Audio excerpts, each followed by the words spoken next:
Su Lai was about to speak. Suddenly, there was a rustling sound in the dense woods. Everyone immediately looked toward the source of the noise. Deep in the forest, a tall, silver-white giant wolf and a thick, black python rushed toward them at high speed. Although they were far away, in the next moment, they appeared right in front of them, moving extremely fast. It was Yeling and Mo Lin. Both transformed into human forms, their eyes simultaneously fixed on Susia. Seeing the blood at her lips, their expressions darkened. Yiling's gaze was as cold as ice, capable of freezing people. He glanced at Yunhan's body on the ground and sneered coldly, "This trash dares to hurt you?" Before he finished speaking, he raised his hand and slapped. Yunhan's body instantly turned into flesh and blood, with no bones left. He had overheard some of what Lang Yi said earlier. No matter the reason, anyone who schemes to hurt her deserves to die. Mo Lin stood nearby, his expression indifferent, as if everything before him was irrelevant. He simply raised a finger and flicked, releasing a black light. Mia, hanging from a tree, was instantly shattered into a spray of blood mist and blown away by the wind. He never fought women, but Mia's actions had crossed his bottom line. She also deserved to die. Susia blinked and thought to herself, these two big shots really have a simple and direct way of showing up. Huh. Weren't they at the salt lake? Why did they suddenly come back? Could it be that they didn't trust her? Worried she was sneaking around like Mu Qing, secretly checking on her? Before she could speak, Yeling had already come over, grabbing her chin with his hand. A dangerous glint flashed in his silver eyes. Are you hurt? Chu Youyou her mouth. This dog man's gaze was like he wanted to swallow her whole. And this action felt awkward. She quickly pulled his hand away and nonchalantly said, "It's nothing. Yunhan accidentally injured me when he grabbed me." She truly didn't mind this small injury. She planned to use her special power to heal it later. Yeling snorted coldly, clearly unhappy with her casual attitude. He turned to Wolf 1 and the others, speaking in an icy tone. "Is this how you protect her?" Wolf 1, Wolf 2, Wolf 3, and Wolf 4 instantly shivered, all lowering their heads and not daring to make a sound. She felt helpless inside and quickly tried to smooth things over. Hey, don't blame them. Yunhan can be quite difficult. If they hadn't arrived in time, I might have really gotten into trouble. The more she lied, the more it sounded real, and even she started to believe it. Yeling shot her a glance, his expression full of disdain. Difficult? With his level of skill? He's not even worth mentioning. Susia rolled her eyes silently. Great, this big shot is showing off again. At that moment, Mo Lin strolled over slowly. Even though you have a wood-type power, your level isn't high. I'll have a shaman check you out later. She looked at Mo Lin, actually wanting to say that the old man's power level might not be as strong as hers. Getting treatment from that old man was not better than treating herself. But thinking that Mo Lin might not know, she didn't bother explaining and just nodded with a smile. Okay. Yiling's gaze remained icy, full of anger and concern, and he started criticizing. Are you stupid? Do you even know what Mia is like? Your relationship is so bad you're worse than a stray dog, and you're out here in the back mountains late at night. Have you lost your mind? Susia was stunned by the scolding and couldn't help but mutter inwardly. This guy really has a rhythm when he curses, like rap. But she didn't show it on her face, only pouting and whispering. I'm fine. I just didn't want to cause trouble. Not cause trouble? Yeling was so angry he almost laughed, his eyes sharp as knives. Your lips are bleeding, and you say you're fine? Do you think as long as you're not dead, you're fine? She was choked speechless, rolling her eyes silently. This guy really doesn't let up. Mo Lin silently glanced at Yeling, thinking that his scolding was good. If he didn't do it harshly, he wouldn't learn his lesson next time. He somewhat agreed with Yeling's approach. Even if Yeling didn't scold, he would still end up criticizing him. And that was the mild version. Sometimes, he'd even have to spank him. Next to them, Su Lai's face darkened like a pot bottom. Yeling had just insulted his daughter in front of him, and so harshly, it was like challenging his authority as the leader. He couldn't help but cough to remind Yeling to watch his words. But Yeling completely ignored Su Lai's signal. He might not care at all, and continued to stare coldly at Susia with a commanding tone. If there is a next time, I will lock you in a cave. If you don't listen, I will break your legs, and you won't be able to climb out for the rest of your life. Susia's mouth twitched, feeling dizzy from the scolding. Does this man really think he's a bossy CEO? Lock her up? Break her legs? Keep her from escaping forever? If it weren't for him caring about her, she would have ticked him long ago. Still, she pretended to be obedient, nodding and saying, "Got it. I won't run around next time." Yeling snorted coldly, clearly unhappy with her answer. He turned to Su Lai and said coldly, "Leader, since everything is settled, let's go back now." Su Lai's face was still grim, and he couldn't help but say, "Yeling, be a little gentler with women. Don't be so bossy." Yeling raised an eyebrow and replied calmly, "Gentle? Leader, are you sure she needs gentleness?" After saying that, he looked at Susia with a meaningful gaze. She immediately glared back, secretly cursing. This man is really asking for a beating. Mo Lin stood nearby, with a slight smile and a cool tone, adding, "Yeling, you did scold a bit harshly," but he paused, then looked at Susia with a deep look. She really deserves a scolding. Her scalp tightened, feeling that Mo Lin's words had hidden meaning. She quickly changed the subject. "Didn't you two go to the salt lake? Why are you back all of a sudden?" Yeling snorted coldly, his silver eyes narrowing. "Who do you think I care about? That broken mark on my chest keeps flashing, and it's driving me crazy, making it hard to sleep." "Broken mark?" She twitched her mouth, thinking this man was really proud. He was worried to death, but refused to admit it. Mo Lin stood aside, still looking cold and serious, but his gaze lingered on her longer than usual. He said softly, "I came back because I was worried something might happen to you." Chu Youyou felt speechless. These two men clearly cared about her deep down, but they were both stubborn and proud. One was cold and spoke little, only saying what was necessary and couldn't communicate properly. She was about to say something when suddenly Mo Lin stepped forward, without hesitation, directly lifting her into his arms. His movements were quick and firm, leaving no room for her to struggle. She was startled, instinctively wrapping her arms around his neck, and looked up into his deep eyes, her heartbeat unexpectedly quickening. "Hey, what are you doing?" She widened her eyes, struggled a little to get down, but he held her even tighter. Mo Lin looked down at her calmly and said, "Go find the shaman." Yeling watched with a stern expression, his silver eyes flashing with displeasure. He coldly said, "Mo Lin, put her down." Mo Lin paused, then replied softly, "She is injured and needs treatment. There's no need for you to hold her." Yeling's tone was unfriendly as he reached out to try to take her. Mo Lin sidestepped and looked at him coldly. "You handle the scolding, I will take care of her. We have clear roles." Yeling narrowed his eyes, his face darkening. "You're responsible for scolding? Why don't you do that?" Mo Lin ignored him and turned to leave, holding Susia in his arms. His tone was cold. "You're better at scolding, Yeling." Susia, held in Mo Lin's arms, couldn't help but chuckle softly.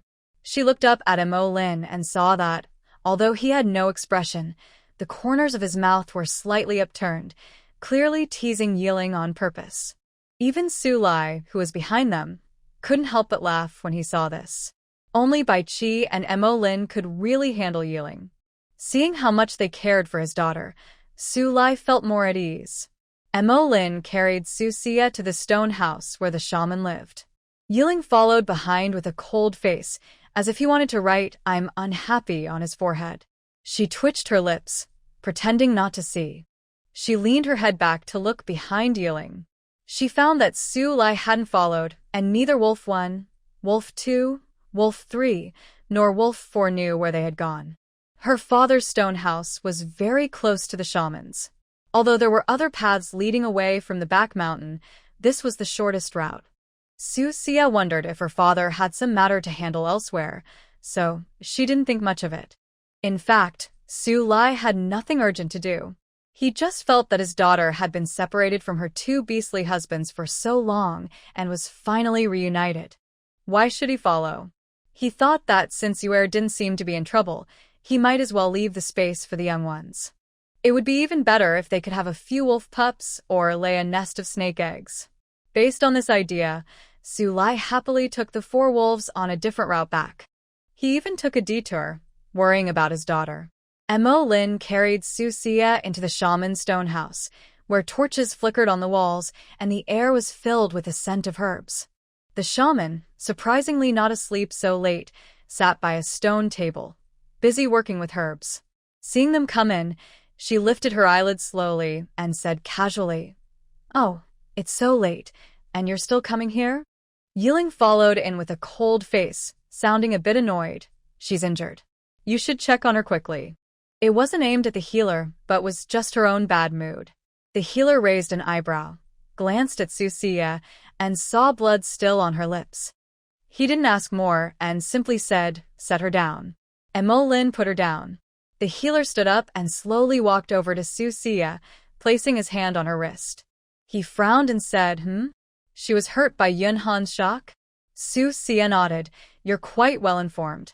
The healer smiled and withdrew his hand. He turned and picked a herb from the stone table, casually crushing it into a pill and placing it in her mouth. He said lightly, "It's not that I'm well informed, but your father's loud voice makes sure everyone knows everything. Besides, he lives next door, so it's hard not to find out." She swallowed the pill, glanced at the healer, and silently thought, so the old man knew she would be hurt tonight and was just waiting for her. Yeling saw the two chatting but refused to say how serious her injury was. He impatiently interrupted the healer's chatter, his silver eyes slightly cold. "Get to the point. How badly is she hurt?" The healer shot him a look and said slowly, "Why rush? The girl was just shaken internally, not serious." But he paused and looked meaningfully at Susia. "Since you have a wood element ability, why don't you heal yourself? Why come all the way here in the middle of the night to bother me?" Susia's face stiffened, and she forced a smile. "It's not that my ability level is too low. I'm just worried I won't heal completely myself. Plus, you're more reliable." "What level?" It was completely because Mo Lin carried her here forcefully. The healer felt pleased inside, stroked his beard, and chuckled. "You're quite the talker. But your injury isn't serious. Just use your ability to rest for a few days, and you'll be fine." She nodded. "Then we won't disturb your rest. We'll leave now." The 3 of them left the healer's stone house. Night fell deeply, and Susia was about to go back to the cave to sleep. Yeling and Mo Lin followed closely on either side. She raised an eyebrow, thinking these 2 probably really intended to follow her into the cave. She didn't want to watch them fight in the middle of the night. "Are you not going back to rest?" she asked cautiously. Yeling's silver eyes glanced at her. "You're hurt. I don't feel at ease." Mo Lin simply added, "I'm worried you might run off again." She twitched her lips, thinking she's not a 3-year-old child. Why do they have to watch her so closely? But he still obediently said then, "Let's go together." Back in the cave, Susia had just sat down. Yeling took the initiative to boil a pot of hot water with red dates. Mimicking her, his tone was awkward and cold. "Drink some to warm your stomach."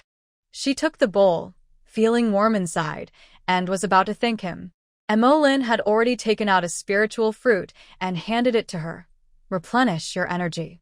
She looked down at the spiritual fruit, then at the red date tea handed over by Yeling. Silently, she sighed. These 2 men's ways of caring are really quite different. Seeing she didn't move, Yeling frowned. "What's wrong? Does my red date tea taste bad?" Mo Lin simply added, "If it doesn't taste right, toss it out so you don't get a stomach ache." Susia quickly shook her head. "No, it's quite good." What nonsense! There was no brown sugar inside, and he didn't know how many slices of he cut, and the dates weren't red dates but sour jujubes picked from the back mountain. They were spicy and sour, with a strange taste. But it wasn't entirely Yeling's fault. The conditions were limited. No brown sugar, no red dates. She had brewed it once on a rainy day, thinking it would help ward off the cold. Unexpectedly, Yeling saw her and secretly learned it. She held the sour jujube tea, or rather, sour jujube tea, in one hand and the spiritual fruit in the other, forcing herself to eat and drink. Yeling and Mo Lin exchanged glances, sparks flying in their eyes, as if silently competing over who was more thoughtful. After swallowing the last piece of the spiritual fruit, she wiped her mouth and decided to change the subject. By the way, didn't you two go to the salt lake? How's the situation there? Yeling looked at her. I've already sent people to take turns guarding the salt lake. Not even a fly can fly in, and some beastmen are responsible for drying salt and transportation. Everyone is working together efficiently, but he paused, his eyes meaningful as he looked at Mo Lin. Someone almost blew up the salt lake. And Mo Lin calmly replied, someone is taking revenge and deliberately causing trouble for me, forcing me to act. Susia was instantly interested, raising an eyebrow at Yeling. What are you two up to now? Yeling's cold gaze swept toward Mo Lin. Revenge? Hi, Mo Lin. You're there for the tribe, not for fun. The task assigned to you is to show your strength. Don't be ungrateful. Mo Lin slightly raised his eyebrows, his voice icy. Show my strength? Letting me clear the mud from the bottom of the salt lake, claiming it's because my snake body has an advantage. Don't you know that soaking in salt water for a long time damages my core? Speaking of this, she was full of resentment. That's fine. But then I was sent to deal with a 6-tier, 7-colored poisonous snake king hiding deep in the Salt Lake forest, while he just stood by watching the show. Isn't that too much? Susia frowned as she listened. Nightling, this bad man, was really too mean. She looked at Nightling in frustration. You did it on purpose, right? You knew Mo Lin is a snake beast, and salt water is corrosive to him. Plus, he can easily dehydrate if he stays in salt water too long. And you still sent him to clear the mud? Nightling's silver eyes narrowed slightly, and his tone was cold. The mud at the bottom of the salt lake has piled up and is affecting salt production. His snake body is best at moving in water, so it's most suitable to send him. She rolled her eyes. You should also consider his health. You know how much salt water can hurt snake beasts. Nightling snorted coldly, clearly not feeling he did anything wrong. Mo Lin remained expressionless, not feeling too wronged. After all, he had already taken revenge. And how to take revenge? Of course, by fighting directly, almost blowing up the salt lake. Seeing how the two of them behaved, Susia sighed helplessly. She seriously doubted that the two of them were incompatible, always arguing wherever they went. Just as she was about to speak and try to reconcile them, suddenly her stomach clenched painfully, her face turning pale instantly. She clutched her belly and bent over. Ow. She couldn't help crying out and frowned. Both men's faces changed at once. Nightling quickly stepped forward, worriedly asking, "What's wrong?" Mo Lin frowned and reached out to support her. Is it the soup from earlier? Did it have something wrong? Susia was in terrible pain and had no mood to pay attention to them. Nightling's soup was sour and spicy, and who knew what strange ingredients were added? Mo Lin's spiritual fruit was also of an unknown kind, and it reacted with the soup. Now she urgently needed the bathroom. She felt like she might have diarrhea at any moment. Susia, holding her legs tightly, stood up and rushed out of the cave. Everyone move aside. It's an emergency.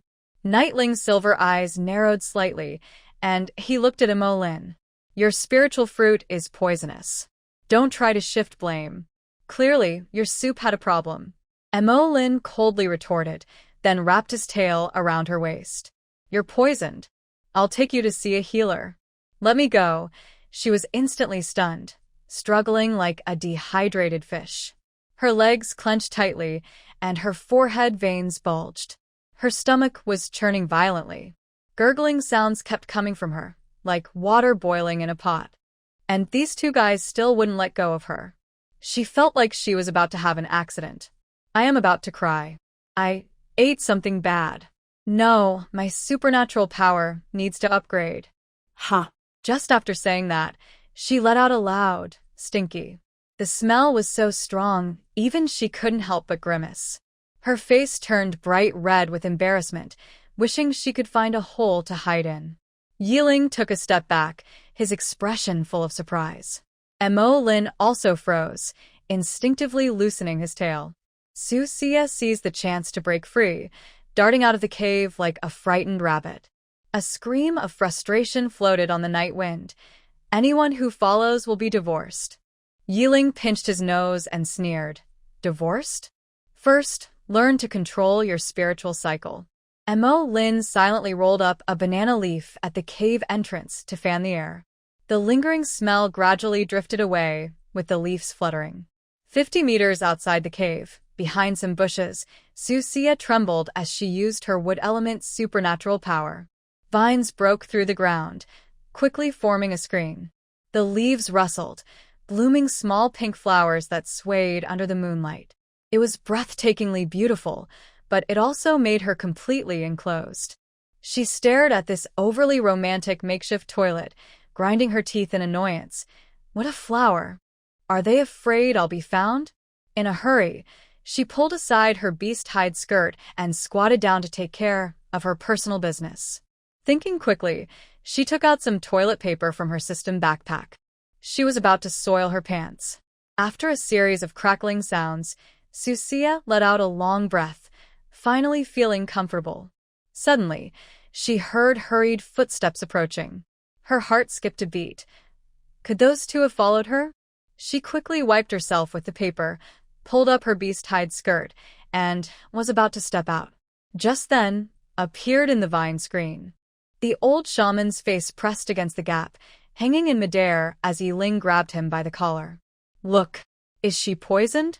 Susia's eyes widened, and she froze instantly. The shaman looked at her calmly. Oh, quite the fancy setup here. This toilet is quite unique, but it smells a bit. Yeling frowned. Is she okay? Lin glanced at the pink flowers on the vines, his expression subtle. He handed her a clean leaf. Wipe. She twitched her mouth. I already wiped. Lin thought she was disgusted. It's freshly picked and washed. Her face turned green with frustration. She gritted her teeth and said loudly, I really used it. She kicked the vine screen, causing the pink flowers to spray out a cloud of irritating pollen. The shaman sneezed 3 times in a row, his face scrunching up like a chrysanthemum. You little brat, are you trying to kill me? Kill you? No way. She grabbed her beast-hide skirt and jumped out of the flower wall, feeling the air suddenly become fresh. Yeling carried the shaman behind her. Lin looked expressionless, glancing at the vine flower wall. Inside, he saw an indescribable lump on the ground, covered with a white, wrinkled cloth, something unknown. But he was sure she had touched it. His eyes flickered slightly, but he said nothing, silently tossing the leaves in his hand. He followed closely behind. He wondered what that white, wrinkled thing was. It looked soft, probably more comfortable than leaves, at least not scratching the buttocks painfully. He decided to ask Susia later what that thing was. Meanwhile, Susia finished washing her hands and returned to the cave.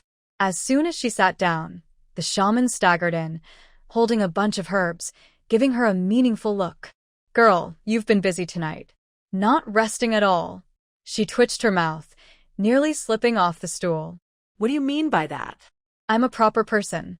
The shaman stroked his beard, smiling mischievously. Proper? Then what's with the pink little flowers on the vine screen? I've lived most of my life and never seen anyone make such poetic poetry out of a movement. Susia's face darkened, grinding her teeth. If you're so bored, why don't you study how to cure your mouthy problem? The shaman laughed loudly, casually placing the herbs on a stone table.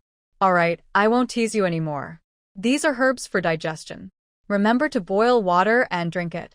Don't keep bothering my old bones in the middle of the night. She helplessly took the herbs, silently muttering in her mind.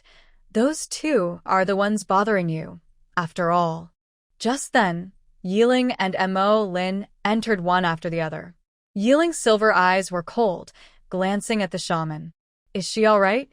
The shaman waved his hand. She's fine, just ate something bad. A few days of rest will do. She breathed a sigh of relief, but then the shaman added, however, your stomach is quite delicate. In the future, avoid messing with all these strange things. After saying that, he cast a meaningful look at Yeling and Mo Lin. Yeling remained expressionless, and Mo Lin coldly shot a glance at the shaman. Neither spoke. After the shaman left, Susia thought she could finally have some peace. But just as she lay down, the sounds of Yeling and Mo Lin arguing came from outside the cave. I'll guard through the first half of the night. Yeling's voice was cold and firm. Why? You come in the second half. Mo Lin refused to back down. I said I'll guard the first half. If you guard the first half, then I'll have to listen to your snoring in the second half. Inside the cave, Susia's temples throbbed. She grabbed a beast hide pillow and threw it at the entrance, shouting, keep it down or get out. Suddenly, everything outside went quiet. She turned over and closed her eyes, but after a while, she heard rustling sounds again. She was too lazy to open her eyes, thinking those two could do whatever they wanted. The next morning, Susia got up with dark circles under her eyes. She found Yeling and Mo Lin still arguing, each occupying a corner of the cave and glaring at each other as if they were about to fight. She rubbed her temples helplessly and decided not to intervene. She stood up and urged them. Aren't you going to the salt lake? Hurry up and go. Don't delay the important task. Yeling frowned. I'm worried leaving you alone in the tribe. Mo Lin nodded. There are Bai Qi, Qing Zhu, and Shienming at the salt lake. It's safe. We'll stay here and keep you company. She rolled her eyes and said, I'm a grown-up. I can handle myself. Besides, I need to work on making pottery, so I don't have time to go to the salt lake with you. Yeling and Mo Lin looked at each other and said in unison, pottery? Susia was too tired to explain and simply waved her hand. You wouldn't understand. Just don't follow me. She was about to wash her face and brush her teeth when suddenly she heard excited shouts outside. Sister Sia! Sister Sia! Come look! She stepped out of the cave and peeked outside. A small beast person was running over excitedly, holding a lump of wet, grayish mud. She paused slightly and approached, staring at the mud in the small beast person's hands. Her eyes lit up instantly. Is this clay? The small beast person grinned, eyes squinting happily. Sister Sia, I heard you're looking for moldable clay. I often play mud pie games with the other little beast people in the tribe. I just found some by the river and dug it up. Susia took the mud, kneaded it, and found it was very fine, soft, and sticky. Perfect for making pottery. She happily touched the small beast person's face. What's your name? The small beast person grinned widely. Sister Sia, I'm Yen. She smiled faintly. Yen, you did very well. She turned to Mo Lin. Go get a piece of meat as a reward. Mo Lin glanced at her calmly, but didn't say anything. He turned and went into the cave. When he came out, he carried a piece of meat and threw it directly to Yen. Yen's face lit up with a big smile, and he hurriedly caught it. Thank you, Sister Sia. Thank you, Brother Mo Lin. Nightling gave a cold glance at Yen. Although Yen was young, he was very good at reading people and quickly said, Thank you, Brother Nightling. After saying that, he hugged the animal meat and tried to sneak away. In the next second, he was grabbed by Susia by the collar. Why are you running? Take me to dig clay. Yen looked innocent and said, Sister Sia, the clay is by the river. Are we going now? Of course. Susia nodded, then turned to look at Nightling and Mo Lin. Are you guys going to the salt lake? If not, bring your baskets and go with me to dig soil by the river. They finally caught 2 workers, so they shouldn't waste the chance. Nightling and Mo Lin looked a bit uncomfortable when they heard about going to dig soil by the river, but they didn't want to split up from her to go to the salt lake. Nightling frowned and asked, Dig soil? Are you sure you're not just playing with mud by the river? He didn't know that pottery was made from clay.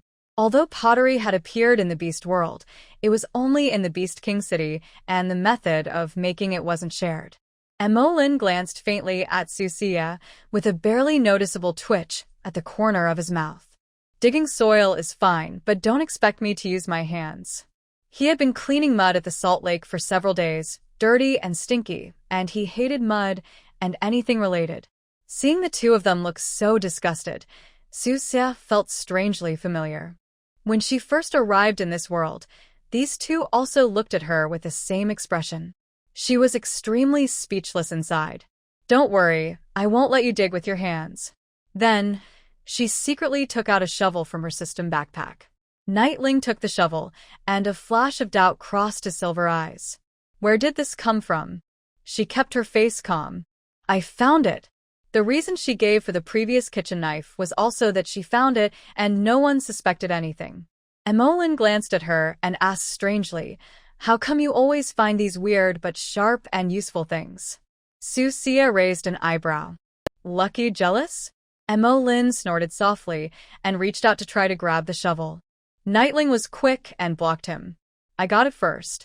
Whoever gets it first gets to use it."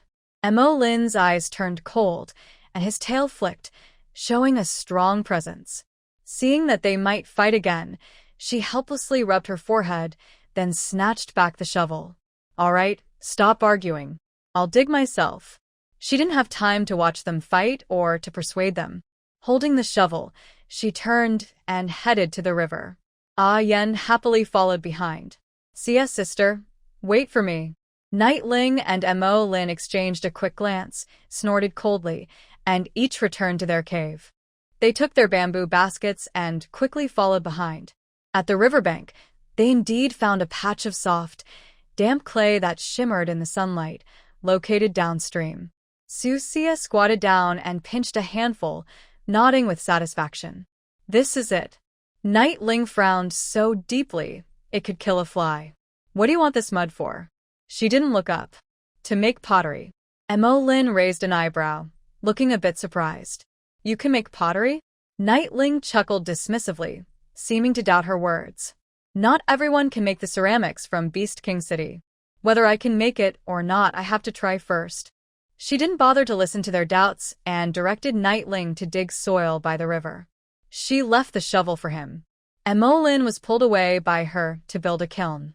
The kiln should be built on the hillside by the river, with good ventilation so the temperature stays even. She explained while drawing a simple diagram of the kiln structure on the ground with a stick. Emolyn glanced at it, raising an eyebrow. "You know quite a lot. Did the beast god teach you in your dreams?" Her face showed some awkwardness.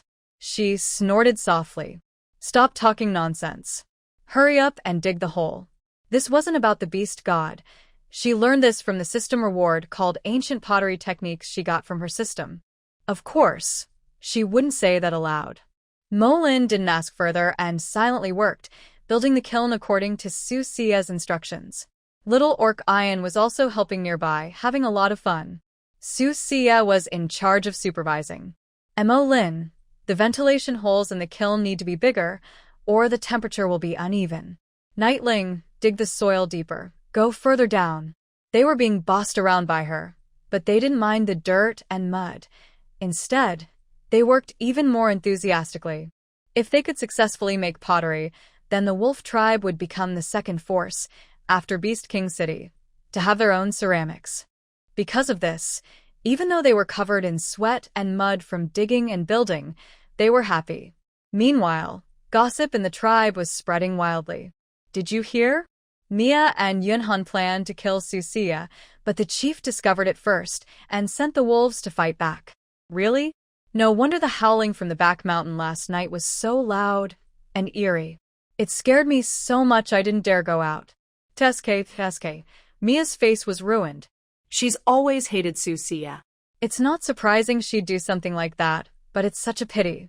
It's a pity you don't know. I heard that Mia was originally just hung from a tree and fainted, not dead. It was Molin who later personally killed her, turning her into ashes with a single finger. Miao happened to pass by and overheard these words. A slight smile appeared on her face, and a glint of satisfaction flashed in her eyes. She had lived under Mia's shadow since childhood, constantly suppressed and bullied by her sister. Even her breathing seemed to require Mia's permission. Now that Mia was dead, she felt no sadness at all. Instead, a heavy weight in her heart finally lifted. She fought the urge to laugh out loud and hurried back to the cave. As soon as she put down the animal hide curtain, her long-held suppressed emotions burst out. She clenched her fists tightly, nails almost digging into her palms, her eyes shining with wild joy and relief. "Mia, you're finally dead," she whispered fiercely, her voice twisted with pleasure. "Since I was little, why have you always been above me? Why does everyone revolve around you? Now that you're gone, it's finally my turn." She suddenly ran to the corner, grabbed a piece of animal hide, and tore it apart fiercely, as if it was Mia's face. "Aren't you the proudest? Aren't you the most beautiful? Now? You have no body left, and you died in the hands of your beloved male." Ha ha ha. Miao's laughter was wild and sharp, almost crazy. Suddenly, she stopped, a hint of cruelty flashing in her eyes. "No, it's not enough. You're dead, but your mates are still here, especially Lengya." A cold smile appeared on her lips, full of scheming. "Lengya, haven't you always been distant from me? Now that Mia is gone, let's see how you pretend. If you have any guts, don't come looking for me later." Salt Lake, the sun blazed hot. Bai Qi lazily lay on a large rock by the dark river, his tail flicking water occasionally, skin feeling scorching from the sun. Ugh, this job is really exhausting for a fox. He squinted his fox eyes, looking at the mountain of salt crystals in the distance, thinking about how to slack off. Suddenly, ripples appeared on the lake's surface, and a figure was swept over by the dark river. Bai Qi's ears twitched, and he squinted to look. It was a female, with skin so white it was dazzling, very different from the rough, black-yellow or wheat-colored skin of other Beast World females. The only comparable person was Susia after she turned white and became more beautiful. Where did this little pity come from? He flicked his tail, scooping up the person from the river and quickly pulling her onto the grass. Chu Youyou was soaked through, her face pale, eyes tightly closed. Clearly unconscious. Bai Qi squinted his eyes and slowly walked over, a teasing smile on his lips. "Tsk, this skin is whiter than salt, quite special." He reached out and poked Chu Youyou's face, soft and smooth, feeling quite nice.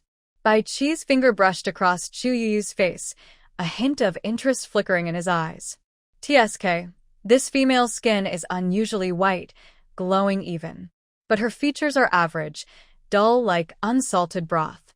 She's not as pretty as the little Yaya after she became more beautiful." Then he reached out to check her breathing, noticing it was faint. Clearly she had been choked by river water. Bai Qi sighed softly. Although he wasn't interested in unfamiliar females, seeing this pitiful little girl, he couldn't bear to leave her here alone. Forget it, just a small act of kindness for today. He curled Chu Youyou up with his tail and took her to his temporary cave. He deliberately took a detour, avoiding the direction of the salt lake. Not because he was afraid other beastmen would discover Chu Youyou, but because he was worried she might wake up halfway and realize she was near the salt lake.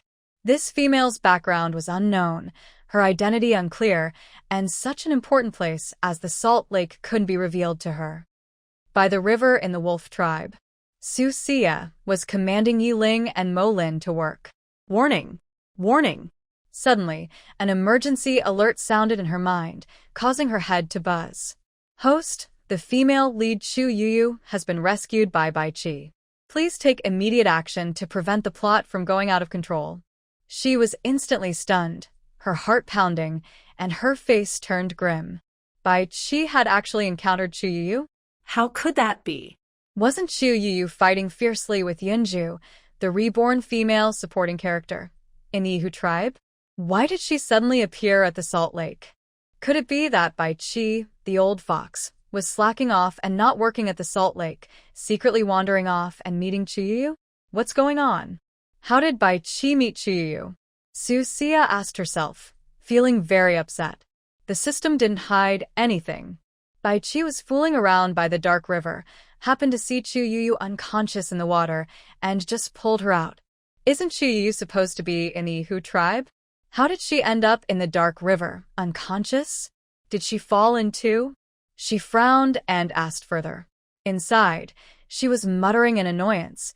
Bai Qi, that old fox, really looks for trouble. Is there no work to do at the salt lake? Why did he go to the dark river to fool around and end up bringing the female lead back? Chu Youyou was pushed off a cliff by Yunju's scheme.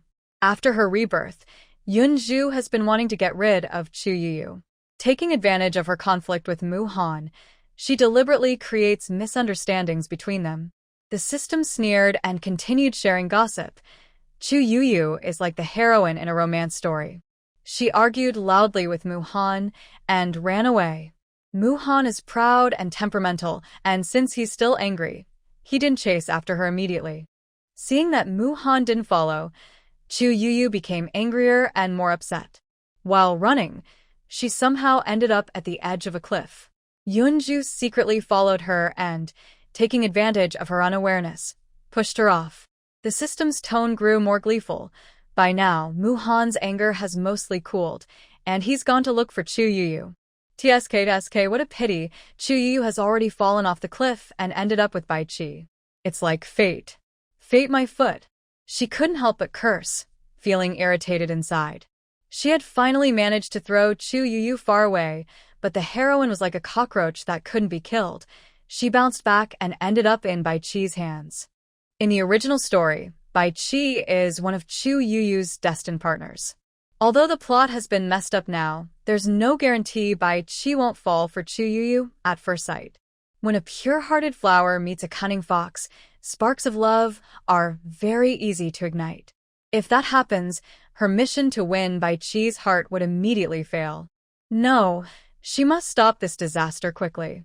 She threw aside the clay figurine in her hand and shouted at Yeling and Molin, who were working nearby. Stop what you're doing. We're leaving now for the salt lake. Yeling and Molin both paused their work, looking at her with puzzled expressions. Salt lake? Didn't you say you wanted to study pottery? Yeling frowned, his silver eyes showing confusion. Molin glanced at her lightly, his tone strange. There are Bai Qi and others at the salt lake. Why are you in such a hurry? Susia was burning with anxiety inside but had to pretend to be calm. I suddenly remembered that there might be danger at the salt lake. We need to go and check quickly. Danger? Yeling's brow furrowed even more. The salt lake is guarded by elite beastmen patrols. What danger could there be? She was momentarily speechless, her mind racing. She casually made up a reason. I had a dream last night. I saw that the winged tiger tribe might have discovered a secret at the bottom of the cliff at the salt lake, and they secretly sent spies in. To avoid suspicion from the wolf tribe, they even sent a female. I forgot about it when I woke up, but now I suddenly remember. Yeling and Molin's faces changed drastically. Could this be a warning from the beast god in a dream? The two of them exchanged a worried glance, each seeing concern in the other's eyes. Molin looked serious. It's better to believe it exists than not. The salt lake is vital to the wolf tribe, and we can't afford any mistakes. Yeling snorted coldly, his silver eyes flashing with a chill. If that's true, the winged tiger tribe would be courting death. Then he spoke decisively. Let's go. We leave immediately. Susia heaved a sigh of relief, finally convincing them. Yeling transformed into a silver moon-gray wolf. Molin turned into a black giant serpent. Susia rode on Yeling's back, and the three quickly left the wolf tribe, rushing toward the salt lake. In the dense forest, the wind howled, and the shadows of trees danced. She sat on Yeling's back, squinting into the wind, thinking about how to handle the upcoming female lead crisis. Where is Chu Youyou now? She asked anxiously inside. Bai Qi took her to his temporary cave, not far from the salt lake, but Chu Youyou hasn't woken up yet, the system replied clearly. She relaxed a little but still felt uneasy. That old fox Bai Qi probably has a crush on Chu Youyou, right? The system was silent for a moment, with a subtle tone. For now, Bai Qi is only interested in Chu Youyou's skin. Most females in the beast world have darker skin, so her bright skin is rare. But he has no other intentions for now, just acting out of doing a good deed daily. Susia grimaced. Doing a good deed daily? Him? That scheming fox? I don't trust him. Maybe he has feelings for Chu Youyou. After all, her dazzling white skin is very rare in the beast world. Thinking of this, she took out the remaining 1/3 of her slimming pills from her system bag and ate them. Her skin now is just as bright and glowing as the female lead's. Once the slimming pills took effect, she would achieve the perfect body shape. Almost immediately after taking the pills, she felt her body changing rapidly. It was as if every inch of fat was melting away, her skin becoming tighter and smoother. She looked down at her arms. The once slightly rounded lines had become long and elegant. She couldn't help but touch her waist. What was once a little bit of extra flesh was now completely gone. In its place was a slender waist, as delicate as if it could break with a pinch. Suddenly curious about her data, she reached out and opened her profile page. Host, Susia, age, 16, charm, 85 appearance, 85 very beautiful, considered a great beauty, health, 85 weight, 110 gene, most perfect body shape, skills, wood element supernatural ability level 4/Qi training stage for target for interaction and affection levels, Nightling, 78, likes Mo Lin, 68, friendly, Qing Zhu, 45, neutral, Bai Qi, 60, friendly, Shienming, 55, neutral, Susia's eyes focus on the weight column. 110 gene? It sounds a bit heavy, but considering her height, it is indeed the most ideal and perfect body shape. Her charm and health scores have also increased significantly. She looks down and notices the affection levels of some beast companions. The data hasn't changed much. Huh? She remembers Mo Lin's affection level was 65 last time. When did it become 68? System. When did Mo Lin's affection level increase by 3 points? She asks inwardly. The system clears its throat. It increased when you were close. I wanted to tell you, but I was afraid you'd lock me in a small black room, so I didn't say. A blush appears on Susia's face as she curses the system for being unprofessional. Although Mo Lin often argues with Nightling and seems to like her, who would have thought that his affection level is only 68, not even reaching 70. In fact, it's not even considered liking her. It just shows that men are truly animals of the lower body. She sighs inwardly, realizing capturing the hearts of her beast companions won't be so easy. But right now, the most important thing is to deal with Chu Youyou, this time bomb. Nightling and Mo Lin move very quickly, rushing like lightning toward the salt lake. By the time they reach the bottom of the cliff at the salt lake, the sun is setting. The sunset's glow bathes the lake in golden light, shimmering like waves, with a faint salty smell in the air. Susia jumps down from Nightling's back. A gentle breeze lifts her long hair, revealing her delicate face. Her skin is fair, her figure well-proportioned and toned, with a slender waist, curvy front and back, stunningly beautiful. Nightling and Mo Lin's eyes fall on her at the same time, both showing a hint of amazement. Nightling's silver eyes flicker, his Adam's apple moves slightly, and his voice is deep. Have you lost some more weight? But she looks even more charming. Mo Lin's gaze lingers on her for a moment before quickly shifting away, his ears slightly red. His cold voice carries a hint of emotion. That's very good. Susia smiles slightly, about to say something. Suddenly, a cheerful system voice rang in her mind. Ding. Congratulations, host. Mo Lin's favorability has increased by 5. Currently, it is 73. Congratulations, host, on reaching the liking stage. You have been rewarded with a body fragrance pill. Please choose the scent type you prefer. She glanced at Mo Lin, who was standing tall with a neutral expression, looking toward the salt lake. However, her peripheral vision kept flicking toward her, then shifting elsewhere. Noticing this, she slightly curved her lips in a subtle smile.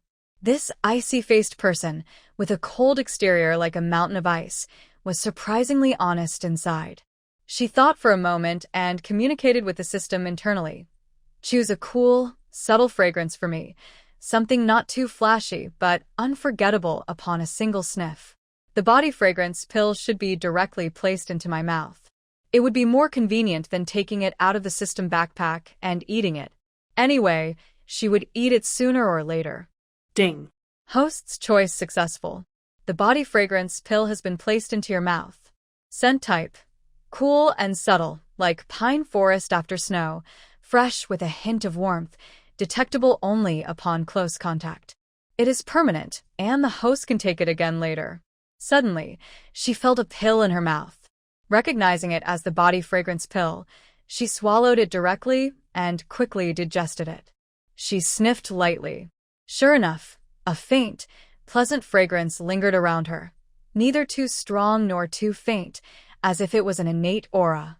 Without intentionally leaning closer, she couldn't smell it clearly. "Let's go."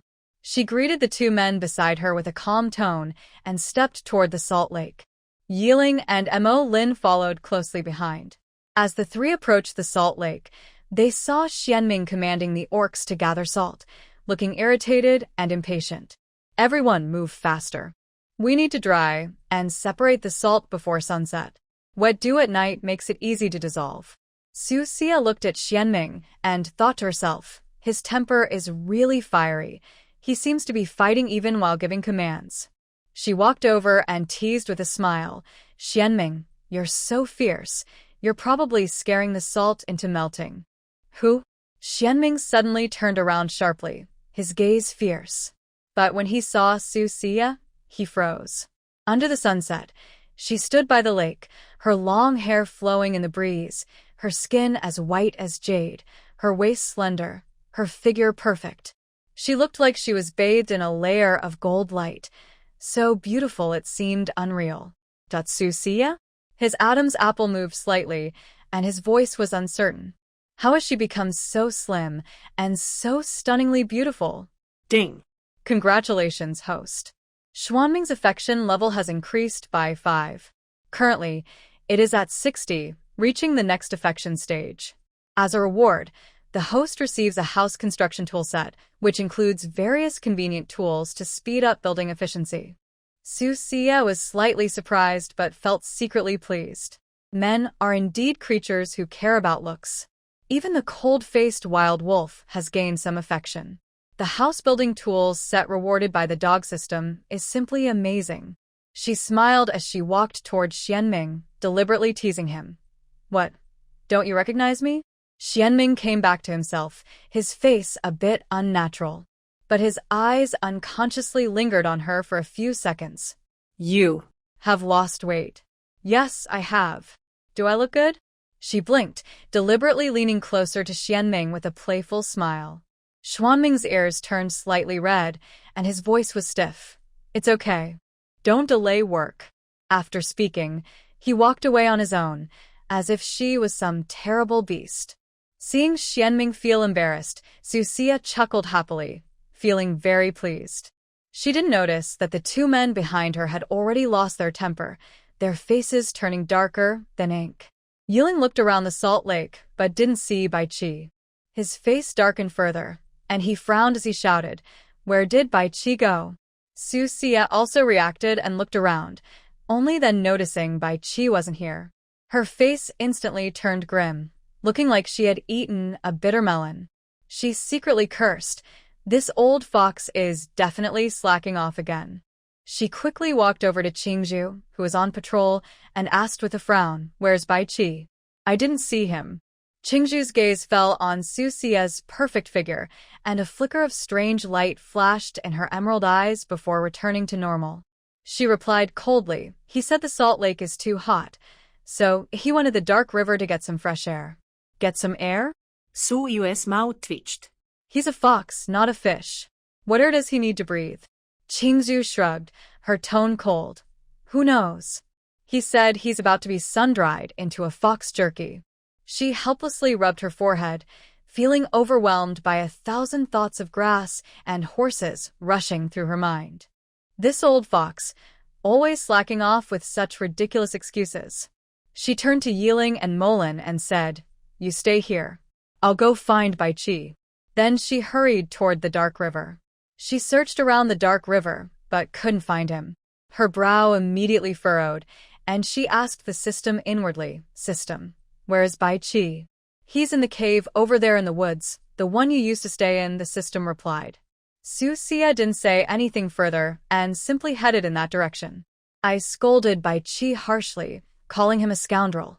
This old fox, sneaking off to the cave. Don't let him really spark any love with Chu Youyou. Otherwise, she wouldn't mind pulling out every bit of fox fur, making him bald, haha. Meanwhile, inside the cave, Chu Youyou slowly opened her eyes. The dim stone walls came into view, and a faint smell of plants filled the air. She frowned, trying to remember how she got here, but she couldn't. All she remembered was stumbling along and somehow ending up at the edge of a cliff. She was about to turn back the way she came. Suddenly, Yunju appeared out of nowhere, glaring at her with anger, and said a bunch of confusing things, talking about how she caused her death, stole her man, and made her suffer terribly, with her eyes closed in death. Chu Youyou's first thought was that Yunju had gone crazy, mentally unstable. Otherwise, why would she say such strange things? Did she cause her death? If she really caused her death, what was Yunju now? A ghost? Later, Yunju got more and more agitated and suddenly pushed her off the cliff. When she opened her eyes again, she was here. Chu Youyou looked grim and cursed softly. What a lunatic, a crazy person. Suddenly, a lazy, teasing voice came from the cave entrance. Tisk, little poor thing, you're awake? Chu Youyou looked toward the sound and saw a beast man with an androgynous appearance leaning at the cave entrance. He had beautiful fox-like eyes slightly narrowed, with a faint smile on his lips. His eyes were gentle, but there was a sharpness inside, as if he could see through people. Who are you? Chu Youyou was stunned by the beastman's appearance. She thought he was breathtakingly beautiful, more stunning than any woman, captivating her completely. Her heart was pounding, and she blushed involuntarily. Wow, the beast world really has many handsome men. This man's looks and aura were just as good as Muhan's. Even more gentle and elegant than Muhan.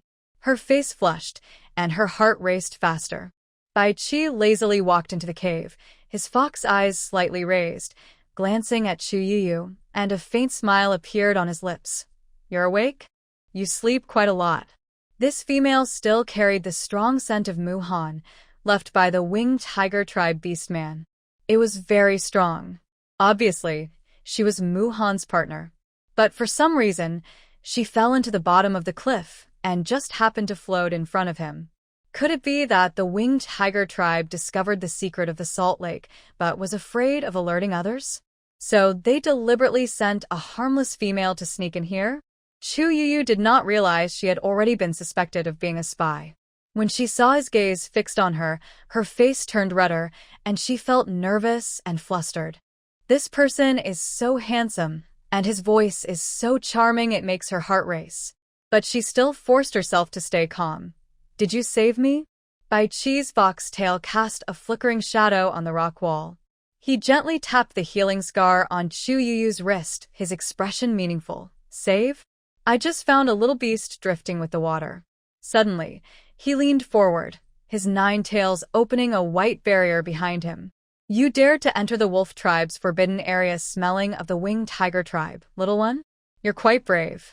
Chu Youyou sneezed from the cold scent of fox fur brushed by his tail and instinctively stepped back. I didn't know this was a forbidden place. A cool pine scent suddenly drifted in from outside the cave. Bai Qi's fox ears immediately turned toward the entrance, and his 9 tails unconsciously shook off snow-like fur. Before Chu Youyou could see who was coming, she heard a clear, melodious voice say, I heard a certain fox almost turned into dried fox meat. So, hiding here to flirt with the beauty? A woman approached against the light. She wore a gauzy dress woven with sunset colors, her long hair flowing in the breeze. Her skin was white as jade, her waist slender enough to be held with one hand, yet her figure was perfect, with curves in all the right places. Most striking were her beautiful peach blossom eyes, with naturally upturned corners that were even more charming than a fox's, but her gaze was cold and icy. Chu Youyou's pupils shrank slightly. When she saw the woman entering, a flicker of jealousy rose in her heart. Cloud Pearl was already pretty, but now another stunning woman appeared. Isn't it said that females in the beast world are all ugly? Xiao Yeye is jealous? Bai Qi's throat moved, and his tail tip involuntarily curled around her ankle, moving upward. Susia glanced down at the restless fox tail, a faint smile on her lips, her tone cool. Bai Qi, are you planning to pull back your tail yourself, or should I help you cut it off? Bai Qi's tail tip barely stopped 3 inches above her knee. The other 8 tails exploded behind him like snow-colored fireworks. Would Xiao Yeye be willing? His beautiful fox eyes ignited with a dark fire. It's just the pine scent on you. Suddenly, his fox tail wrapped around her wrist and pulled her toward his chest. No explanation? She fell into Bai Qi's arms naturally, her fingertips lightly brushing his exposed skin on his chest. What explanation? She looked up at him, her hair brushing his jawline. Explain why you plucked the fox's fur tonight? Hee hee. Bai Qi chuckled softly, suddenly biting her earlobe. His 9 tails cast tangled shadows on the rock wall. Explain the sudden scent of cedar on you. His fox tail curled around her waist, gently swinging her silver bell. Chu Youyou shrank in the corner, watching the intimate, overlapping figures of the two. The sunset shone through the cave, outlining Susia's graceful back, her waist so slender it seemed fragile enough to break with a little pressure. But Bai Qi's tail was playfully measuring her. Wanna know? Susia suddenly turned over and sat on Bai Qi's lap, her animal skin skirt brushing against Chu Youyou's surprised face. Let me take her away. Bai Qi's tail suddenly wrapped around her waist, pulling her closer. An intimate, warm feeling spread around them. His gentle voice was teasing. Are you jealous? Her face stiffened for a moment, then she quickly recovered. She pinched a strand of Bai Qi's hair that was hanging over his chest and tied it lightly with her tail. My beast husband is teasing another female. She suddenly leaned in closer, their lips almost touching. The cedar scent flooded Bai Qi's nose, becoming even stronger. Should I punish him? Her beautiful peach blossom eyes fixed on him, the cedar aroma swirling between them. He chuckled softly, his 9 tails wrapping her closer. How should little Yeye punish me? His pupils reflected her image. Use your cedar scent to marinate me? Outside the cave, the sunset shone in, casting a golden glow on Susia's graceful back. Chu Youyou curled up in the corner, watching Bai Qi's tails resting under Susia's hips, like soft plush cushions. Perhaps. Susia suddenly pulled out a wooden hairpin, sketching the outline of a bathhouse on the rock wall. Punish you by cleaning the weeds and stones around. I want to take a bath there later. As she moved the pin, the hot spring's shape appeared, with a curled-up fox drawn inside. It was a hot spring she had discovered by accident before. Because it was wild, overgrown with weeds and scattered stones, she wanted to clean it up before bathing. Bai Qi's gaze fell on the wall, noticing the pattern she drew. His tail tip suddenly wrapped around her wrist holding the pin, and he smiled. Little Yeye drew a bath. He leaned down and gently bit her earlobe. Or, do you want to take a bath with me tonight? Chu Youyou's nails dug into her palms, jealousy rising uncontrollably from her heart. A bath with a partner? It reminded her of the times in the winged tiger tribe when she and Muhan often teased and played with each other. Want to take a bath together? Susia chuckled softly, pinning her hair back, then lightly tapped his chest with her fingertip, teasingly saying, First, let me handle this female, then clean up the broken stones and grass here. Bai Qi's fox eyes narrowed slightly, his tail gently brushing her slender waist. His voice carried a hint of grievance. Little Yeye, do you not trust me? She raised an eyebrow, drawing a circle on his chest with her fingertip. Trust? You're just a fox, very cunning. I don't want to wake up one day and find you've been taken away by another female. Bai Qi chuckled softly, his 9 tails swaying behind her. His voice was deep. Taken away? My tails are only wrapped around you. Her heart felt comforted by this, and her gaze swept to Chu Youyou in the corner. What about her? Have you agreed to give her to me? Bai Qi gently poked her nose and casually said, There's no need for you to handle it personally. Let Yeling and Mo Lin take care of it. Giving her to Yeling and Mo Lin? Susia's mouth twitched, almost choking on her words. Chu Youyou is the heroine of that Beast World game, with Bai Qi as her official partner. Yeling and Mo Lin are also her official partners. Especially Yeling, who is Chu Youyou's main wife. Giving Chu Youyou to Yeling. How could that be? Absolutely not. Susia cleared her throat, pretending to stay calm. Yeling and Mo Lin are busy working. I can handle it myself, no need to trouble them. Bai Qi squinted slightly, a hint of thought flashing in his eyes. He could sense Susia was unusually nervous around this newly found female. In fact, she seemed afraid of her contact with them. He wondered why, because although this female's skin was rare and white, her appearance was very plain, like unsalted broth. She was completely no match for the current Susia. He didn't understand what she was so nervous and scared about. Bai Qi didn't expose her. His fox tail, wrapped around her slim waist, gently loosened. Since little Yeyer insists, I'll leave it to you. He lazily retracted his tail, looking at Susia with a teasing tone that carried a reminder. But don't lose her. She has the scent of Muhan from the winged tiger tribe. Keeping her might be useful in the future. Susia's heart tightened, but she kept her expression calm and smiled softly. Don't worry, I know what I'm doing. She turned to walk toward Chu Youyou, sweeping her gaze over her. Inside, she was quietly planning how to deal with this hot potato. Chu Youyou is the female protagonist of the game, with a natural aura. If she's not careful, she might spark love with 5 characters, Yeling, Mo Lin, Bai Qi, Qing Zhu, and Shienming, and follow the original story path. She doesn't want to ruin her hard-earned progress due to a careless mistake. However, after Bai Qi's words, she can't bring herself to kill him. She secretly plans, her gaze shifting back and forth over Chu Youyou. Chu Youyou feels uneasy under her stare and instinctively steps back, her voice trembling. What do you want to do? Susia smiles faintly, but her smile doesn't reach her eyes. This is the forbidden area of the wolf tribe. It's not a place for you to come. Come with me. Chu Youyou is surprised and cautiously asks, Go with you? Where to? She chuckles softly, her eyes meaningful. Of course, to the place you should be. After speaking, she pulls Chu Youyou along without regard for her resistance or struggle. Chu Youyou is pulled unsteadily, unable to help but complain. Let go of me.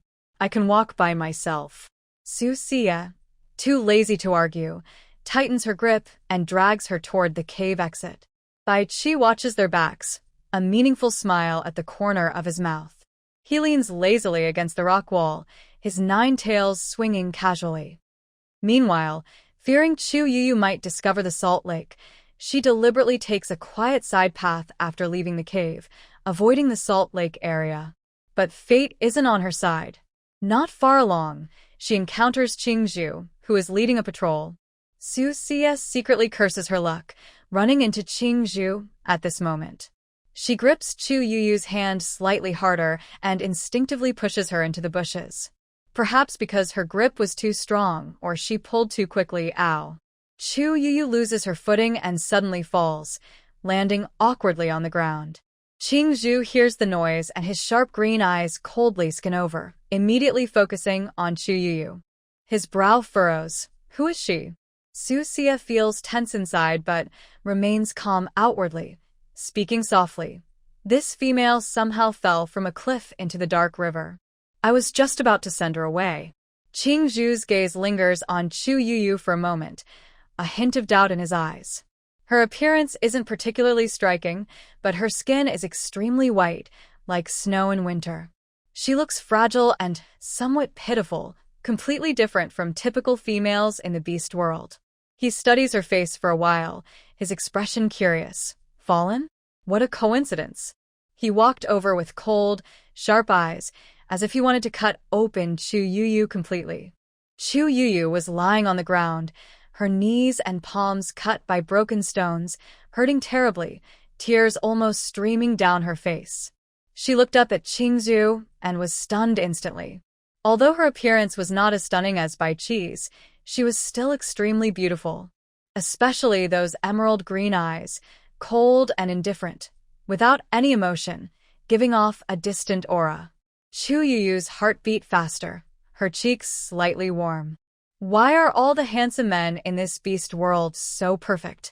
She thought Bai Qi was already very good-looking, but this man in front of her was just as impressive.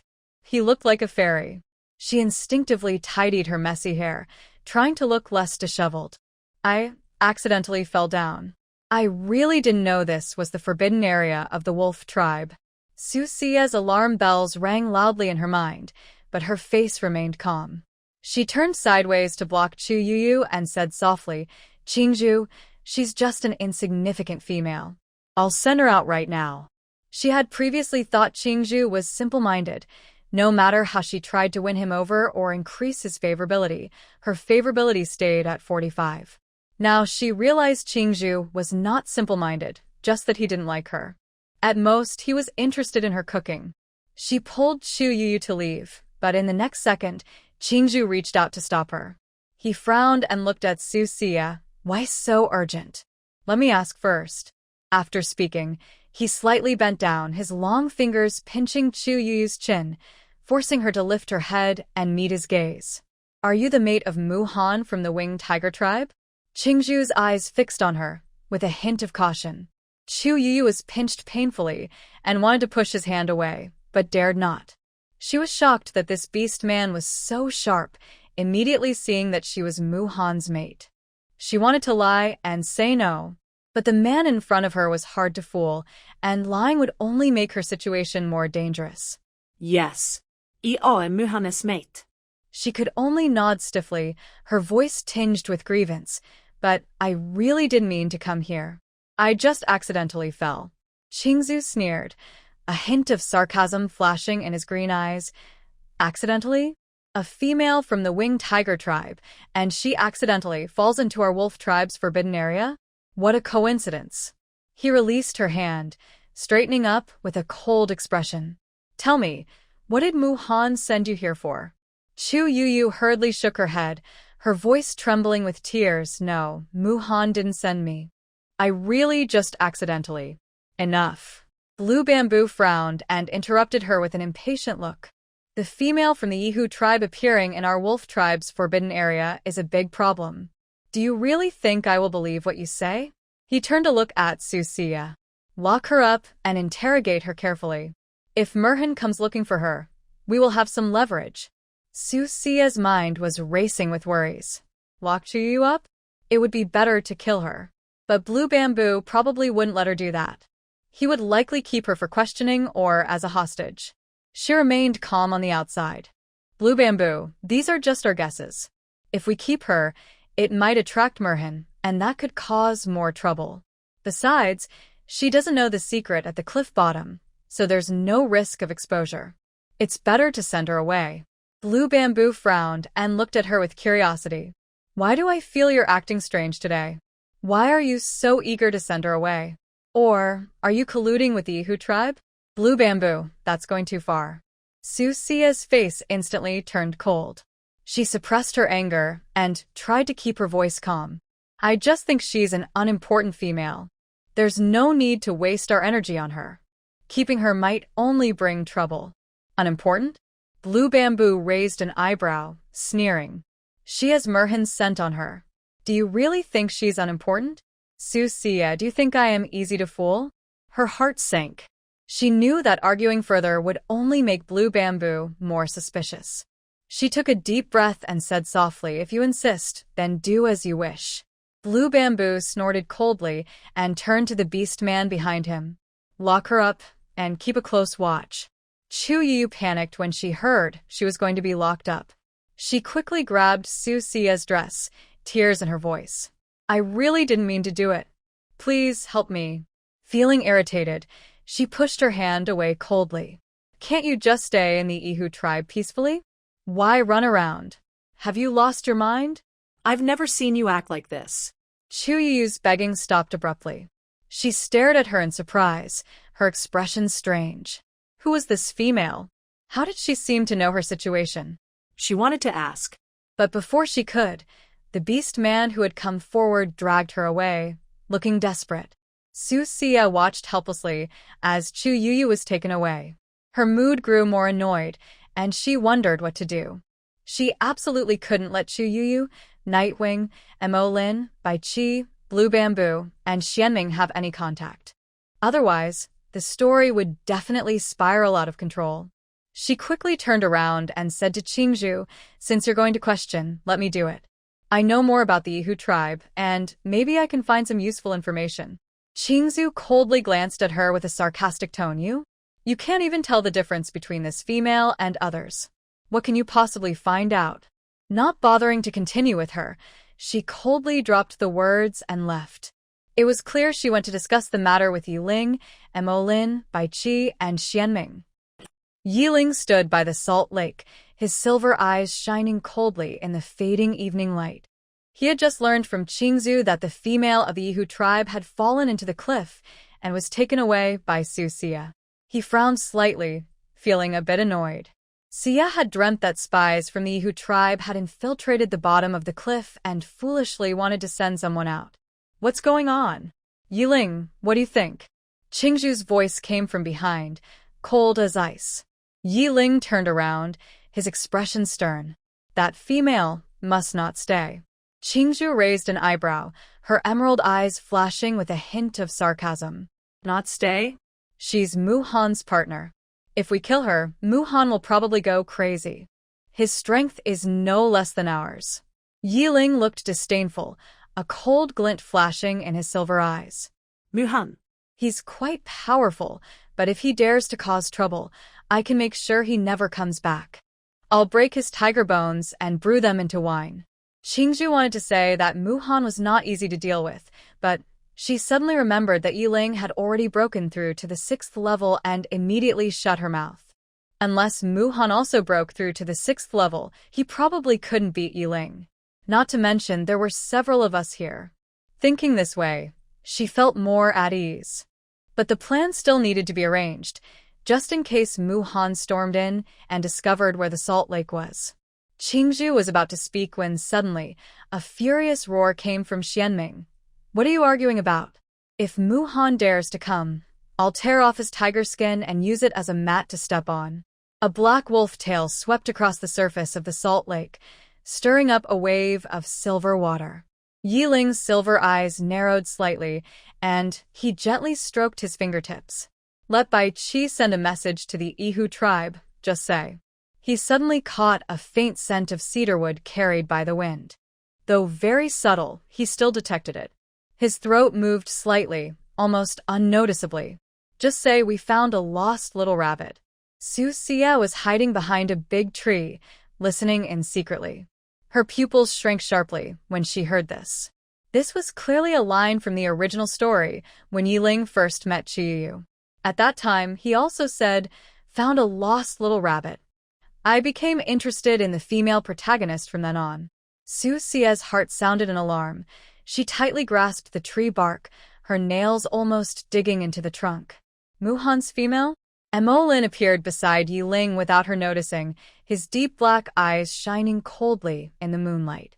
"I'm going to question her and see if she has a Salt Lake map hidden inside her stomach." Hiding behind a large tree, Yeling's face grew even more grim upon hearing this. In the original story, Emolin also said he would cut open Chu Youyou's stomach to look for the map, just to scare her and tease her. But he wasn't really after the map, just trying to frighten her. Chu Youyou was so scared she looked pale, like a frightened little rabbit, which unexpectedly caught Emolin's interest, and he started to see her differently.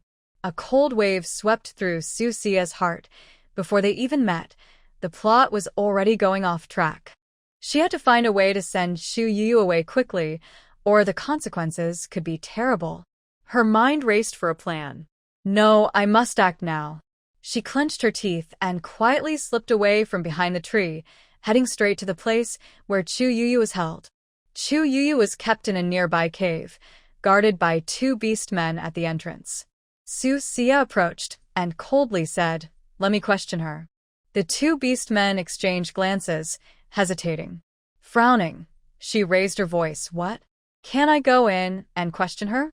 Hearing this, the guards quickly bowed their heads and stepped back. As the daughter of the leader, Susia had the right to question her, so they didn't stop her. She stepped inside and saw Chu Youyou curled up in the corner. When she heard the noise, she looked up, her eyes instantly brightening. Seeing her as a savior, Chu Youyou rushed over, grabbing her arm and begging desperately, "Please help me. Please, I really didn't mean it. I didn't know this was the wolf tribe's forbidden land." Tears streamed down Chu Youyou's face like broken beads, her voice trembling with sobs. "I really just fell accidentally. Please help me. I don't want to be kept here." Susia felt her arm hurt from being grabbed but frowned slightly, secretly sneering. "Accidentally? You're the female lead. Falling somewhere is fine, but falling into the dark river and drifting right in front of Bai Qi, that's just too much of a coincidence." She calmly withdrew her hand and said coldly, "Help you? Why should I help you? You're a female of the winged tiger tribe. Who knows if you're a spy sent by Muhan?" Hearing this, Chu Youyou's face turned pale instantly. She hurriedly shook her head. "No, I'm not a spy. I just. She stammered and couldn't say a complete sentence for a long time. She was too tired of listening to her nonsense and interrupted directly, saying, "Enough. Stop pretending. You have Muhan sent on you. Qing Zhu and the others have already noticed. Nothing you say now will matter. They won't believe you." Chu Youyou's tears fell more fiercely, her voice full of despair. "Then, what should I do? I really don't want to die." Susia looked at her pitiful appearance and felt annoyed inside. This female lead truly has a special aura. Just shedding a tear can make people soften. But unfortunately, she didn't fall for that. Susia's gaze fell on Chu Youyou's glowing white skin and her helpless face, and she quickly had an idea. Men are visual creatures. If Chu Youyou's skin isn't white and glowing, no matter how pitiful she looks, it will be hard to attract a man's interest. Actually, it would be better to ruin Chu Youyou's face or even harm her, but that might cause suspicion. "Don't want to die? Then cooperate with me," she said coldly. She planned to use herbs to darken and yellow her skin. Although she didn't have the herbs with her, she saw some near the cave on her way here. When Chu Youyou heard there was a chance to survive, she nodded repeatedly, saying, I'll cooperate. As long as you can save me, I'll do anything." Susia smirked coldly, thinking, "This is what you said, but don't blame me for being harsh." She turned and left the cave, quickly finding some herbs nearby that could turn skin black and yellow, then crushed them and brought them back. She told Chu Youyou to sit on the ground and not move, then applied the crushed herbal juice to her face, neck, and hands. She let Chu Youyou apply it herself on places she couldn't see. After applying, Chu Youyou's glowing white skin instantly turned dull yellow and dark, reducing her overall beauty by at least a third. Susia also burned some charcoal in the cave and used a charcoal stick to draw on Chu Youyou's face. She thickened her eyebrows, made her eyes smaller, flattened her nose bridge, and added a thick layer to her lips. Suddenly, the once delicate beauty turned into an ordinary passerby. Chu Youyou couldn't see her own face, but looking at her dull, yellowed skin, she broke down completely, unable to accept it. She strongly suspected that this woman had no intention of saving her, just afraid she would hurt her husband, and was deliberately messing with her. She had just seen that this woman's two husbands were indeed very handsome, to the point that her heart fluttered. Thinking this way, her gaze at Susia became strange, and she coldly said, "You did this on purpose. You never really wanted to help me, did you?" Chu Youyou wanted to wash it off immediately, but unfortunately, there was no water in the cave. If she tried to scrub with her hands, she feared it would only make things worse. Her anger grew stronger, and she was eager to tear the face off the woman. But then she thought she was now a prisoner, and confronting her directly was not wise. So she immediately put on a sad, helpless look, with tears welling in her eyes. "Big sister, why are you treating me like this? I just want to go home. Why do you have to torment me like this?" Susia almost spat out her dinner when she heard this. The acting of this innocent-looking girl was truly superb. Just a second ago, she was biting her lip in anger, and the next, she could pretend to be pitiful. But she was not fooled. "Don't worry, you'll go home soon. I don't want to keep you here either. As for making your face look like that, I just thought it would be safer. She threw away her charcoal pen, clapped her hands, stood up, and in a cold voice, left those words behind before turning to leave. She wasn't afraid that Chu Youyou would wash it off. The dye penetrated the skin, and simple water couldn't remove it. Only a special herbal mixture could clean it thoroughly. Even if Chu Youyou washed, she could only remove the ugly makeup drawn with charcoal, but her skin remained dark and dull. As soon as Susia left the cave, she noticed Mo Lin approaching from the corner of her eye. It was clear he wanted to question Chu Youyou. Her eyes flickered slightly, and instead of greeting him, she hid behind nearby bushes. Mo Lin's stern face looked especially sharp in the moonlight. He walked straight toward the cave where Chu Youyou was held, not noticing Susia hiding in the bushes. She stayed hidden, quietly watching his back as he entered the cave. She didn't move, just crouched there, secretly observing. Mo Lin entered the cave, his cold gaze sweeping around, finally settling on Chu Youyou, curled up in the corner. The moonlight shone diagonally through the cave entrance, illuminating her face, which had been carefully altered by Susia. Mo Lin frowned slightly. Her skin was pale and dull, her eyes small, her nose flat, and her lips thick like sausages, an extremely ordinary appearance. She had a good figure, but her face was too ugly. He glanced at her briefly and lost interest, quickly withdrawing his gaze. Inside, he couldn't help but mutter, when did Muhan's taste become so bad? He remembered Muhan once mocking Yeling, himself, Bai Qi, Qing Zhu, and Shienming, saying they were forced to marry ugly women. He said Sia was as ugly as a monster and that she would have nightmares waking up in the middle of a night. Now it seemed Muhan's taste was just as poor. Both sides were equally bad. No one should mock anyone. When Chu Youyou heard footsteps, she looked up.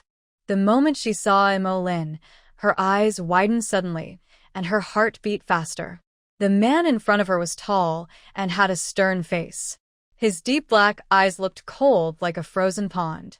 His nose was high, and his lips were thin and pressed tightly.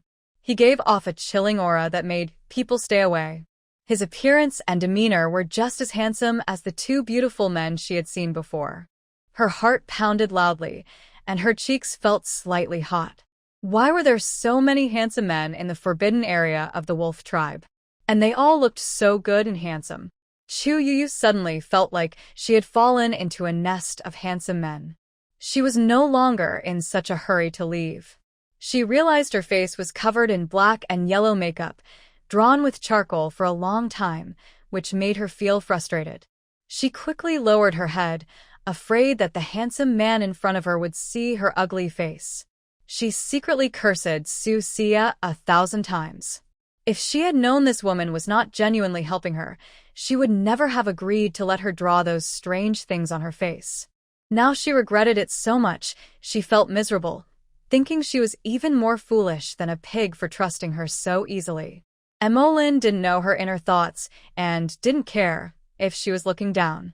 He looked at her from a high position and asked coldly, "Muhan sent you here to check the situation?" He didn't mention the word Salt Lake to avoid revealing too much before they had finished investigating. His voice was as cold as ice. Chu Youyou shivered and quickly shook her head. No, I accidentally fell off a cliff into a dark river and drifted here. It seems you like to talk by opening your stomach. Mo Lin suddenly leaned in, his vertical pupils narrowing into dangerous slits. He pointed his finger, and a black blade appeared. He slowly untied the straps of Chu Youyou's beastskin skirt. Which part should I start peeling? Outside the cave, Susia listened secretly and almost laughed out loud. In the original story, Mo Lin wasn't so ruthless. It turned out that appearance was the pass in this beast world.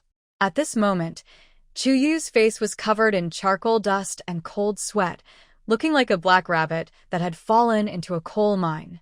Inside the cave, Chu Youyou screamed in fear, desperately holding her beastskin skirt, crying like a frightened little white rabbit. No, a little black rabbit, trembling with fear. No, please, I'm not a spy. Please, let me go. Mo Lin looked at her coldly and the black blade lightly cut across her abdomen. The straps of her beast skin skirt snapped. He frowned slightly, his gaze fixed on the glowing white skin on her abdomen, which sharply contrasted with the dark, dull skin on her face, neck, and hands. Interesting. Mo Lin sneered coldly, sheathing his black blade, straightening up, and speaking ice-cold. Someone bring water. Outside the cave, Susia heard this and immediately realized something was wrong.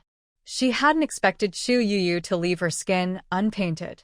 If she had known, she would have painted herself instead. Now, this was a problem. Soon, a beast man brought in a bucket of clear water and left. Mo Lin glanced at the bucket and coldly ordered. Washington Chu Youyou nervously walked over, bent down, and squatted by the water bucket. Her hands trembled as she scooped water and splashed it on her face, scrubbing hard. As her poorly done makeup was washed away, her naturally delicate face appeared. However, her skin remained dark and dull. The herbal mixture was specially prepared by Susia, and simple water couldn't clean it completely. Mo Lin narrowed his eyes, scanning her face and body back and forth, his tone dangerous. Why did you make yourself look ugly? Hearing this, Chu Youyou's tears flowed more fiercely. She looked aggrieved and began to complain. It wasn't me who did it. A female came over and said this could save me. I obediently listened to her and let her do as she pleased. She made me like this, and I don't know what she put on my face. Nothing washes off. My skin isn't like this at all. As she spoke, her voice grew more pitiful, tears falling like rain, looking very innocent. She didn't mention Susia's jealousy or her fear that she might steal the beast husband's affection. She thought that saying too much would be bad, so this much was enough. It also showed her obedience and submissiveness, which could gain the man's sympathy. Montag Lins Braus Favorability. There were only 2 females in the entire Salt Lake. One was the one in front of him, and the other was Sia. Could she be talking about Sia? Why would Sia deliberately make herself look so ugly? Could it be jealousy? Or fear that this female's appearance might threaten her? He coldly glanced at Chu Youyou's still dark and dull face, but a strange feeling of displeasure arose in his heart. Sia, although once lazy and greedy, seemed to have changed a lot recently. In fact, she was somewhat dazzling now. Why would she do such a thing? Are you talking about Sia? Mo Lin's voice was deep and carried a hint of danger. Chu Youyou hurriedly nodded, tears sliding down her cheeks, her voice choked. Yes, it's her. She said this could save me. I believed her. I didn't expect her to treat me like this. Although Susia hadn't mentioned her name, she overheard the 2 men calling her. Mo Lin's eyes darkened, and his impression of Susia immediately worsened. He originally thought she had changed and improved, but it turned out she was still narrow-minded and jealous. Alert! Warning! Mo Lin's favorability -8, current favorability 65. Please take action quickly. Outside the cave, in the bushes, Susia suddenly heard a system alert in her mind. Hearing the alert, she tightly clenched her hand holding the bush, squeezing out deep green juice from the leaves. She looked at Chu Youyou inside the cave, who was tearful and delicate, with a very bad expression. This pure-hearted girl dared to turn the tables. How bold of her. As expected of the female lead, she really has some skills, and with just a few words, she made Mo Lin's favorability drop by 8 points. Host, please act quickly to change the situation, or it will be unfavorable for you, the system reminded her again. Do I need you to tell me that? She stood up from the bushes, moonlight shining on her delicate face, making her look especially cold. She brushed off the grass on her skirt and walked gracefully into the cave. She dabbed berry juice on her fingertips and smeared it on Chu Youyou's face. I was just testing a new dye. You're quite good at framing people. The dark purple juice quickly neutralized the yellow-black medicinal juice, and Chu Youyou's skin visibly recovered to a bright white, even more radiant than before. Mo Lin's pupils shrank slightly as he saw Susia wave the berry in her hand. Muhan's female suddenly appeared near the salt lake. I need to confirm if she has disguised herself. Chu Youyou was about to speak when a berry was suddenly stuffed into her mouth. Susia smiled and pressed her shoulder. This fruit can cure all poisons. Sister, eat it quickly. Be careful not to choke. After all, you still have residual enchantment fruit on you. What enchantment fruit? She was just making it up. Men tend to dislike women who are scheming and trying to manipulate them. Lin suddenly took 2 steps back, catching a faint, sweet scent in the air. His face darkened as he ruthlessly swung his snake tail at Chu Youyou, knocking her away and hitting the rock wall before she rolled down. Chu Youyou awkwardly lay on the ground, grimacing in pain, and the berry fell from her mouth. She looked up in horror, meeting Lin's icy gaze. Enchantment fruit? Lin's voice was as cold as winter, his slit pupils narrowing dangerously. You have quite a nerve. Chu Youyou covered her chest, her face pale, and shook her head in panic. No, it's not true. I didn't do anything. She's lying. The medicine was brought by her herself. Susia kicked Chu Youyou's chest gently, causing a few bright, enchanting fruits to roll out. I was in such a rush to save someone earlier and didn't notice. Now I realize that Han's partner brought these things here. Maybe they were trying to. These few enchanting fruits were secretly placed there by her earlier. As for where the fruits came from, they were naturally from the system backpack. She had accidentally seen this kind of fruit in the forest once and took a few, thinking she might need them someday. Chu Youyou saw the fruits rolling out from her chest and was instantly confused. She screamed in protest. I didn't do this. These fruits are not mine at all. I don't have anything like that on me. Before she could finish speaking, she saw Lin's disgusted expression, and her words stopped abruptly. She suddenly realized she had been set up by this woman. Her reaction was so quick. Only a few minutes had passed. Compared to Zhu, that fool, she was much smarter. Chu Youyou's face looked very bad. Ding. Lin's favorability increased by 10 points. Current favorability, 75. Compared to before the drop, it has increased by 2 points. Host, keep up the good work. Susia heard the voice in her mind and secretly gave a thumbs up behind her back. Shienming had no idea when he leaned against a cave entrance, casually rubbing the bone whistle at his waist with his fingertips, a playful smile on his lips. This small gesture reminded him of a bird he saw when he was young, a bird that loved to hide shiny stolen things under its wings. Quite interesting. His black eyes were deep, and a playful smile curved his lips. Susia heard the movement, and her neck suddenly broke out in sweat.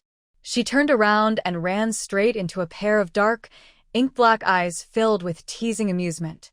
Shienming didn't know when he had leaned at the cave entrance. The moonlight outlined his smooth shoulder lines, and the bone chain around his waist swayed gently with his breathing. Why are you here? Seeing Shienming, her heart skipped a beat. When did this man appear? Did he notice her little movements? She felt anxious, but didn't dare to ask directly. Shienming saw her stiff expression clearly and naturally understood what she was thinking. He smiled playfully. Come and see how Lin is interrogating. I didn't expect to miss such a good show. He spoke as he walked in, reaching up to catch the dew falling from the cave ceiling. He didn't expose her intentions. Susia felt relieved that he didn't expose her, and her tense heart finally relaxed. Lin, how is the investigation? Shienming lazily spoke, glancing at the disheveled Chu Youyou on the ground. Seeing her half of her face glowing white and the other half dark and yellow, like an yin-yang face, he found it amusing. Lin glanced at Shienming with a cold tone. The investigation is done. He has a love potion on him, and his intentions are unclear. But, he stretched out his voice, adding a hint of sarcasm. Muhan is quite generous, even willing to sacrifice his partner to find out secrets. Shienming looked at Susia with a slight smile, teasing that Muhan isn't that generous. Maybe this female took the love potion on her own, brought it herself. After all, you all are so outstanding, haha. The atmosphere inside the cave became strange and awkward. Susia rolled her eyes. This man really enjoyed watching trouble. But this also proved indirectly that Shienming didn't have feelings for Chu Youyou. Her gaze fell on Chu Youyou's yin-yang face, and she couldn't hold back, bursting into laughter.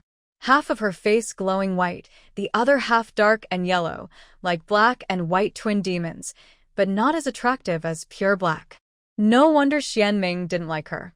Emolin glanced at Susia, feeling something was off about this matter, but he had no energy to investigate now. He said coldly, "Since the investigation is over, let's go. Bai Qi has already set out for the Yehu tribe. Muhan should arrive soon. We need to prepare first." Shienming nodded at Chu Youyou with his chin and asked, "And her? How should we handle her?" Emolin looked at Chu Youyou, who was lying on the ground in a mess, and after a moment of thought, said coldly, "Keep her locked up first. Wait for Muhan to arrive. It might be useful then."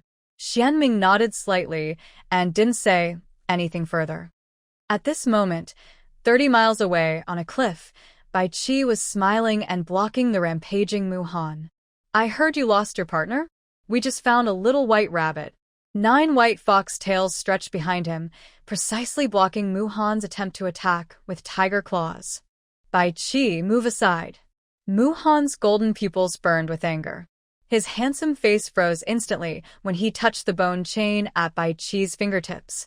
That was clearly the bone chain Chu Youyou wore around her neck, made from tiger teeth and bones he carved himself, a token of their promise.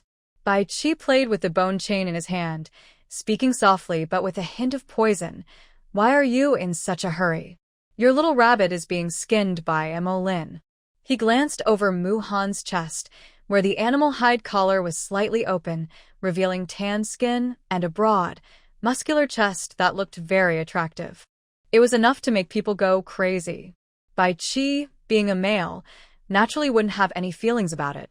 He only noticed a flickering white tiger mark there. That was Chu Youyou's partner mark. The mark was quite nice, and Bai Qi had found it himself, saving him a trip to the winged tiger tribe. Muhan's face was very gloomy, and a hint of killing intent flashed in his golden eyes. He stared tightly at the bone chain in Bai Qi's hand, his voice low and cold. "Bai Qi, you'd better not hurt her, or what?" Bai Qi chuckled softly, his 9 fox tails gently swaying. His tone was still gentle, but with a teasing edge. "Muhan, with your current strength, you might not be my match." Muhan clenched his fists tightly, his knuckles making a cracking sound. He knew Bai Qi had already broken through to the 6th level, and his strength was slightly better than his. But Chu Youyou was his partner and his life. He would never allow anyone to hurt her, not even a hair. "Bai Qi, what do you really want?" Muhan suppressed his anger and spoke coldly, like ice. Bai Qi smiled slightly, his fingertips gently stroking the bone chain, casually saying, "I don't want anything. I just find it interesting. Your little rabbit wandered into our forbidden area and is now being held. So, tell me, should I let her go?" Muhan frowned, his expression full of doubt. He often came to the cliff for hunting. When did it become a forbidden area for the wolf tribe? And although Youyou was stubborn, she would never deliberately enter someone else's territory, let alone a forbidden zone. Forbidden zone? Muhan sneered coldly, a hint of sarcasm flashing in his golden eyes. "Bai Qi, stop pretending. When did the falling mountain cliff become your wolf tribe's forbidden area? I've never heard of it." Bai Qi still smiled warmly, his fingertips lightly stroking the bone chain, speaking casually. "Oh, you didn't know? That's my oversight. But since your little rabbit has entered our territory by mistake, we have to follow the rules, right?" Hearing this, Muhan's anger grew even more. He knew what Bai Qi meant by rules. All tribes placed great importance on their forbidden areas. Anyone who entered was almost killed on sight. Even if they didn't kill, leaving easily would come at a high cost. The winged tiger tribe was the same.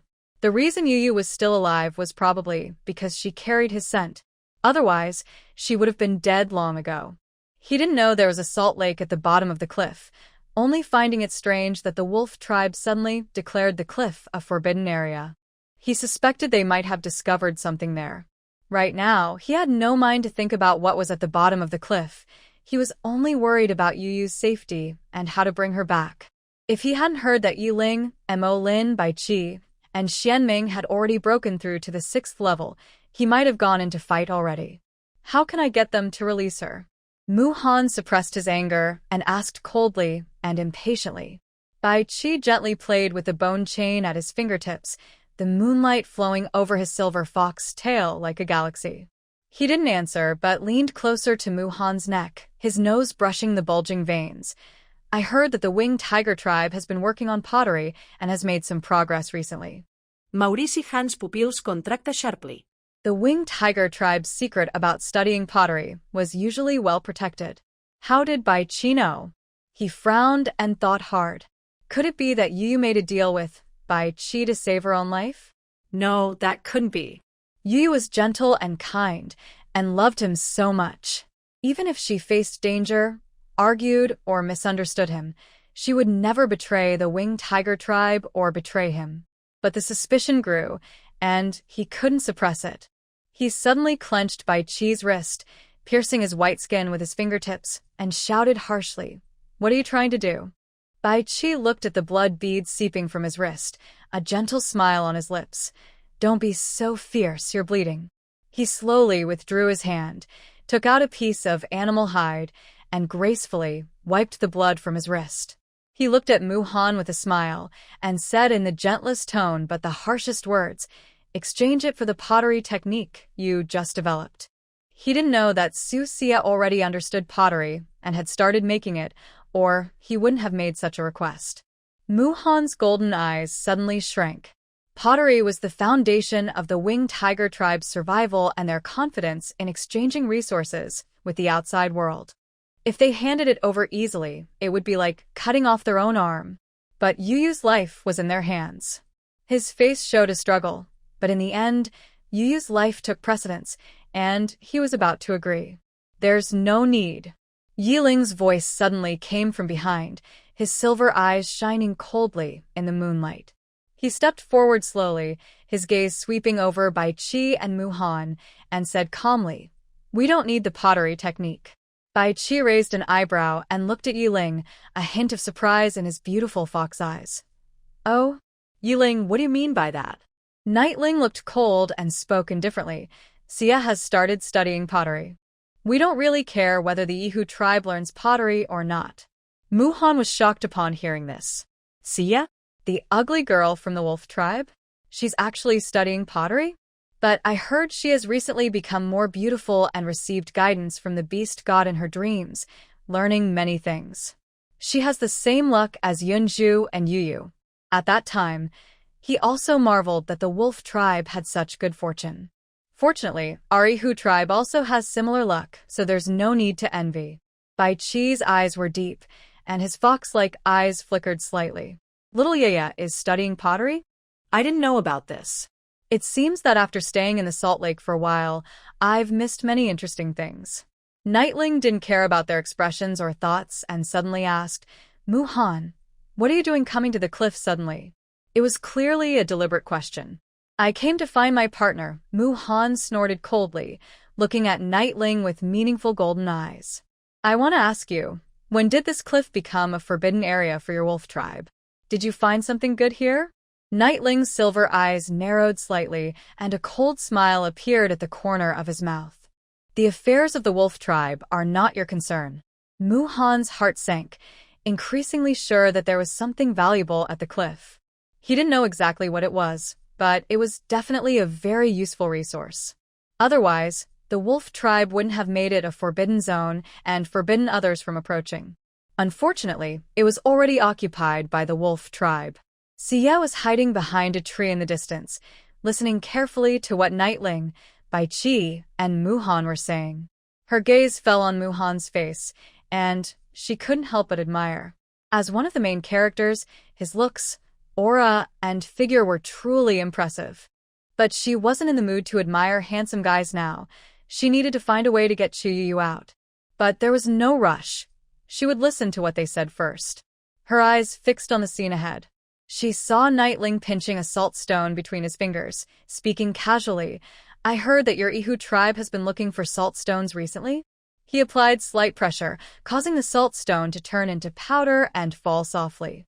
Hiding in the shadows and eavesdropping, Sia instantly understood that Nightling was testing Muhan to see if the Yehu tribe had already discovered the Salt Lake. If they had, a big battle might break out soon.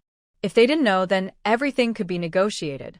However, she knew that Muhan genuinely didn't know about the Salt Lake. He was simply here to find the female lead. But with this little act, even if Muhan didn't know, he would probably start to suspect. She said nothing, only pricked up her ears to listen. Meanwhile, Muhan stared at the salt stone that had turned to powder and was falling softly, his fist clenched tightly. A few days ago, Yu had complained about the lack of salt in the winged tiger tribe and how their prey was too abundant, making it hard to salt and preserve. She asked him to find a salt lake or the sea. He sneered and said, "Such bitter stones are only treasures to your wolf tribe." Nightling heard this and smirked with a hint of sarcasm. "Really? It seems your winged tiger tribe has plenty of salt stones. We don't need to explain how our winged tiger tribe is doing," Muhan said coldly, his golden eyes showing some caution. Nightling didn't say anything else, just gave him a faint, meaningful look. "Since pottery skills are not important, let's change the deal." Bai Qi chuckled softly, his tail swaying gently. His smile was still gentle but hinted at a test. "How about trading your salt stones from the winged tiger tribe?" Muhan frowned at least. The winged tiger tribe's salt stone reserves weren't large, and he didn't have enough for himself. Every year, they relied on trading large amounts of prey at the market. It was Youyou who told him he didn't need to trade and could find a salt lake instead, but he hadn't succeeded yet. "We don't have enough salt stones ourselves, so how could we trade extras with you?" Muhan quickly refused. Bai Qi and Nightling exchanged glances and secretly relaxed. Muhan's reaction told them he didn't know about the Salt Lake at all. It seemed Muhan's partner had accidentally fallen into the dark river. They were too cautious, almost revealing the location of the Salt Lake. Although Muhan knew nothing about the Salt Lake, that didn't mean it was safe. Their earlier conversation and tests must have made Muhan suspicious. After returning, Muhan would likely inform the tribe's leader and send people to investigate. The best solution was to kill Muhan to eliminate the threat. Nightling's eyes suddenly turned cold, a hint of killing intent flashing in his silver eyes. "Muhan, leave your life behind." Muhan's golden pupils shrank sharply, a faint white light flickering. In an instant, he transformed into an enormous white tiger, wings spreading wide. But as he flapped his wings, a snake tail suddenly appeared and wrapped around his wing's base. This was Lin. Shienming stepped out of the woods, flicking a dark fire from his fingertips. With a gentle flick, the dark fire landed on Muhan's back. In a flash, his tiger fur burned black and curled. "Half-step 6th rank tiger, and you dare to cause trouble in our wolf tribe's forbidden land? You really think the winged tiger tribe has no one to stand against you?" Muhan shouted loudly in pain, his back hair almost burned off. He slashed his tiger claw at the heart totem, and a white tiger shadow appeared in the golden light. Susia hid behind a tree, feeling nervous and scared. This battlefield is so lively. Nightling, Lin, Bai Qi, and Shienming are all more fierce than each other. Although Muhan is one of the main characters, in front of these four, he quickly becomes the helpless victim. Looking at the dark fire in Shienming's hand, Tsk, his attack is really harsh. He burned a big white tiger almost bald. Muhan is also a tough guy. He didn't even make a sound. If Chu Youyou saw this, she would be very heartbroken, probably crying her eyes out. She hesitated, wondering whether to take the chance to take Chu Youyou away. No, it's safer to just kill her. Chu Youyou has been at the bottom of the cliff for so long, she can't be completely unaware. But she can't do it herself. It's better if Nightling and the others do it themselves. Just as she was thinking, she suddenly felt a cold breeze hit her from behind. She instinctively turned around and met Qing Zhu's bright green eyes. Qing Zhu had silently appeared behind her, looking at her with a half-smile, half-frown. "Why are you hiding here watching the show?" Qing Zhu asked. Susia rolled her eyes irritably. "Is it wrong to watch the show? Aren't you seeing that Shienming is burning the big white tiger?" During Lin's interrogation, I also went over to take a quick look. Is there a problem with that? She spoke casually. I just felt sorry for her and wanted to send her away. Why do you think I have other intentions? Or do you see me as a cunning and malicious woman? No matter what I do, you always think it's bad. Qing Zhu frowned, a hint of complexity flashing in his green eyes. Susia had always left him with a poor impression. Even though her recent changes were noticeable, they couldn't completely erase his old view of her. So whatever she did, he instinctively thought it was negative. Realizing he had misunderstood her, his cold, handsome face showed a bit of awkwardness.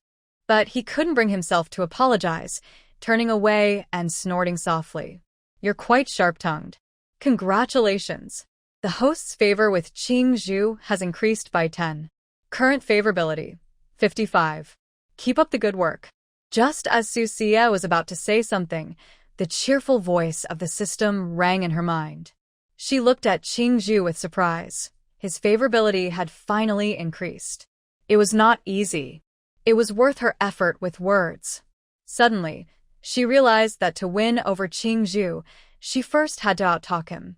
He was sharp-tongued, so she had to be even more sharp to make him submit. A slight smile appeared on her lips as she prepared to say a few more words, aiming to leave Qing Zhu speechless. Roar! Suddenly, a thunderous tiger roar came from nearby. Muhan, covered in blood, with golden pupils flashing wildly. He burned his bloodline, forcing a breakthrough to the 6th level. A white tiger phantom roared behind him. Spreading his wings, he charged straight toward where Susia was hiding. Be careful. Qing Zhu's green eyes shrank sharply. Wind blades shot out instantly, but were swallowed by the white tiger phantom behind Muhan. Susia's vision blurred, and in the next second, Muhan's sharp tiger claws had already gripped her throat. Her body was pressed against a tree trunk by Muhan's huge tiger frame, causing intense pain in her neck and making breathing difficult. Yeling, Lin, and Bai Qi all showed shocked expressions. Even Qing Zhu and Shienming changed their faces, looking grim. Muhan's tiger claw pressed against her carotid artery, coldly sneering, "How about exchanging her for your yo-yo?" Yeling's silver beast pattern suddenly climbed up his neck, and the sharp claws of the silver moon grey wolf tore through the ground. If you dare to hurt her. Lin's dark eyes narrowed slightly, her black snake tail flicking back and forth in the air, ready to attack at any moment. Bai Qi's beautiful fox eyes flashed with coldness, a faint smile still on his lips. But behind him, his 9 fox tails seemed to explode like a barrier of snow, gently swaying in the air, reflecting a cold chill under the moonlight. The green bamboo eyes slightly lowered, fingertips gathering wind blades, ready to save someone at any moment. Shienming's dark fire flickered in the palm, and his black eyes stared intensely at Muhan.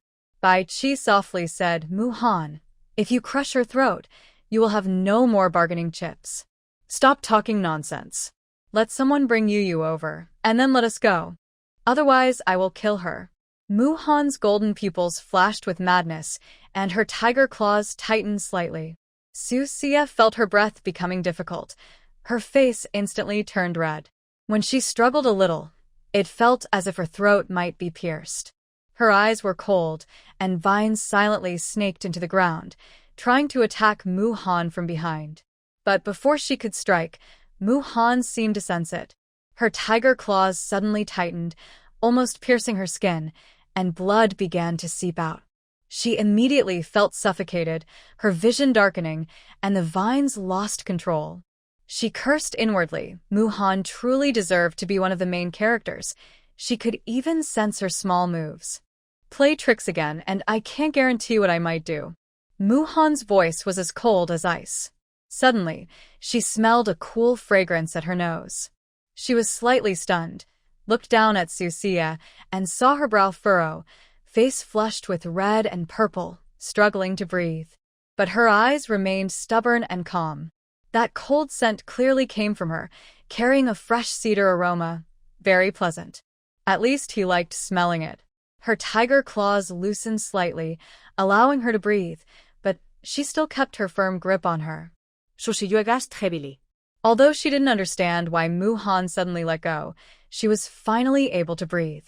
She immediately thought of attacking with vines again, but considering how alert this man was, she dared not make a move.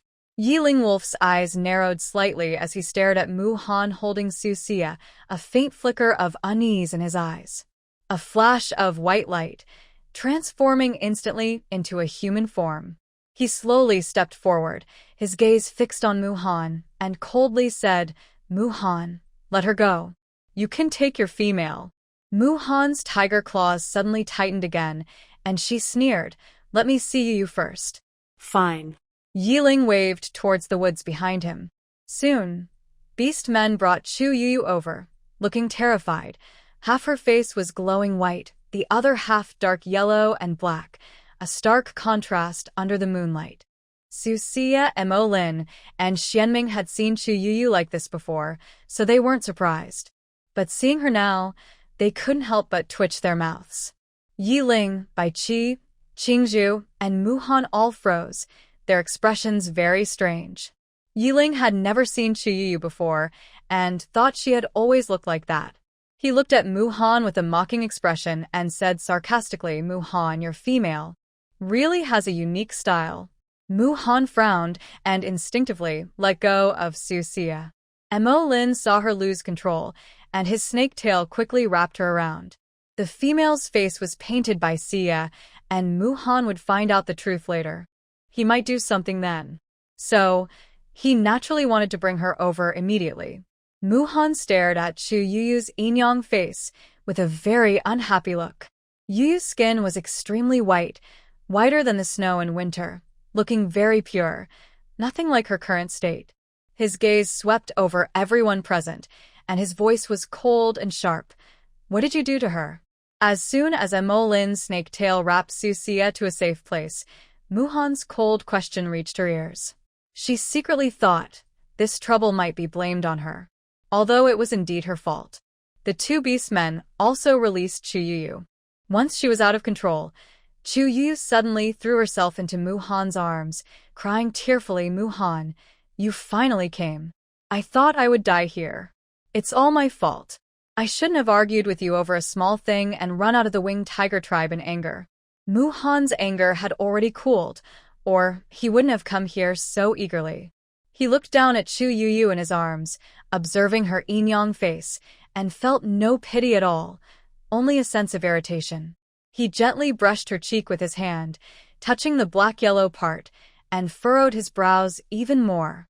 "What's wrong with your face?" Muhan's voice was deep, tinged with restrained anger. Chu Youyou sniffled and looked up at Muhan, her eyes full of grievance. It was this female. She lied to me, saying she could help, but then she painted these black and yellow things on my face and drew for a long time. I didn't know she would do this to me." Hearing this, Susia rubbed her forehead in frustration, feeling she had done something foolish. She didn't bother to explain. There was nothing to explain. She turned around and found a few purple berries in the nearby forest, crushed them, and smeared them on Chu Youyou's face. The black-yellow part on her face instantly disappeared. Yeling saw this scene and slightly curved his lips. Thinking Sia was jealous, he deliberately smeared her face. Not only was he not angry, but he also felt very happy, his heart feeling sweet. He walked over to her with a smile, lightly flicked her forehead with his finger, and his voice carried a subtle, indulgent tone. "You're quite mischievous." Suddenly, Susia was tapped on the head. She couldn't help but touch it and felt a bit speechless inside. This man, when did he develop the habit of flicking his forehead? Why are you doing that? It hurts a lot, okay? She looked up and glared at him, clearly annoyed. Yeling saw her glare and smiled even more deeply, his silver eyes flashing with teasing. "Hurts? Want me to rub it for you?" His gaze flicked over her injured neck, a hint of killing intent in his eyes, but he masked it well. Susia rolled her eyes, too lazy to bother with him, and turned to leave. Suddenly, Lin pinched a leaf between his fingers and swiftly flicked it across Chu Youyou's glowing, white neck. Chu Youyou felt a cool sensation at her neck, instinctively reached out to touch it, only to find her hand covered in blood. Ah! She stared in horror, screamed, and fainted into Muhan's arms. Muhan quickly caught Chu Youyou, his face turning cold instantly. His golden pupils burned with anger. Emolin, are you trying to get yourself killed? Emolin glanced at him calmly and coldly said 2 words, fair. Bai Qi chuckled softly, 9 fox tails spreading out in a fan shape under the moonlight. His fox eyes narrowed slightly, his tone gentle yet sharp. Muhan, you hurt Xiaoyaya. Emolin is just giving back what he received. It's fair. Muhan's face darkened, and Chu Youyou in his arms had already fainted, her neck still bleeding. He looked up at Susia, a trace of complex emotion flickering in his golden eyes. It seemed he wanted to say something but finally just shot a cold glance at everyone, then turned and carried Chu Youyou, spreading his wings to disappear quickly into the night. Qing Zhu walked over to Yeling, watching Muhan's departure with a frown. Are you really letting him go? Even if he doesn't know about the Salt Lake, he might guess something. The Winged Tiger tribe will definitely send people to investigate later, and then the secret of the Salt Lake won't be hidden anymore. Yeling narrowed his eyes, a cold smile curling his lips. His voice was low and dangerous. Let him go? That's impossible. He turned to look at Emolin. Their eyes met silently, full of understanding. Emolin nodded slightly, his black snake tail silently slipping into the night, chasing after Muhan's direction. Bai Qi gently shook his 9 tails, a hint of coldness flashing in his fox eyes, but his smile remained gentle.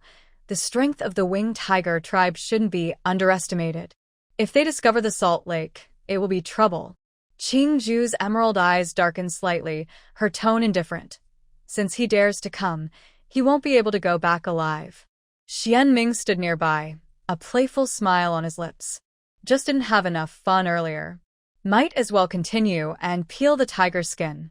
Susia stood to the side, her mouth twitching slightly. These men are really something. They speak in the most casual tone, saying things that make people feel uneasy. I understand they want to ambush her halfway. She hesitated whether to follow them, mainly to see how they would deal with Chu Youyou. Just as the thought arose, she suppressed it. After what just happened, Yeling and the others probably wouldn't agree to let her follow. But if she didn't follow, she would feel uneasy inside, so she planned to sneak after them quietly. At worst, she would stay far away and be careful. Xiaoyu, the broken stones and weeds around the hot spring have been cleaned up. You can go soak yourself. Looks like tonight's double bath is not happening. Bai Qi turned to look at Susia, a hint of regret in his eyes, and his fox tail gently swept her injured neck. Does it still hurt?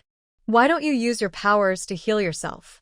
Susia only felt a ticklish sensation where the fox tail brushed her neck, making her want to scratch it. She forgot and said, I'll heal it when I go back. When Yeling heard the words double bath, his eyes darkened, and his silver eyes looked at Susia with danger. Are you planning to bathe with a fox? She blinked, looking confused. When did she agree to bathe with the fox? She immediately wanted to deny it. Seeing the dangerous look in his eyes, her rebellious side surfaced. She wanted to deny it but swallowed her words, instead nodding seriously. Yes, Bai Qi is also my beast husband. Can't I bathe with him? Yiling's silver eyes instantly turned cold, and his whole body emitted a frightening pressure. He grabbed her wrist tightly and narrowed his eyes dangerously. Say that again? Susia's wrist was hurting from his grip. It was just a joke earlier, but now she was genuinely a bit angry. She looked up at him, ignoring his cold, intimidating face, and said stubbornly, I said Bai Qi is also my beast husband. What's wrong with bathing with him? Not only that, I even want to sleep with him. Hearing this, Bai Qi's fox eyes slightly narrowed, and a gentle smile appeared at the corner of his mouth, as soft as spring breeze. His 9 tails swayed gently behind him, spreading out like a peacock opening its feathers. He spoke softly, his voice smooth and delicate. Xiaoyu, your honesty really surprises me. Yiling's cold gaze almost seemed to freeze, and the grip on Susia's wrist tightened further. He gritted his teeth and said, Susia, you'd better know what you're saying. Susia grimaced from the pain, secretly cursing that this dog man had no sense of tenderness at all. She looked up directly at Yeling with a teasing expression. I made it very clear, Yeling, you are my beast husband, but Bai Qi is also my beast husband. Is there something wrong with taking a bath and sleeping with my own beast husband? You can't be so overbearing. Yiling's eyes darkened, ready to get angry. Yeling, if you get jealous over this little thing, then you might as well give up on the future, Qing Zhu said coldly, her eyes full of sarcasm. She's not only your female, who she bathes with doesn't matter. The most important thing now is to kill Muhan. If we don't catch him soon, he will run away. Love-blinded people really lose their brains. Even at a moment like this, they still have time to be jealous. It's like their brains are caught in a door. Hearing Qing Zhu's words, Yiling's eyes flickered slightly, and he loosened his grip a little.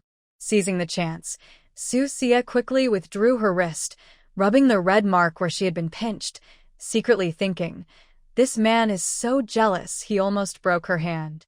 Bai Qi saw this, and her fox-like eyes curved into a crescent as she smiled gently, her tail swaying softly.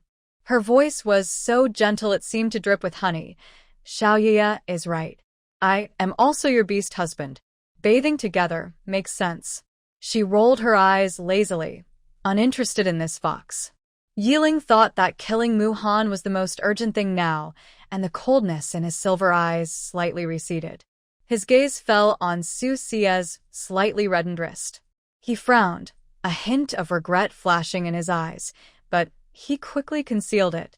Stay honestly in the salt lake, he coldly ordered. In an instant, he transformed into a silver moon wolf, disappearing like lightning into the moonlight. Emolin had already gone ahead. Qing Zhu, Bai Qi, and Shienming quickly followed, transforming into beast forms and chasing in the direction Muhan had gone. Susia watched their backs as they left, about to quietly follow. Suddenly, she realized that relying on her own legs alone might not catch up before dawn. Her face turned grim, but then her eyes lit up, remembering she was now a cultivator. System, do you have any speed-boosting talismans or movement techniques? She asked inwardly. The system immediately responded, of course, but I can't give them directly to the host. If the host completes the tasks issued by the system, there might be a chance to obtain them. Susia's face darkened upon hearing this. Tasks, more tasks.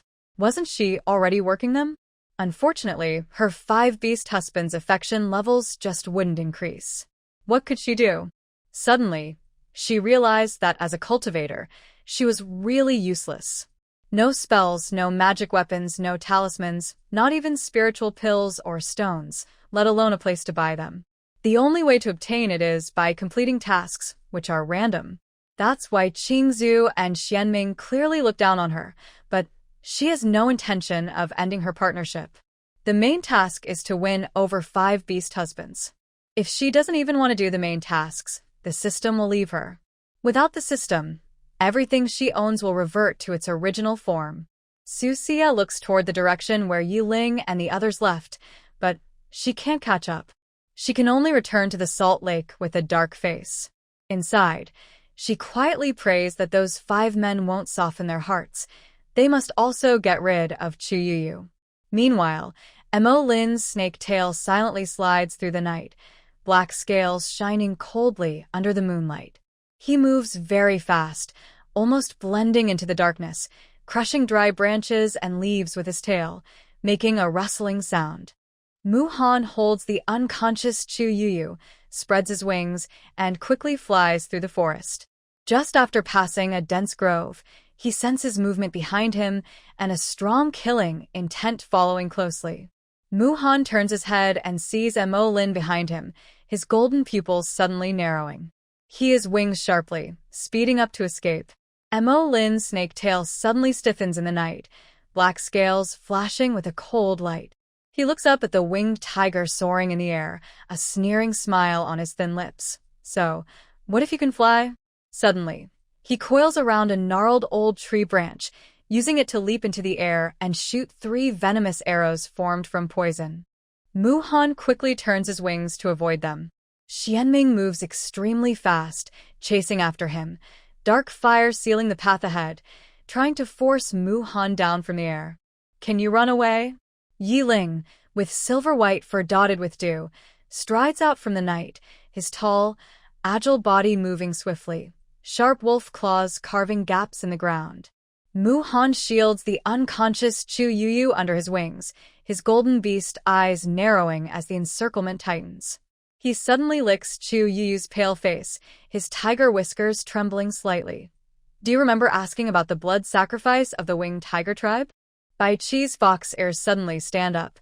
Stop him, he's going to perform the blood sacrifice.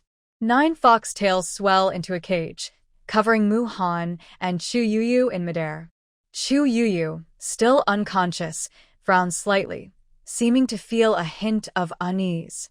Muhan's golden pupils flash with determination as his tiger claws gently Chu Youyou's face, speaking softly. Youyou, don't worry, I will protect you. With that, the tiger claws suddenly slash across his chest, blood spouting out like a pillar. The red-stained golden fur also splattered onto the white tiger phantom behind him, as if the entire forest was shrouded in blood. He looked determined, his voice deep. With my blood, sacrifice my soul. Blood sacrifice, begin. As he finished speaking, a powerful force erupted from within him. Muhan's strength instantly rose to the 7th level, golden tiger stripes flowing around him like a divine presence. Shienming's dark fire clashed with the barrier and was rebuffed, exploding into a black lotus in his palm. Interesting, burning your heart's blood to cast a forbidden spell? It's the burning soul ritual of the winged tiger clan. His bright green eyes reflected flowing runes. His current strength is temporarily at the 7th level. Even all of us together might not be his match. This could be troublesome. Troublesome? Then let me see how powerful a 7th level beastman really is. Emolin's black eyes flashed with mockery. He suddenly swung his body forcefully, his snake tail smashing 3 ancient trees as it swept forward, black scales scraping the barrier with a harsh screech. Yeling transformed into a silver moon-gray wolf, agile and shining coldly under the moonlight. The silver moon ice blade forming between his brows suddenly grew larger, slashing open the blood-colored sky. 7th level? His silver eyes reflected Muhan gently wiping Chu Youyou's face, sneering. Just a fool draining their soul's potential. Suddenly, blood-colored runes wrapped around Bai Qi's foxtail. He squinted and chuckled. Using my tail as an altar won't work. 9 foxtails surged like snow waves, each tuft of fur igniting with purple-red foxfire. The foxfire was extremely hot, illuminating the blood-red sky and burning away the blood curse completely. Qing Zhu's fingertips suddenly turned into a green chain of wind blades, wrapping around Muhan's throat and pulling him down from the air. Blood sacrifice takes 12 breaths. It's still not too late to cut it off. Too late. Muhan's 7th level pressure suddenly exploded, and the chains shattered inch by inch. His tiger claws formed a blood-red vortex, devouring most of Bai Qi's foxfire. Shienming suddenly appeared behind Chu Youyou, dark fire transforming into sharp claws reaching for her back. I heard that after the blood sacrifice, they regress into cub forms, and their strength needs to be rebuilt. Maurician's pupils shrank sharply. Seeing Youyou in danger, he instinctively reached out to protect her. But he was instantly pierced through the abdomen by Emolin's snake tail, blood pouring out like a fountain, his golden fur turning red, blood dripping down. You forced me. Muhan roared försäljare. Suddenly tearing off the beast tooth necklace around his neck, blood-colored runes crawled up Chu Youyou's ankle and around her waist. When Yeling's silver moon ice blade struck the edge of the blood vortex, Chu Youyou had already transformed into a streak of light and disappeared into the vortex. At the edge of a hot spring near a dense forest and salt lake, the surrounding weeds and stones had already been cleared by Bai Qi. Susia crouched by the hot spring, sprinkling rose petals she had just picked from a sea of flowers into the water. Suddenly, a voice from the system echoed in her mind. "Host, do you want to broadcast live?" She paused, then raised an eyebrow. "What live broadcast?" The system chuckled mysteriously. Of course, it's your beast husband's and Muhan's life and death battle. Her eyes lit up instantly, and she nodded quickly. Turn it on. The system chuckled softly and immediately projected a virtual screen in front of her. On the screen, Muhan was covered in blood, his golden tiger stripes shining brightly under the moonlight. He was holding a fainted Chu Youyou in his arms. Nightwing, Mo, Bai Qi, Qing Zhu, and Shienming surrounded him, each using their own skills. Wow, Muhan really is a devoted man. Susia watched while sprinkling flower petals into the hot spring. After finishing, she removed her beast skin clothes and stepped into the water. She leaned against the pool wall, the warm water covering her chest, staring at the virtual screen as if watching a movie. Only she could see this virtual screen. To others, she just seemed to be staring blankly. Fortunately, it was a quiet, late night, and no beastmen came over. On the screen, Muhan suddenly tore through his chest, blood pouring out like a pillar, instantly dyeing the sky red. Susia clenched the floating petals tightly, her eyes wide. Wow. Blood sacrifice? So intense? The system explained at the right moment. Blood sacrifice is a forbidden technique of the winged tiger tribe. It burns the soul's power to temporarily boost strength to the 7th level, but the cost is damage to the soul, causing regression to a juvenile form and a setback in power. She squinted, watching Muhan still protect Chu Youyou despite being attacked by 5 people. A strange feeling arose in her heart.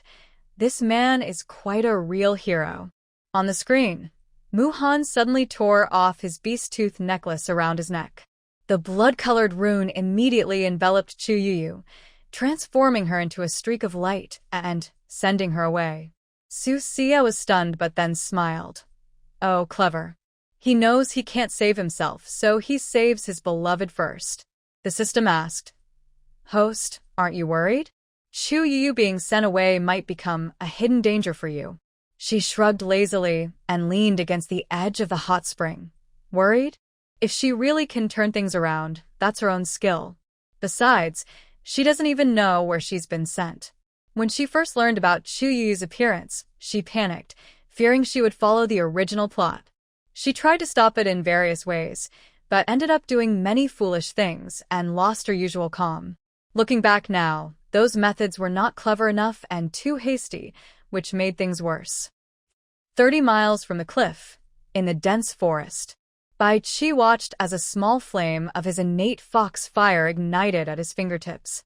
His expression was surprised. The normally purple-red flame now contained a streak of gold. Why was this happening? He frowned, his beautiful fox eyes filled with doubt. The fox fire should be purple-red, symbolizing the bloodline of the 9-tailed white fox. But this streak of gold seemed to be tainted by some power, faintly giving off an unfamiliar aura. What's wrong? Qing Zhu noticed his unusual behavior, her green eyes turning slightly, and asked softly. Bai Qi withdrew his fox fire, a meaningful smile appearing at the corner of his mouth. It's nothing, just that. Tonight's moonlight feels especially interesting. Yeling's silver eyes were cold, and his gaze fell on Muhan, who had fallen. The once tall and mighty winged tiger had now shrunk into a small cub no bigger than a palm. Its golden fur was wet and clinging to its body, and its closed eyes looked fragile, like it had just been born. He stared at the wet cub on the ground, his silver eyes full of complexity. Once, Muhan was among the best of their generation, with strength comparable to his. In some aspects, he was even better. Now, due to a blood sacrifice, he had regressed into a cub, lost all memory, as if all his glory had vanished like smoke. How ironic. Yeling whispered coldly, his voice as icy as frost. He looked up at the night sky, where the silver moon hung high, casting a cold light, as if mocking the cruel fate. Molin's body shimmered with black light and instantly transformed into a human form. His gaze fell on the wet, golden cub on the ground, his expression also complicated. The law of the jungle is survival of the fittest. He chose this path, so he must bear the consequences. His voice was deep and cold, as if stating an obvious fact. Bai Qi's beautiful fox eyes slightly narrowed as he gently stroked the streak of golden fox fire at his fingertips, a meaningful smile on his lips. Interesting, very interesting. This streak of gold reminds me of some rumors. His voice was gentle like water, but carried a subtle, elusive meaning. Qing Zhu stood nearby, her green eyes indifferent, as if everything in front of her was unrelated to her. She gently brushed away the fallen leaves on her shoulder, her voice cold as the wind. He knows the cost of the blood sacrifice better than anyone. Since he chose this path, there's no need for sympathy. Shienming withdrew the dark fire from his palm, his black eyes flashing with disdain. The struggle of the weak is futile. Only the strong can survive in this beast world. The five of them once again focused their eyes on the cub, each with their own thoughts. Yeling paused silently before turning to leave. Let's go. It's time to go back. Muhan reverted to a cub, completely losing his memory. They no longer saw him as a threat. Whether they killed him or not was now meaningless. Mo Lin, Bai Qi, Qing Zhu, and Shienming all looked again at the golden cub on the ground, their expressions complicated. But none of them wanted to kill anymore. They each stepped forward to follow. In the night, the cub curled up on the ground, its golden fur faintly shining in the moonlight. Its breathing was weak, as if it might disappear from this cold land at any moment. In the Beast King City, an ancient, magnificent palace. Chu Youyou slowly opened her eyes, surrounded by unfamiliar yet splendid surroundings. She was lying on a soft beast hide bed, with carved wooden walls decorated with nine-tailed white fox patterns. The space was very large, like a grand hall, with two round pillars in the center, also carved with nine-tailed fox images, exquisite and detailed. A faint fragrance filled the air. You're awake? A deep, magnetic voice came from nearby. Chu Youyou turned her head and saw a beast man standing beside the bed, tall and elegant, with delicate, enchanting features. His narrow, fox-like eyes were mesmerizing, as if they could captivate the soul. Most striking were his 9 snowy white fox tails and the rough cloth robe he wore. Chu Youyou's gaze immediately fell on his robe, and she was deeply shocked. Could there really be linen in this beast world? She looked down and saw that her beast hide skirt had been replaced with a linen long skirt. She didn't know who changed it. She instinctively touched her linen dress, then cautiously looked at the man in front of her. Who are you? Where is this place? The beastman's lips curled slightly, his voice playful. My name is Bayi, the prince of the Beast King City. I found you unconscious outside the city and brought you back to treat your injuries. His tone was casual, as if this was nothing special. But Chu Youyou caught a hint of meaning in his fox-like eyes. She looked down at herself again, noticing her beast hide skirt had been replaced, and her wound on her neck had been treated. She couldn't help but feel a liking for this male. She looked grateful and asked cautiously, Thank you, Your Highness, for saving me. Have you seen my partner? Where is he? Bayi raised an eyebrow and looked her over. I don't know where your partner is. I found you unconscious in the forest outside the Beast King City and brought you back. Chu Youyou heard his reply, her eyebrows furrowing slightly, feeling a bit uneasy. She forced herself to suppress her anxiety, looked up at Bayi, and begged, Your Highness, could you please help me find my partner? I have a feeling he's in trouble right now, maybe even. Bayi narrowed his fox-like eyes, a meaningful smile playing on his lips. Oh, your partner? Truly deep feelings. But outside the Beast King City, the forest is vast and endless. Finding your partner won't be easy. Her heart sank, but she refused to give up. She continued to plead, Please help me, Your Highness. I am willing to pay any price.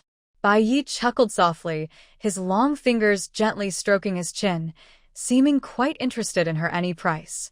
He stepped closer, leaned down to her ear, and his voice was low and tempting. Any price?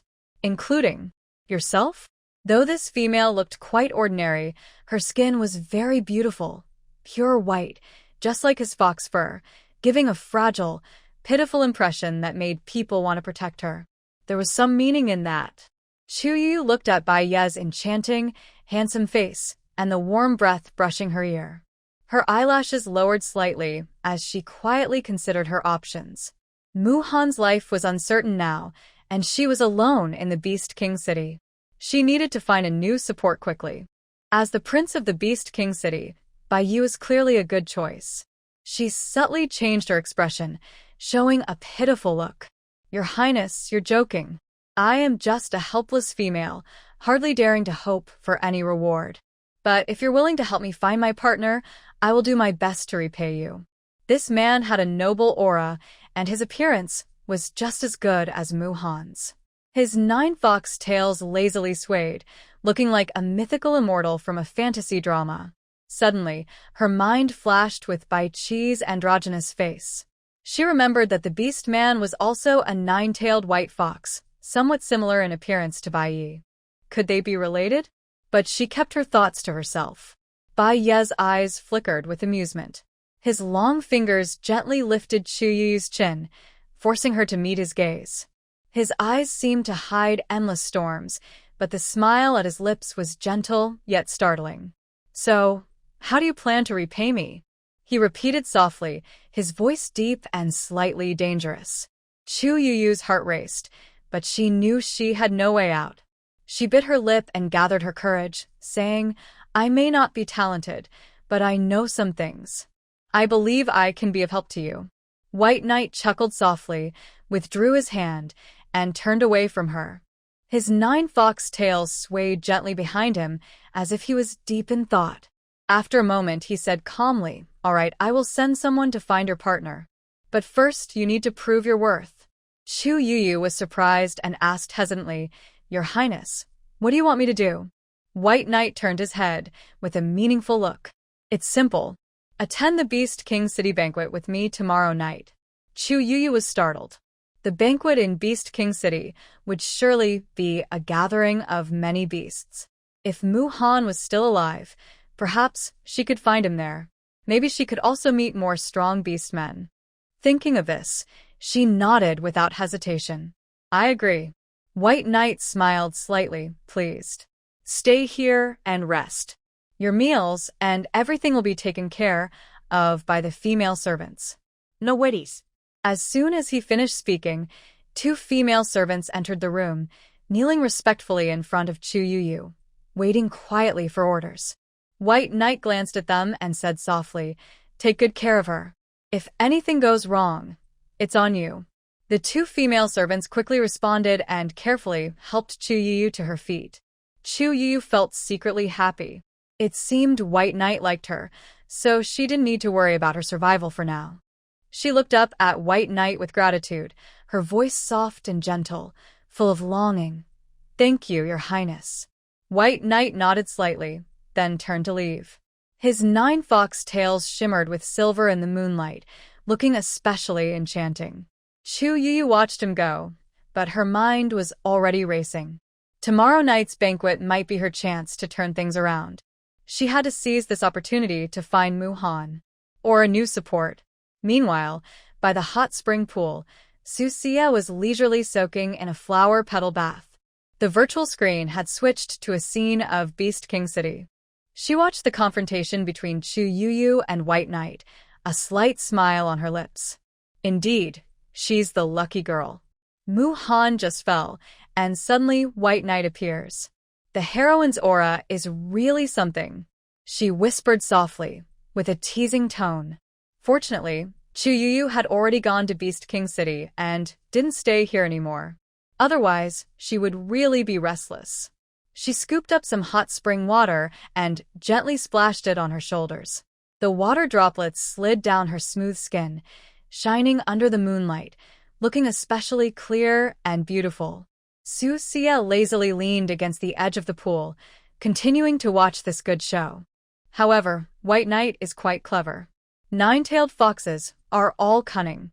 Even a naive girl like Chu Youyou isn't spared.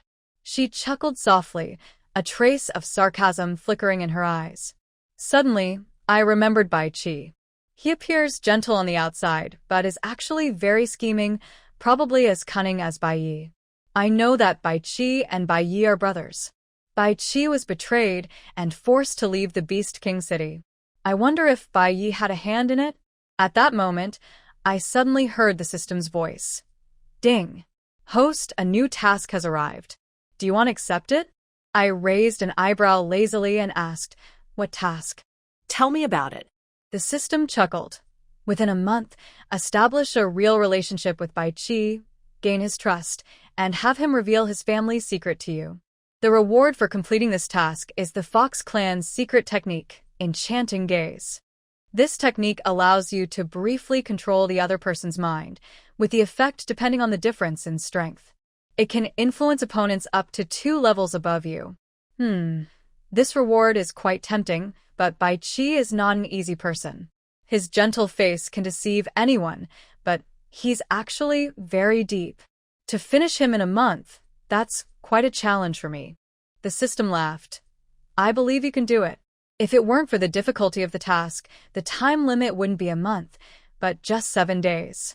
Also, your current appearance and aura are no longer that disliked clown from before. Bai Qi already has 60 points of favorability towards you. That's a good starting point. She lazily scooped some hot spring water and said, easy for you to say. 60 favorability points just mean he doesn't dislike me. We're far from trusting me or him revealing his family secret. But she paused, a glint flashing in her eyes. The Fox Clan's secret technique, Enchanting Gaze, this reward is really tempting. Fine, I accept this task. Though the old fox is tricky, she still wants to try. Seeing that she had been soaking for a while, she was about to get out of the water. Suddenly, she heard faint footsteps behind her. Her ears twitched, and a smile curled on her lips. She deliberately pretended not to notice and sat back into the water to continue soaking. Little Moon, it's so late. Are you waiting for me? Bai Qi's voice was gentle as water, with a hint of teasing. She turned her head and saw Bai Qi walking out of the night, 9 white fox tails swaying gently. The moonlight shone on him, giving him a silver glow, making him look like a celestial being, cold yet enchanting. She pretended to be surprised and blinked. Oh, Bai Qi, why are you here? I thought you were chasing Muhan with Yeling and the others. White Qi chuckled softly and slowly walked to the edge of the hot spring. He squatted down and gently flicked the water surface with his long fingers. Water droplets slid down his fingertips, creating ripples on the water. Muhan has regressed into a cub and is no longer a threat. But you've been soaking here for so long. Be careful not to catch a cold. Susia glanced at him with a charming smile. White Qi, are you worried about me? White Qi's smile deepened as he lightly brushed the water with his fingertips, his voice soft and sweet. What do you think? She deliberately sank a little deeper into the water, only revealing a pair of beautiful peach blossom eyes. White Qi, you're saying that, but I don't dare to think too much. After all, you're a 9-tailed white fox, so clever and deep in thought, you could hide the entire beast world. White Qi chuckled again, his fox tail gently sweeping the water, causing ripples and wetting his fur. His snow-white fur looked even softer when wet. Little Moon, your words really hurt me. I truly care about you. Truly care? She blinked innocently and asked, then tell me, how much do you truly care? White Qi's eyes flickered slightly, and a meaningful smile appeared on his lips. I care so much that I'd do anything for you. Oh? Susia was a bit surprised but didn't believe him at all. She thought to herself, this old fox is really hard to deal with. Just as she was wondering how to make White Qi reveal his background willingly, he gently raised his hand, his fingertips brushing his face. His beautiful fox eyes carried a subtle meaning. Little Moon, since you're so eager to know my feelings, why don't we play a little game? She instantly became alert, maintaining her calm expression. Oh? What game? White Qi's fox eyes narrowed, and his smile grew even more. It's simple. I ask, you answer. If you get it right, there's a reward. If you get it wrong, you'll be punished. Her heart skipped a beat. What kind of game is this old fox playing? She kept her composure and asked softly, all right, what do you want to ask? Bai Qi slowly leaned in, his breath brushing her ear as he spoke in a low, hoarse voice. How sincere are your feelings for me? Hearing this question, Susia's eyes flickered slightly. How sincere are your feelings? Honestly, I don't feel anything for you at all, you flirtatious fox. As my beast husband, you keep scheming and causing trouble by rescuing women. If I don't beat you up, it's a blessing. Of course, these words are only in my mind. I can't say them aloud. Her eyes shimmered with charm, water-like and bright, with a flirtatious smile at the corner of her mouth. Her fingertips brushed over his chest, lightly circling, as she leaned in close to his ear and whispered, "Guess what?" His eyes darkened as he leaned down and gently bit her earlobe, his alluring fox-like eyes becoming even more captivating. 9 fox tails wrapped around her, holding her close, as he softly rubbed her smooth back and murmured, "Little moon, you're playing with fire." Startled by a sudden move, Susia instinctively tensed and cursed inwardly. As expected of a fox spirit, his teasing methods are truly impressive. She forced herself to suppress her heartbeat, trying to stay calm. She couldn't let this old fox confuse her. Her mission was not yet complete. She smiled and pushed him away, her fingers tracing circles on his chest, teasingly saying, "Bai Qi, are you trying to use your good looks to make me tell the truth?" Bai Qi raised an eyebrow, a playful glint in his fox-like eyes. "Good looks? Do you think it's working?" Susia pretended to ponder, then blinked and said, It seems to have some effect, but not enough." Bai Qi chuckled softly, his fox tail gently sweeping her waist, as he kissed her nape with a husky, tempting voice. "What would it take for it to be enough? Do I need to use the charm of the Fox clan for you to tell the truth?" Hearing this, her heart involuntarily tightened. Honestly, she was a bit afraid that the old fox might use his charm. The charm of the Fox clan can enchant minds. She had tried it once before and dared not do it again. What if she accidentally said something she shouldn't? A warning bell rang in her mind, but she kept a charming smile on her face. Bai Qi, the secret arts of the Fox clan shouldn't be used recklessly. I don't want to be enchanted by you, and no one else should know. She gently pushed him away, her expression a little coquettish. Bai Qi chuckled softly, his expression meaningful. "Little moon, are you afraid? Or is there something in your heart that you don't want me to find out?" Her heart clenched again, thinking this old fox was truly tricky. One wrong move, and she might get caught up. She pretended to be relaxed, shrugging lightly. What could I possibly be hiding? But you with your 9 tails are so mysterious. Who knows what secrets you're keeping? Bai Qi's eyes darkened, a dangerous cold flash passing through his beautiful fox-like gaze. Then he returned to his gentle, water-like expression. He softly stroked her porcelain-like face, his voice deep and seductive. "Little moon, you're so clever that I can't help but want to hide you away so no one can see you." Her heart suddenly tightened, but she smiled charmingly. "Hide away? That's not acceptable. My beast husband isn't just you. How could I be yours alone? Please don't learn from Yeling's jealous streak." Bai Qi's eyes darkened slightly, and he pulled her closer. He lowered his head, his nose nearly touching hers, his gentle voice tinged with a hint of danger.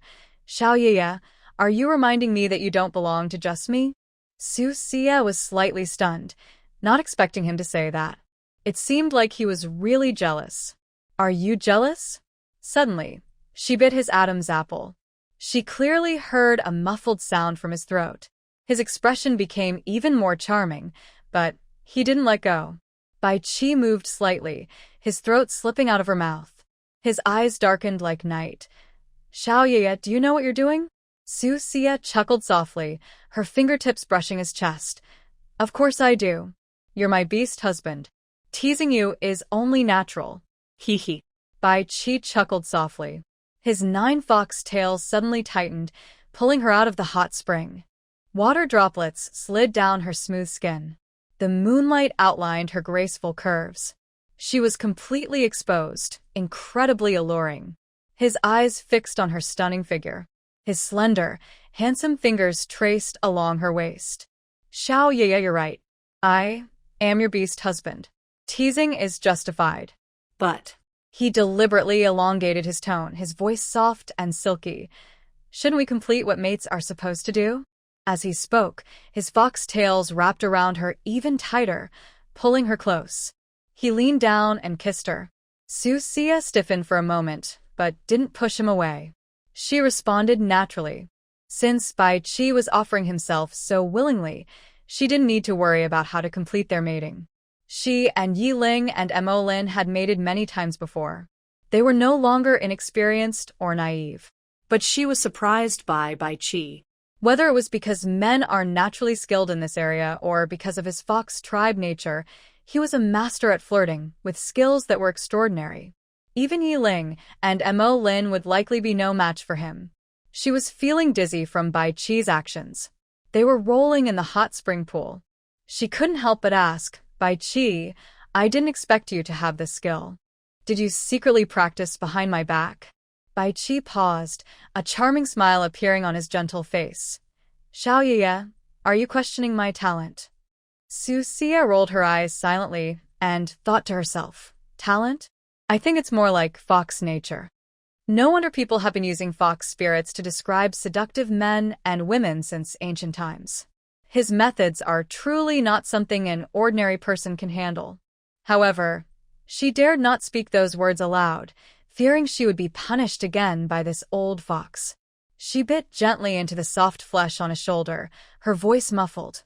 You better prove how high your talent really is.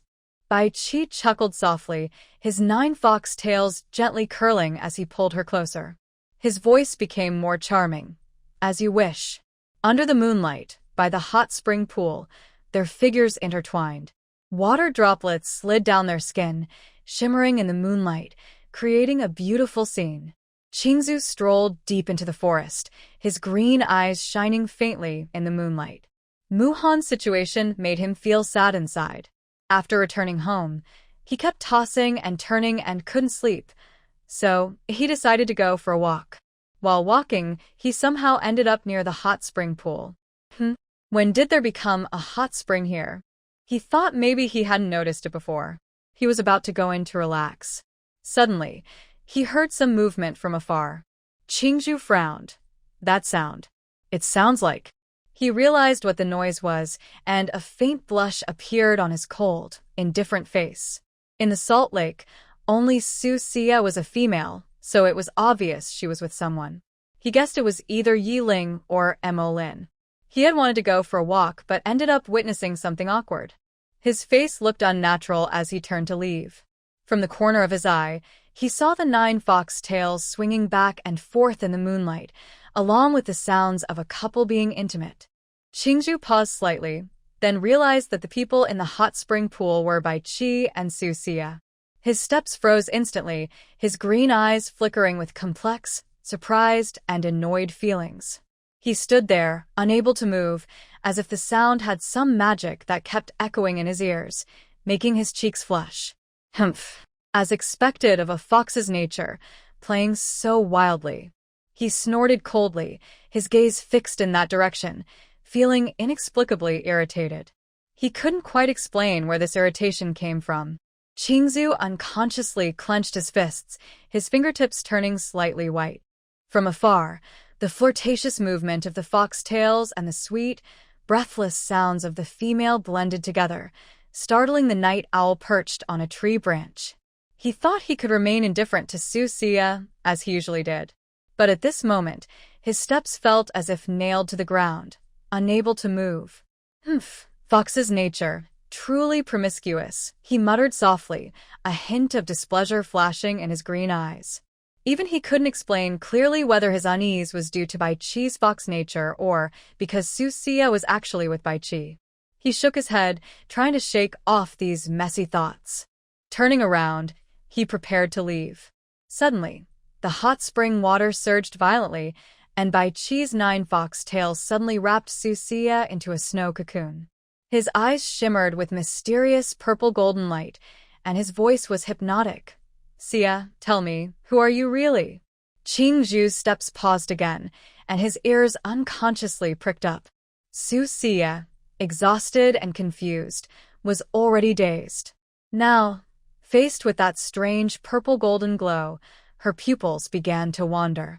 Me? I am Susia. Her voice became soft and dreamy. This Susia was not the same as the one from the end-of-world story, but she still used the same name. She was tightly wrapped by Bai Qi's foxtail, and her whole body seemed to sink into a soft sea of clouds, her consciousness growing fuzzier. Bai Qi's beautiful fox eyes sparkled with purple-golden light, as if he could see through her soul.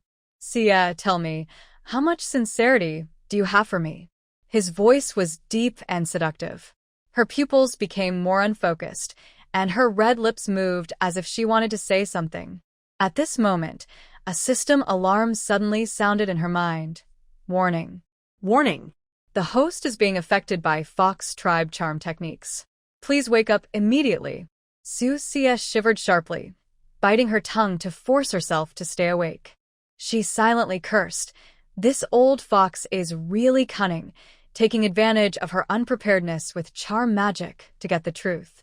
She pretended to be confused, blinking her eyes vaguely. "Bai Qi, what did you just say?" "I feel a bit dizzy. I didn't hear clearly."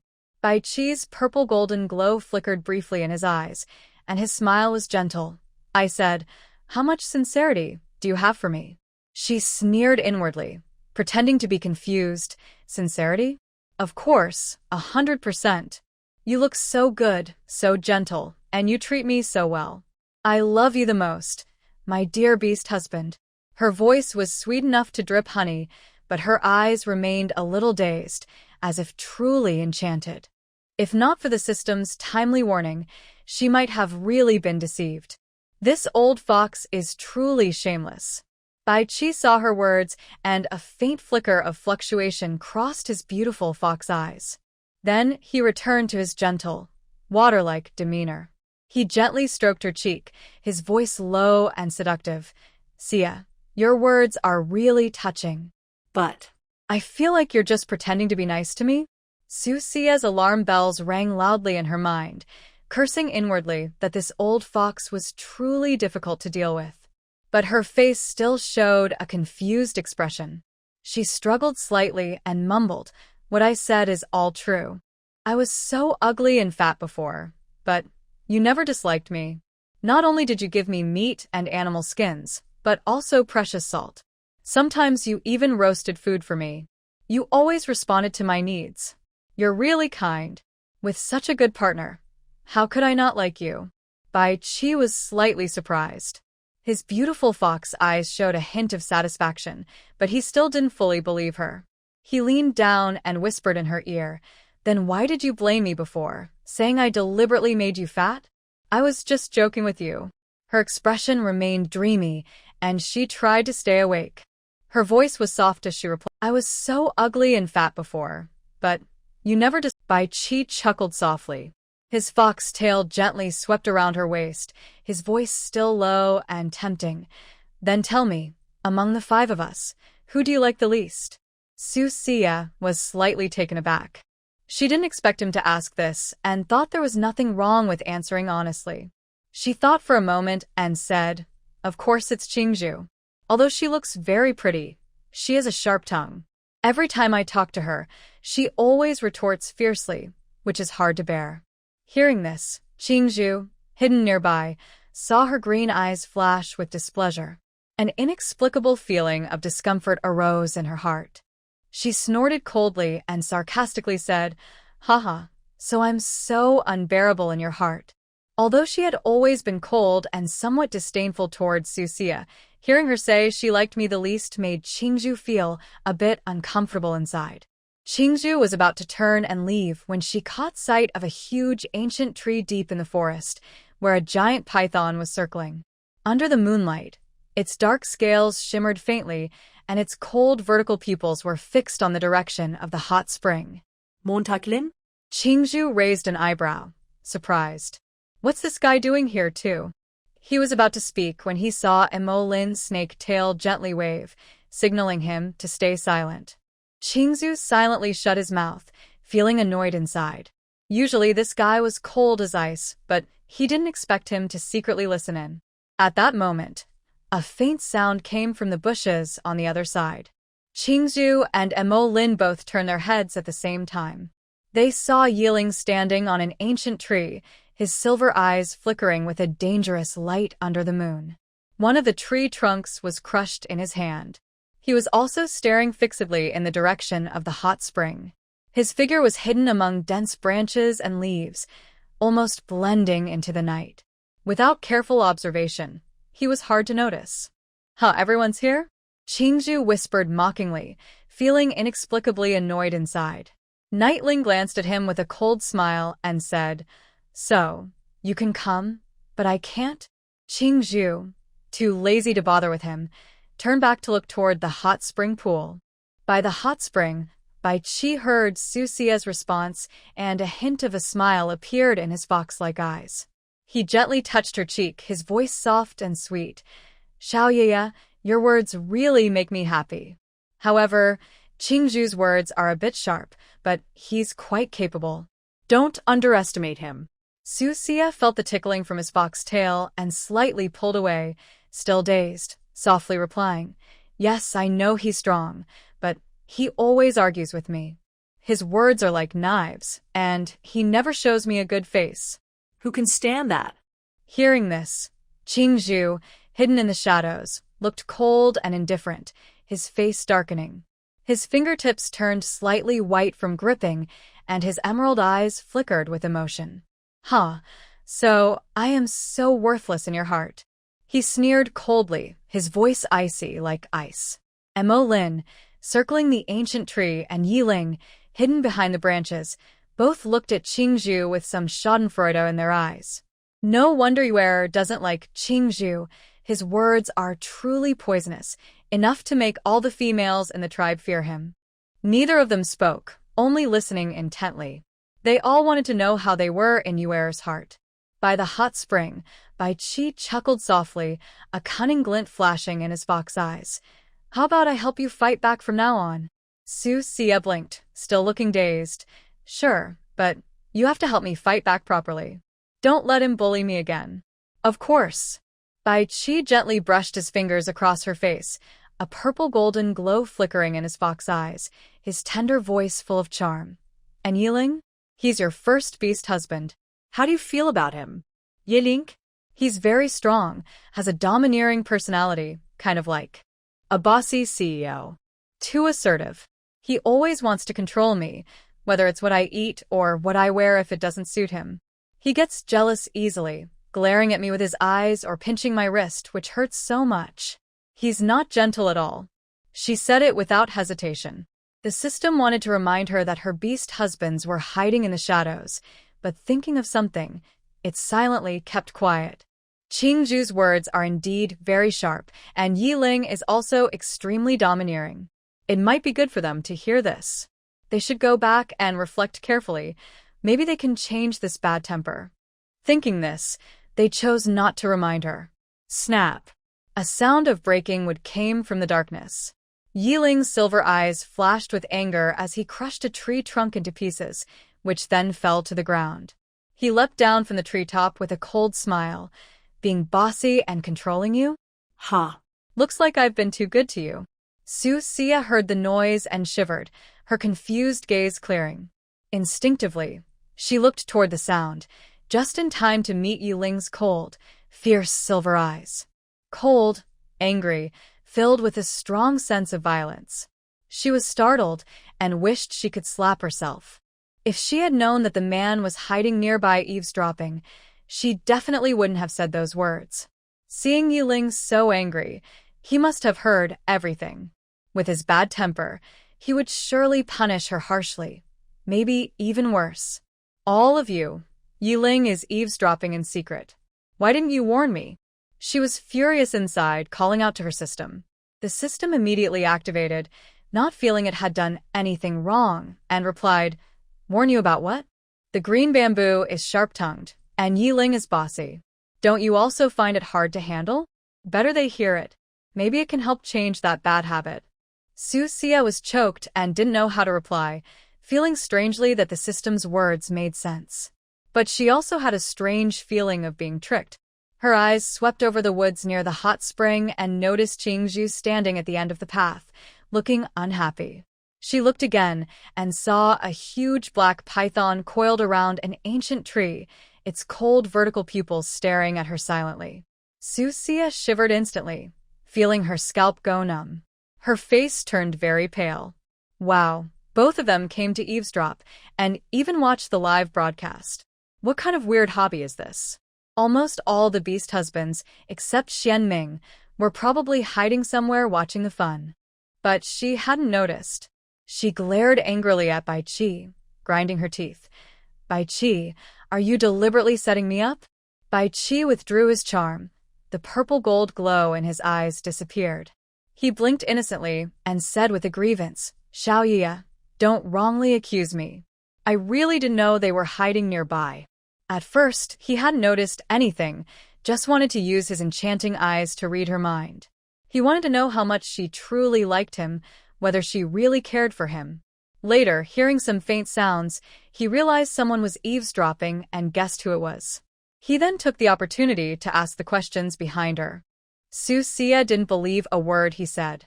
The old fox was naturally alert and very sharp-eared, so how could he not know? She was so angry her teeth itched, almost wanting to kick him. But now wasn't the time to settle scores with the old fox.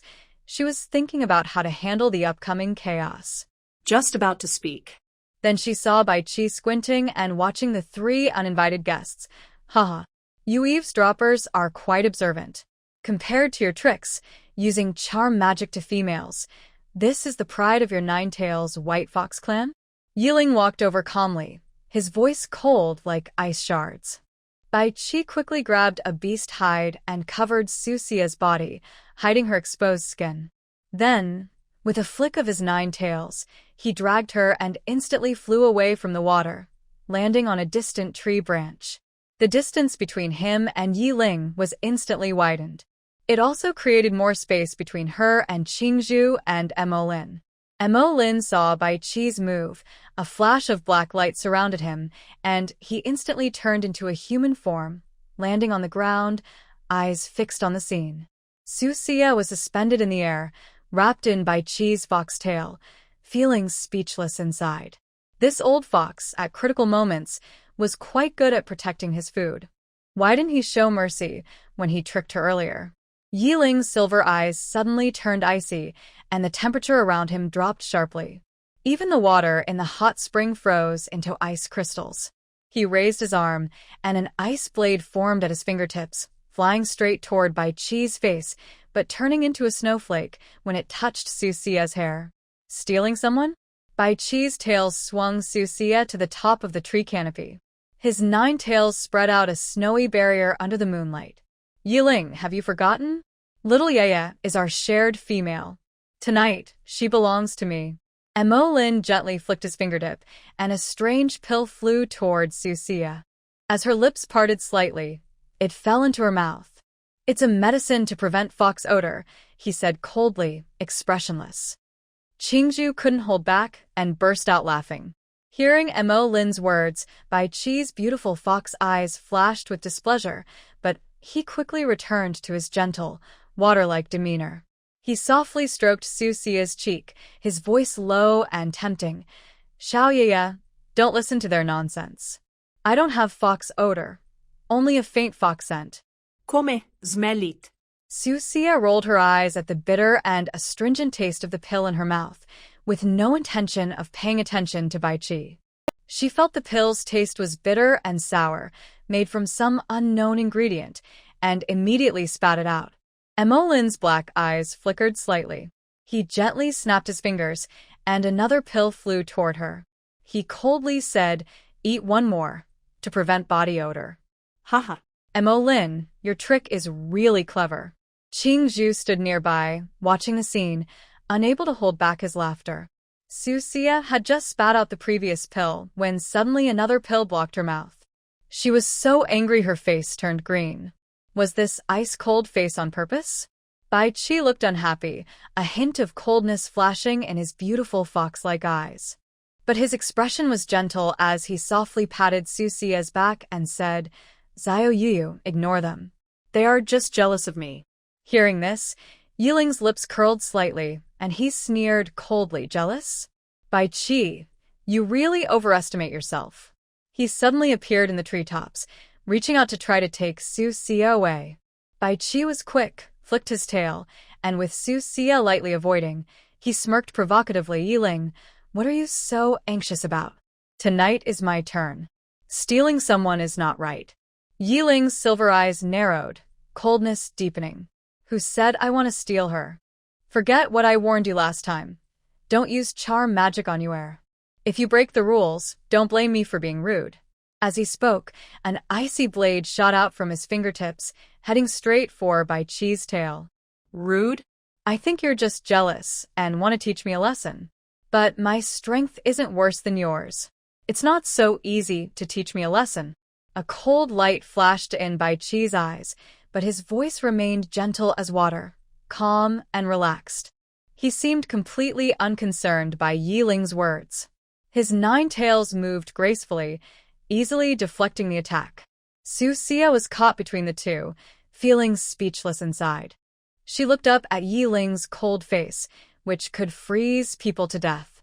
Then she glanced at Bai Qi's gentle appearance and couldn't help but roll her eyes. Can you two stop fighting?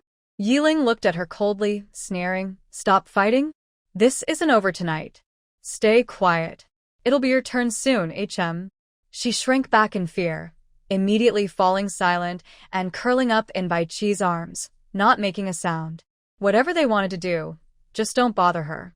It would be best if they fought among themselves, giving her a chance to slip away.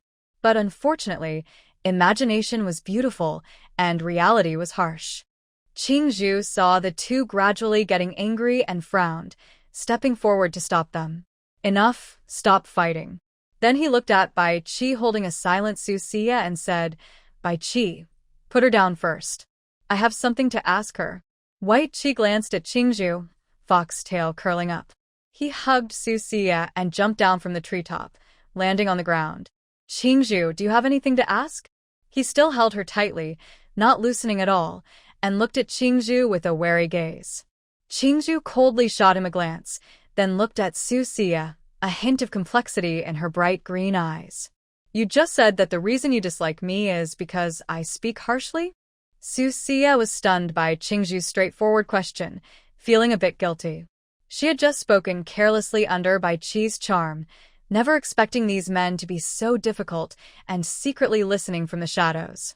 Now, Qing Zhu directly confronted her, eyes cold as ice blades, as if ready to cut her into pieces at any moment. Susia felt a chill on her neck under Qing Zhu's gaze and forced a nervous smile. That's just the side effect of the fox tribe's charm technique. Suddenly, she reached out and looped her arm around Bai Qi's neck. Don't believe me? Ask Bai Qi. Your 9-tailed fox secret technique really makes people say one thing and mean another, talking nonsense? Bai Qi raised an eyebrow, and his 9 fox tails suddenly lifted him into the air. Xiaoya is right. Our fox tribe's secret technique indeed. Before he could finish, a teasing laugh came from an ancient tree. Hee hee. Qing Zhu, Xia is telling the truth. Your mouth is indeed very sharp. Not liking it is normal. Why get so angry? Everyone looked toward the sound and saw Shienming lazily leaning on a branch, almost hidden by dense leaves. It was dark at night, and you wouldn't notice him unless you looked carefully. No one knew when he appeared. Susia saw Shienming and twitched her lips several times. Wow, all 5 beast husbands are here. This chaos is getting more lively. Shienming leapt down from the tree, landing with wild energy. He smiled, his gaze lingering on Susia for a moment, then turned to Qing Zhu. Qing Zhu, she's right. Your mouth really needs to be changed. Qing Zhu's bright green eyes flashed with displeasure. She coldly glanced at Shienming. So, it's not you who's talking. Of course you say that standing there and talking doesn't hurt. Shienming crossed his arms, his 8-pack abs shining with a honey hue under the moonlight, and sneered, coincidentally. She didn't mention me once. His dark eyes swept over Susia's moist lips. Looks like this wild wolf of mine is quite popular with the females, unlike someone whose sharp tongue makes all the females in the tribe fear him and yet refuses to change. Blue Bamboo's cold and indifferent face suddenly turned pitch black, like the bottom of a pot. His bright green eyes shot quickly toward Shienming and said coldly, "Shienming, what's wrong? Do you want to fight me?" Shienming slightly smiled and said, "Fight? I don't have time for that. I'm just telling the truth." Blue Bamboo snorted coldly and said unhappily, "Stop trying to stir trouble. Do you think I don't know what you're planning?" Shienming glanced at him with a nonchalant sneer. "What am I planning? Just reminding you to watch your words. Be careful, or she might kick you out. Then you'll be alone, and no one will cook for you." Blue Bamboo's face darkened, about to argue. Suddenly, Mo Lin swung his snake tail to wrap around Su Shi's waist, seeming to try to take her away. Bai Qi's foxtail suddenly grew rapidly, and 9 waves of snow shot out, knocking Mo Lin's snake tail away. He held Su Youyou and flew to the top of an ancient tree. Purple gold fox fire flickered at the tip of his tail, almost burning Mo Lin's snake skin. Stealing someone's secretly isn't right. He glanced at Mo Lin, who looked upset and had already retracted his snake tail. A meaningful smile appeared on his lips. Then he lowered his head and kissed Su Shi's collarbone, his voice gentle enough to drown someone in it. "Little Ye just said she likes me the most, and her true feelings are 100%. Is that true?" She felt her whole body tingle from Bai Qi's warm lips. She caught a glimpse of 4 murderous gazes below the tree and froze. Of course. The word fake almost slipped out. Thinking that the most important thing now was to gain Bai Qi's trust and make him reveal his true identity voluntarily, she changed her words. Suddenly, she smiled and looked up at Bai Qi, her beautiful peach blossom eyes full of affection. "Of course it's true. Only you didn't dislike me back then, and treated me the best." Bai Qi's eyes flashed with a barely noticeable emotion, but his face remained gentle as water. "Little Yaya, I hope what you said is true. Otherwise." His voice was low and restrained, yet incredibly gentle, hiding an extreme danger. "Otherwise what?" She looked up at him with doubt, noticing that his expression seemed a little off, as if he was suppressing something. Her heart suddenly felt tense. As soon as she finished speaking, Bai Qi suddenly grabbed her neck. His pupils swirled with purple gold, forming a vortex. "Little Yaya, why is your heartbeat 2 beats faster? Are you nervous?" His 9 fox tails suddenly tightened, and his beautiful fox eyes stared at her closely. His voice was as gentle as ever. "Do you know how a 9-tailed fox detects lies?" Su Shiyu's breath caught as Bai Qi's fox tail wrapped around her, making her heart race. She tried to stay calm on her face. She blinked and pretended to be innocent, asking, "Oh, how does the 9-tailed fox tell lies?"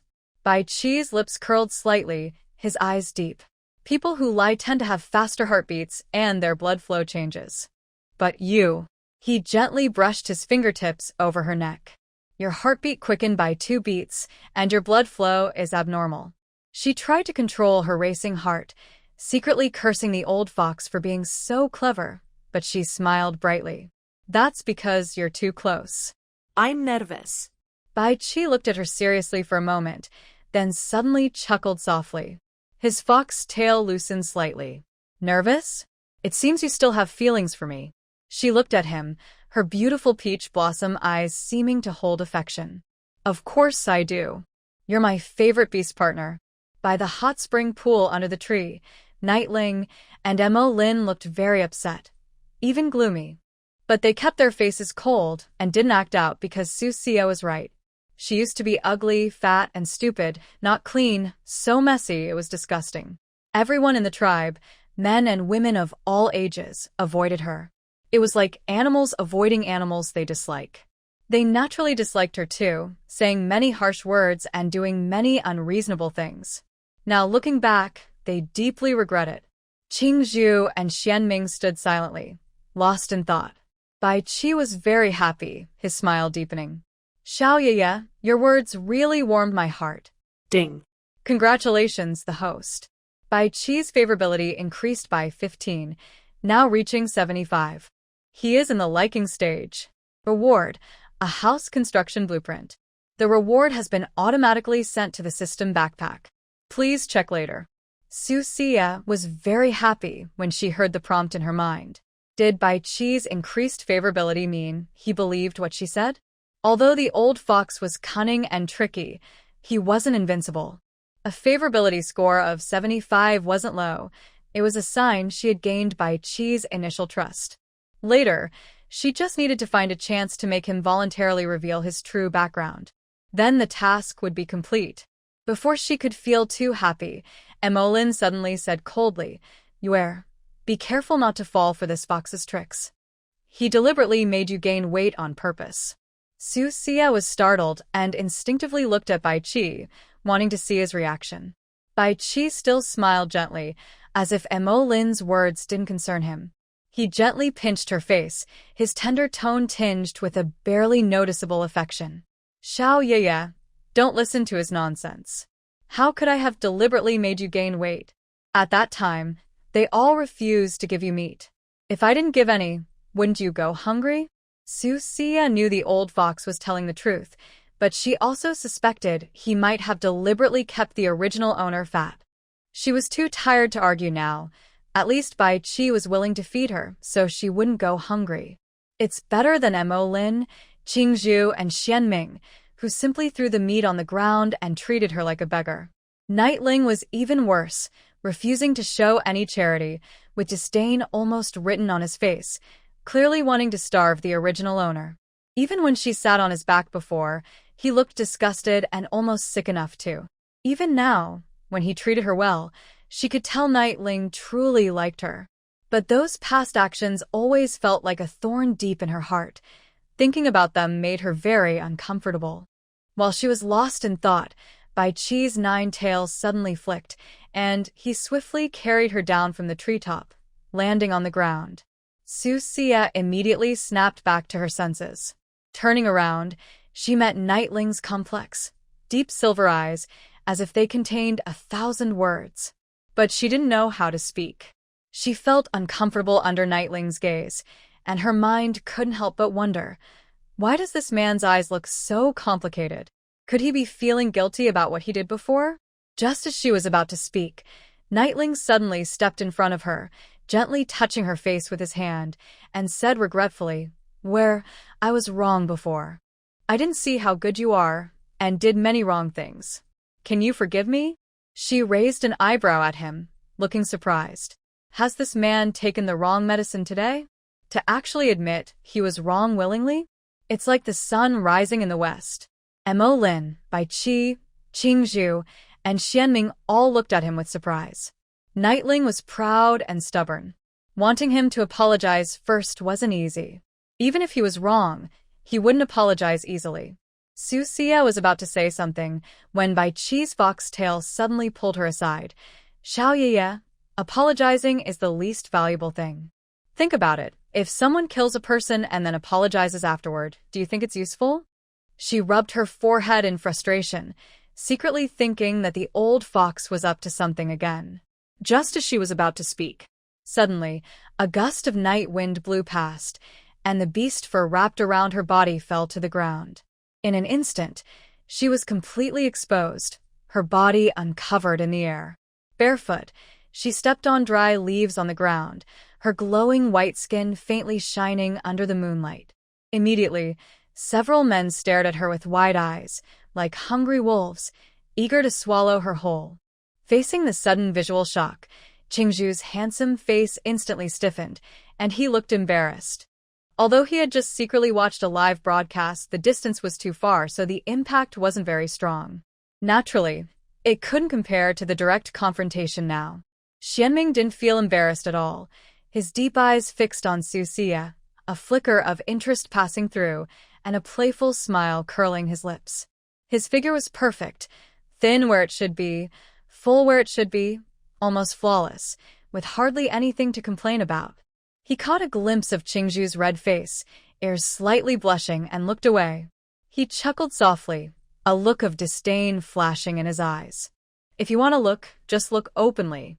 After all, she's your female, What's there to be shy about? There's no need to make things so awkward. It's tiring to watch. Susia froze in place, her mind completely blank. The night breeze blew past, and she felt cold all over. The dry leaves under her feet made her instinctively curl her toes. Realizing this, she quickly picked up a beast-hide skirt and wrapped it around herself. But suddenly, Shienming stepped forward and reached out to tear it off. His eyes fixed on her with admiration, and with a teasing tone, he said, "What are you hiding? I've already seen everything. Everyone here is your mate, no outsiders." Without hesitation, he reached out and pinched her, discovering that his hand felt very good, and he didn't want to stop. Susia instantly froze, her face turning bright red. She slapped away his salty pig hand and glared at him angrily. "Shienming, what are you doing?" She never expected that Shienming could be so shameless. Shienming chuckled softly, not caring that she had slapped his hand away, and with a roguish smile, he said, "What's wrong with this? I'm your male, isn't it normal?" She looked completely annoyed, feeling like he made perfect sense. But she had no reason to argue back. She decided to ignore him and bent down to put on the beast-hide skirt. But in an instant, Shienming tore it off again. Whether on purpose or just teasing her, she wasn't sure. At this point, Susia was truly angry and wanted to lash out. Yeling, with a stern face, came over, picked up the beast-hide skirt, and wrapped it around her tightly, making her completely covered. He looked coldly at Shienming. "If you dare to pull it again, be careful, I'll cut off your claws." Shienming shrugged indifferently, a mocking smile on his lips. "What's wrong, Yeling? Are you jealous? Don't forget, she's not just yours." Yeling's face darkened. It's true that Yuer isn't only his, but seeing Shienming act like this made him angry. Lin looked coldly at Shienming and frowned, saying, "It's cold at night. Why didn't she wear something warmer? What if she catches a cold?" Susia was surprised to hear Lin's words and looked at him with a strange expression. She thought, this icy-faced guy actually has some conscience and cares about others. But then she remembered how he quickly lost favor over a few words from Chu Youyou, which made her feel annoyed. She quickly took the animal fur and wrapped herself again, worried about catching a cold. Qing Zhu glanced at Susia with a complicated look, showing some irritation. Suddenly, he stepped out and said, "All right, everyone disperse. Tonight is Bai Qi's special event. We shouldn't interfere here, or someone might get upset." He was talking about Bai Qi. That sly fox was very petty and might retaliate later. Bai Qi looked at Qing Zhu with a satisfied expression, his beautiful fox-like eyes flashing. Qing Zhu is right. "Tonight is my time. Everyone go back early and get some rest. Tomorrow we need to get up early to salt the fields. Don't delay." This was a reminder for them to leave and not stay here to cause trouble. He still wanted to continue talking with Xiao Yaya. They had only eaten some appetizers, which was not enough. Yeling could tell Bai Qi was trying to chase them away. His face darkened further, and he coldly said, "Yuer is tired today." "Bai Qi, enough is enough." Bai Qi's eyes flicked toward him, a slight smile on his lips, full of meaning. "I remember someone making a lot of noise from night till dawn, enough to shake the entire city. That's all I've done so far."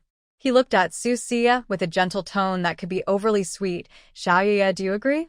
Hearing this question from Bai Qi, Susia's scalp tingled, and she secretly cursed that sly fox for always causing trouble.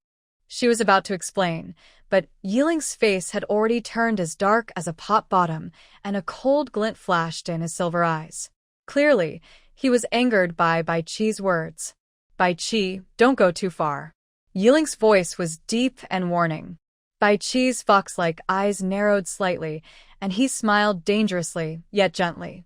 "Yeling, if you really care about Xiaoyaya, when it's your turn, just hold back a little." Yeling's face instantly stiffened, and he snorted coldly before turning and walking away. He had only a short turn to do, but he wished he could kill her in bed. How could he hold back?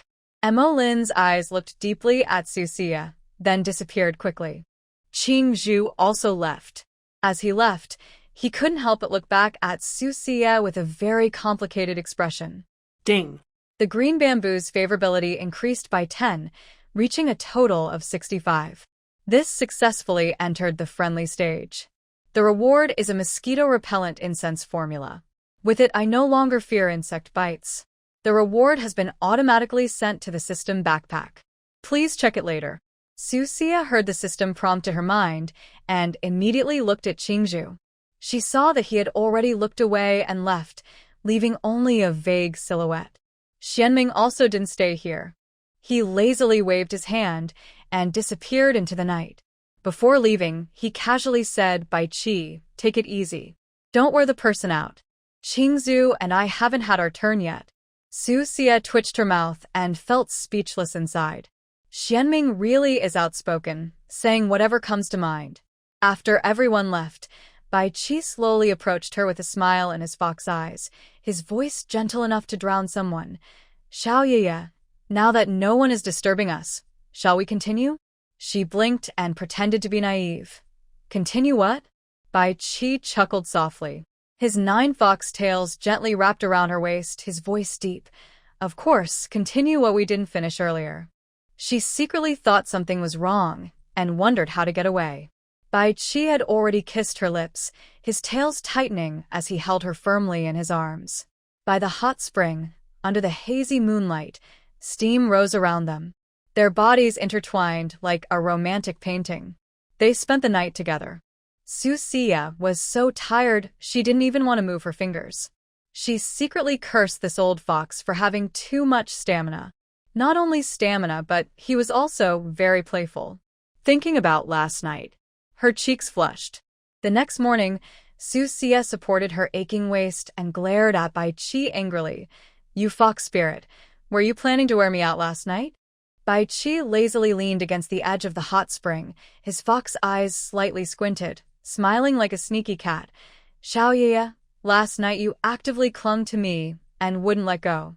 Why are you blaming me now?" She suddenly couldn't speak. Her face turned red, and memories of last night flooded her mind. She really couldn't hold back, mainly because this old fox's skills were too good, and he was very good at teasing women.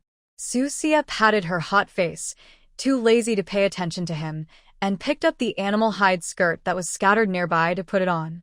She was about to stand up and leave. But Bai Qi suddenly reached out and grabbed her wrist. "Youyou, don't rush to go. Stay with me a little longer." His voice carried a hint of laziness and affection. She glared at him and said irritably, "Stay with you? Just a little longer? I'm afraid my waist will be completely useless." Bai Qi chuckled softly, her fox eyes curling into a crescent moon, her expression playful. "Little moon, your stamina isn't great. You should exercise more." She rolled her eyes inwardly, secretly scolding the old fox for taking advantage and pretending to be innocent. She shook off his hand and turned to leave, but Bai Qi's fox tail wrapped around her again. With a gentle tug, she fell back into his arms. "Hey." Susia was so angry she glared fiercely, opening her mouth to scold him. Turning around, she saw Bai Qi smiling innocently, leaning close to whisper in her ear, "Eat something first, then go. I grilled some colorful deer meat for you. It's right there, just cooked this morning, very fresh. It might not taste as good as yours, but it's still okay. Give it a try." There are also some fresh wild fruits nearby, picked this morning and washed. Hearing his words, Susia felt warmth in her heart. Although this old fox was full of tricks, his gentle and caring side was truly nice. She glanced at the golden roasted colorful deer meat nearby, its aroma tempting her appetite. After a night of fighting with the spirits, her stomach was empty and she was starving. She gently pushed Bai Qi aside and sat down by the roast. Picking up a piece of deer meat, she took a bite. The meat was tender and juicy, with a good flavor. She looked up at Bai Qi, who was smiling kindly at her, his eyes gentle as water, as if he could melt anyone. Susia felt uncomfortable under his tender gaze, worried he might have other plans, so she quickly lowered her head to eat. She didn't look at him again. At dawn by the salt lake, a light mist drifted, and the lake shimmered with a faint silver glow, like a thin veil covering the water. Qing Zhu stood by the lake, a breeze blowing softly, bringing a cool feeling. He looked down at the water, rippling gently, reflecting his cold face. His green eyes flickered slightly as his thoughts drifted far away. Last night, Susia's words felt like a thorn deeply embedded in his heart, making him very uncomfortable. He never expected that something he casually said would make her dislike him so much. He was used to speaking straightforwardly, used to expressing himself sharply, but he had never considered how others might feel. Am I really so annoying? Qing Zhu whispered to himself, frowning. Qing Zhu, what are you daydreaming about here? A lazy voice came from behind. Qing Zhu turned around and saw Shienming leaning against a tree with his arms crossed, a teasing smile on his face, watching him. Nothing. Qing Zhu replied calmly, still cold in tone. Shienming raised an eyebrow, walked over to him, and looked across the lake. He smiled and said, "So last night, I heard Susia say she hates you. Did that make you feel uncomfortable?" Qing Zhu frowned and coldly glanced at Shienming. "Stop talking nonsense." Shienming chuckled softly and stepped closer. "Whether it's nonsense or not, you know in your heart. If you're uncomfortable, there's nothing to be ashamed of." Qing Zhu's face stiffened slightly, and a hint of displeasure flashed in his green eyes. "She can say whatever she wants. It has nothing to do with me." Shienming looked at him sharply. "You're always like this. I don't understand you. If you like someone, just like them. If you dislike someone, just dislike them. Why keep it all inside? Isn't living like that tiring?" He chuckled softly and patted his shoulder. "All right, since you don't care, don't think about it. It's time to work." He turned and headed toward the salt field. Qing Zhu stood there for a while, then also went to work at the salt field. As soon as he arrived, he saw Yeling furious early in the morning at the salt field, with a grim and fierce expression, clearly in a bad mood. "Where's Bai Qi? It's so late. Why isn't he here to help with the salt?" His loud shout could be heard from far away. The beastmen at the salt field shrank back, afraid of being caught in the anger. Qing Zhu frowned. With such anger early in the morning, it was obvious it was because of last night's events. Susia not only mentioned him, but also said Yeling was domineering and controlling her. He felt uncomfortable at first, but now his strange sense of balance was somewhat restored. He didn't want to go over and provoke Yeling, so he silently started helping with the salt. Mo Lin, with a cold face, looked over the entire salt field. He didn't see Bai Qi's figure and frowned deeply. He put down his work, turned, and headed toward the hot spring pool. He was shivering with cold, radiating icy energy that could be felt from 800 miles away, making him tremble. Goodness, going to the hot spring early in the morning, judging by his attitude, he was either here to deal with her or to confront Bai Qi. She took advantage of Mo Lin's approaching footsteps and quickly slipped away from the nearby forest path. The 36 stratagems say, escape is the best, to avoid being caught and scolded by Mo Lin. Although she wasn't afraid, she didn't want to ruin her mood early in the morning. Bai Qi lazily lay by the hot spring pool, suddenly feeling a bit cold. Hearing footsteps nearby, he knew who was coming. He lazily opened his eyes and, with a glance, saw Mo Lin's cold face that could freeze people. He let out a light sigh and teased Mo Lin, "It's so early. Why are you so angry? Did someone upset you?" Mo Lin shot him a cold look, noticing the bite mark on Bai Qi's shoulder and the scratches on his back from fingernails. It was obviously done by Yuer. His eyes darkened instantly, and his aura grew colder. It seemed quite intense. His gaze, like shards of ice, pierced straight through you. Bai Qi chuckled softly, his 9 fox tails gently swaying, and said casually, "Jealous?" Mo Lin's face stiffened, then quickly returned to a cold, icy expression. "If you don't want all your fox fur pulled out, hurry up and go to your work." Bai Qi lazily stretched and didn't care about his expression or tone, teasing Mo Lin, "Your jealousy is really strong. Last night, you only stayed a little longer with Xiaoye and you're already rushing to catch me?" Mo Lin's face grew even colder, with a hint of awkwardness. "Stop wasting words. Yeling is losing his temper at the salt field. If you don't go now, he might just burn the place down. Bai Qi chuckled softly, slowly got up from the hot spring, dried himself, and casually wrapped a piece of beast hide around his body. Yeling is still so fiery-tempered. But what does his temper have to do with me? I'm not his subordinate. He didn't care at all inside. Mo Lin frowned, tired of chatting nonsense with him, and after a moment of hesitation, grabbed Bai Qi by the back of his collar and pulled him away. Hey, Mo Lin, don't do that. It's really unrefined and looks so bad. Bai Qi struggled slightly and broke free from Mo Lin's grip, grumbling unhappily. All right, can I go now? Really? He huffed and walked away on his own. Mo Lin saw that this old fox was clever and didn't continue to hold him back. He just followed behind.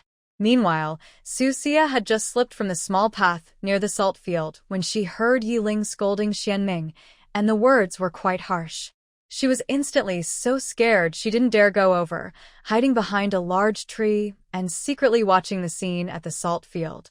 Shienming, what are you doing with the salt? It's a mess, not even evenly spread. Are you clumsy or just careless? If you can't even do this small task well, what else can you do? Yeling's cold voice rang out sharply in the air, like a sharp knife stabbing straight at Shienming. Shienming lazily leaned against a pile of salt, holding a wooden salt shovel, with a playful smile on his face, showing no concern for Yeling's anger. Yeling, you're too angry. What's wrong with uneven salt drying? It will all be used eventually, so why make such a fuss? Yeling's face instantly darkened like a pot bottom, with cold sarcasm. Making a fuss? With your attitude, how can you work at the salt farm? If you can't do it, then get out of here and take the dried salt back to the tribe. After saying that, he turned his gaze to Qing Zhu, who was carefully drying salt nearby, and coldly said, Qing Zhu, you come too. Salt is very important to the tribe. What if other tribes discover and steal it on the way? You two are strong, so I leave this to you. Shienming immediately understood that Yeling wanted to send him and Qing Zhu away. Last night was Bai Qi, today and tomorrow would be Qing Zhu and him. He gradually grew angry from the scolding and sneered coldly, Yeling, don't think I don't know your plan. Tonight and tomorrow night, Qing Zhu and I will be on duty. Why are you deliberately keeping us apart? What's your real intention? Yeling's face instantly turned grim, his eyes narrowing slightly, and his voice became low and dangerous. Shienming, are you questioning my decision? Shienming shrugged. Question? So what? The leader assigned you to develop the salt lake, but that doesn't mean I'm afraid of you. If you want to compete, do it openly. Why resort to these petty tricks? Susia hid behind a tree, feeling terrified and secretly cursing Yeling for being so domineering. He was so blatant in splitting people up. She didn't want to go and provoke anyone, so she quietly slipped away. She didn't go to the salt farm or the cave, but opened the system map. The dense forest around the salt lake had already been explored by her, and she had almost looted all the good stuff. But before, she only used her eyes and didn't scan with the system, so she must have missed many things. Her gaze quickly swept over the colorful light spots. Finally, her eyes settled on a light red spot, not far from here, at the edge of a dense forest. Light red. Probably ordinary edible plants, but it's better than nothing. She muttered to herself and walked toward that direction. In the dense forest, sunlight filtered through the leaves, casting mottled shadows, and the air was filled with the fresh scent of grass and trees. The map didn't show any gray or black spots, indicating that the dangerous wild animals near the salt lake had been cleared. But Susia also dared not relax her guard. After all, this is a beast world, and who knows if a fierce wild animal might suddenly appear. After walking for about half an hour, she finally found the location of the faint red light. The scene before her brightened her eyes. Among the dense plants, there was a thick stalk with nodes all over it, and at the top, a few broad leaves were hanging. Susia's eyes immediately lit up. She was very familiar with this thing, sugarcane. Although in this beast world, sugarcane is called sweet stock.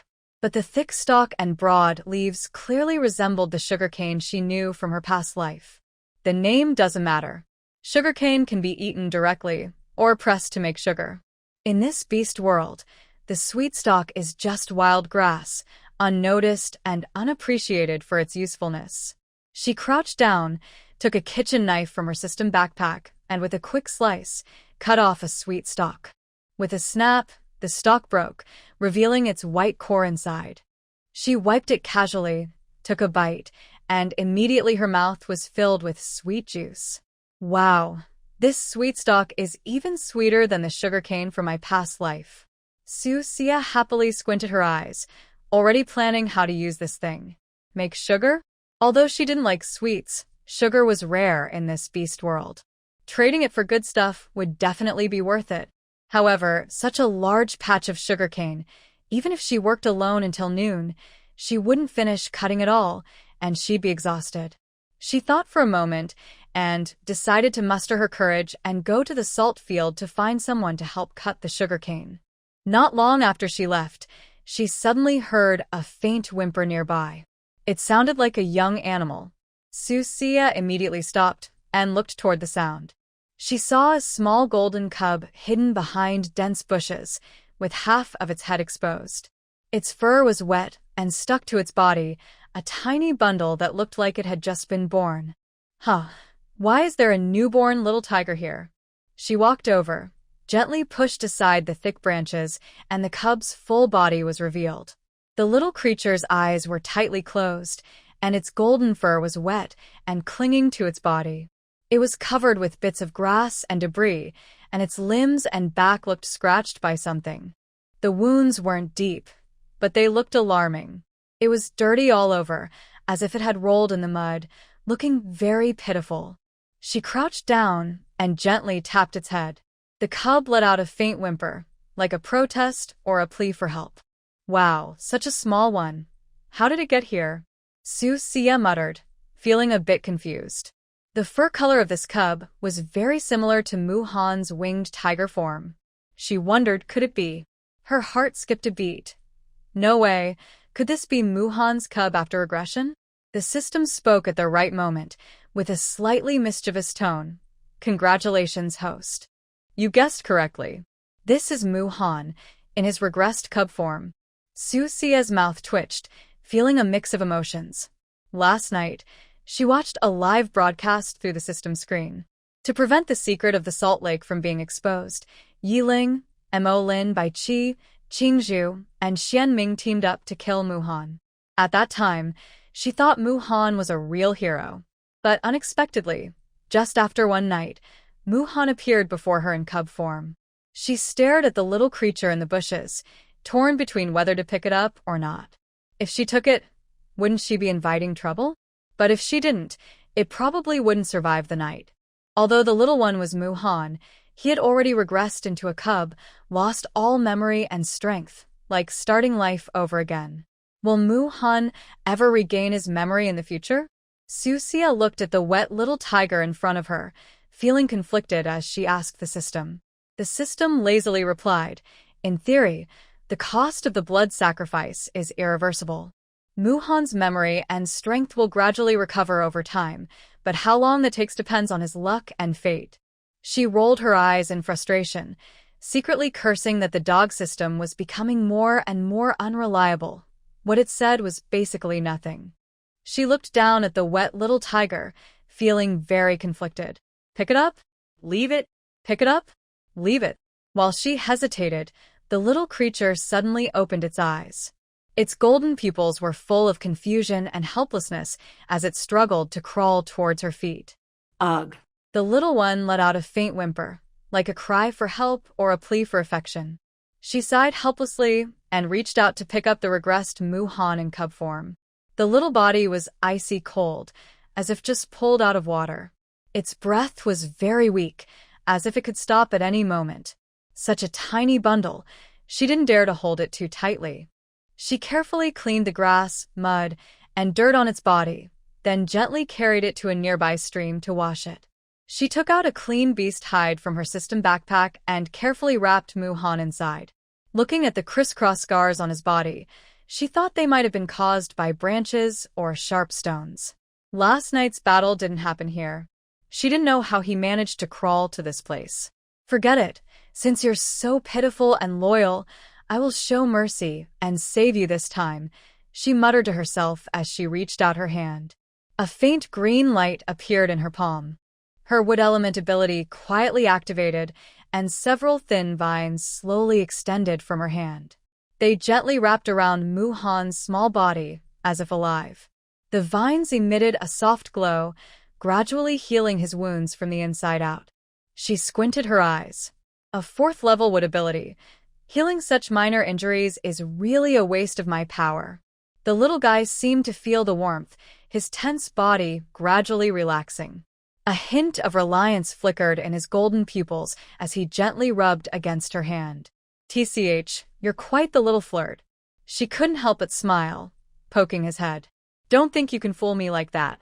I remember everything. And from now on, behave yourself and don't cause trouble. If you dare to repay kindness with enmity in the future, just watch how I deal with you. The little tiger cub in Muhan's form seemed to understand, letting out a faint woof, as if responding. She raised an eyebrow. Oh, you're quite clever. Looks like your intelligence didn't decline after your regression. Thanks to her wood element healing, the little guy's wounds healed quickly, and his body regained some warmth. He was no longer as cold as before, and he looked more lively. At last, he didn't seem like he could die at any moment. She withdrew her ability, holding the regressed cub Muhan, and returned to the salt field, feeling conflicted about how to explain everything to Yeling and the others. In Beast King City, the city was majestic and grand, with ancient stone walls towering into the clouds. Carved into the walls was a totem of a 9-tailed white fox, enchanting and lifelike. Sunlight shone on the walls, reflecting a golden glow that sparkled brightly. Chu Youyou stood on the palace terrace, overlooking this ancient and magnificent city, feeling 1,000 thoughts swirl in her heart. She wore a simple white linen dress, the hem fluttering in the wind, making her look even more graceful and charming. Though her appearance wasn't stunning, her gentle temperament, delicate look, and extremely fair skin made her stand out. Especially her big, watery eyes, full of spring and emotion, incredibly captivating. Miss Chu, His Highness requests your presence, a respectful maid said softly as she approached. Chu Youyou withdrew her gaze, smiled softly, and said gently, "All right, I will go now." She followed the maid through the long corridor to Bayi's private palace. The palace was decorated luxuriously, with exquisite animal hide paintings on the walls and soft animal hide carpets on the floor. A faint fragrance filled the air. Bayi sat on an animal hide mat, holding a ceramic cup filled with deep purple wine that looked a bit like grape wine. He sipped from it occasionally, with 9 foxtails fanning out behind him, looking lazy and charming. When he saw Chu Youyou enter, he looked up and gave her a meaningful smile, saying, "How did you rest last night?"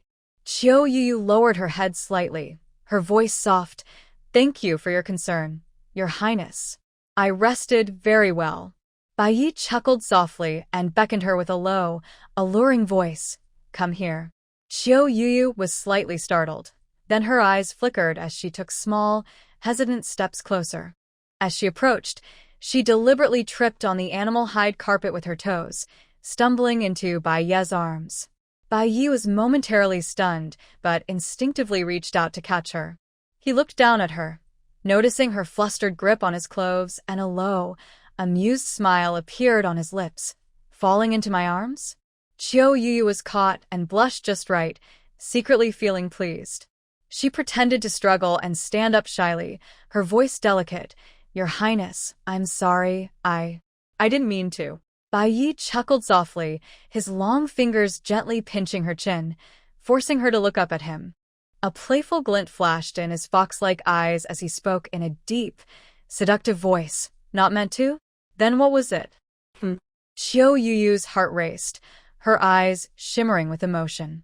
She looked slightly aggrieved and pitiful, saying softly, "Your Highness, I just accidentally tripped." Bai's lips curved slightly, his fingers lightly stroking her chin, teasing, "Oh, that accident was just perfect then." Chu Youyou bit her lip, a hint of calculation in her eyes, and her voice grew softer. "Your Highness, please don't tease me." Bayi released her with a gentle laugh and turned back to sit on the animal hide mat. His 9-fox tails swayed gently behind him, and he spoke lazily, "I've already sent someone to find your partner. Rest assured." Chu Youyou's heart fluttered with worry, but she still looked pitiful and softly said, "Thank you, Your Highness, for your concern. But I'm worried he might already." She hesitated on purpose, tears welling in her eyes, as if truly worried about her missing partner. When she first woke up, she was indeed very concerned about Muhan's safety. After all, Muhan was her only support in the beast world. But now, things are different.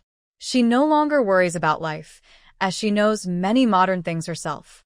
As long as she gets close to Bayi, with her skills and knowledge, she can definitely live well. It might even be possible someday to become the lady of the Beast King City. As for Muhan, deep inside, she actually hopes he won't appear. At least not before Bayi falls in love with her. Bai's fox eyes narrowed again, his gaze shifting over her face with a half-smile. Chu Youyou felt uneasy under his stare, her heart pounding, and she gently clenched her hands at her sides. Bayi suddenly chuckled softly, withdrew his gaze, and no longer looked at her directly. With a meaningful smile, he said lazily, "You don't seem as worried about your partner as you appear." His voice was slow and charming, with a hint of indifference. Chu Youyou's heart raced uncontrollably, making her more nervous. She secretly thought, no wonder he's a 9-tailed white fox, so clever, much harder to fool than Muhan, that fool. She couldn't help but wonder if she could truly control such a man. But she still looked pitiful, saying, "Your Highness, I just don't dare to think of the worst outcome. After all, Muhan is my only support.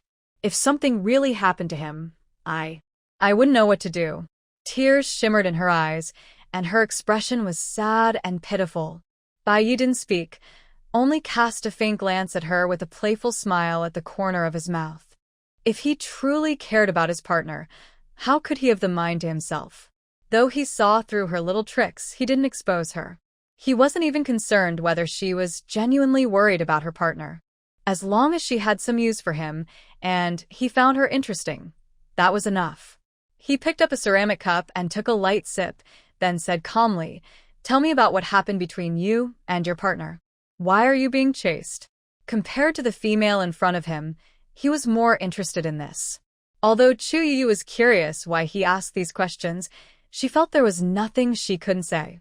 Maybe she could even use Bayi to get revenge. That woman, Susia, not only tarnished her reputation but also sent some beastmen to chase her and Muhan. She couldn't swallow this anger without giving a harsh reply. She sighed softly, tears flickering in her eyes, her voice weak and slightly aggrieved. She argued with Muhan and left the winged tiger tribe in anger. Secretly, Yunju followed her, and she accidentally entered a cliffside area. Yunju secretly pushed her off the cliff, causing her to fall into the Forbidden Wolf tribe area, and she later recounted what happened afterward. Although she didn't know there was a salt lake in the wolf tribe's forbidden area, she could sense that there was a hidden secret inside. Otherwise, the wolf tribe wouldn't be so tense or even resort to violence to keep things quiet. Forbidden Wolf tribe area? Bayi suddenly leaned forward, his 9-fox tails spreading out like a screen. At the bottom of the cliff? Yes. Yunju pushed me off the cliff secretly. Luckily, there was a dark river at the bottom. I fell into it and was carried downstream to the shore, where a beast man from the wolf tribe saved me. Chu Youyou's voice trembled as her mind involuntarily flashed to Bai Qi's face. Looking at Bayi now, she felt they looked somewhat alike. Not exactly identical, but at least 5 or 6 points similar, and both are 9-tailed white foxes. Could it be? There is some special connection between them? Chu Youyou was startled but still looked pitiful and said, "Your Highness, the beast man who saved me is also a 9-tailed white fox, just like you, and he looks very similar to you." As soon as she finished speaking, Bai Yi's fox eyes suddenly narrowed, a faint coldness flashing in his gaze. He slowly picked up a ceramic wine cup, gently swirled it, and the purple-red wine inside rippled, reflecting a half-smile on his lips. Oh, Nine-tailed white fox. Looks similar to me? His voice remained lazy, but carried a hint of coldness. Interesting. The wolf tribe has actually let a fox sneak in. Brother 3, I hope it's not you. Otherwise, don't blame me for being ruthless. Bai Yi's grip on the ceramic cup tightened, and the cup suddenly shattered, spilling purple-red wine all over, wetting his clothes. But he paid no mind, his mind full of that nine-tailed fox from the wolf tribe, whether it was really his third brother, Bai Qi. Bai Qi was born to their father's favorite concubine, Li Fei. He was clever, talented, and highly favored by their father. They even once wanted to train Bai Qi to become the next Beast King. Clearly, Bai Yi was the crown prince of the Beast King city, and the position of Beast King should belong to him. Not Bai Qi, the third brother. He couldn't change their father's mind, so he could only secretly plot to eliminate Bai Qi. He thought Bai Qi was already dead, but now it seemed. Maybe not. Chu Youyou was startled when she saw Bai Yi suddenly crush the ceramic cup, backing away instinctively. Bai Yi's reaction was very unusual, indicating that the nine-tailed fox from the wolf tribe really had some special connection to him. But what does this have to do with her? Soon, two cautious female servants entered the grand hall, carefully cleaning up broken ceramic pieces and spilled purple-red wine on the floor. No one dared to breathe loudly. They then quietly withdrew. Bai Yi's eyes flashed with a cold light, and his gaze sharply scanned Chu Youyou. His voice was low, dangerous. Are you sure the nine-tailed white fox that saved you looks like me? Chu Youyou was frightened by his appearance and shivered slightly, her face turning pale. She dared not hide anymore and truthfully replied, Yes. Yes, Your Highness. He does look very much like you, especially those fox eyes, identical. Oh, and when he fought, his 9 tails even spat out flames that looked purple-red. Although she was unconscious at the time, she wasn't completely unaware. She had woken up during the process and saw a few people surrounding Han. Later, she fainted again out of fear. Ha! Purple-red flames? The true fire of the 9-tailed white fox clan. Third brother. So it really was you. Bai Yi's expression instantly turned icy and cold, with a sneer at the corner of his mouth. Chu Youyou was frightened by a sudden change and dared not speak. She secretly regretted mentioning the 9-tailed white fox. Bai Yi slowly walked to the window, his 9 fox tails gently swaying behind him like poised venomous snakes. He looked out at the scenery outside, lost in thought. After a moment, he turned to look at Chu Youyou, his voice deep and tinged with danger. Do you know the identity of that 9-tailed white fox? Chu Youyou shook her head blankly. Your Highness, he saved me, but I've only seen him twice. We didn't communicate much, so I don't know his identity or anything else. Bai Yi chuckled softly, a hint of sarcasm in his eyes. You don't know? In that case, you may leave now. Prepare well for tonight's banquet. You don't need to interfere or ask questions. And you must not tell anyone about seeing that 9-tailed white fox. Do you understand? As he spoke, his fox-like eyes narrowed slightly, and his tone carried a strong warning and danger. Chu Youyou trembled in fear and hurriedly nodded. Rest assured, Your Highness, I don't know anything. Seeing her obedient response, Bai Yi was satisfied and nodded, then waved his hand to dismiss her. Chu Youyou secretly relaxed and dared not stay any longer. She quickly left. Meanwhile, near the salt lake at the bottom of the cliff, in the dense forest, Susia hugged a small tiger in its cub form, feeling anxious as she headed toward the salt field, pondering how to explain things to Yeling and the others. Last night, the 5 of them worked together to make Muhan revert to a cub. Now that she knows Muhan was saved, isn't that just adding fuel to the fire? As she approached the salt field, she was caught by Yeling, who looked at her coldly. His silver eyes seemed to swirl with a storm, and his voice was low and dangerous. What are you holding in your arms? Susia instinctively wrapped the small tiger in her arms with animal hide, calmly saying, "Oh, I found it in the bushes. It looks like it was just born. I don't know where the mother tiger went. It looked so pitiful, so I took it home." Her expression was as if she had really just picked up a small tiger, not realizing it was Muhan in cub form.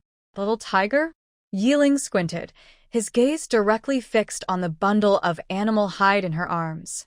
His tone was teasing. "When did you become so kind-hearted?" He immediately recognized that it was Muhan in cub form.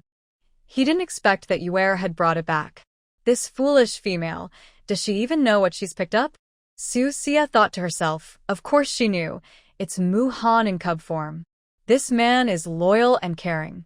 If she raised him, even if he regains his memory someday, he probably wouldn't repay her with hatred. He might even become a weapon in her hands. It's very useful. Of course, she wouldn't say this out loud. She blinked innocently and said, "What kindness. I just thought it looked pitiful. I picked it up on a whim. I couldn't just watch it die, right?" Yeling sneered, a dangerous glint flashing in his silver eyes. "Picking it up on a whim? You're quite bold." After saying that, he reached out and roughly grabbed the animal hide bundle from her arms, his movements so rough that Susia's brow furrowed. "Hey. What are you doing?" She instinctively tried to take it back, but Yeling shot her a cold glare. "What are you doing?" He snorted coldly, then casually threw the small tiger several meters away.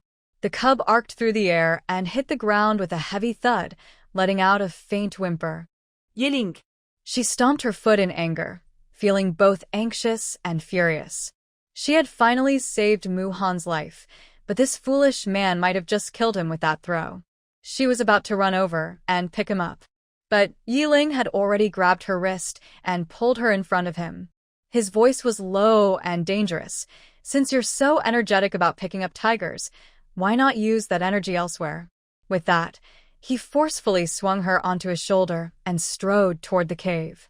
This foolish female, if she doesn't get a beating every day, she'll be up to mischief again. Although I can't physically hit someone, I can certainly punish them harshly. As for how to punish, of course, I want to make her so exhausted that she can't do anything else.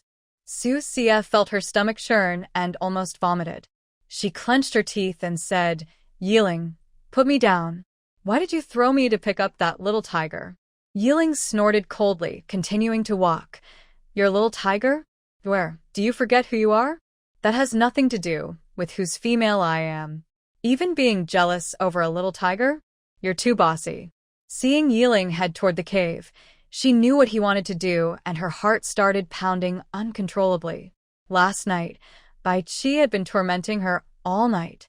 If Yeling tried anything else, she was afraid she wouldn't be able to get up again. She struggled more fiercely, but Yeling's hands were like iron clamps. No matter how she fought, it was useless. Susia, unable to break free, shouted loudly, "Help! Someone's forcing me." Her shout made Yeling's forehead veins bulge and also attracted all the animals working at the salt field. The animals at the salt field all stopped their work and looked over. Seeing Yeling and Susia causing a scene, they all pretended not to see and continued working. It's none of their business what happens between partners. Yeling was so angry today that there was no need for him to go and cause trouble. Of course, this was just other animals at the salt field. "TSK, Yeling, what are you doing in broad daylight? Trying to carry her away? Everyone's busy. The leader entrusted you with the salt field, so slacking off isn't good." Shienming held a wooden salt shovel stuck in the salt pile, crossed his arms, and looked over with a teasing smile. Early in the morning, he had scolded himself harshly, blaming himself for not doing his work well. Now, he was rushing to carry Susia away to handle something. Seeing how eager he was, it seemed he couldn't hold back. TSK. Is it still okay to criticize others like that?" Yeling stopped in his tracks, his face turning dark instantly, about to speak. Mo Lin suddenly appeared, moving quickly to block the two of them, with a cold expression. "Yeling, let her go. This kind of thing should be consensual. What's with forcing it?" Seeing Susia's face turn pale and look very uncomfortable, he frowned slightly. Ignoring Yeling's grim expression, he went straight to take her away. What's this? Trying to steal her? Yeling's silver eyes coldly stared at him, flickering slightly, and quickly avoided Emo Lin's attempt to take her. Emo Lin sneered and mocked. Everything has a limit.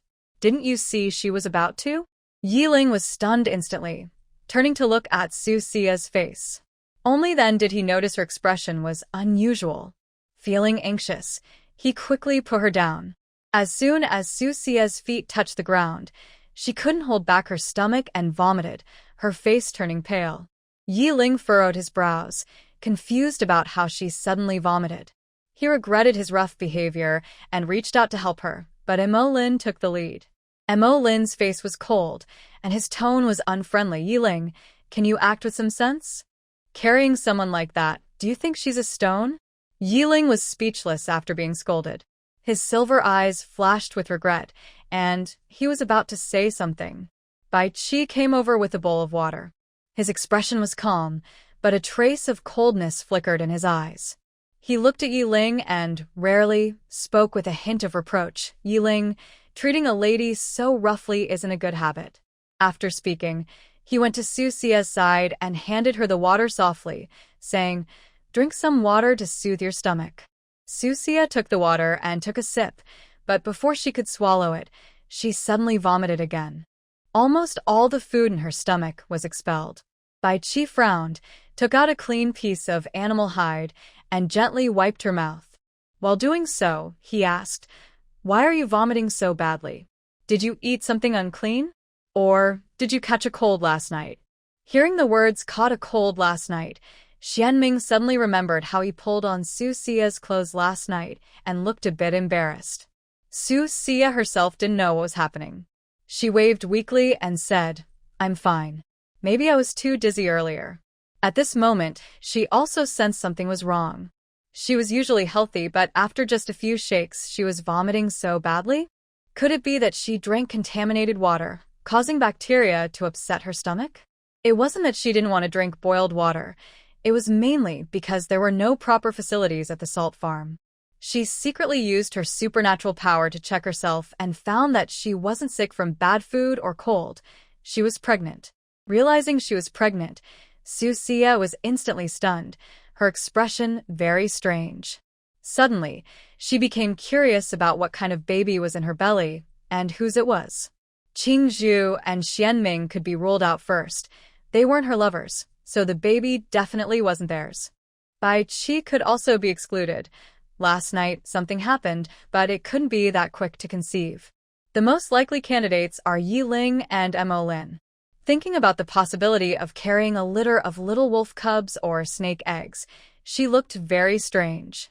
Little wolf cubs are fine, but if it's a litter of snake eggs, just thinking about it makes her scalp tingle, and she feels uncomfortable. Susia lost herself in thought. Emo Lin, noticing her strange expression after using her powers to check, didn't speak but frowned and asked, did you find out anything? She quickly snapped back to reality, instinctively touching her belly, and said with a complicated look, I'm pregnant. Emo Lin's eyebrows furrowed slightly, and a look of shock flashed across his serious face. Pregnant? With what? Yeling also looked confused, not understanding what she meant. Qing Zhu and Shienming, even more confused, only stared at Susia. Bai Qi, however, seemed to guess something, his handsome fox-like face closely watching her belly. It seemed that Chu Youyou was pregnant. Based on the timing, it's either Yeling's or Emo Lin's. Thinking that Chu Youyou wasn't carrying his child, a hint of regret flashed in his eyes. Seeing that except Bai Qi, the other men looked puzzled, she said helplessly, what else could it be? Of course I'm pregnant. Emo Lin's pupils suddenly shrank, and his stern face froze. He instinctively looked at Susia's belly, his eyes complex. Snake clans usually have difficulty with offspring, so if it's really a litter of snake eggs, then... Yeling's silver eyes shone brightly, staring fixedly at her belly, with disbelief. You say you're pregnant? Seeing his reaction, Susia found it amusing and calmly nodded. Yes, I just checked with my powers and it's true. Yeling's eyebrows instantly knit together, his silver eyes flickering with complexity, both surprised and happy. "Where is it mine?" He smiled happily, wondering whether the child was his, regardless of the time or how many times they had made it. Of course, it could also be Mo Lin's, but he instinctively ignored that possibility. Susia twitched her lips, thinking that this dog of a man was truly mysteriously confident. Before she could retort, Mo Lin coldly said, "Not necessarily." Yeling raised an eyebrow, teasingly asking, "Oh, could it be yours?" Mo Lin's expression was emotionless, and his voice was as cold as ice. "Snake clans have difficulty with offspring, but if it's really mine, then it's fate." Bai Qi, smiling, interrupted, "Hey, don't argue. I was close to Youyou last night, so maybe it's mine." Although he knew it was impossible, he didn't mind provoking them. The green bamboo snorted, "Old fox, don't come near me. Even if I don't understand everything, I know it takes time to get pregnant. You mated with her just last night, so there's no way it's yours." Bai Qi smiled softly, staring at the green bamboo with the gentlest tone but the sharpest words. "That's even less likely to be yours because you haven't even touched her." Green bamboo's face darkened in embarrassment, and a flash of anger crossed his green eyes. He coldly said, "I just don't bother arguing with some people." Shienming, standing nearby with his arms crossed, grinned mischievously. "Anyway, it's not mine. I haven't touched her." Susia watched the 5 men exchange words, full of tension, and couldn't help but rub her forehead. "Enough, stop arguing. Who the child belongs to will be clear when it's born." Yeling narrowed his silver eyes, speaking in a commanding tone. "No matter whose it is, as Yu's first beast husband, I have the duty to take good care of her." Mo Lin snorted coldly. "Taking care is fine, but don't touch her." Bai Qi chuckled meaningfully. "Oh, everyone just wants what's best for little Yaya. Why get so worked up?" But He turned his tone, his fox-like eyes narrowing slightly. "Little Yaya is now a protected target. If some people can't control themselves, don't blame me for being harsh." He almost directly named Yeling. Yeling sneered coldly, a hint of danger flashing in his silver eyes. "Harsh? Bai Qi, do you think I'm afraid of you?" Bai Qi's fox eyes narrowed, smiling harmlessly. "Whether I'm afraid or not doesn't matter. What matters is, little Yaya can't handle much more trouble right now." The two continued exchanging words, on the verge of another argument. Susia looked up at the sky in frustration and shouted loudly, "Enough, everyone shut up. If anyone else argues, I'll take the child to another tribe to be born." The 5 men immediately fell silent, their gazes fixed on her as if she might disappear at any moment. She nodded with satisfaction. "That's more like it. From now on, you 5 will take turns taking care of me. Whoever does well will be the one to recognize as the father when the baby is born." Yeling, Mo Lin, Bai Qi, Qing Zhu, and Shienming. A slight smile appeared on her lips as she began giving orders. "Yeling, go find the little tiger and bring it back. It's not okay if it's hurt. Make it a nest and feed it some food." Yeling's silver eyes narrowed, showing some reluctance. But he didn't dare argue with her now and obediently went to retrieve the small tiger that had been thrown far away. She turned to look at Mo Lin and Bai Qi, then said to both of them, "I found a patch of sweet reeds nearby. You can eat them directly, or use them to make sugar. Go cut some and bring them back." White Lin and Bai Qi exchanged a glance. Although they were confused, they didn't ask questions and simply followed Susia to cut sweet reeds. Qing Zhu and Shienming returned to the salt field, as no one should be watching there. The Beast King city was dark as ink at night. Bayi stood on the high terrace of the palace, his face serious. He squinted, staring at a specific spot, lost in thought. Silver moonlight shone on him, casting a long shadow. His 9 fox tails swayed lazily behind him, looking charming and a little mysterious. "Someone come," he whispered, his voice cold like a frozen pond. A shadow silently appeared behind him. It then knelt respectfully and said, "Your Highness." Bayi looked into the distance, as if piercing through the darkness to the cliff below. He slowly said, "Go to the cliff and find out where that 9-tailed white fox is." If it's Bai Qi, Kill it on the spot, leave no survivors. Oh, third brother, since you're lucky enough to be alive, don't blame me for being ruthless. The position of the Beast King can only be mine. The shadow's pupils shrank, and it quickly bowed, respectfully replying, Yes, Your Highness. Make sure it's clean, Bayi added with a cold smile, then continued, and also check if there are any secrets at the cliff. Report back when you return. The cliff had always been an unclaimed land. When did it become a forbidden area for the wolf tribe? There must be some secret hidden there, or some important resource discovered. Yes, Your Highness, the shadow responded again. Then it quietly withdrew and disappeared into the night. After the shadow left, Bayi stood in place for a long time, wandering aimlessly around the palace. When he passed by the Beast King Hall, he paused slightly, hesitant. Seeing no one around, he couldn't help but push the door open. Inside, the hall was dim and silent, with only a few moonbeams shining through the windows, casting his slender shadow on the ground. He slowly approached the throne, his fingers lightly brushing the cold Beast King seat, a look of greed and unwillingness flashing in his eyes. Father, you are finally old, he murmured softly, revealing his ambition clearly. His fox ears twitched suddenly, sensing someone approaching. Bai's expression changed slightly. He quickly moved away from the hall, afraid of being noticed. As he stepped out, he bumped into Chu Youyou, who was rushing over. Seeing Bai's nervous look, Chu Youyou asked suspiciously, Your Highness, what's going on? Bayi cleared his throat, returning to his usual lazy attitude, his fox eyes narrowing slightly. Nothing. I was just taking a walk. You seem in a hurry. Is something wrong? Chu Youyou looked away and quickly said, The banquet is about to start. I heard His Highness is on the terrace, so I came to find you. Bayi lazily nodded. Oh. The banquet, huh? I almost forgot. But. He intentionally stretched his tone and glanced at Chu Youyou. Your outfit is quite unique and suits you very well. He had never seen such clothing before and found it interesting and fresh. Chu Youyou blushed and looked down at her simple long dress, which resembled a modern evening gown.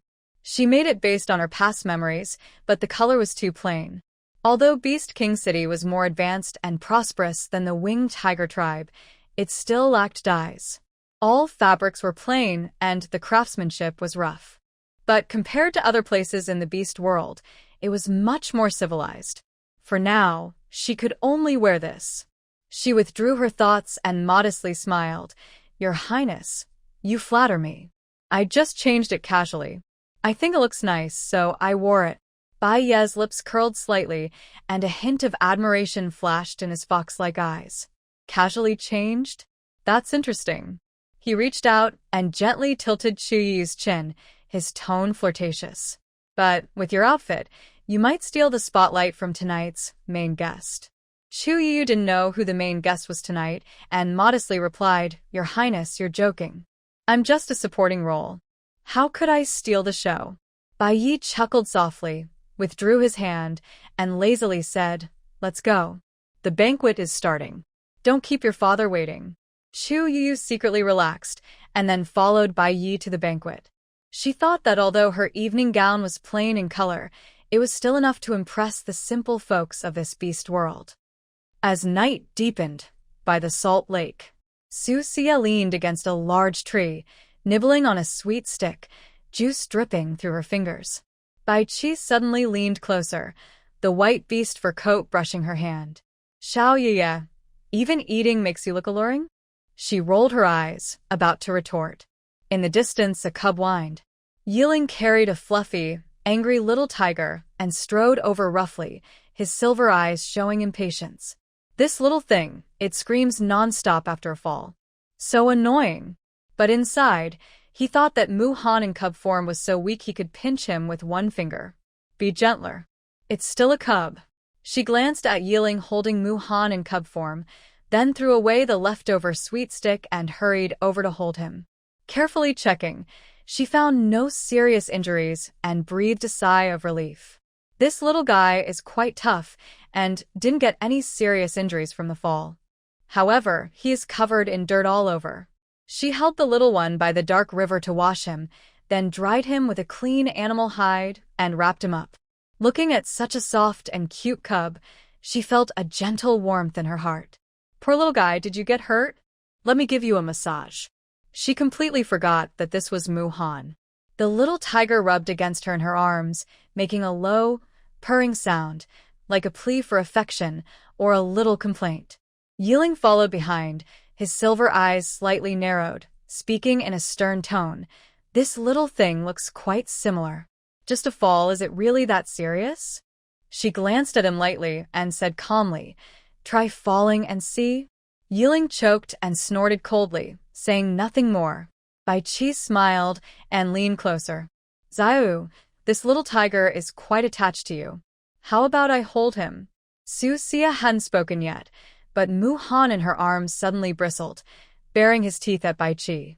He no longer looked soft and cute but fierce and aggressive, like he was warning, try to touch me and see. Bai Qi raised an eyebrow, pretending to be surprised. Oh, you have quite a temper. But he was thinking to himself that although Muhan had regressed to a cub form and lost his memory, his tendency to be attracted to females hadn't changed at all. Also, even though Muhan was now a cub, he would eventually recover. Keeping him around was a potential threat. It was clearly not good to keep him close. He was secretly planning to find a chance to get rid of him, but only if he could keep it hidden from Yuer. Mo Lin walked over with a cold face, his gaze briefly resting on the little tiger in Susia's arms. He instantly recognized that this was Muhan in his cub form, unexpectedly brought back by Yuer, and still wanted to keep him. But he didn't say anything. If they wanted to raise him, so be it. At worst, he would find a chance to secretly discard him later. Yuer, the Salt Lake area has many issues, and the conditions are limited. You're pregnant now, so it's not suitable for you to stay here. Let Qing Zhu take you back, he suddenly said in a calm voice. The tribe's leader was watching, along with the shaman and many older females who had raised cubs. They all thought it was better for her to leave Salt Lake. Mia had already died, and no one would bother Yuer anymore. Yeling, hearing this, thought about separating from Yuer. A trace of reluctance flickered in his eyes. But Yuer truly wasn't suitable to stay at Salt Lake anymore. He was silent for a moment, then frowned and said, I should take her back myself. Mo Lin glanced at him faintly. The leader entrusted the salt field to you. Do you think it's appropriate for you to leave now?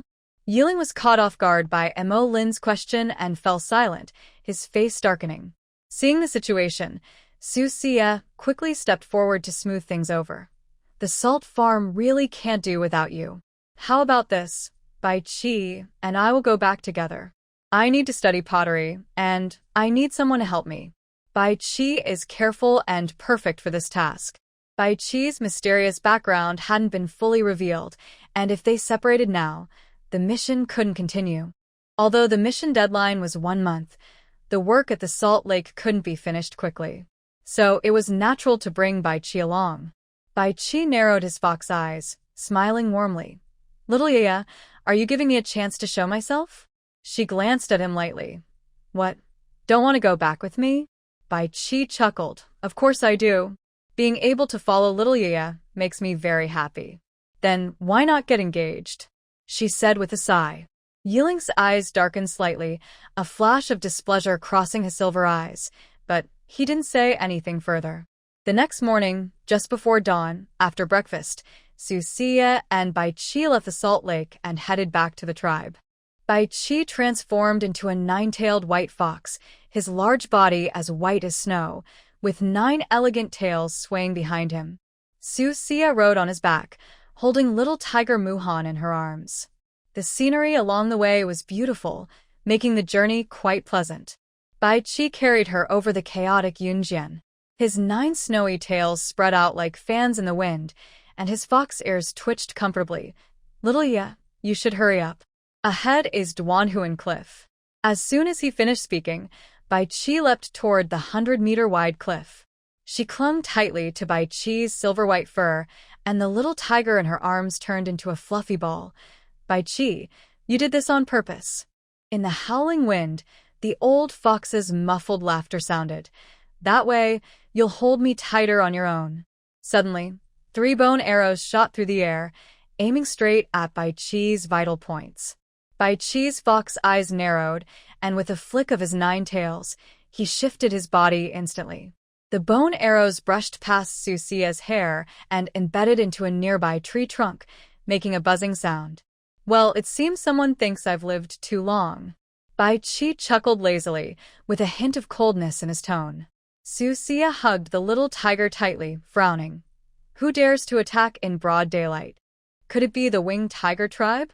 Before Bai Qi could answer, a group of beastmen suddenly burst out from the surrounding woods, transforming into their true forms.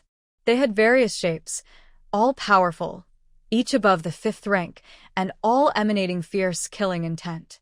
Susia's brow furrowed, clearly frightened by the scene before her. Oh my goodness, where did so many powerful beastmen come from? She counted carefully, there were at least 30 or 40 of them. Leading the scene is an 8-tailed red fox. The fox transforms into a human form, wearing fiery blood-red beast skin, with a charming and seductive look in its eyes and brows. Although it is male, it looks more beautiful than a woman. He sneers coldly, saying, "Third prince, long time no see. I didn't expect you to still be alive." Bai Qi's eyes turn cold, but a lazy smile still hangs on his lips. He flicks a strand of purple gold foxfire from his fingertips and softly says, "Oh, an old acquaintance. So I didn't burn you to death back then. Are you rushing to your doom now?" The 8-tailed red fox shows a hint of fear in his eyes, but quickly becomes fierce. "You think I'm afraid of your little foxfire now? Today, I will settle the score with interest." He suddenly swings his hand, voice sharp, "Everyone, bite him to death. Whoever can take his head and skin him will be heavily rewarded." Immediately, the beast men behind him rush forward fiercely. Susia quickly jumps down from Bai Qi's back, knowing she can't hold him back at this moment. She hides the small creature, which has already become agitated, in nearby bushes and whispers, "You're still young and not strong enough to be hit by a claw. Stay inside quietly. Don't come out and don't make a sound, understand?" The small creature, very clever, seems to understand her words, giving a low woof in response. Its fur, standing on end, settles down as it crawls into the grass, hiding. It also uses branches and leaves to cover itself. Smart. Seeing the small creature hide in the bushes, Susia praises softly. Then she quickly turns around, her gaze cold and sharp as she scans the surroundings. Although she is pregnant, her wood element supernatural power is not to be underestimated. She raises both hands, and 4-tier vines like snakes burst from the ground, instantly entangling the 3 frontmost leopard beast men. "Bai Qi, how many enemies have you made? Did you cause trouble at the zoo?" She shouts softly, tightening the vines suddenly, throwing the 3 leopard beast men into the air and smashing them heavily onto the ground. "Xiao, don't blame me. Who asked me to be so beautiful that everyone is jealous?" Bai Qi's voice is playful and teasing, but a trace of coldness flashes in his eyes. The 9-tailed fox ignites purple gold foxfire, and one tail whips away a charging grizzly bear. He is shocked by Susia's skills. Her wood element power seems quite high level, but now is not the time to ask questions.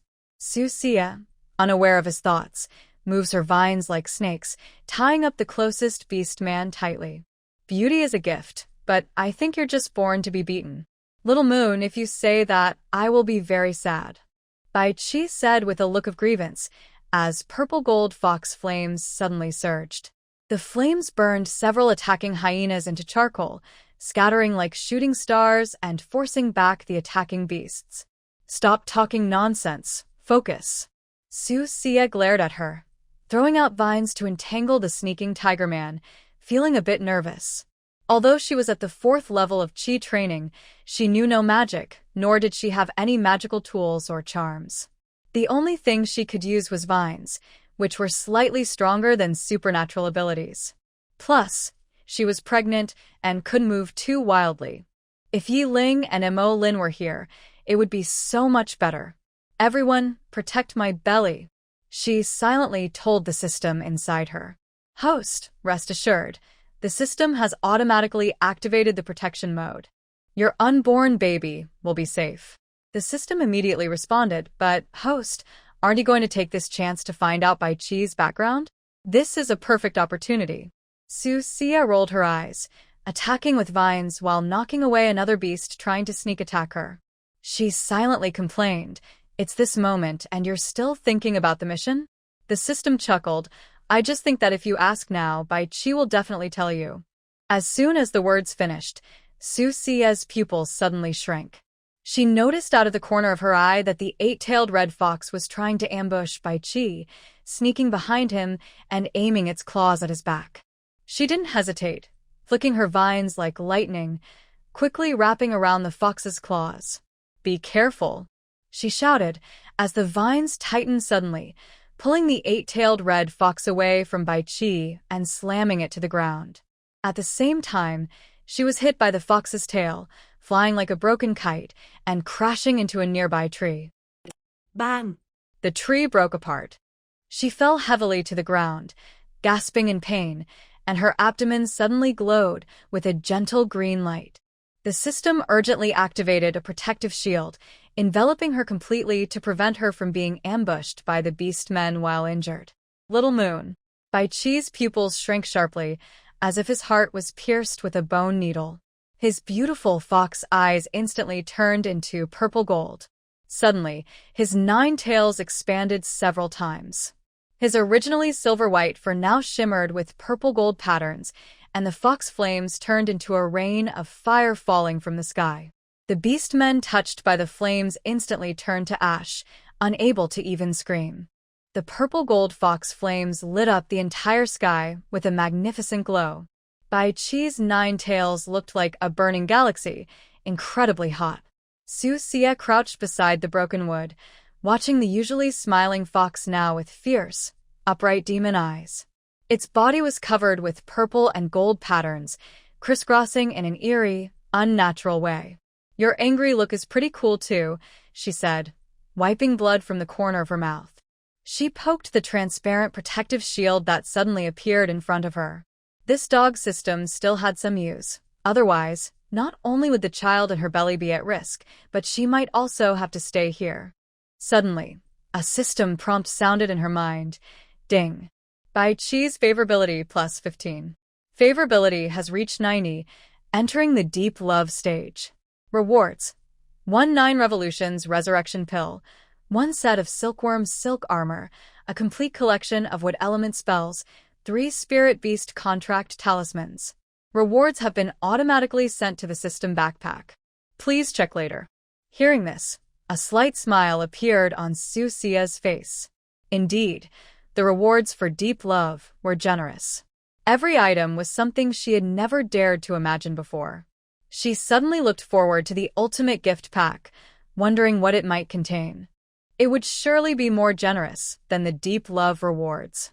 Quickly, she took out the silkworm silk armor from the system backpack and put it on without hesitation.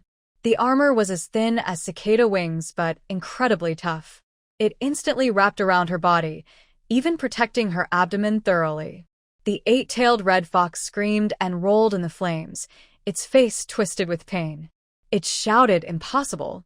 "You clearly had your heart torn out."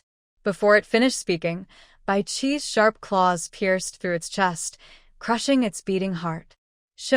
Bai Qi calmly peeled off its fur, then gently wiped his blood-stained claws on its pelt. Susia stared blankly at Bai Qi, as if she didn't recognize him. At this moment, he looked cold and demonic, very different from his usual lazy, smiling appearance. Perhaps this was Bai Qi's true form, cold, powerful, even a little bloodthirsty. "Dead people don't need to know too much," Bai Qi said calmly. The foxfire in his hand flared again, turning the fox's bones to ash completely. At the salt lake, under the blazing sun, the salt field was busy. Yeling's black hair was soaked with sweat as he tightly tied the animal skin bag filled with salt. He had originally used baskets and vine cages to carry salt, but later found animal skin bags more convenient. They wouldn't leak and were easier to transport. Suddenly, the partner mark on his chest flickered violently, feeling painfully hot, almost burning his skin. Ugh. Yeling clutched his chest and knelt down, his silver eyes showing a savage look. What is Bai Qi doing? Surprisingly, even the moon couldn't be protected. If she lost even a single hair, I would peel off Bai Qi's fox skin. He frowned, stood up, and instantly transformed into a silver moon-gray wolf, rushing toward the direction indicated by his partner's mark. Mo Lin naturally sensed that Susia was in danger and immediately transformed into his giant snake form to follow, disappearing in the salt lake.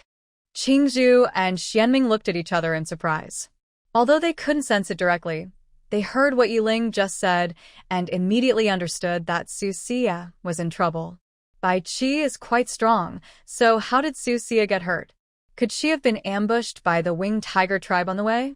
Qing Zhu frowned and muttered, then instantly transformed into his blue moon howling wolf and followed closely behind.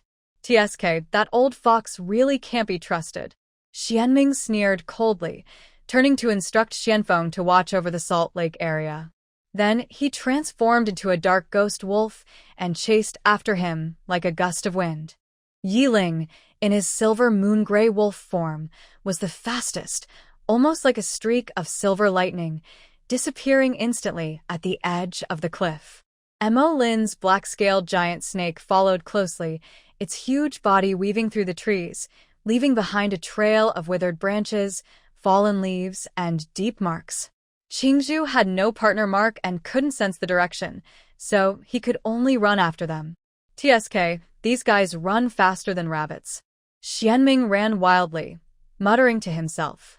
He was used to going alone, but this time he couldn't help but follow. Was it to watch the excitement, or because he heard there was a fight and felt excited, or for some other reason? In short, even he didn't know himself. At the Salt Lake, only busy orcs looked at each other in confusion, not knowing what had happened.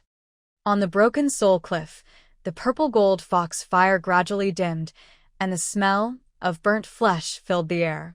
Susia saw Bai Qi sway slightly, his face pale, and secretly thought something was wrong. She guessed he was probably overusing his strength or using some secret technique of the fox tribe. She was worried he might regress into a cub like Muhan or encounter some accident. She slapped the transparent barrier in front of her and said to the system inwardly, "Pull it back. Do you want the whole beast world to know I haven't cheated?" As soon as the shield disappeared, 7 or 8 leopards bared their fangs and pounced. Vines shot out from her palm, whipping and knocking the leading leopard orc away. "Trying to mug me with your life? I don't mind sending you to the underworld." Bai Qi staggered back 2 steps. The purple-gold markings on his 9 tails faded like the tide receding, and his breath began to weaken. He looked pale, with no sign of blood, and weakly smiled at Susia. "Little yeah, I think." Before he finished, he suddenly collapsed into a pile of scorched earth, his 9 tails drooping sadly. Hey, Bai Qi, don't do that. you were so handsome just now. Now you're not. Susia was so nervous she almost cried, but she teased him while trying to help. Just as she reached out, her sleeve was cut by a leopard beastman's claw. A flash of light from her silk armor repelled another sneaking leopard beast man who was about to attack from behind.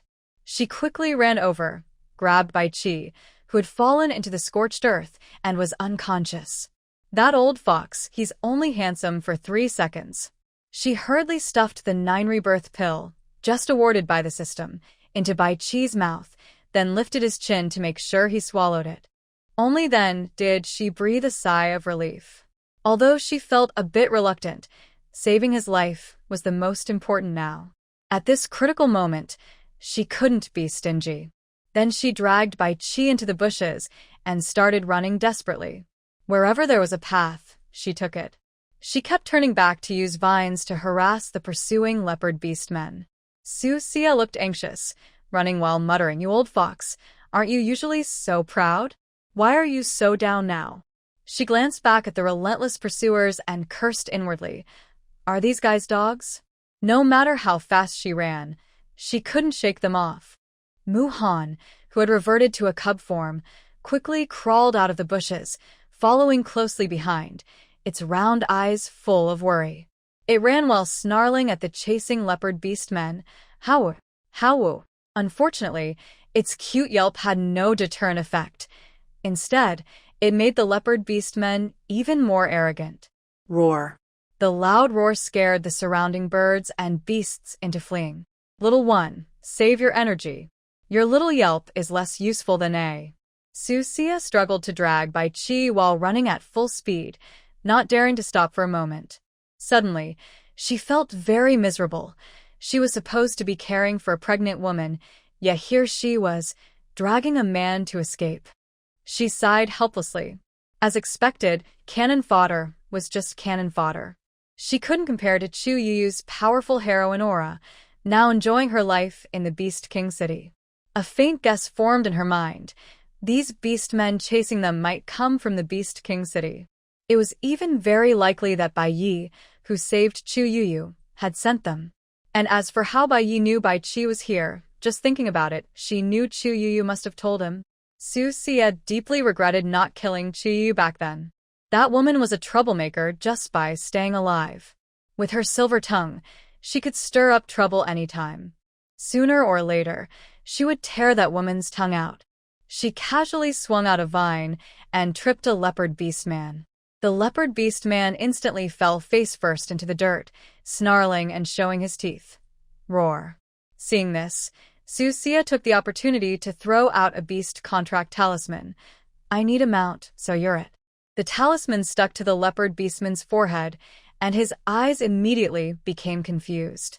Then he lowered his head obediently, respectfully lying on the ground, and spoke human words.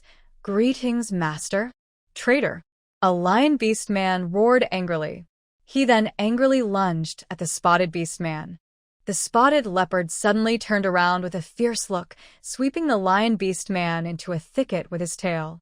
Susia's eyes lit up instantly. Not bad strength. Thank you, master, for the praise.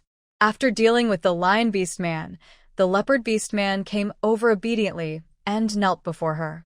She smiled happily, turned to mount the leopard's back, and casually tossed Bai Qi onto it.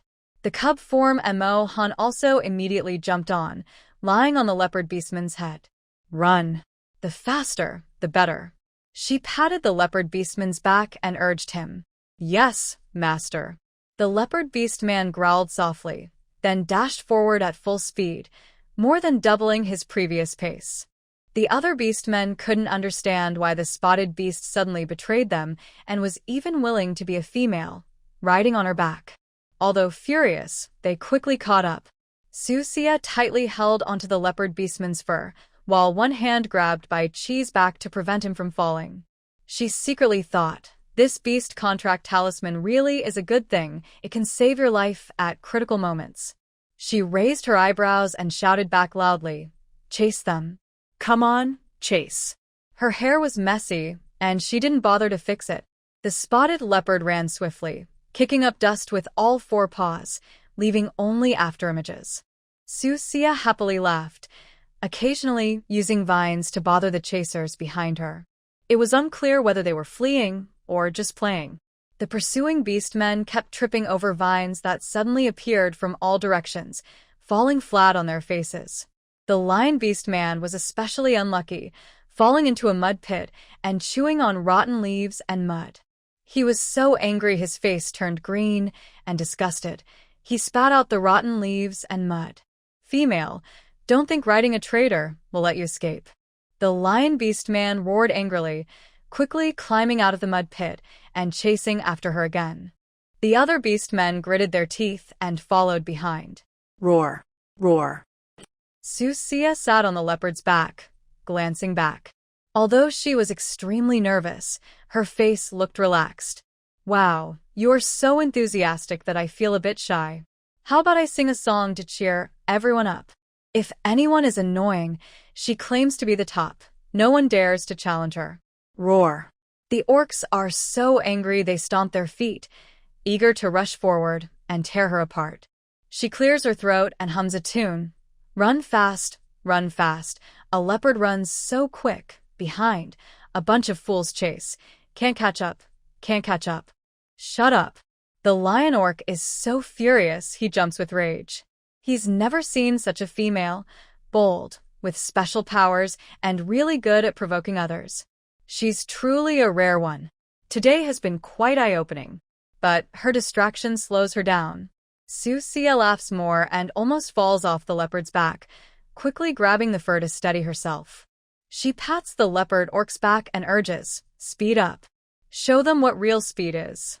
"Yes, master." The leopard orc growls low, claws flashing like the wind, running even faster. They instantly pull ahead of the pursuers.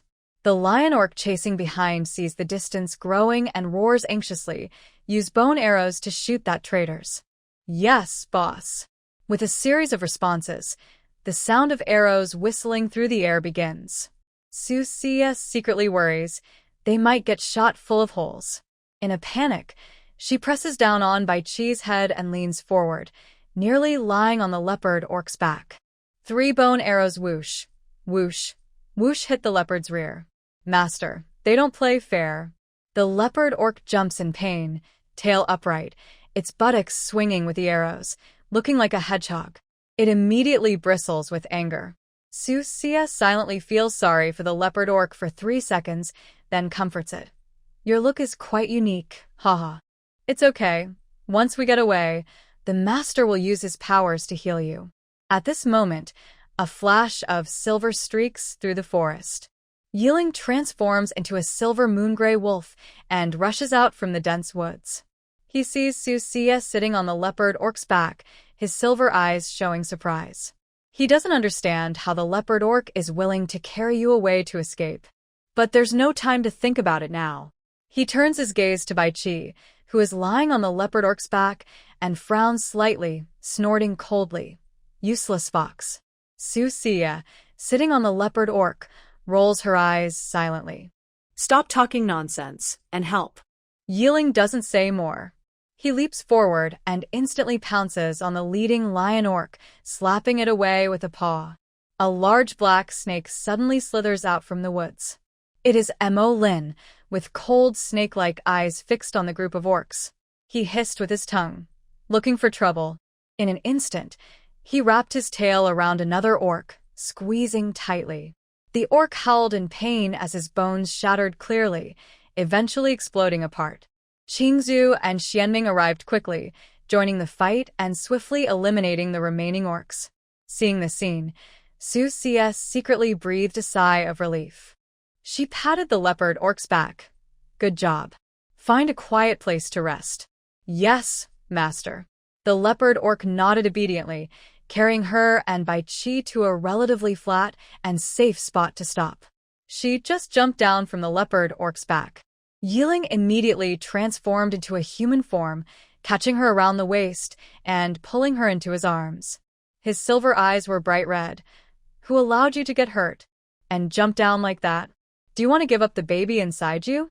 She smiled at him lightly, showing no concern. "I'm not that fragile. The baby inside me isn't fragile either." "Look, I'm fine." "Is that what you call fine? And your elbows scraped.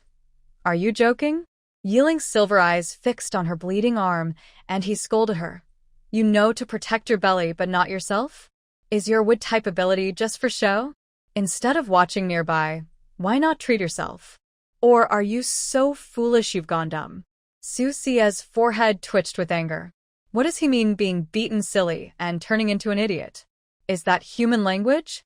Not only insulting her, but also attacking her personally. She really wanted to punch him twice. But knowing that this dog of a man cared about her, she was too lazy to argue. "I was just busy escaping. When would I have time to treat my wounds?" After saying that, she broke free from Yeling's arms and stood to the side, beginning to heal her injuries with her wood-type ability. Mo Lin's dark light flashed, transforming into a human form. He pulled out a bone knife from somewhere, then skillfully sliced off the fur of the orcs. "Fur isn't to be wasted." "It's worth some money. Can't just be used as a mat to step on." Bones are good too. Keep them to soak in wine." He spoke in a calm tone, saying the most brutal and bloody things. Susia watched Mo Lin skillfully skin and deb on the orcs, her mouth twitching. She was about to speak. Suddenly, Qing Zhu floated over gracefully, her emerald eyes scanning the unconscious Bai Qi. The old fox finally got himself into trouble. Don't celebrate too early. Even if you die, he can still fake his death.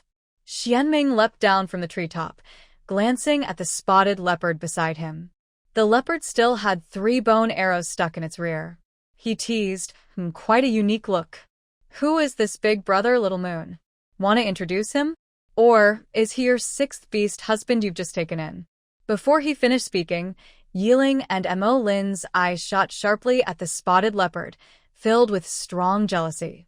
The leopard was so stared at that it shivered all over, its tail instinctively tucked in, and the bone arrows on its rear wobbled, looking quite funny. When Susia heard Shienming call her Little Moon, she didn't react immediately. Then she realized it was a nickname Shienming had given her. Little Moon? She's still a little sun. She was about to explain when Qing Zhu started teasing, her green eyes scrutinizing the leopard. Having flowers on your is quite a look. Someone's taste is getting worse, picking useless old foxes as mounts, and now even collecting junk. Can you two speak human words? Susia was speechless inside. She caught sight of the 3 bone arrows on the leopard's rear. Thinking about how awkward it looked with arrows stuck there, she decided to be kind to her new mount. A green light flickered at her fingertips. She gently waved her hand, and the 3 bone arrows flew away with a swoosh. While healing the leopard's wounds, she rolled her eyes and said, "This is my new little brother, and his name is..." She suddenly hesitated, turned to ask the leopard, "What's your name?" The beast's tail drooped sadly. Reporting to the master, "My name is Bao Fu." Bao Fu? Susia raised an eyebrow, couldn't help but laugh. That's a pretty down-to-earth name. Do you have a brother called Bao Gui? Bao Fu nodded foolishly. The master is very clever. My brother's name is Bao Gui. She laughed so hard, she almost doubled over, finding it extremely funny. Xuanming's mouth twitched as he howled with laughter. Feng Fu? That's a good name. Little Moon riding you will surely bring wealth and prosperity. Yeling's silver eyes narrowed dangerously. Suddenly, he grabbed Bao Fu's ear. A mere 5th rank? Not fit to be a mount. Start training at dawn tomorrow, or I'll skin you. I'll do the training. Susia slapped his hand away. Seeing that Bao Fu's wound was healing, she withdrew her wood element ability. He's mine now. I want to ride him back to the tribe. Before she finished, a rustling sound came from behind. Bai Qi had woken up somehow, and 9 tails lazily wrapped around Susia's waist. His fox eyes shimmered with moisture. Little Moon has a new love, so she doesn't need old ones anymore? Mo Lin's bone knife suddenly stabbed into the ground near Bai Qi's foot, only an inch away from one of his tails. He coldly demanded, "Tell the truth. What is going on?" At first, it was thought that Yuer had been attacked by the winged tiger tribe. But looking at these different shapes of beasts, all of which are above level 5, it's clear they didn't come from the winged tiger tribe. Yuer is a female. She wouldn't have powerful enemies. It's obvious they are targeting Bai Qi. Although I don't know Bai Qi's exact background, on the entire Zhongyu continent, only the Beast King City has a 9-tailed white fox. Other places might have foxes, but 9 tails, 6 tails, or 3 tails are very rare. Bai Qi looked at the bone knife stuck just an inch from his tail. His fox eyes narrowed dangerously. He tightened the 9 tails wrapped around Susia's waist. Almost pressed against her, he looked aggrieved and said, "Xiaoya, look, they're bullying the injured." Susia was almost suffocated by his tail, and she couldn't help but laugh and cry as she patted his tail. "Let go first. If you keep squeezing, I'll run out of breath." She secretly felt relieved. The old fox didn't seem to be hurt, and his strength hadn't decreased. The 9 rebirth pill must have worked. But inside, she felt a tiny pang of heartache. She had finally rewarded him with such a precious pill, and now it was gone. Bai Qi reluctantly loosened his grip a little, but his tail still wrapped around her.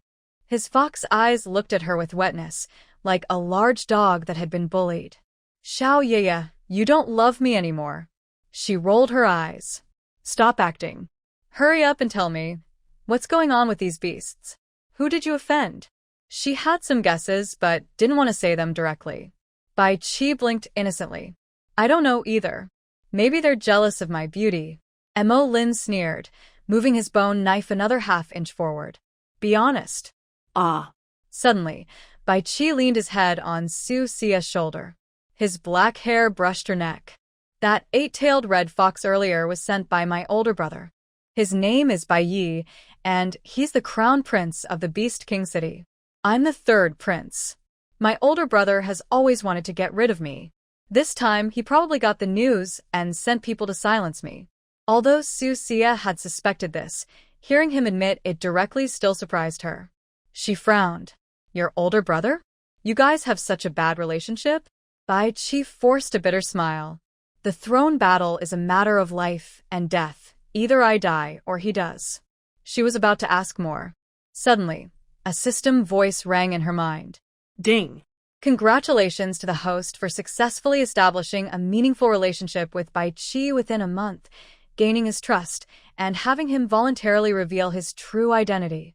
The reward for the host is Fox Clan's secret technique, Enchanting Gaze.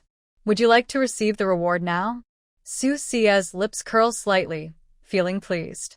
She thinks to the system, let's give the reward after this. Bai Qi is right here. If her eyes change in any way now, it would definitely be noticed.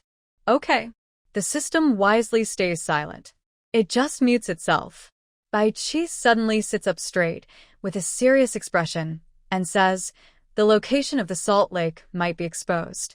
Since my older brother knows I am here, he must have also discovered the salt lake. Everyone, be prepared. Yeling's silver eyes instantly turn cold. Are you saying the Beast King City will seize the salt lake? What's the point of just fighting over the salt lake? Bai Qi's fox eyes narrow slightly. Of course, it would be more exciting if they destroyed the entire tribe. Suddenly, his 9 tails wrap around Susia, like silkworm cocoons. Little Yaya, such a beautiful and valuable treasure that lays golden eggs. Susia is immobilized by his tails, speechless. Why does that sound so ominous? Who's going to lay golden eggs? Bai Qi chuckles softly, his tail loosening slightly. Little Yaya is much more precious than a golden egg. Yeling coldly glances at Bai Qi, speaking unfriendlily. Stop talking nonsense. Think of a way to handle this quickly. Mo Lin nods in agreement. The Beast King City has a large influence. If they really target us, it will be quite tricky. Shienming appears indifferent, lazily leaning against a tree trunk, sneering. Come one, kill one. Come two, kill a pair. What's there to fear?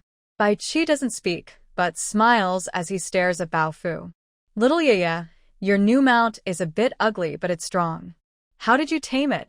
Qing Zhu frowns and glances at Bai Qi, his green eyes flashing with impatience. He coldly says, Old fox, when will you stop worrying about how she tames her mount? You're usually the smartest. Think about how to deal with the current situation. TSK. Why rush? I'm thinking about it now. Bai Qi lazily glances at Qing Zhu, then pokes Bao Fu's head. I think if little Yaya tames my big brother as a mount, then all problems are solved. The key is to do it quickly, before my brother reveals the Salt Lake news to the king. Susia hears Bai Qi's words and twitches her lips. That old fox's imagination is really wild. He actually wants her to tame his big brother as a mount? Who is Bayi? She is the princess of Beast King City. If she dares to use a spirit beast contract talisman to contract Bayi, she might be hunted down by the entire city for the rest of her life. She kept a calm face and glanced at Bai Qi lightly. If your older brother is so easy to tame, why are you still being chased here? Bai Qi's eyes curved like a fox, and he smiled meaningfully. Little Yaya, you can even tame me, so contracting Bayi is no problem at all. Susia rolled her eyes, too lazy to respond. Inside, she quietly asked the system, Can I use the spirit beast contract talisman to contract Bayi? The system immediately responded, no. She was not convinced, and asked again, Why can Bao Fu do it? The system rolled its eyes, though it didn't actually roll its eyes. Bao Fu is just a minor character in the game's storyline, a cannon fodder with no name. Bayi is a major villain. If you could contract him easily, wouldn't the host be going to heaven? She awkwardly smiled. Then what should I do? I can't just sit and wait for death, right? The system was silent for a moment, then chuckled. You could try other methods, like winning him over? She twitched her mouth, feeling extremely speechless inside. Winning him over? Do you think I want to die faster? The system didn't see any problem with that. Don't underestimate yourself. In the story, Chu Youyou managed to turn Bai Yi from a villain into her man, even making him willingly give up the throne. Why can't you do the same? If you're willing, I can add a target to win him over. Completing the task will earn rewards too. Want to give it a try? You mean Bai Yi will become Chu Youyou's man later and willingly give up the throne for her? Exactly. The system's voice was mischievous. Don't look at Bai Yi now, only interested in the throne. He seems uninterested in Chu Youyou, but that's just the beginning. After spending more time together, Bai Yi will fall completely for her. At this point, the system didn't mind adding salt to the wound. In the original story, Bai Yi, to please Chu Youyou, even stole the most precious moonlight condensed dew from the fox tribe to wipe her face. It made her face, which was originally ordinary, become more and more beautiful. Bai Yi was even severely reprimanded by the old beast king for this. The moonlight condensed dew not only beautifies, but is also a treasure for cultivation. Susia almost choked on her own saliva when she heard this. Bai Yi gave up fighting for the throne and stole the fox tribe's treasure, moonlight condensed dew, just to wipe Qi's face? What ancient domineering CEO story is this? Is it that cheesy? The system chuckled mischievously, its voice playful. Host, you can do it too. Use your charming eyes to dazzle him. Make him steal moonlight dew to wipe your feet. Thank you, she replied politely. Susia rolled her eyes in frustration. Did you forget that Bai Yi also has charming eyes? He's the real deal. So, will I be charming him, or will he charm me? The system's advice was really frustrating. She didn't want to play the game of you charm me. I charm you with someone as dangerous as Bai Yi. Besides, how could someone like Bai Yi be easily influenced? Chu Youyou could win him over because she was the heroine of the game, blessed with unbeatable luck and a hero's aura. She was just a minor character who was tired of seeing beasts, not ugly, not particularly annoying, but still just a cannon fodder without any special powers or luck. As she was thinking about how to refuse the system's bad idea, Bai Qi suddenly leaned close to her ear and whispered, "Little Yi, what bad plan are you thinking now?" Startled by his sudden closeness, Susia instinctively pushed his face away. "Don't come so close. I don't want to be caught by your foxtail." Bai Qi chuckled softly, though his tail still wrapped around her waist lazily. "Don't worry, I wouldn't dare to hurt you." Qing Zhu casually pulled a banana leaf over her face and said, "Are you two done? The main issue now is that the secret of the salt lake is about to be exposed. How should we handle the upcoming crisis?" She glanced at Qing Zhu, thinking that although she was sharp-tongued, her mind was the clearest. Suddenly, a bold idea flashed through her mind. She looked at Bai Qi, a cunning smile on her lips. "Since Bai Yi wants to steal the salt lake, let's make sure he can't." Qing Zhu lifted the banana leaf, her green eyes filled with doubt. "What do you have in mind?" Chu Youyou smiled mysteriously. "We'll spread the news that an ancient relic has been found in Luanyin Gorge, containing a long-lost secret treasure of the Beast King City. Your brother will definitely come in person. When he does, we'll set a trap and catch him all at once." Montaglin sneered coldly. "That's a pretty ruthless plan." Yeling's silver eyes flashed with admiration. "Nice, using others to do your dirty work." Shienming leaned lazily to the side, a wicked smile on his lips. "Interesting. I'll be responsible for luring him in." She glanced at Shienming and shook her head. "No, Bai Qi will handle that. Also, the experts in Beast King City are numerous, so we need to set traps in advance. Going head-to-head directly won't work. There's no need to make things so complicated by spreading false information." Bai Qi nodded slightly and said meaningfully, "Since my older brother wants the salt lake, let him come and get it. If he finds out I am not dead and that I killed his most trusted subordinate, he will definitely come in person.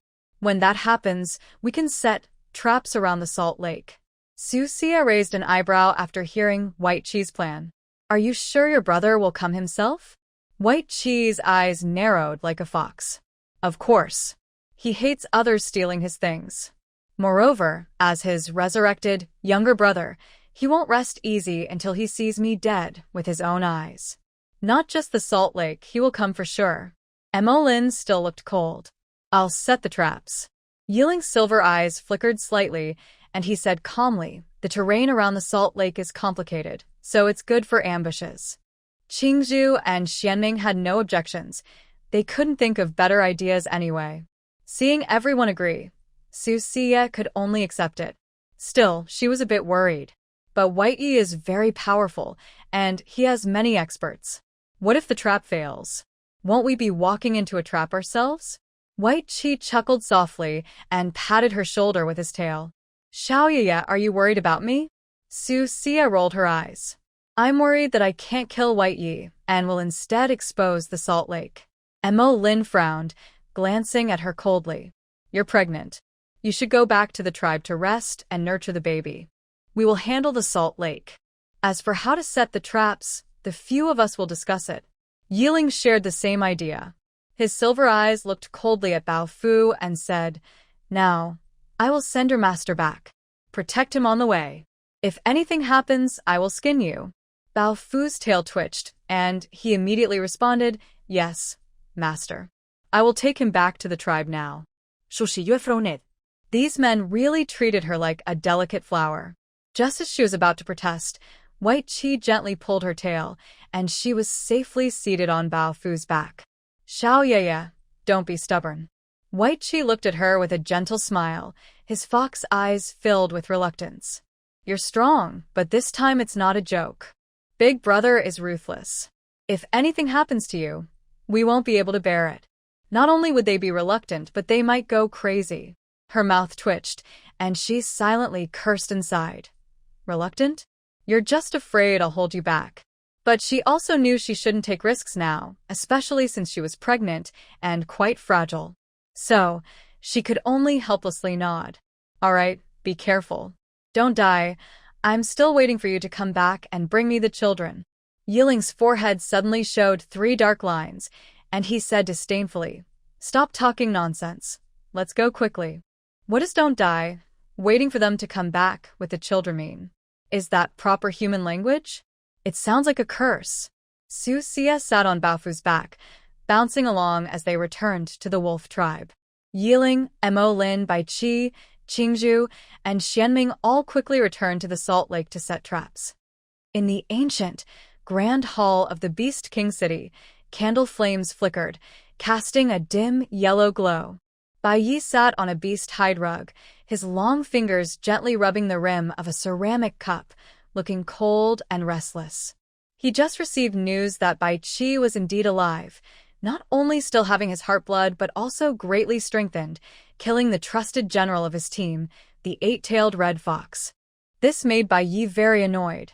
As long as Bai Qi is not dead, he cannot rest easy. But there was good news too. It turned out that the wolf tribe made the cliff of Falling Mountain a forbidden zone because they found a salt lake there. Salt lakes are very precious. Even in the Beast King city, only a small salt lake is controlled. If the wolf tribe gains the salt lake, their power will grow significantly. If allowed to develop, they might threaten the Beast King city in the future. A fierce look flashed in Baiyi's eyes as he crushed the ceramic cup in his hand. He stood up and coldly stared at the dark night outside the hall, saying, Come here. A shadow quickly stepped out from the corner, kneeling respectfully. Your Highness.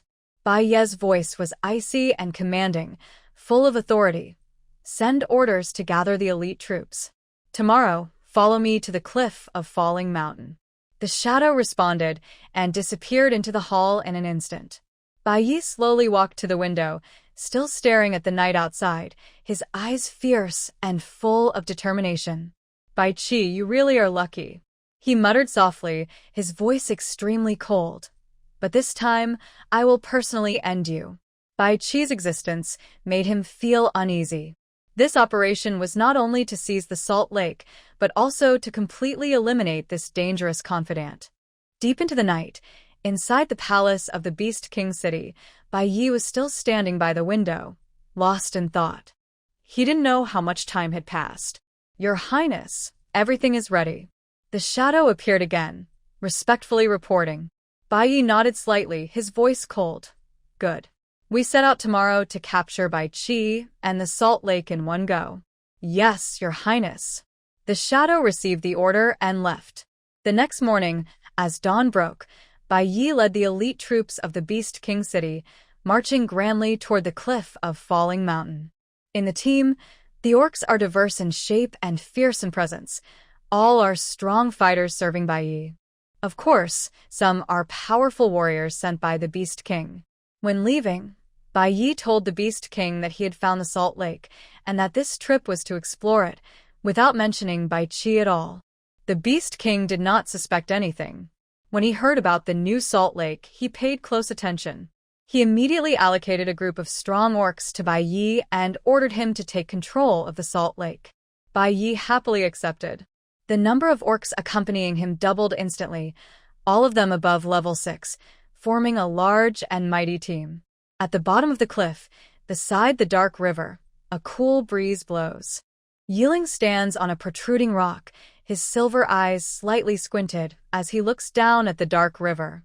The river twists and turns, with many branches crossing each other, like a huge spider web, creating a complex maze at the bottom of the cliff. He turns his head to look at Lin, Bai Qi, Qing Zhu, Shienming, and others and whispers, "The terrain of the dark river is best for setting ambushes. I've already ordered the orcs to set traps and whirlpools at each branch of the river. They'll have a tough time." Lin's fingertips gather black venom, which drips into the tributaries of the dark river. The venom will spread with the water flow to all entrances. Qing Zhu leans against the rock wall and sneers. "If Bayi is stupid enough to drink the water directly, that makes things easier. He won't do that." Bai Qi's fox-like eyes narrow slightly, and a rare coldness appears on his usually gentle face. "But I can't guarantee that my brother's idiots won't do it. It's best to poison those fools. But we can't avoid drinking water ourselves, right?" Shienming suddenly jumps down from the treetops, wild and fierce, speaking softly.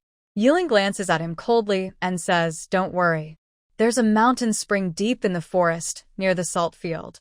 The water flows down from the mountain top, enough for us to drink. Tell the tribe's orcs to go there for water during this time." "All right, I'll pass on the order later, so no fool accidentally gets poisoned." Shienming strokes his chin and nods, pulling out a wild fruit to nibble on. Yeling taps the rock wall with his fingers, producing a crisp sound, and his silver eyes sweep over the tributaries of the dark river. The venom will spread through all the tributaries within 3 days, enough to cause those fools to suffer. Bai Qi chuckles softly, and his 9 tails cast a twisted reflection on the dark river surface. "My brother will definitely lead the elite team out this time. There are quite a few level 6 orcs under his command, and he might even ask my father for some help."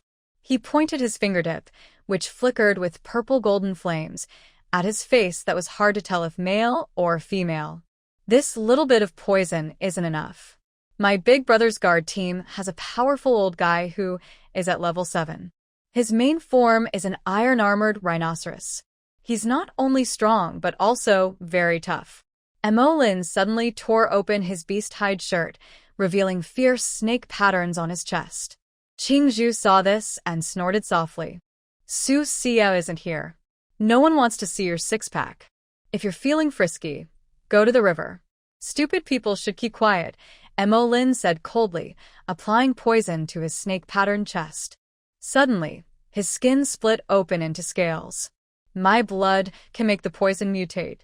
When the black liquid dripped into the river, it caused glowing green foam to bubble up.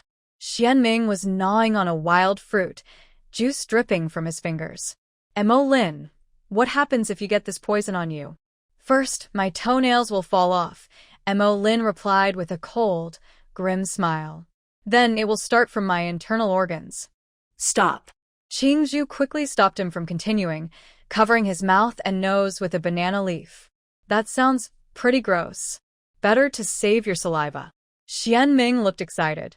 After finishing the last bite of his fruit, He casually threw the seed into the dark river. Sounds pretty intense. If Bayi's people really get hit with this poison, the team might lose at least half. The rest, we can take down one by one.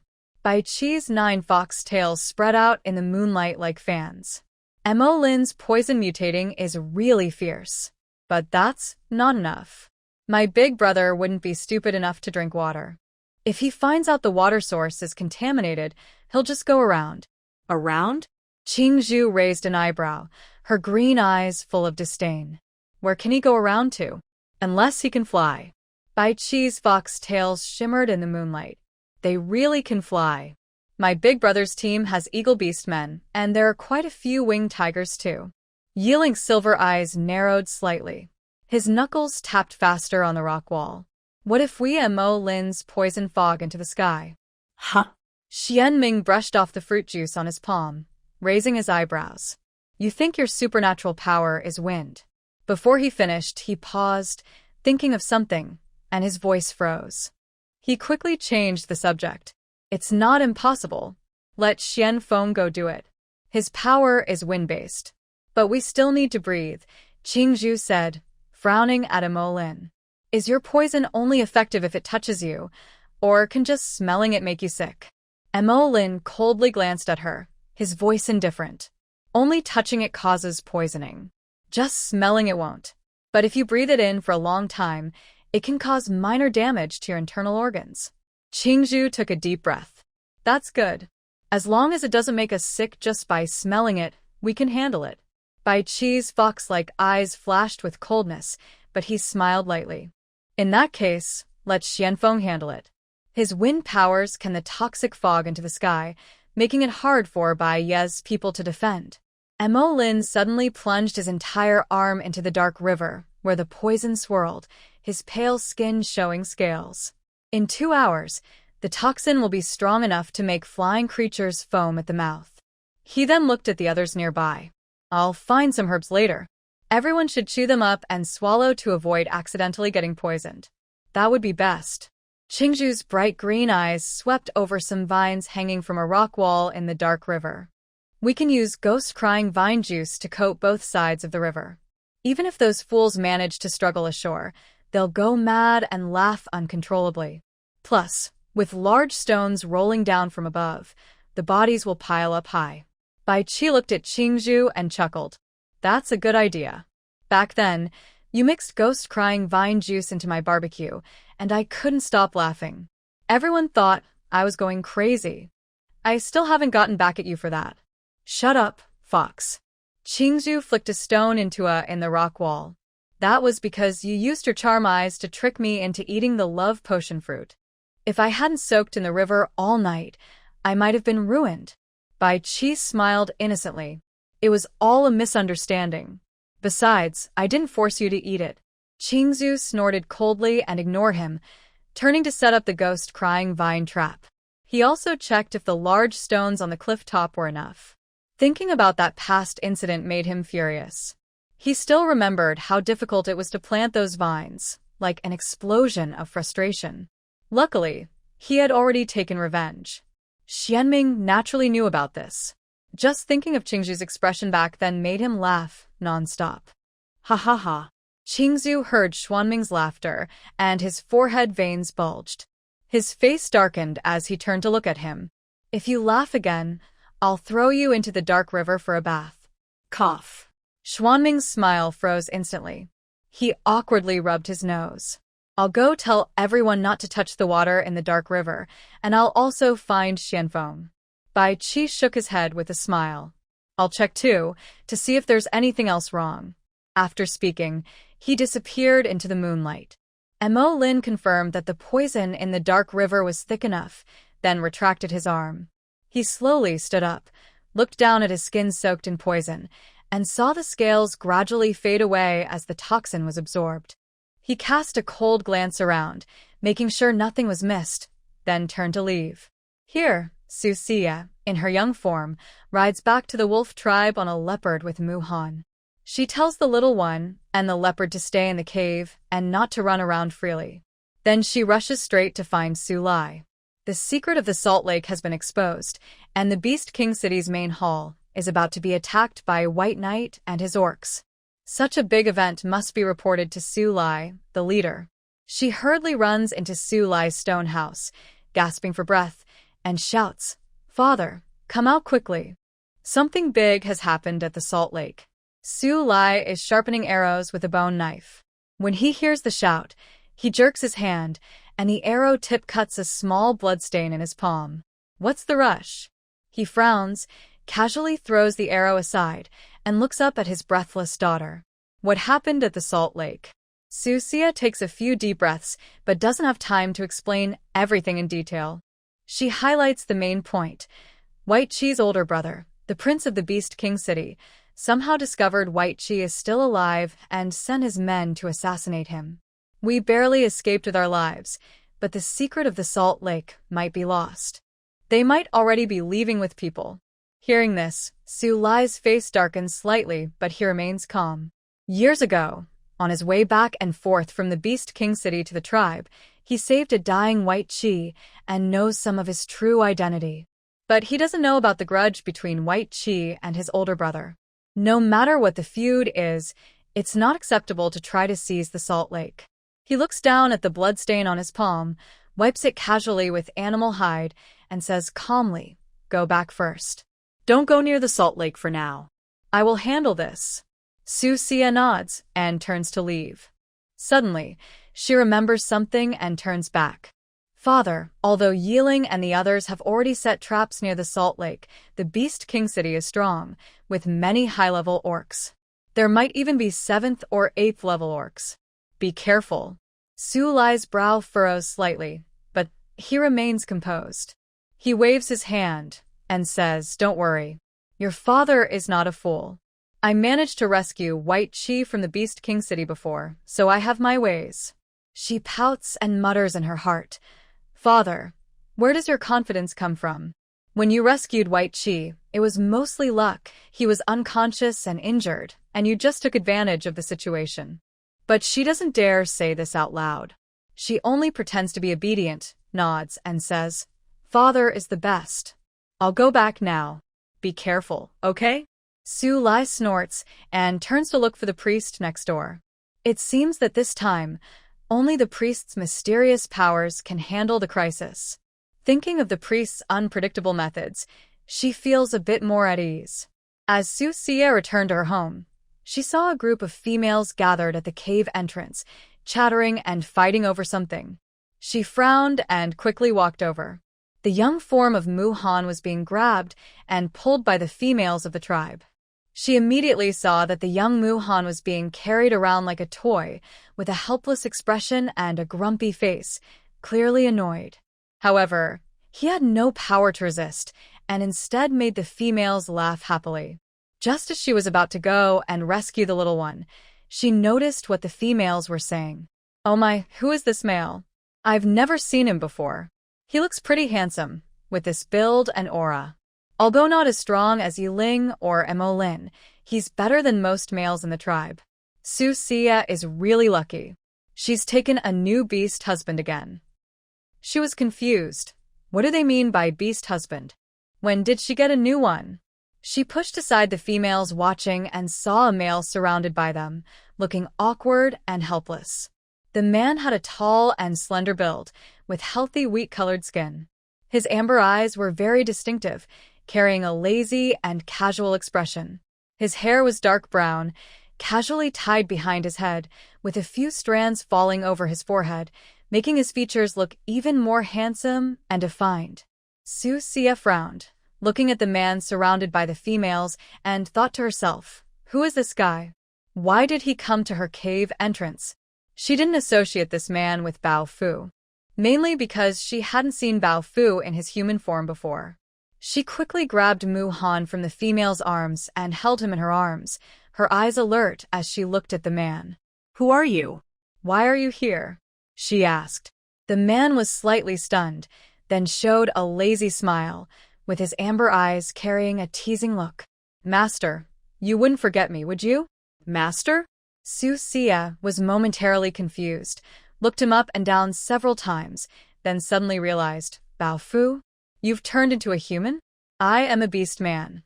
Of course I can turn into a human, Bao Fu said with a teasing nod. Then he proudly added, Master, am I handsome? She twitched her lips and thought to herself that this guy was quite narcissistic. She casually replied, SOSO. Their conversation was entirely heard by the surrounding females. Seeing this handsome and powerful male calling Susia master, they all froze instantly, looking as if they'd been struck by lightning. Susia looked at the surprised expressions of the females around her and felt secretly pleased. She deliberately reached out and patted Bao Fu's head. Be good, turn back into your beast form and serve as my footrest. Bao Fu's mouth twitched, but under everyone's watch, he transformed back into a leopard and obediently sat at her feet. That's impossible. A female screamed, how can a 5th-level beast man recognize a master? She bent down and grabbed Bao Fu's ear, smiling sweetly. Because he lost a bet to me, right, little leopard? Bao Fu s'était fliqué d'enquardly. Even he didn't understand why he suddenly accepted Susia as his master. He just saw something fly towards his head and then inexplicably wanted to recognize her. Susia released Bao Fu's ear and ignored the screaming female. She simply carried the little guy back to the cave. Bao Fu, go hunt some fresh prey and bring it back, she ordered without looking back. They had been away from the tribe for so long, even the best prey would spoil. Yes, master. Bao Fu instantly shifted back to his beast form, a colorful leopard, and with a swift leap, he disappeared 3 miles away. The females saw this and started whispering among themselves, their eyes full of envy and jealousy. But everyone silently thought, Susia is truly lucky. She has a caring leader father, 5 handsome and strong beast husbands, and even her newly acquired mount is so powerful. Really, beasts are better than beasts, so frustrating. Although these females envied her deeply, they soon dispersed. Inside the cave, as soon as Susia sat down, a system alert sounded in her mind. Ding. The target, Bayi, has led a strong force out of the Beast King City, including a 7th-level old beastman ironclad rhinoceros, 36th-level beastmen, 55th-level beastmen, and some skilled in flying, like eagle beastmen and winged tigers. Her face changed suddenly. With such a force, it might the salt lake into a dried-up saltfish. Although Yeling and the others were strong, the enemy's numbers and strength seemed like they were here to fight a boss. She didn't know how the traps at the salt lake were set up, or if they could handle this crisis. Her father already knew about this, and she guessed he was discussing it with the priest and the tribe elders now. They would probably leave for the salt lake tonight, and it would surely be a tough fight. She felt uneasy and hesitated whether to secretly follow her father and them to the salt lake. Although she had just returned from there, she still wanted to go again. She couldn't rest easy without seeing it herself. Anyway, Bao Fu was carrying her, and at worst, she could follow secretly without showing herself. The little one in her arms seemed to sense her unease and wisely jumped down to play nearby. Susia didn't mind and thought about quietly following Su Lai and his group to the salt lake tonight. She quickly took out the book complete guide to wood element magic from her system backpack. Although she was pregnant, it didn't stop her from practicing. As she flipped through the pages, she muttered to herself, 4th level of Qi training, not many spells I can use, but at least I have some cards up my sleeve. Maybe they'll help when the time comes. She hesitated about which spell to practice first, and suddenly the system cheerfully announced. Ding. Limited time task triggered. Please master the Vine Cage spell within 12 hours. Reward. A hidden cloak, which can perfectly hide your aura and make it impossible for below 9th tier orcs to detect you. Are you doing this on purpose? She gritted her teeth and turned to the relevant page, which just happened to describe the Vine Cage technique. I was about to sneak to the salt lake when you give me a task. The system cheekily replied, Host, don't you want to see Bayi get beaten up until he's rolling on the ground? I've even planned a quick escape route for you. Cross the poison mist forest, take a shortcut, and ride the leopard to the destination in 3 hours. She stared at the jagged, thorny pattern on the page and realized it was similar to her own wood element abilities, just an advanced version. Suddenly, inspiration struck. Using her wood element magic freely, vines at the cave entrance suddenly grew wildly, wrapping around Muhan, who had just slipped to the entrance, suspending him upside down in midair. The little creature looked confused, struggled twice, but the vines only tightened. They even started climbing upward, threatening to turn him into a green rice dumpling. Yo. Muhan, in his cub form, was completely immobilized, only able to make a pitiful squeaking sound. Oops, my mistake. She hurriedly withdrew her spell, but when she turned around, she saw Leopard Fu holding a prey and petrified at the cave entrance, with a deer leg dropping to the ground, looking admiring. Her owner's wood element magic was getting more and more powerful. That night, Susia, wearing a freshly crafted hidden cloak, silently followed Su Lai's team on horseback, riding behind them. As for Muhan in cub form, she left him in the care of Yun Xiang, the female of the tribe. It wasn't convenient to bring him along at such times. Most of the orcs in the tribe were near the salt lake. This time, Su Lai brought only trusted aides and elders of the tribe. The priest rarely left the tribe, but this time he rode on a white wolf and followed the group. The wolf tribe's enemies this time came from the Beast King city, and even if Su Lai didn't invite the priest, he would have insisted on coming along. After all, this concerns the life and death of the wolf tribe, so she couldn't ignore it. Ding, friendly reminder. The dark river water has been poisoned by Mo Lin. Host, quickly remind your dad not to touch it. The system's sudden alert startled her into a shiver. Susia almost fell off the back of the leopard Fu, cursing inwardly. You system. Why didn't you say anything earlier? Why now? How am I supposed to pass messages with my invisibility cloak? Should I rush out and perform a dramatic rescue? Leopard Fu flicked his tail in confusion, watching his owner suddenly clutch his mane and grit her teeth. The system cheekily responded, just quietly sneak closer and toss a note over, right? If no paper, you can write on beast hide too. You really come up with bad ideas, she muttered, but quickly took action. She reached into the system's backpack, pulled out a piece of beast hide, and hurriedly wrote with charcoal. Dark river water is toxic. Do not touch. Then, wrapped in her invisibility cloak, she silently approached Su Lai's team. Su Lai transformed into his true form and ran ahead of the group. Suddenly, he felt something brush past him. He quickly stopped, looked down, and saw a piece of beast hide at his feet. Picking it up with his claws, his face changed drastically. The dark river is toxic. Do not touch. The priest, noticing the movement, rode over on a white wolf, leaned in to look, and his expression immediately grew serious. Leader, where did this message come from? Su Lai shook his head in confusion, looked around but saw no one, feeling puzzled. But knowing the situation was urgent, he immediately ordered, all orcs, pay attention. The dark river is toxic.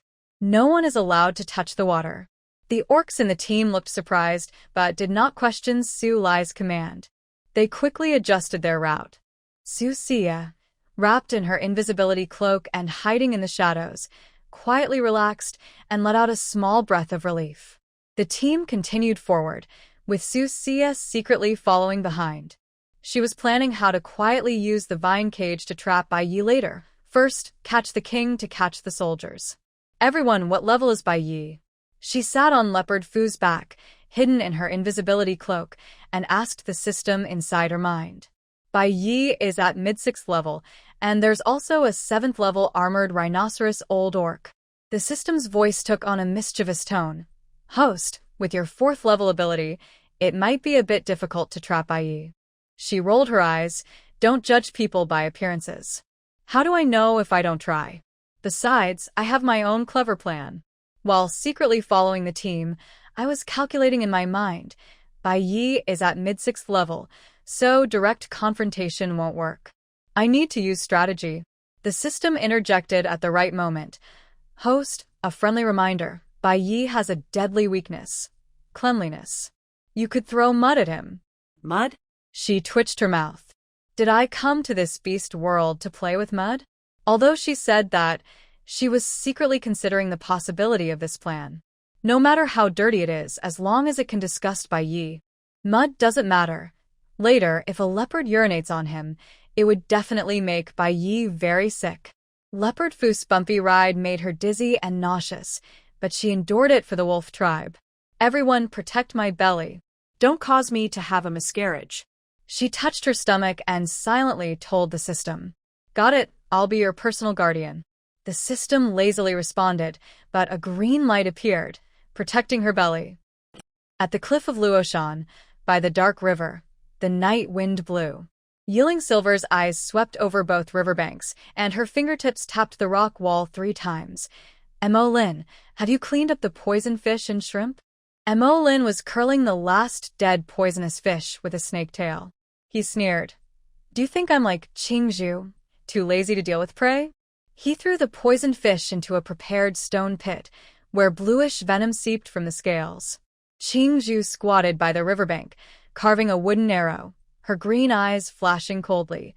Hey Chong Chong, is the scar on your tail healed? Suddenly, a half-length ghost crying vine flicked from her fingertips. Mo Lin's snake tail stiffened instantly. That was a reminder of a trap Qing Zhu set years ago. Bai Qi's fox tail wrapped around Mo Lin's wrist, stopping the fight. My little Yaya hates internal conflicts. His 9 tails spread out in a fan shape under the moonlight. Save your energy for dealing with my brother's fools. Shienming suddenly hung upside down from the treetop, a wild fruit seed accurately hitting the 3 in the middle. Just as he was about to speak, wolf ears pricked up. They're coming. In the distant sky, faint sounds of wings breaking the air could be heard. Yeling's ears twitched. Sure enough, there was movement, and her silver eyes shrank sharply. Her arm instantly turned into wolf claws, carving deep marks into the rock wall. She looked toward a certain spot and said coldly, Xianfeng, prepare the poison fog. Got it. Xianfeng stepped out of the shadows, his voice low. He instantly transformed into his true form, Xianfeng the swift wolf, flashing with light. Suddenly, a strong wind rose above the dark river, and the poisonous fog billowed like smoke, spreading quickly. Bai Qi chuckled softly. Xianfeng's wind powers are really useful. Mo Lin coldly added, breathing in too much poison fog will cause their internal organs to rot. Qing Zhu raised an eyebrow. What about us? Mo Lin glanced at him. Chew the herbs I gave you. The poison won't kill you. Shienming laughed louder. Then let them enjoy it. In the distance, Bai Ye's team was flying towards them in a grand formation. The leading eagle beastman suddenly frowned, his wings slightly paused, and his nostrils twitched. Something was wrong. The air carried a strange smell. He realized what was happening, and his face suddenly changed. Everyone cover your mouths and noses. As soon as he shouted, they were all filled with poisonous fog. The winged tiger beastmen behind sneezed and reached into their animal skins. Your Highness, there's something suspicious in this wind. Bai Ye's face turned grim, a hint of anger flashing in his eyes. He quickly ordered, everyone land immediately and avoid the poison fog. The team instantly became chaotic. The fog spread with the wind, quickly covering the entire cliff and the dark river sky.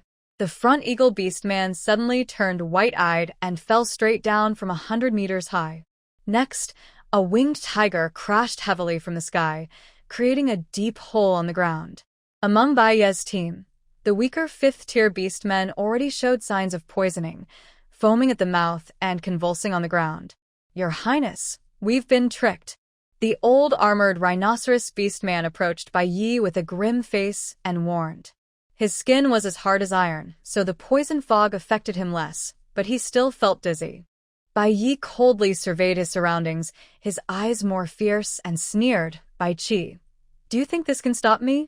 He quickly ordered, everyone cover your mouths and noses, go around the cliff from both sides. Unaware, there was an underground river waiting at the bottom of the cliff. The team split into 2 paths, going around the top of the cliff to the bottom. Meanwhile, Su Lai led the wolf tribe team to arrive just in time. From afar, they saw Bai Ye's team in chaos. Leader, look over there. A wolf beastman pointed to Bai Ye's team and whispered a warning. Su Lai squinted, thinking, it seems not only the dark river's water is poisonous, but the air is also toxic. He turned to the priest and shaman nearby and said, Mo Lin, this kid really didn't let us down. He quickly recognized the poison as Mo Lin's. The shaman swiftly took out some herbs from a beast skin bag and handed them to Su Lai. Leader, these are antidote herbs. Chewing them can temporarily resist the poison fog.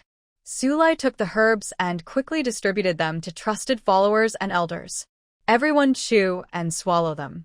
Don't let the enemy die while we get poisoned first. The priest sat on the back of a wolf, quietly warning, everyone be careful. The people of White Night are already poisoned. We shouldn't approach recklessly. First, hide in the dark and observe, then strike when the time is right. Meanwhile, White Knight's team had circled from the top of the cliff to the bottom. Unaware, the hidden river at the bottom was already filled with a series of traps waiting to be triggered. Your Highness, there's a hidden river here. To cross, we may need to swim across, said a Tier 7 armored rhinoceros old orc, leaning close to White Knight with a frown. White Knight looked down at the turbulent dark river before him, annoyed, and patted the rocks on the shore.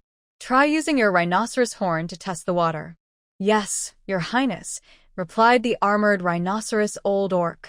He dipped his horn into the river, and suddenly, strange green bubbles appeared on the water surface. He pulled out his horn and sneered, the venom of wolf pups can't hurt this old armored beast. Before he finished speaking, he staggered 2 steps, and the tip of his horn began to peel layer by layer. At the same time, as one winged tiger orc descended, he didn't notice the ground beneath his feet and stepped right onto the ghostly, crying vine. The winged tiger suddenly burst into wild laughter, flapping his wings and tearing at his feathers. My feathers can sing. Then, 2 other Tier 5 beasts rolled on the ground laughing wildly and jumped into the dark river. So hot, haha. Instantly, the poison in the dark river surged like living creatures, wrapping around the beasts' bodies and emitting a sizzling, corrosive sound. Their skin rotted visibly fast, and their screams in the dark night sent chills down everyone's spines. White Knight's face darkened like ink, and his eyes flashed with rage. Everyone, get away from the dark river immediately. As soon as he finished speaking, he felt something was wrong. A dizzy spell hit his head, and the scene before him began to twist. Strange laughter echoed in his ears. He shook his head vigorously, trying to wake himself up. Ha, ha ha. He let out a wild laugh, but inside, he wanted to cry. He really didn't want to laugh, but the more he tried to hold it back, the more he wanted to laugh. Several beasts had stepped on the ghostly, crying vine, and the scene was quickly getting out of control. Ha ha ha. White Knight tore at his clothes and staggered backward, his beautiful fox-like eyes showing rare fear. He tried to stay away from the strange dark river. The effects of the ghostly, crying vine were clearly more than that. His laughter grew more frantic.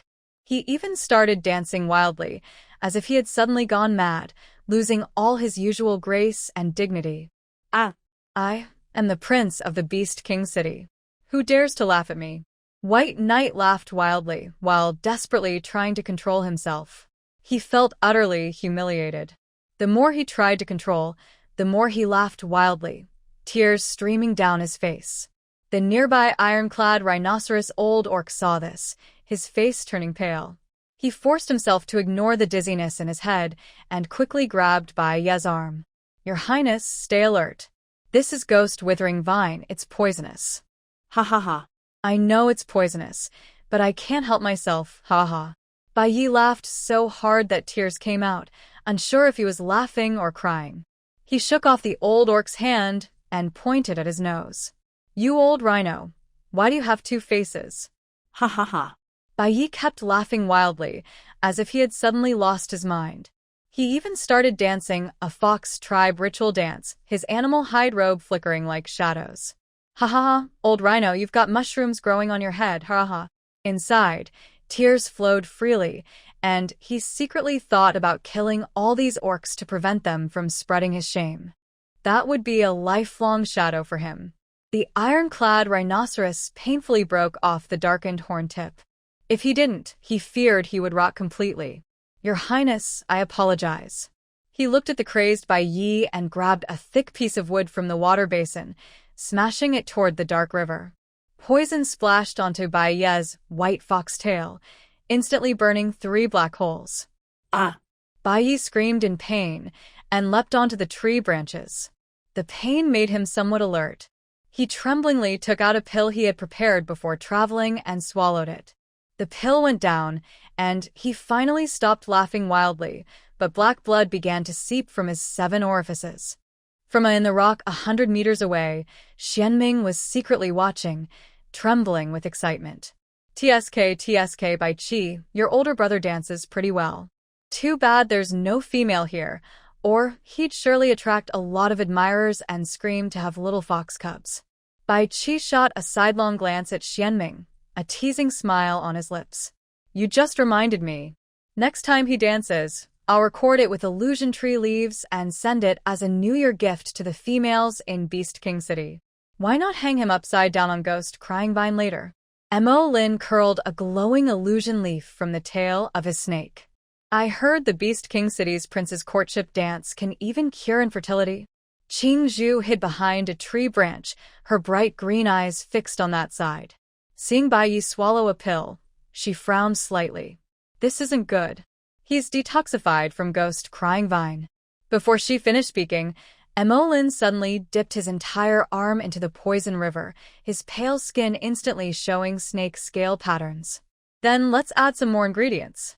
Dark fog wildly poured from his fingertips, causing the entire dark river to boil like ink, with incomplete skeletal remains floating on the surface. Ugh. Qing Zhu pinched her nose and quickly retreated, saying, So disgusting. If Susia knew how poisonous you are, she might be afraid to sleep with you. Over here.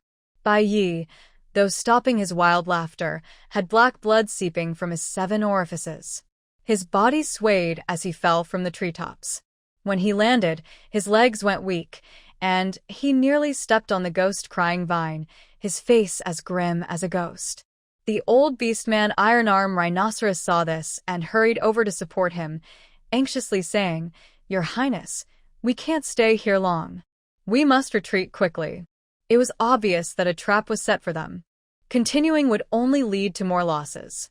A fierce glint flashed in Bai Yi's eyes. His handsome, enchanting face twisted into a grim expression. He gritted his teeth and said, Retreat? Today, if I don't skin Bai Qi alive, I won't give up. Yeling stood on the mountain top, his silver eyes looking down at the chaotic orcs below. He waved at the hidden wolf tribe orcs behind him. Time to close the net. Throw the stones. Suddenly, hundreds of giant stones wrapped in ghost cry vines rolled down from the top of the mountain. The stones rained down like deadly hail, fiercely smashing, as if to fill the entire dark river. Quick, get out of the way. The old beastman Rhinoceros roared, dragging Bai Yi to the side to dodge. But the stones came too fast. Many orcs couldn't react in time and were instantly smashed into bloody pulp. Even those lucky enough to survive looked crazy, dancing and laughing wildly as if they had lost their minds. Help! My foot turned into a flower. A leopard beastman, soaked in the dark river, climbed ashore in terror. In the next second, the falling stones from the mountain top hit the dark river again, causing the toxic water to churn and bubble, then vanish along with the bones. Bai Yi was dragged away by the old beastman Rhinoceros, hiding in the nearby forest to avoid the falling stones, trying to stay clear of the destruction zone. He watched his team fall apart, some laughing wildly, some coughing blood, others dancing and tumbling into the dark river until their bodies dissolved in the toxic water. Bai Yi's face was extremely grim, his anger nearly burning through the sky. He stared fixedly at the opposite bank of the dark river, as if trying to see through the layers of fog to tear Bai Qi into pieces. Suddenly, he felt his nose itch. He wiped it and saw it was covered in black blood, his face turning even uglier. Far away, Susia hid in the bushes. From the moment she detected the toxic air, she had taken antidote herbs. She peeked through the gaps in the bushes, smiling as if she had a fever. Bayi looks so funny. Even if he manages to escape back to the Beast King City, this incident will probably be a lifelong shadow for him. He might never dare to step here again. She laughed so hard she was trembling all over, but she was afraid Bayi would notice her, so she didn't laugh too loudly. Leopard Fu quietly approached Bayi, holding a ball of mud mixed with feces and in a beast hide pouch. He was busy wiping the black blood off his face, completely unaware of the tiger-eyed leopard behind him. The system, loving to cause trouble, hurriedly urged in Susia's mind.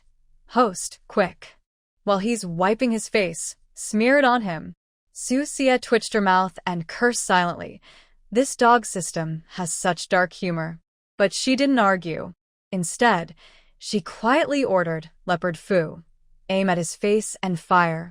Leopard Fu squinted, suddenly shook his head, and with a sharp snap, he threw mud mixed with golden feces and a bit of onto Baiyi's handsome face, with perfect accuracy. Bayi was stunned, his fingers trembling as he reached for his face. When his fingertips touched the sticky, foul-smelling mud, still carrying a hint of, his whole face twisted in disgust. What is this disgusting stuff?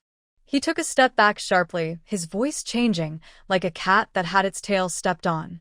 The old beastman iron-clad rhinoceros, quick to react, caught him by the arm but was almost overwhelmed by the smell, nearly vomiting. Your Highness, you have mud on your face. Mud? Baiyi's voice was sharp, almost breaking. Is this mud? This is clearly. Ugh. Before he finished, he was overwhelmed by the stench and started dry heaving. Black blood mixed with mud dripped down his cheeks, looking as if he had just crawled out of a dung pit. Ha ha ha. Susia laughed so hard her nose was running, and bubbles even appeared. Realizing what happened, she awkwardly took out some paper from the system bag to wipe her face. She turned to the side and smiled at Leopard Fu. Leopard Fu, well done. Now he'll probably never forget that smell in his life. Meanwhile, the observing Nightwing, Mo Lin, Bai Qi, Qing Zhu, and Shienming all had very interesting expressions. They had noticed earlier that Yuer's mount, Leopard Fu, was holding something and quietly approaching Bayi. They wondered why Leopard Fu, who was supposed to be returning to the wolf tribe with Yuer, was now at the salt lake. Before they could think further, they saw Baiyi's face covered in mud, mixed with yellowish stuff, sticky and quite moist. Is this fresh leopard feces?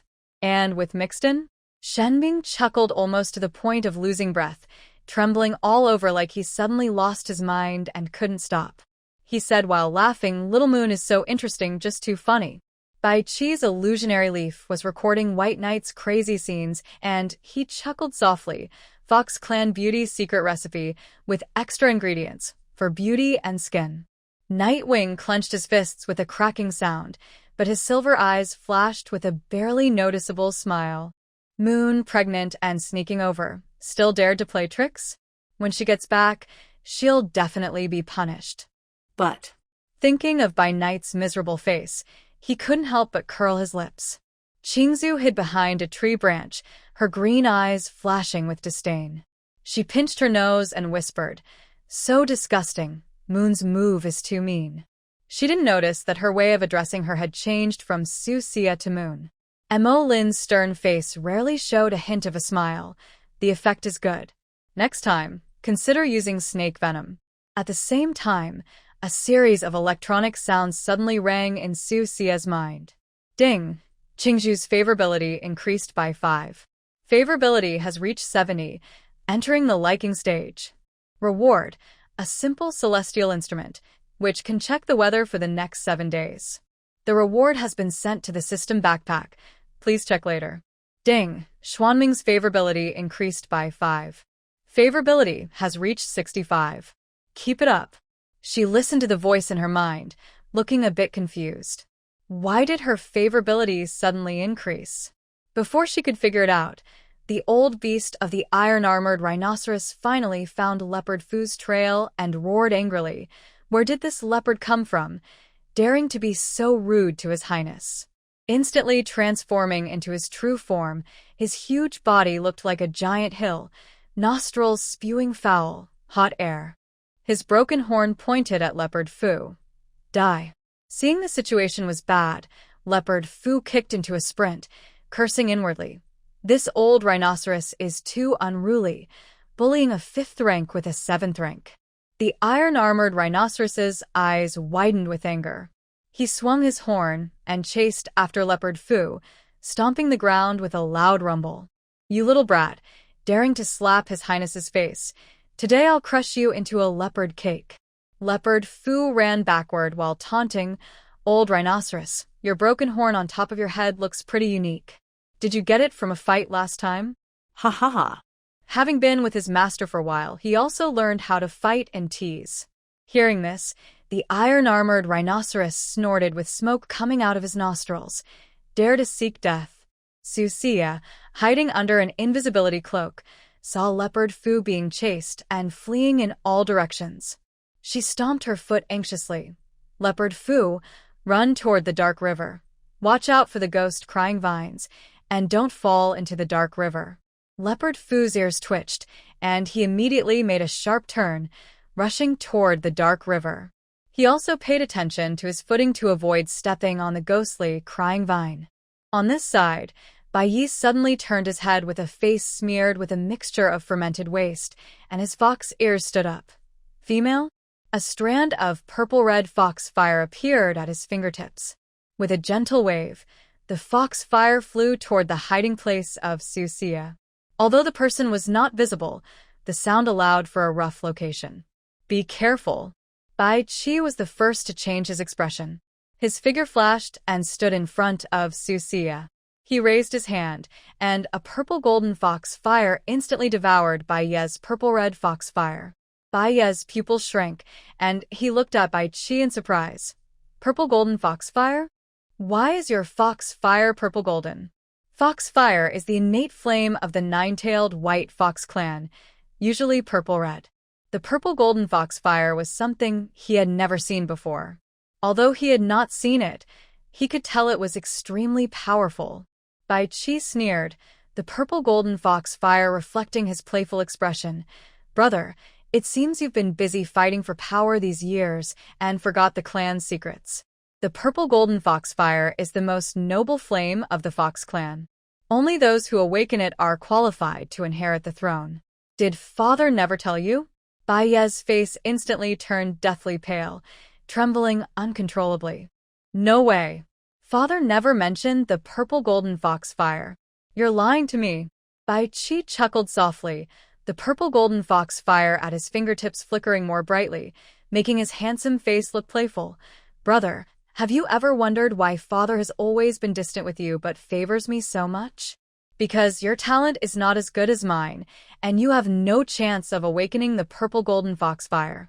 It's not impossible, but I find it easier to awaken without me." Baiyi's expression grew worse. He staggered back 2 steps, his whole body beginning to bristle. "Nonsense. Father clearly said I resemble his younger self the most." "Uft." Shienming suddenly leapt down from the treetops, swinging and interrupting. "Did your father also love to use on his face for beauty when he was young?" "You."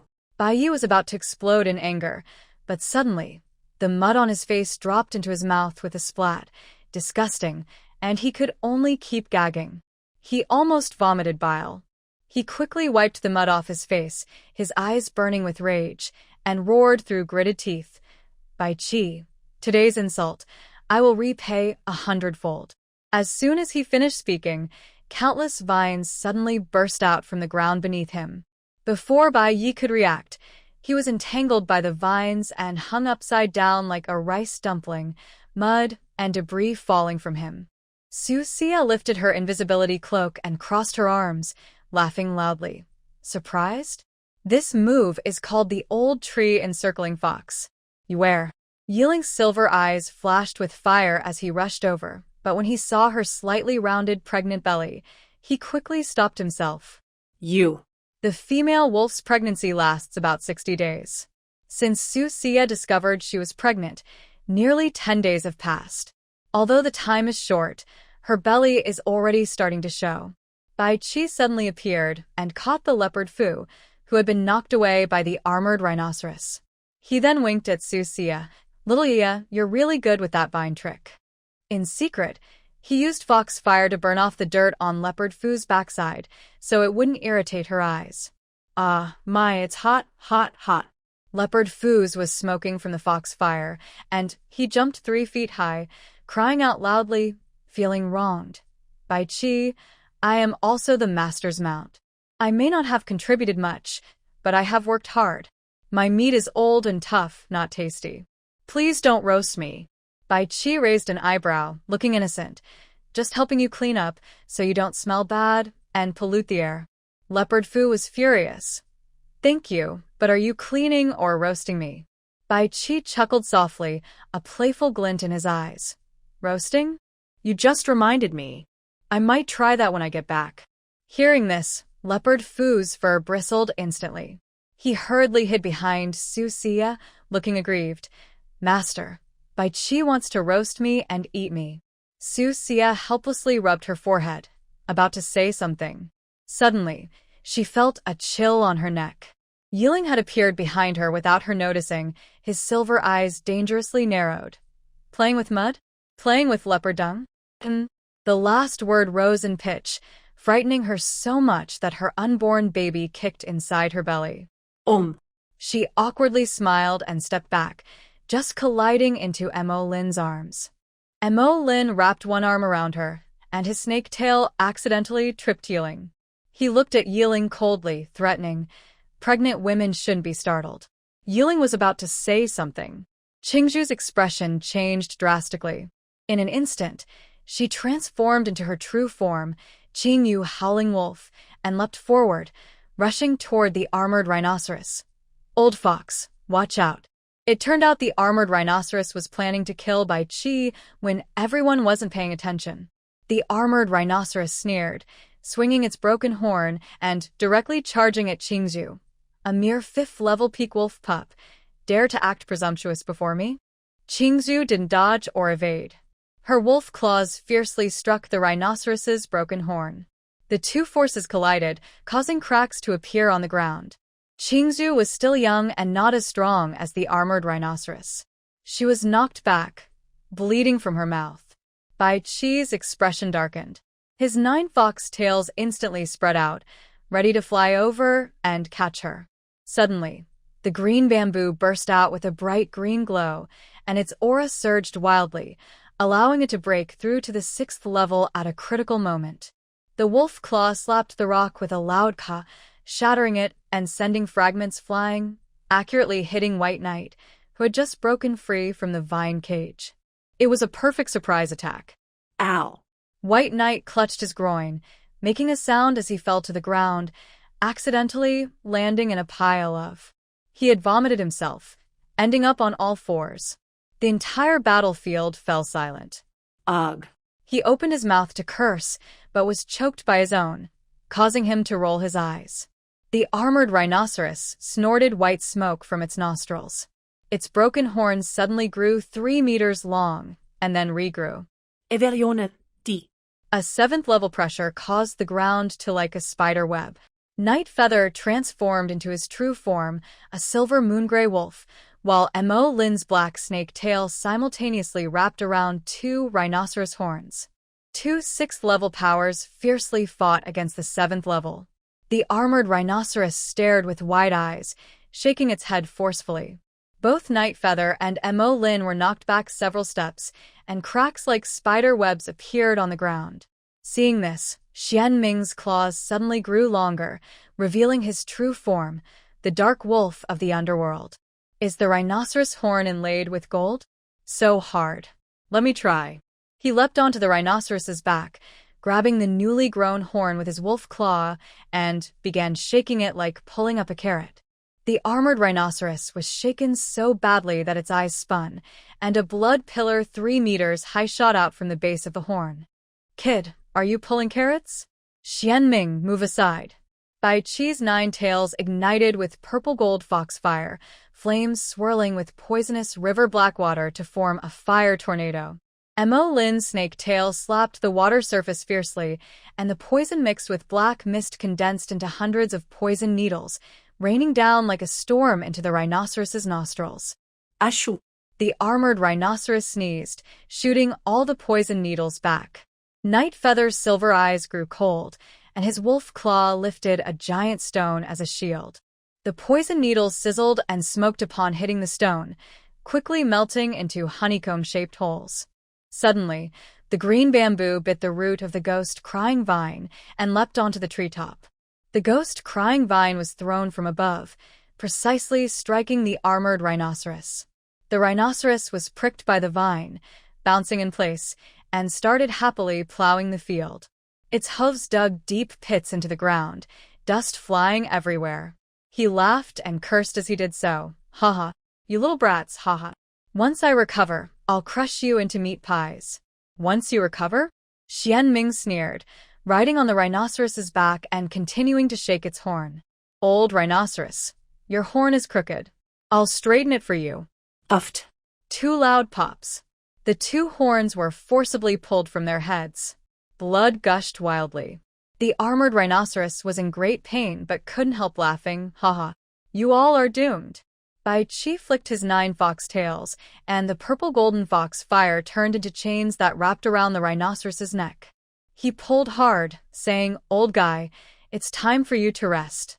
The rhinoceros was choked by the fox fire chain, his eyes rolling back. His laughter suddenly stopped. His huge body swayed and finally crashed to the ground with a loud bang, kicking up dust. Shienming jumped down from the rhinoceros's back, wiping blood from his hands. "Old thing, now you should behave." Meanwhile, Su Lai, who had been hiding in the dark for a long time, no longer kept his cover. He led his trusted followers and the wolf tribe elders out from the shadows, quickly dealing with the remaining enemies left by Bayi at the Dark River. Although Bai's men were strong, most of them had been poisoned and were very weak. They were all soft and easy to defeat, and they were quickly taken out. Bayi watched this scene coldly, looking very unhappy. He knew he couldn't kill Bai Qi today or take the salt lake. He was about to sneak away quietly when Susia, who had sharp eyes, blocked his way with vine tendrils. Ignoring Bai's ugly face, she smiled and clapped her hands. "Big Crown Prince, are you having fun playing with mud?" Bai's face grew even uglier as he gritted his teeth. "You female, how dare you humiliate me?" Susia raised an eyebrow. "Humiliate? Isn't this your beauty's secret recipe? How come it doesn't work?" Bayi trembled with anger and was about to speak. Suddenly, a bucket of dark river poison water was poured over him. Bayi was terrified and quickly dodged aside. Although he avoided it in time, his 9 white fox tails splashed with the poison water, burning holes in them instantly. Ow. He jumped 3 feet high in pain. His fluffy fox tails looked like 9 burnt feather dusters. "My tail, my fur." He frantically slapped at his smoking tail, but his poisoned hands started sizzling as well. Bai Qi took out the illusion leaf and recorded while explaining, "Big Brother's dance is even more charming than before. I need to record this properly. I think the females in Beast King City will love this gift." Bayi was furious, glaring at him fiercely. "You all wait for me." Just as he finished speaking, he suddenly turned into a flash of white light, ready to escape. He just turned into a white flash to run away. Mo Lin, with sharp eyes, noticed immediately, and his expression turned cold. Trying to run? His snake tail snapped down with a loud, hitting him back to the ground for midair. Shienming sat nearby, poking at his darkened tail. "Fox Clan barbecue smells pretty good, huh?" Bayi was furious and almost shouted back. Suddenly, Su Lai arrived with his people, clearing the scene, with heaps of bodies on the ground like small mountains. "Father," Susia quickly ran over. Su Lai saw her immediately. He was initially happy, but then remembered how boldly his daughter had secretly followed and felt a sharp pain in his stomach. His eyes widened, and he opened his mouth to scold her, looking fierce enough to scare the young ones. "I told you to stay in the tribe." He suddenly hesitated, staring fixedly at her slightly swollen belly. "Are you pregnant? When did that happen?" Susia touched her belly and smiled softly. "About 10 or 15 days ago." Hearing this, Su Lai got even angrier. The idea that she was pregnant and still dared to sneak out made him furious. He raised his hand to hit her head but was stopped quickly by Bai Qi, who smiled and warned, "Leader, hitting a pregnant female will curse you with the beast god." Yeling, who was a step too slow, silently withdrew his hand, cursing the old fox for being too quick. Sulai was silenced by Bai Qi and reluctantly retracted his hand. Why did the leader come here? Yeling's silver eyes flickered as he reached out and pulled Susia behind him. Sulai was about to answer when Bayi suddenly turned into a white light and shot into the sky. Suddenly, a burst of fox fur exploded in midair. He had used a substitute technique and escaped. TSK, the Fox clan still has so many tricks to escape death. Shienming wanted to chase but only caught a tuft of fox fur, which he disdainfully flicked to the ground, looking displeased. Bai Qi brushed non-existent dust off his sleeves and squinted at the direction Bayi disappeared. "Brother, your escape skills have really improved over the years." As he turned, his 9 fox tails subtly wrapped around Susia's waist, pulling her closer to him. "You." Yeling's silver eyes instantly turned cold, and his fists clenched with a cracking sound. Mo Lin's snake tail suddenly slid in coldly, separating the two. "Young ones need quiet." His gaze swept over Susia's belly, and his originally cold eyes softened slightly. Qing Zhu silently handed a green fruit to Susia. Under the moonlight, her emerald eyes looked like 2 cold pools, but her fingertips were surprisingly warm. Sulai subtly glanced at Shienming, who showed no reaction, and cursed inwardly. Is this kid really simple-minded or just not interested in Yuer? Cough, cough. He pretended to cough twice, signaling them to pay attention to the situation. Yeling, Mo Lin, Bai Qi, and Qing Zhu instantly straightened their backs, stopping all small movements. Susia's face turned bright red, and she thought about Bayi running away, with worry flashing in her eyes. She looked at Sulai and frowned, saying, "Father, Bayi escaped. When he returns to the Beast King city, he will definitely tell the king. This is the first time the wolf tribe has suffered such a big loss, so the king will send troops to attack us immediately. At that time, not only will we lose the Salt Lake, but our entire wolf tribe might be wiped out.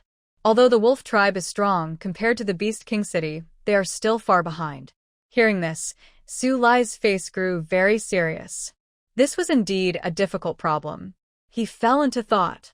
Then suddenly he smiled and said, "Who says we have to fight the Beast King city head-on?" Everyone looked at him in unison.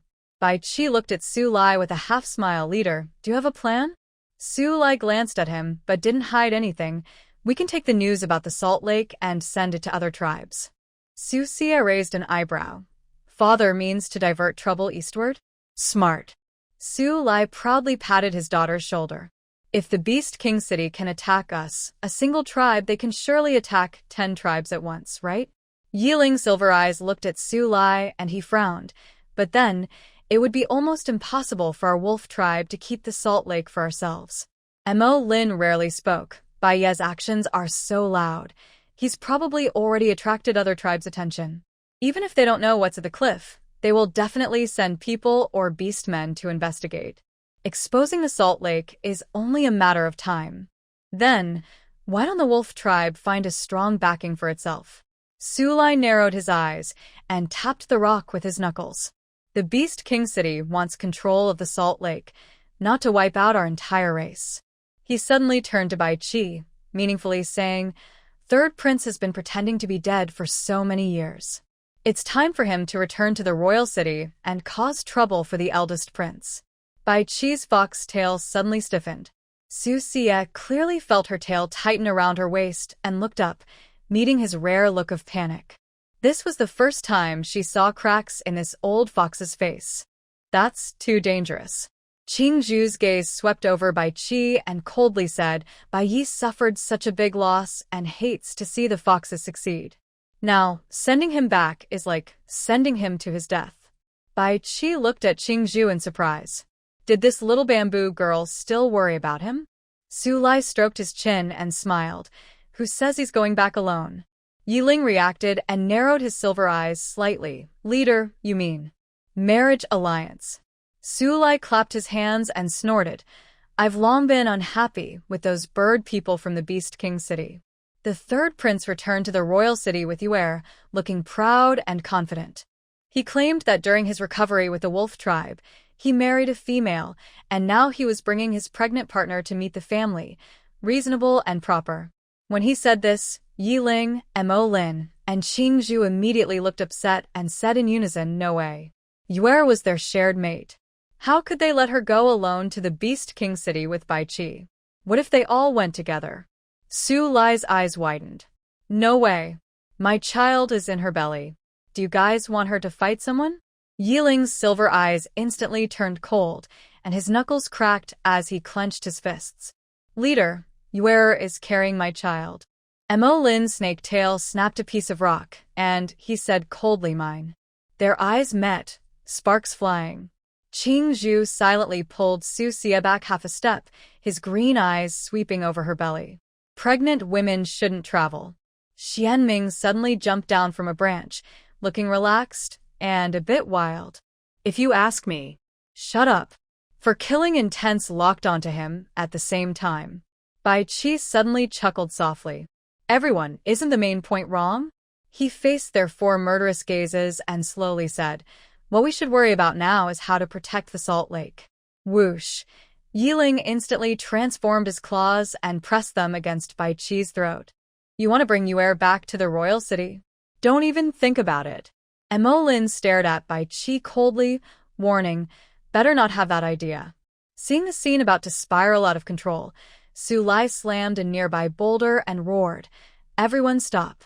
He pointed at Yuer's swollen belly and shouted, if the baby gets scared and drops, all four of you will sleep in the poison swamp tonight. The four froze instantly. Bai Qi took the opportunity to hide Susia behind a tree, but was tripped by Mo Lin's sudden snake tail. Cough. Su Lai rubbed his pounding temple. Here's the plan. Send some beastmen to spread rumors that the mountain cliff was cursed by the beast god. At first, no one will believe it, but with the dark river soaked in Mo Lin's venom and filled with bones, it will scare off any beastmen coming to investigate. Yeling, Mo Lin, and Qing Zhu's expressions instantly improved upon hearing this. Only Bai Qi looked grim. Mo Lin agreed with the plan internally. My venom causes decay within 3 days. If it directly contaminates the dark river, the bones will be gone, enough to frighten any beastmen trying to investigate. Yeling narrowed his silver eyes at Bai Qi. We can add some illusion spells to create hallucinations. Bai Qi, you handle that. Sulai nodded happily. Let's do that. Once the news reaches the Beast King city, even if the Beast King wants the Salt Lake, he will think carefully. Not to mention, all the orcs brought by Bayi have been lost here. Yeling smiled upon hearing this. The Beast King is proud. How could he believe his son lost so badly to the not-so-strong wolf tribe? My older brother values his reputation greatly and fears disappointing the king. He will definitely grit his teeth and help hide the truth. Bai Qi chuckled and added, his gaze falling on Susia with a hint of reluctance. But I still need to go back to the Beast King city. I don't want my older brother to cause trouble or spread rumors. It's also time for the king to know I am alive. Susia, hearing that Bai Qi plans to return, felt some sadness, but understood he really needed to go. All right, let Yeling and Mo Lin go with you. If anything happens, they can help, she said, looking at Bai Qi with a frown. As soon as she spoke, the system suddenly chimed in her mind. Host, Chu Youyou is in the Beast King city. You're sending Yeling and Mo Lin with Bai Qi. Aren't you worried they might all be swayed by Chu Youyou? Hearing this, Susia's face stiffened. She had forgotten about this. Chu Youyou is the heroine of the second story. With her persuasive tongue, she can stir up trouble easily. She really didn't want to take that risk. But then, thinking about the news of Bai Qi being alive and the Salt Lake secret being leaked, both revealed by Chu Youyou to Bayi, she felt somewhat reassured. Bai Qi is so clever that if he sees Chu Youyou in the Beast King city, he will surely think of this. By then, he might not just dislike Chu Youyou, but might even want to get rid of her. Moreover, Bai Qi's affection for her has already reached 90, which is considered deep love. It wouldn't be so easy for him to change his mind. Still, it's better that Yeling and Mo Lin don't go. Their affection levels are 78 and 75, respectively, still in the liking stage, not even reaching 80. Their feelings for her aren't very deep. Even a small disturbance could cause problems. It's better they stay away. Let me and the old fox go to the Beast King city. Yeling frowned, his silver eyes fixed on her, showing some reluctance and dissatisfaction. I need to watch over the Salt Lake area. I don't have time. Emolin glanced at Bai Qi and politely declined. Seeing this, Susia's eyes flickered slightly. She quickly changed her tone with a smile. Yeling and Emolin are powerful. They can handle the orcs from various tribes coming to investigate. Qing Zhu and Shienming also need to stay behind to help. It is better to let Xianfeng and Jinyu follow Bai Qi. Su Lai agrees with his daughter. They really can't do without Yeling and the others at the Salt Lake. Thinking this through, he quickly decided it's settled then. Xianfeng is very good at scouting, and Jinyu is clever. Both are strong, so let them go with Bai Qi to the Beast King city. Bai Qi had no problem with who accompanied him. As he thought about parting from little Yaya, his beautiful fox eyes filled with reluctance and tenderness. Little Yaya, will you miss me when I leave? He gently hooked his fox tail around Su Yaya's waist and pulled her into his arms. His soft voice was like silk, full of deep affection. Suddenly meeting his loving gaze, Su Yaya felt a bit uncomfortable, and her face instantly flushed. Would she miss the old fox? Even she wasn't sure. Just as she was about to speak, smack! Yeling slapped away Bai Qi's foxtail that was around Su Yaya's waist and coldly stepped between the two. He looked at Su Yaya with a cold face that softened instantly. Yaya, the Salt Lake area is too dangerous. You're not suitable to stay here. Let Bao Fu take you back. Without waiting for her response, he looked up at Bao Fu, who had been silent for a while, and coldly said, Immediately your master back to the tribe. Protect your master well. If anything happens, I'll skin you like a leopard. Bao Fu's muscles tensed instantly, and he nodded vigorously. Lord Yeling, rest assured. I swear to protect my master with my life. Yeling's silver eyes showed some satisfaction. He thought, Yaya's new mount is pretty good and quite loyal. Su Yaya was about to argue, but Yeling, snake tail suddenly wrapped around her and lifted her onto Bao Fu's back, then sharply flicked Bao Fu's backside with the tail. Ow! Bao Fu yelped loudly, his hooves flailing, and in a flash, he darted 3 meters away. Su Yaya, lying on Bao Fu's back, turned to see Yiling's black hair flying wildly in the wind, looking proud as he watched her. She was so angry her face turned green. Seeing Bao Fu speeding up, she shouted, Slow down. The baby inside me is going to be jostled out. Bao Fu looked wronged and slowed down. Lord Mo Lin, you hit too hard. My hurts. She twitched her lips. This silly leopard was still acting cute and complaining. But she didn't say anything. She adjusted her position, sat up, and held tightly onto Bao Fu's fur to avoid falling off. Su Lai saw Yaya leave and immediately looked serious. He raised his hand and signaled to the wolves behind him, lowering his voice. Bring 10 clever pups and spread the news about the beast god curse. Remember, the first to hear should be the talking parrots of the flying bird tribe. Ears perked up sharply, and the second wolf looked confused. Leader, why must it be parrots? Fool. The first wolf kicked the second wolf. Those hairy birds love to gossip. They can come up with 8 different stories in no time. Within 3 days, news that the cursed mountain cliff was under the beast god's spell spread like a tornado through all the tribes. That day, 3 miles from the cliff, 3 spotted leopards were chewing dried meat on a tree branch. Did you hear? The fattest leopard lowered his voice. The wolf tribe's beastmen have all gone crazy. They shout that the mountain is cursed. Nonsense. The one-eyed leopard spat out a bone. My aunt's lover's friend's cousin's brother's sister's nephew said that a dark river suddenly appeared with moving bones inside. The water is black and poisonous. Anything that falls in turns to dust instantly, not even bones left. Just then, A rabbit beastman passing by overheard and was so frightened he scrambled back to report the news. 3 more days passed. A messenger vulture from the Beast King's city landed at the Flying Feather tribe. Before he could speak, he was surrounded by a flock of parrots. Oh no! The fish on the mountain cliff have grown teeth. No. My second aunt's husband saw the whole mountain bleeding. The vulture's feathers fluffed up in shock. When he finally staggered back to the royal city, the rumors had changed to the beast god has appeared, and living beasts must be sacrificed. Meanwhile, Bayi had already escaped back to the Beast King's city. His fox fur still smoldered with a burnt smell, black and charred, with holes eaten by the dark river's poison water. He hid alone, transforming into a human form. His handsome face twisted and distorted.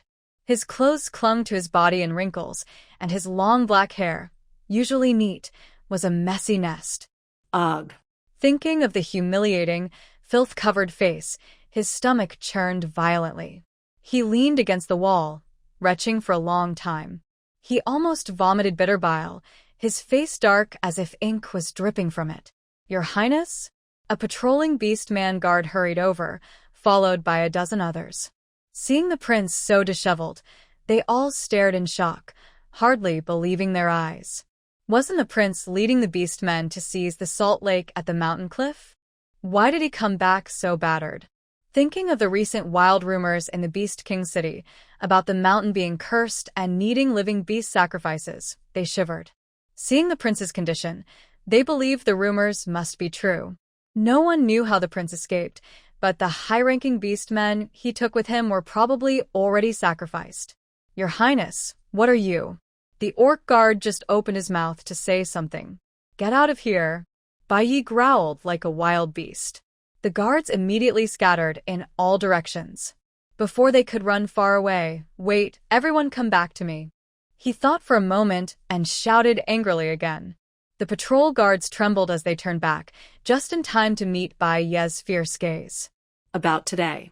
Bayi clenched his fists against the wall, his fingertips almost digging into the cracks. "Anyone who dares to say a word about this outside, I will skin them alive." The leading guard's knees buckled. "We just finished our shift and saw nothing." Then they hurriedly ran away, scrambling as if chased by a dog. Bayi looked very upset, about to sneak back to his room. Suddenly, he heard footsteps approaching. He frowned and looked over. It was Chu Youyou carrying a basket, turning the corner. Both of them were surprised. Chu Youyou reacted first, happily rushing over. "Your Highness is back. Why didn't you tell anyone to come greet you?" Before she finished speaking, her voice and footsteps suddenly stopped. She stared at a suspicious yellowish object on Bayi's head, which, although small, she saw clearly with her sharp eyes. "What is that thing? Why does it look like dirt? How could His Highness have dirt on his head? Had he not washed properly?" She was shocked but kept her composure, stepping back half a step silently. "Even you dare to look down on me? You're asking to die." Bayi noticed her changing expression and, furious, flicked out a fiery fox flame. Chu Youyou was frightened and hurriedly dodged, but most of her hair was burned by the flame, curling slightly and emitting a strong, unpleasant smell. Her face looked very bad, and she secretly cursed Bayi 1,000 times in her heart. But she didn't dare to get angry. She held back her anger, looking pitiful as she said, "My lord, you misunderstood. I didn't mean to look down on you. I was just worried you might be hurt." Seeing her black, curly hair, Bayi suddenly felt a bit more at ease. At least he wasn't the only one looking miserable.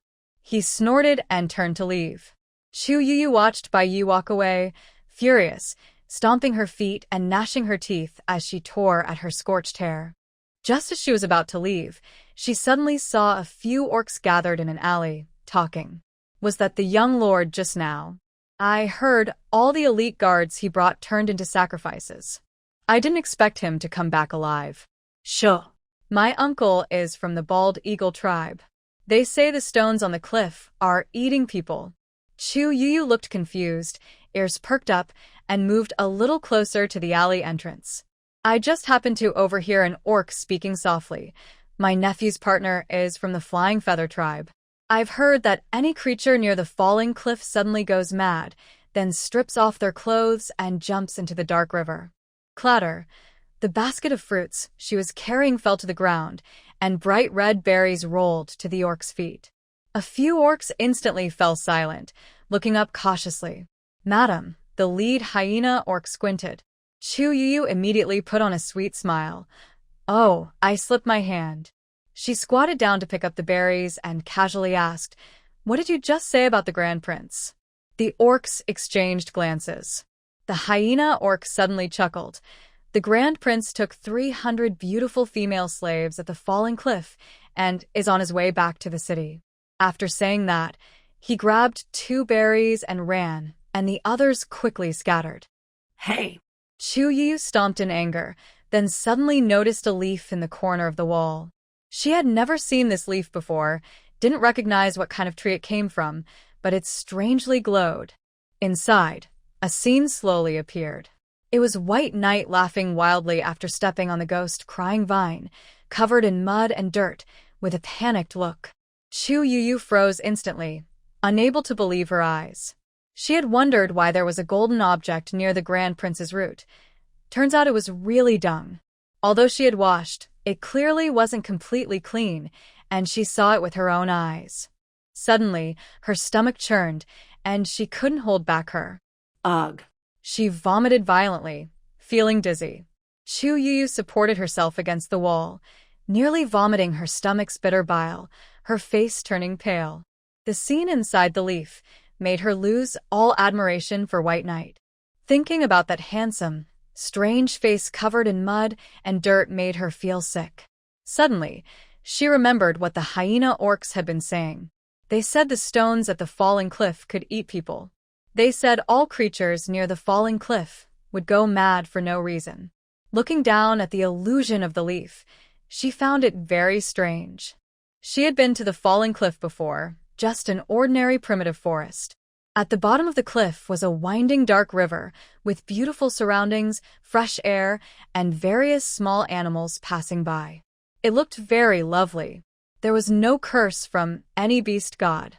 She always thought it was the wolf tribe playing tricks, trying to hide the salt lake inside from other tribes. She was about to put away the illusion leaf, thinking it might be useful later. Suddenly, a small stone flew from nowhere and hit the illusion leaf, causing it to shatter instantly and the scene to dissolve. She was startled and looked around but saw no one. She also realized someone was hiding in the shadows, so she dared not stay and hurriedly left. After Chu Youyou left the alley, Bai Qi appeared from the corner, still holding a small stone between his fingers, with a mocking look in his beautiful fox-like eyes. Muhan had fought to protect this female at all costs, even sacrificing greatly to send her away with blood. If Muhan still remembered, knowing that this female was secretly involved with his older brother, he might regret his earlier decision. Bai Qi thought about how he once saved this female, and his expression darkened instantly, feeling he was careless back then. No, it was his tale that was careless. What was the point of saving her? He should have let her drown in the dark river. Keeping her was just trouble. Otherwise, there wouldn't be all these problems later. Shienming and Jinyu, 2 beastmen, followed behind and recognized Chu Youyou. They had seen her before when she accidentally entered the Salt Lake and was imprisoned in a cave as a spy for the Winged Tiger tribe. Your Highness, this female is a troublemaker. I should have killed her back then, or there wouldn't be so many issues now. Shienming looked in the direction Chu Youyou had left, his face grim. Someone will deal with her. She's still useful for now. Bai Qi flicked his finger, and the small stone in his hand accurately hit Chu Youyou's knee pit. But a lesson was still needed. Oh no! Chu Youyou, just turning out of the alley, felt a sharp pain in her knee and lost control, falling forward. She tumbled straight into a mud pit, getting covered in mud, with scrapes on her knees and palms. Blood seeped out, making her want to cry from the pain. Her basket fell to the ground, and the berries inside rolled everywhere, several falling into the mud. She hobbled out of the mud pit, covered in mud from head to toe, her face, hands, and feet dirty. She looked like a beggar, especially her scraped palms and knees, which were also caked with mud. In this ancient beast world, there were no anti-inflammatory medicines, and she didn't know if she might get infected. Chu Youyou's face was very pale, and she didn't know who was hiding in the dark trying to attack her. She kicked the berries off the ground and turned to look behind her, wanting to see who had ambushed her. Before she could see anyone, another stone flew toward her. It was so fast she couldn't dodge. It hit her mouth precisely, knocking out 2 of her front teeth instantly. Ah! Chu Youyou screamed in pain, tears streaming down her face. She covered her mouth in shock and staggered backward. She didn't care about the mud on her hands. She had no idea who she had offended or who had attacked her. But she thought it was some jealous female trying to harm her secretly. Recently, she had been staying in Beast King City, living in the Bayi palace. Many jealous females resented her. Her heart was filled with hatred, gnashing her teeth. She hoped no one would find out who did this, or she would make sure to punish that person severely.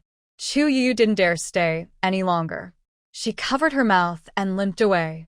She didn't even bother to pick up the basket and berries on the ground. Bai Qi stepped out of the shadows again, his eyes cold. Shienming followed behind, unable to hide his concern. Third Prince, if the first prince finds out we are in Beast King City, he will send his men to assassinate us. Should we go see the Beast King first? Bai Qi looked away, his fingers gently rubbing the fox royal token hidden in his sleeve. It was carved with a white fox pattern on the front and the character Qi on the back, glowing faintly with a cold light, symbolizing his true identity. Not yet. His voice was still gentle, but with a hint of indifference. Let the rumors of the beast god curse spread in Beast King City first. With the illusion leaves we through, we can make the rumors seem real. Third Prince, what about the first prince? Jinyu asked worriedly. Though he didn't finish speaking, Bai Qi understood his meaning. He glanced at him with a faint smile, a mocking look on his face. Don't worry. I think my elder brother would want the beast god curse on the falling cliff more than anyone. That way, the embarrassing incidents and heavy losses he suffered there will have a reasonable explanation. Our king father won't blame him. I see. Shienming and Jinyu understood immediately. Bai Qi didn't rush to meet the Beast King, nor did he reveal his presence.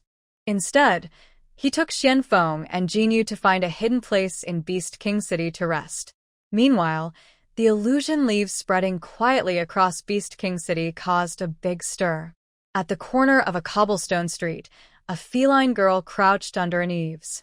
When she touched the glowing illusion leaf with her fingertip, she was terrified by the crazy twisting and loud laughter from inside, as well as the sudden face full of mud and dirt. It's true. The falling cliff is really cursed by the beast god. The feline girl, still shaken, whispered to herself. Her belief in the rumor grew stronger. Suddenly, a loud sound of something falling was heard from afar. She looked up and saw that it was a female tiger from the neighboring tribe knocking over a clay jar. A phantom leaf floats in spilled milk, making the face covered in dirt and mud appear clearer. The crown prince. How could he? The female tiger clan member covers her mouth in shock and steps back. Inside an ordinary house in the royal city, a young creature's frightened whimper is heard. Father, the beast god looks so angry and scary. Rumors quickly spread throughout every corner of the royal city. Bayi still doesn't know about this.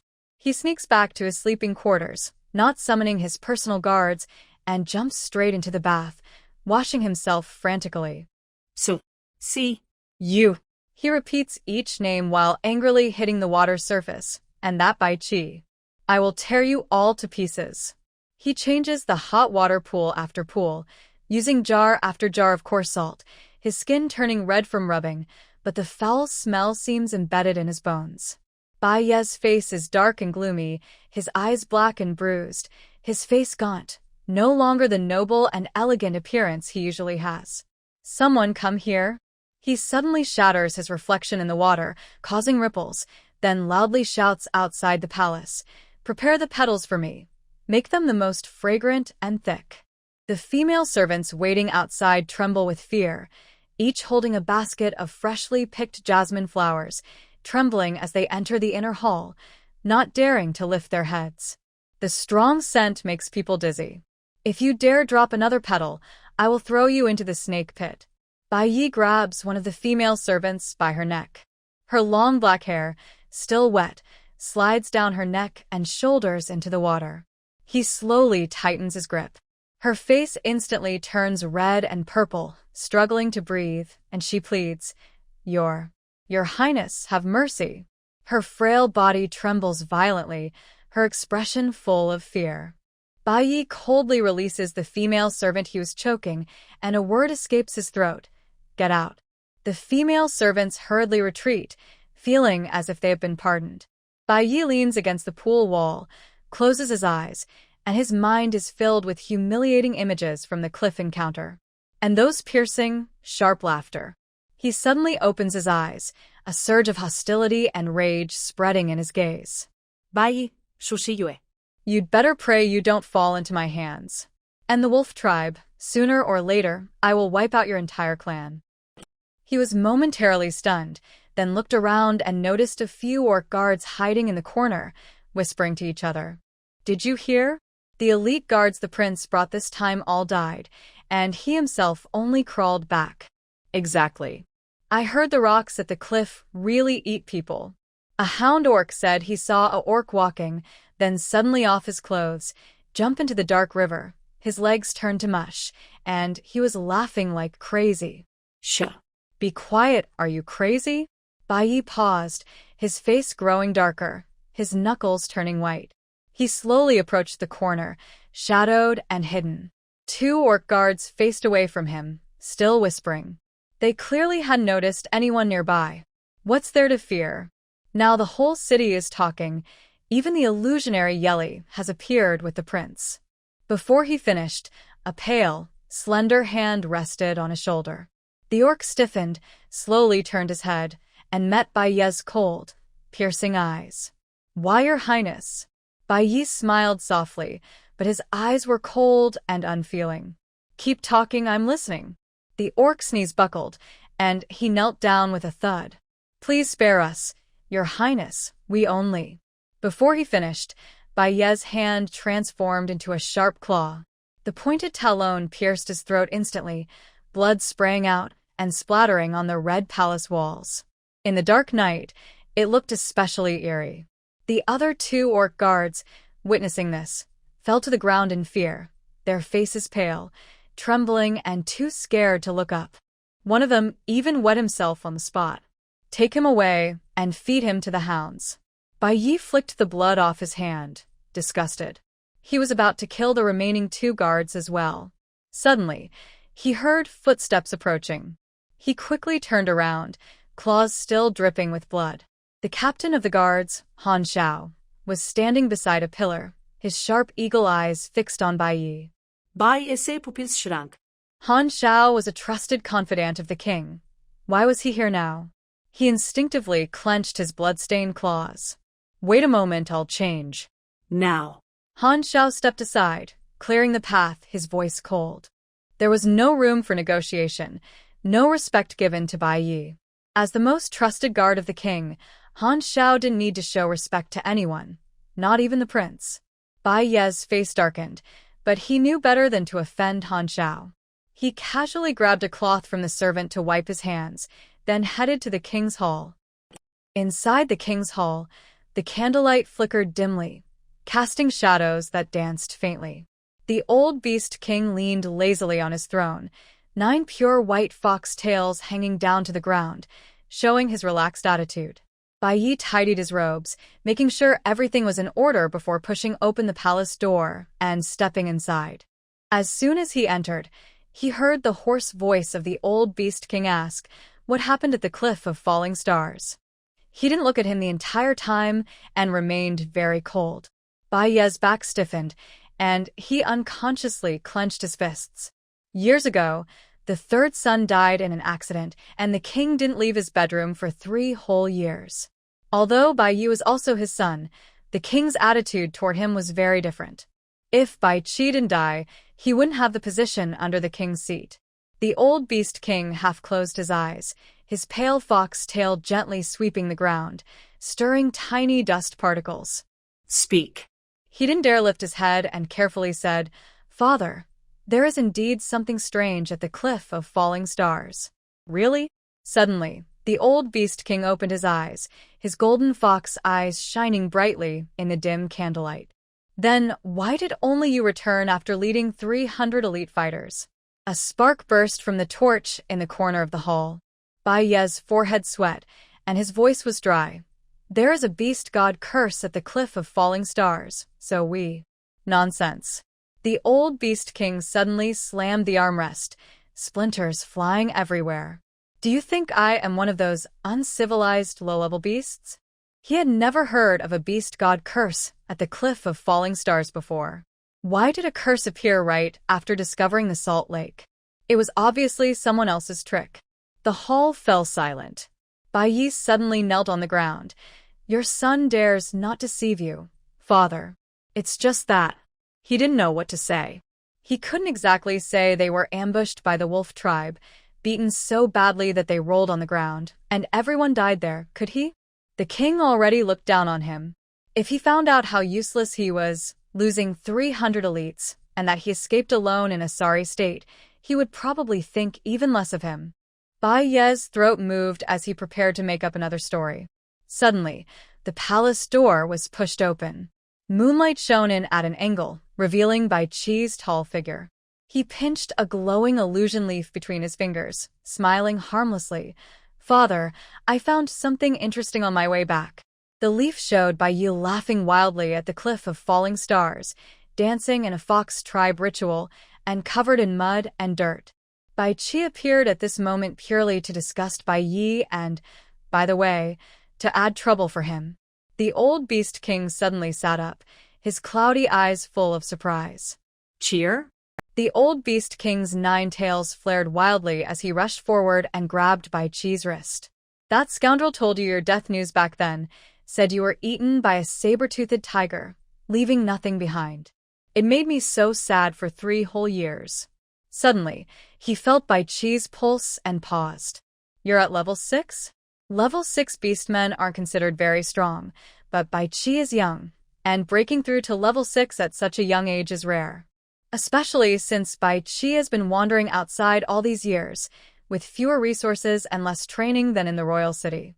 He must have suffered a lot." Thinking of this, the old beast king's heart ached even more. He completely forgot that Bayi was also level 6 and mid-level 6 at that. Bai's fingers turned white as he clenched his fists, and the disturbing images from the illusion leaf kept looping in his mind. But his father didn't even glance at him. Instead, he was holding Bai Qi's face, tears streaming down his face.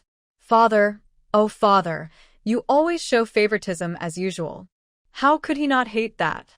Third brother coming back is really great. Bai's nails dug into his palms as he looked at Bai Qi, forcing a gentle, warm smile on his face. "I wonder about this illusion leaf." Although the images recorded on the illusion leaf were quite embarrassing and made him feel ashamed, they proved that the falling mountain cliff was truly cursed by the beast god. This way, father wouldn't blame him. Huh. The old beast king finally noticed the illusion leaf in Bai Qi's hand. On the leaf, Bayi was laughing wildly, looking crazy, tearing his clothes and dancing a strange, funny dance. The scene was very comical. Seeing this, the old beast king's beard trembled 3 times in shock. This. He turned to look at his eldest son beside him. "Year, are you possessed?" The illusion leaf was a very special plant in the beast world, capable of recording scenes that had happened. Bayi spat out a mouthful of blood, choking on his own words. "Father, I've been cursed by the beast god." Bai Qi then showed a worried expression at the right moment. "My older brother said he received guidance from the beast god, claiming that mixing beast excrement with mud could make him beautiful." He twirled his fingers and took out a second illusion leaf, which just happened to show Bayi with mud and excrement all over his face. The old beast king's beard trembled like reeds in the wind as he stared at Bai's face covered in mud and excrement on the illusion leaf. Suddenly, he felt a bit nauseous at dinner.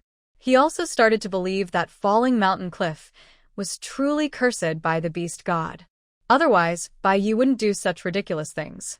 Cough cough. The old beast king cleared his throat and looked at Bayi. Since falling mountain cliff is cursed by the beast god, it's not your fault. Let's forget about this. You may leave now. I'm not sure if it's just my imagination, but I always feel a faint bad smell coming from my eldest son. He is very clean and handsome, but I can't help feeling that he smells strange. It's as if the person in front of me isn't my son, but a pile of dirt. White Knight notices the strong dislike in the king's eyes. He quickly feels a wave of dizziness, like a lump of old blood stuck in his throat, making it hard to breathe. Yes, I will take my leave, your majesty.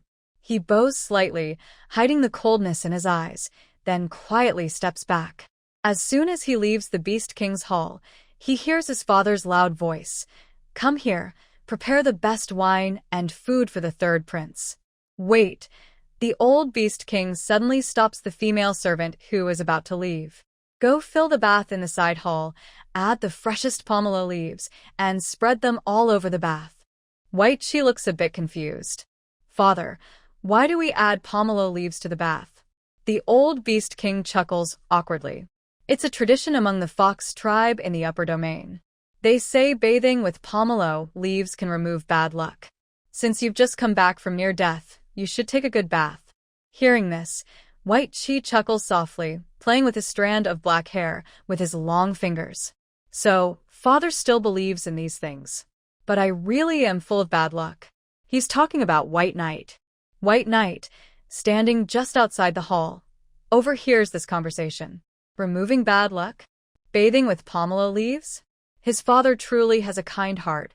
White Knight's face is covered with mud and filth, but his father's eyes are full of disdain.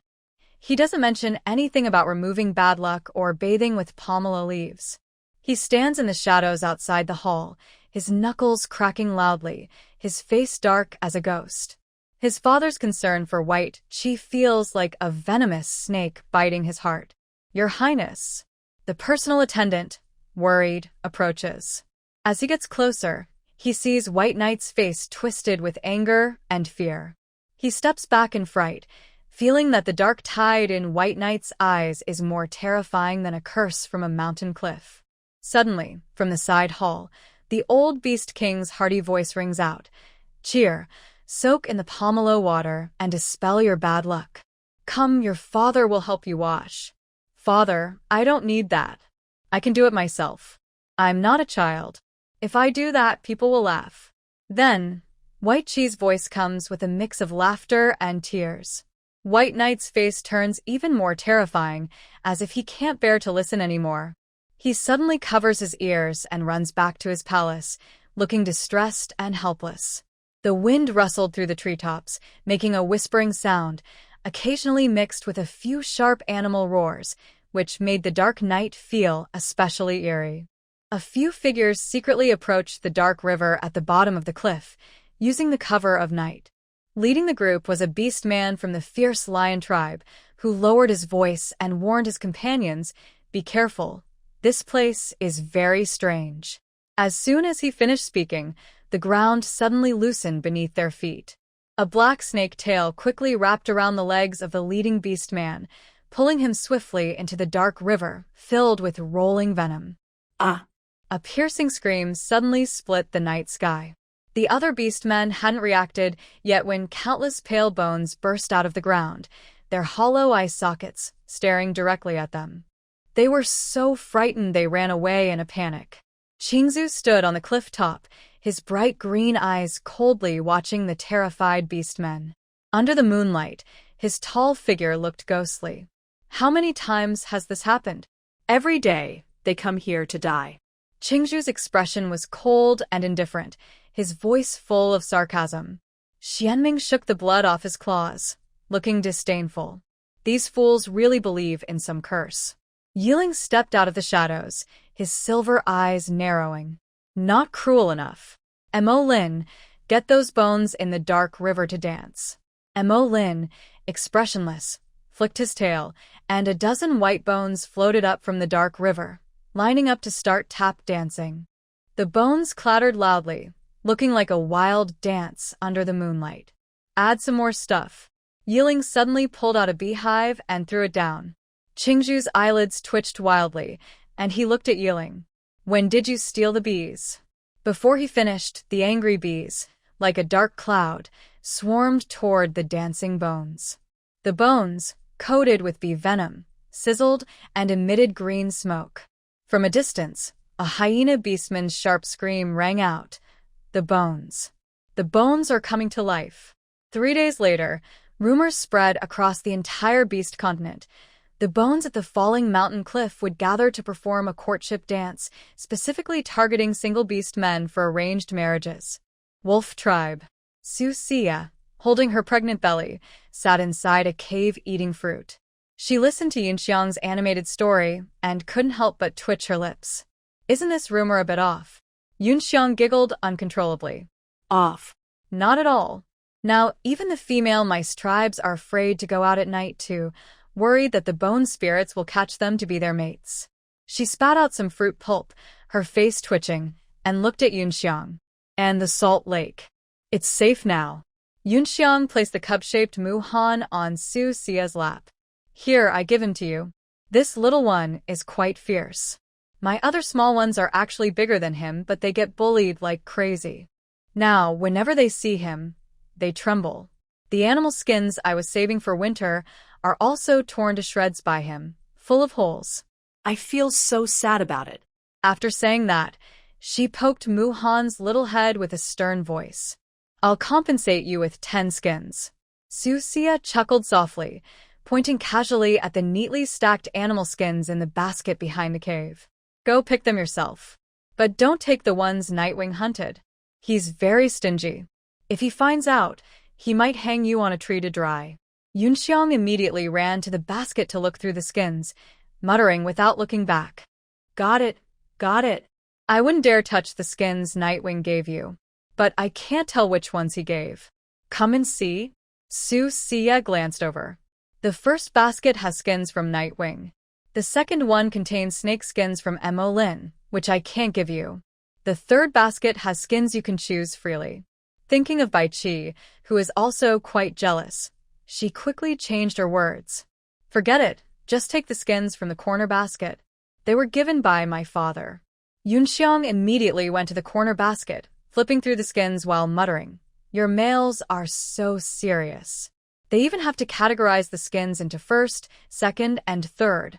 She picked 4 mink skins, 3 snow rabbit skins, and 3 firefox skins.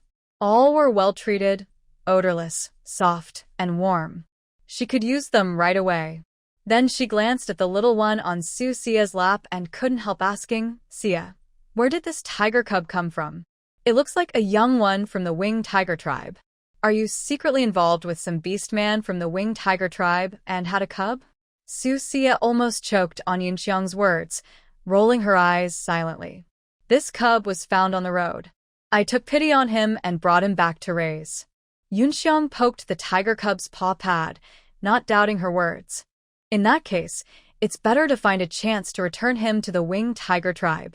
They value their members a lot. Even without parents, the tribe would raise him until he's grown. I heard you're about to give birth soon. When that happens, you won't have the energy to take care of this little guy.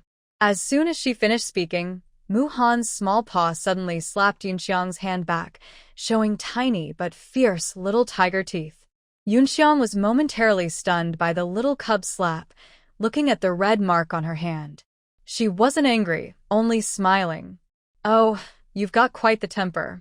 She withdrew her hand, picked up the prepared animal hide, and waved to Susia. All right, I'm leaving now. Take it easy, don't tire out the baby in your belly. If anything happens, just come find me. After Yunxiang left, Susia looked at the little tiger cub on her lap. She reached out and poked Muhan's forehead, starting to scold him sternly. Little guy, are you getting bolder? Not only mischievous, but also bullying others? If you dare do that again, I might stew you and make tiger meat soup. Growl. The little guy rubbed his head against her palm. His wet golden eyes showed no fear. He let out a soft whimper, like a tease or a small excuse. Seeing him like this, she couldn't help but laugh. She didn't want to be angry at him anymore. She gently rubbed the tiger cub's head and suddenly remembered the pottery-making project. The kiln was half-built when Chu Youyou's incident happened. She hurriedly went to the salt lake and stayed there afterward. When the salt lake's secret was exposed and they had to deal with Bayi, the pottery work was put on hold. Now, rumors are everywhere. All the tribes believe that the cliff is cursed by the beast god, and almost no beastmen dare to approach. It's no exaggeration to say it's one of the top 10 forbidden zones in the beast world. The Salt Lake area is temporarily safe, so she has some free time to work on pottery. Using stone pots and bowls all the time isn't good. Come on, let's go play with mud. She carried Muhan out of the cave and headed to the river. Bao Fu followed behind. The scene at the river looked the same as after they left last time. The semi-finished kiln had dried and set, with a few baskets of dug-up clay beside it. But the clay had already dried out, so she needed to dig more. Susia placed Muhan on the ground and let him play nearby. She touched the semi-finished kiln, checked that the structure was stable, then told Bao Fu to go to the river and dig more clay. Although Bao Fu didn't understand what she was doing, he obediently went to dig clay. Pregnant and easily tired, she sat under the shade of a tree, supervising while shaping small bowls from moist clay. Muhan came over, curious, and pawed at the clay ball. She gently patted his head. Don't mess around. Later, I'll make you a small water bowl. Her fingertips flicked swiftly, and the moist clay gradually took shape in her palms. Muhan squatted nearby, his golden eyes fixed on the clay embryo in her hand, his tail tip unconsciously curling around her wrist. Watch carefully, the bottom of the bowl needs to be thicker, so it won't easily. She used a wooden piece to smooth the edges, then suddenly felt her palm warm slightly. When she looked down, she saw a faint green glow on the surface of the clay embryo. Is this a wood-based ability? A sudden idea struck her, and she tried to channel energy into the clay. The rough clay quickly became smooth and fine to the eye. Wow, this cheat device is amazing. She happily shaped a few small bowls, discovering that her ability not only speeds up drying but also makes the clay denser. Susia gently touched the glowing clay, thinking about her plans. Since her wood ability could make the clay denser, maybe it could also shorten the firing time. She glanced at Leopard Fu, who was busy digging clay, then carefully placed the dried small bowls under the shade of a tree to dry further. Suddenly, Muhan's claws pressed into her freshly shaped clay, leaving a few plum blossom marks. She instantly got angry, grabbed the little troublemaker by the neck, and dragged him up, her muddy claws scratching in the air. Ouch. If you cause trouble again, I'll put you in the kiln as firewood. She scolded sternly and threw the little guy aside. Then she casually shaped the muddy imprint into a ceramic jar. Leopard Fu, carrying a basket of clay, saw her shaping the jar and couldn't help but tremble slightly. He had wondered why the owner was digging mud earlier, but didn't ask much and obediently continued working. Now, he finally understood that the owner was making pottery. Susia ignored Leopard Fu's surprised eyes and noticed that the semi-finished kiln still needed a lid. Why are you just standing there? Cover the kiln with that stone slab over there, then apply some mud to seal the gaps. I'll tell you how to mix the mud later. She pointed to a stone slab she had previously polished on the grass nearby. She had hurriedly gone to the salt lake that day, left the slab here halfway through her work. Yes, master. Leopard Fu thought his master was amazing. No wonder she could awaken a wood ability. She knew so much. He happily went to work. If he didn't understand something, he asked, and soon the kiln was built. But drying the kiln took time. Susia didn't go back, but told Leopard Fu to keep digging clay, then sat on the grass and kept shaping. Bowls, plates, dishes, cups, jars, pots, vases. Basically, she shaped all kinds of pottery she could think of. Most of them were common items. After finishing the last small jar, she stretched lazily. Turning her head, she saw Leopard Fu had already dug a mountain-high pile of clay. Muhan was rolling on the mound, covered in mud, looking like a muddy tiger. That's enough playing now. She grabbed the back of the little tiger's neck skin. If you keep acting up, you'll sleep by the river tonight. Muhan whined and yowled, struggling with his paws, splattering mud everywhere. Susia was about to scold the little guy when her stomach suddenly growled. She realized he was hungry. She looked up at the sky and saw the sunset, indicating it was evening. Bao Fu, go hunt some fresh prey and dig up some wild vegetables. She casually set the little one down. Tonight, we'll stew some deer meat. Bao Fu's eyes lit up at the mention of tasty food, and he felt his stomach growl even more. Having been with his owner for a while, he had tasted many delicious foods he had never tried before. The flavors were so good they made his mouth water. He felt that his previous days had been worth it. Even though he had inexplicably become his owner's mount, he no longer felt regretful. Instead, he felt a faint sense of happiness. If he hadn't become his owner's mount, he wouldn't have had the chance to taste so many delicious human foods. Don't worry, I'll go right now, he said. He turned to run, but Susia called out, "Wait. Remember to watch over the kiln and the freshly shaped clay when you have time. Make sure those mischievous monkeys in the tribe don't play with them. Rest assured, I'll keep an eye on everything after I return from hunting," Bao Fu replied. In a flash, Bao Fu transformed into a spotted leopard and disappeared by the riverbank. Seeing Bao Fu walk away, Susia threw the dirty little guy into the river. "Go wash yourself." She was pregnant and couldn't squat down easily, so she let the little one wash himself. Meanwhile, on the fallen mountain cliff by the salt lake, the sunset dyed the entire salt lake a golden red, shimmering waves reflecting on Yeling's cold, sharp face. He was using a branch to draw a map from the salt lake to the tribe on the ground. A few people discussed and planned to create a more hidden new route. This way, their transportation wouldn't attract the attention of other tribes or beastmen. Mo Lin crouched nearby, watching with a flicker in his eyes. Suddenly, he picked up a branch and added a hidden fork in the map. He tapped the branch on that fork and said softly, "Circle around here to avoid the patrol area of the hyena tribe."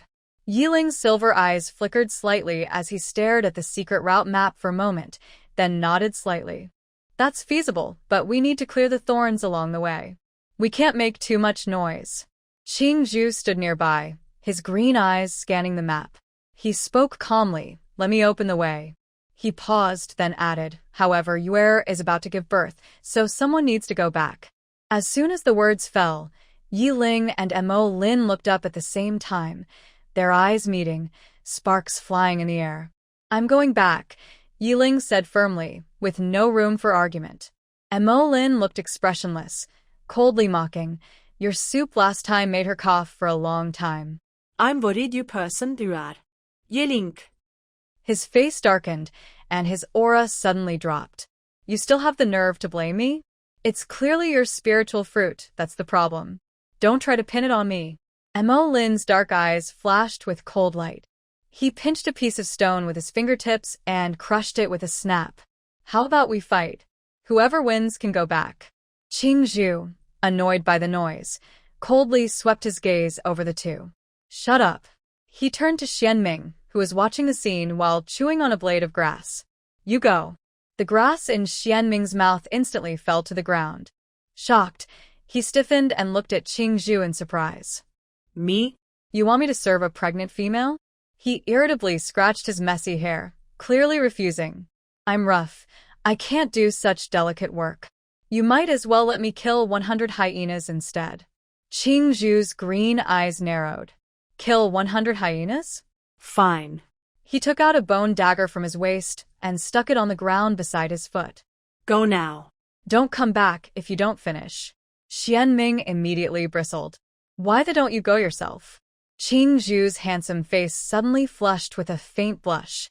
He turned away coldly, his green eyes reflecting the sunset, voice icy, like shattered jade. "If I go, I go." He had wanted to go from the start, but was too shy to say so. Of course, he would never admit that. Huh? Yeling and Mo Lin both widened their eyes in surprise. Shienming looked like he'd seen a ghost, suspiciously staring at Qing Zhu, feeling like he was being tricked. But whether he was tricked or not, he was glad he wasn't the one going to take care of Susia. It wasn't that he disliked her or didn't like her, but He simply couldn't handle such careful work. Qing Zhu's fingertips unconsciously brushed lightly, suppressing the joy in his heart. His tone remained indifferent. You're responsible for opening a new route and keeping an eye on the Salt Lake area. I'll go back to take care of Yuer's delivery. Finally, Yeling and Mo Lin realized Qing Zhu was doing it on purpose, and their faces darkened. They were about to speak to stop him. But Qing Zhu had already transformed into a streak of blue light, disappearing into the dusk in an instant. As Qing Zhu vanished, Yeling kicked over the neatly stacked pile of salt in a beast vidar, his silver eyes flashing with cold light. Qing Zhu, as indifferent as you are, you're starting to learn how to play tricks? It seems that Yuer has become interested. Mo Lin's expression was also unhappy, and he coldly mocked, he is also Yuer's mate. Isn't liking him normal? Yeling was suddenly choked and looked even more displeased, but he didn't say anything else. He turned around to arrange for the beastmen to clear a new path. As dusk deepened, Qing Zhu transformed into a streak of green light, darting through the mountain ranges. His bright green eyes shimmered in the night, and his agile figure moved swiftly through the forest, stirring up a breeze and falling leaves, startling the birds and animals. The distance from the Salt Lake to the wolf tribe was not close. Even at his speed, it would take 2 or 3 hours. Yuer should be making dinner now. He remembered her clever, lively eyes, the delicious food she made that was hard to resist, and the way she looked with a pale face after being scolded by him, speechless. A faint, almost unnoticeable smile appeared in his green wolf eyes. His speed unconsciously increased, and he quickly crossed a mountain. As evening fell, a strong smell of meat wafted out from the cave, making everyone's mouth water. Bao Fu, the fire is too big, Susia said without looking up, standing in front of the stove where Bao Fu was cooking. She sprinkled some wild green onions into the stone pot, and the bright red broth floated with green onion pieces. Muhan was drooling at the aroma and anxiously tugged at her skirt. Little one, don't make trouble. She scooped a bowl of meat soup, blew on it to cool, but suddenly noticed the light at the cave entrance dimming. Qing Zhu stood against the backlight, his bright green eyes faintly glowing in the dark, with dew still on his shoulders. Ha, looks like I arrived just in time. He pinched the back of the little creature's neck, lifting the protesting fluff ball into the corner. Pregnant women shouldn't eat cold food. I'll take care of this bowl of soup for you. Susia's mouth twitched, trying not to laugh, and said, Qing Zhu, this isn't for her. I prepared it for the little one. Qing Zhu's fingertips trembled, nearly knocking over the bowl. His bright green eyes flickered in the firelight, and after a long moment, he squeezed out a sentence from his teeth. I thought it was leftovers. The atmosphere inside the cave became awkwardly silent. The cup-shaped Muhan seized the opportunity to break free from Qing Zhu's grip, pouncing to grab the stone bowl. His claws slipped, and his face fell into the soup. The broth splashed onto Qing Zhu's emerald green beast leather clothes, spreading a greasy stain. Ow! The little creature knew he had done something bad, wagging his tail proudly. Before Qing Zhu could get angry, he quickly slipped away. Qing Zhu stared at the oil stain on his beast leather clothes, his face turning green visibly. Susia saw a faint blue glow at his fingertips and quickly grabbed his wrist to comfort him, saying, It's okay. Just change your clothes, and it'll be fine. Don't pay attention to the little ones. I've kept some venison for you. The blue light on Qing Zhu's fingertips suddenly disappeared, and a soft touch came from his wrist. He looked down at Susia's hand covering his, noticing her delicate, fair fingers contrasted sharply with his clearly defined knuckles. His green eyes darkened slightly, his throat moved, and he finally just softly said, Under the flickering firelight, Susia suddenly noticed a suspicious blush on his ears. Oh, Qing Zhu, why did you come back first? Is the matter at Salt Lake settled? She released his hand and turned to serve the venison. The situation at Salt Lake can't be finished quickly. However, fewer orcs have come to ask about it recently. It seems the rumors scared them. Qing Zhu's voice carried a hint of sarcasm as his gaze fell on her prominent belly. Seeing her with her belly out, serving him soup, She frowned and hurriedly took the wooden spoon from her hand. I came back because I know you're about to give birth, and I can't be without someone. Yeling and Mo Lin are working on a new route, and Salt Lake also needs watching. That guy Shienming is very rough. He wouldn't take care of anyone. Coming back just adds trouble. His voice sounded especially cold at night, but there was also a faint, barely noticeable tenderness. He subtly took the wooden spoon from her, served a bowl of hearty venison soup, and placed it on the table inside the cave.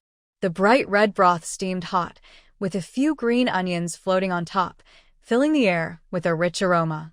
Come over and eat. Be careful not to burn yourself, he said softly, glancing at her with slightly red ears. Susia looked at him in surprise, and a faint smile appeared at the corner of her mouth. Okay. The usually indifferent, sharp-tongued Qing Zhu surprisingly took care of her. It was as if the sun had risen in the west. She held back her laughter and sat down. By the way, what do you mean by opening a new route? The original route was hidden, but we often transported salt back and forth, which risked being discovered. When that happens, the rumors about the beast god's curse on the cliff of falling stones would be proven false, which isn't good for our wolf tribe. After discussing it, we decided to create a more hidden path. Qing Zhu tapped lightly on the table with his fingertips, his green eyes reflecting the firelight. The new route will go through the thorny forest. It's harder to travel, but it can avoid the hyena tribe's eyes. Susia listened carefully and gently blew on the deer meat soup in front of her. She said, "That's true. You all handle things carefully, but this matter still needs to be discussed with Father. Father is the leader of the wolf tribe, so she must inform him." Qing Zhu nodded slightly, not in a hurry to go back to change clothes or find the leader. He took a full bowl of deer meat from the pot and started eating quietly. As soon as he took a sip of the broth, Qing Zhu suddenly froze. Susia watched as this elegant young man's handsome face instantly turned red. His Adam's apple moved sharply twice, and he finally swallowed the hot soup with difficulty. Haftaha. She couldn't hold back her laughter and said, "Aren't you afraid of burning yourself? You should on it before drinking." Qing Zhu's forehead beaded with sweat, but he still tried to maintain his cool appearance. "It's okay. I like drinking hot things. It warms the stomach." She glanced at him with a smile, but didn't expose him. She silently continued eating, holding back her laughter. The bowl of deer meat in front of her was no longer as hot as before. The temperature was just right. The leopard, noticing the situation, politely carried his bowl of meat to the entrance of the cave, leaving space for the two of them. The stone pot bubbled and steamed, filling the air with the smell of meat. Qing Zhu, who had just been scalded, didn't dare eat so quickly now. He kept his head down and ate slowly, a strand of hair slipping from his shoulder. Susia noticed and, on a whim, reached out to tuck it behind his ear, her fingertips brushing his cool earlobe. That small patch of skin immediately felt hot. "It got into the soup," she said casually, withdrawing her hand. Inside, she secretly chuckled at this sharp-tongued man, whose ears were reddening so much they looked like they might bleed, yet he still kept a cold and calm expression. Amid this quiet, intimate atmosphere, ding. Congratulations, the host's favorability with Qing Zhu has increased by 5 points. Current favorability, 75. Keep up the good work. She was startled by this sudden voice, almost choking on her food and coughing several times. It wasn't that she was easily frightened, but the atmosphere was so quiet, and her attention was on Qing Zhu. A bright, cheerful voice suddenly appeared in her mind, which was quite startling.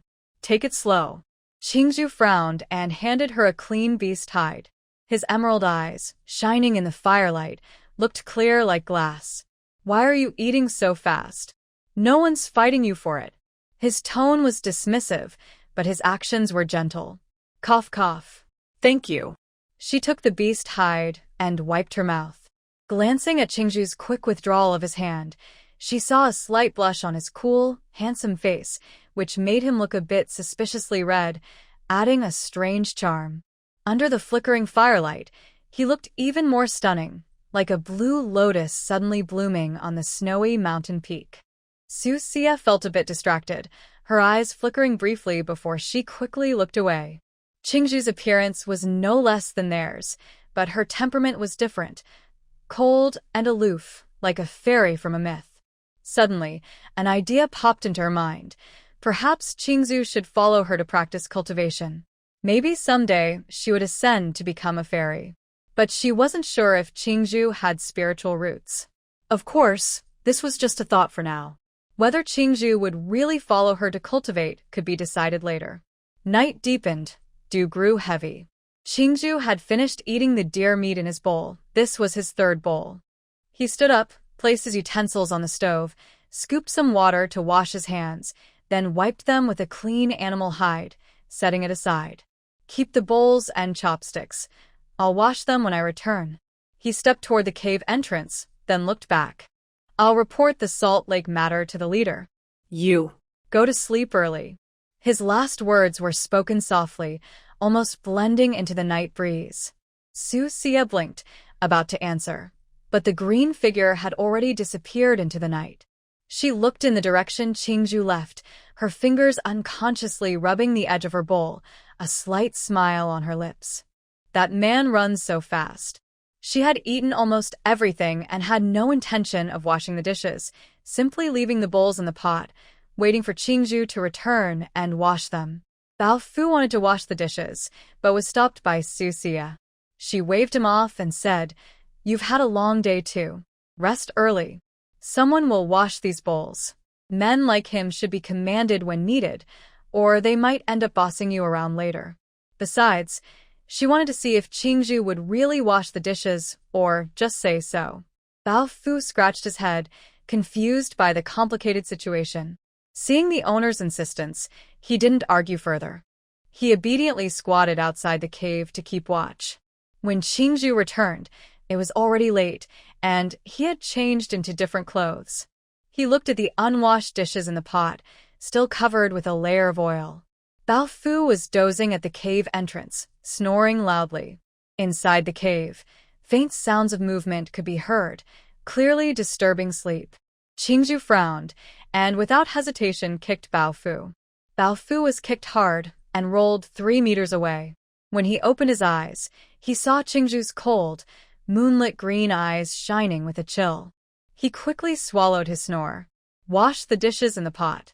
Qing Zhu pointed to the stone pot beside him, his tone icy. Bao Fu dared not refuse and hurriedly got up to wash the dishes. Keep your voice down, don't wake her. Qing Zhu added coldly. Bao Fu nodded vigorously, not daring to splash water.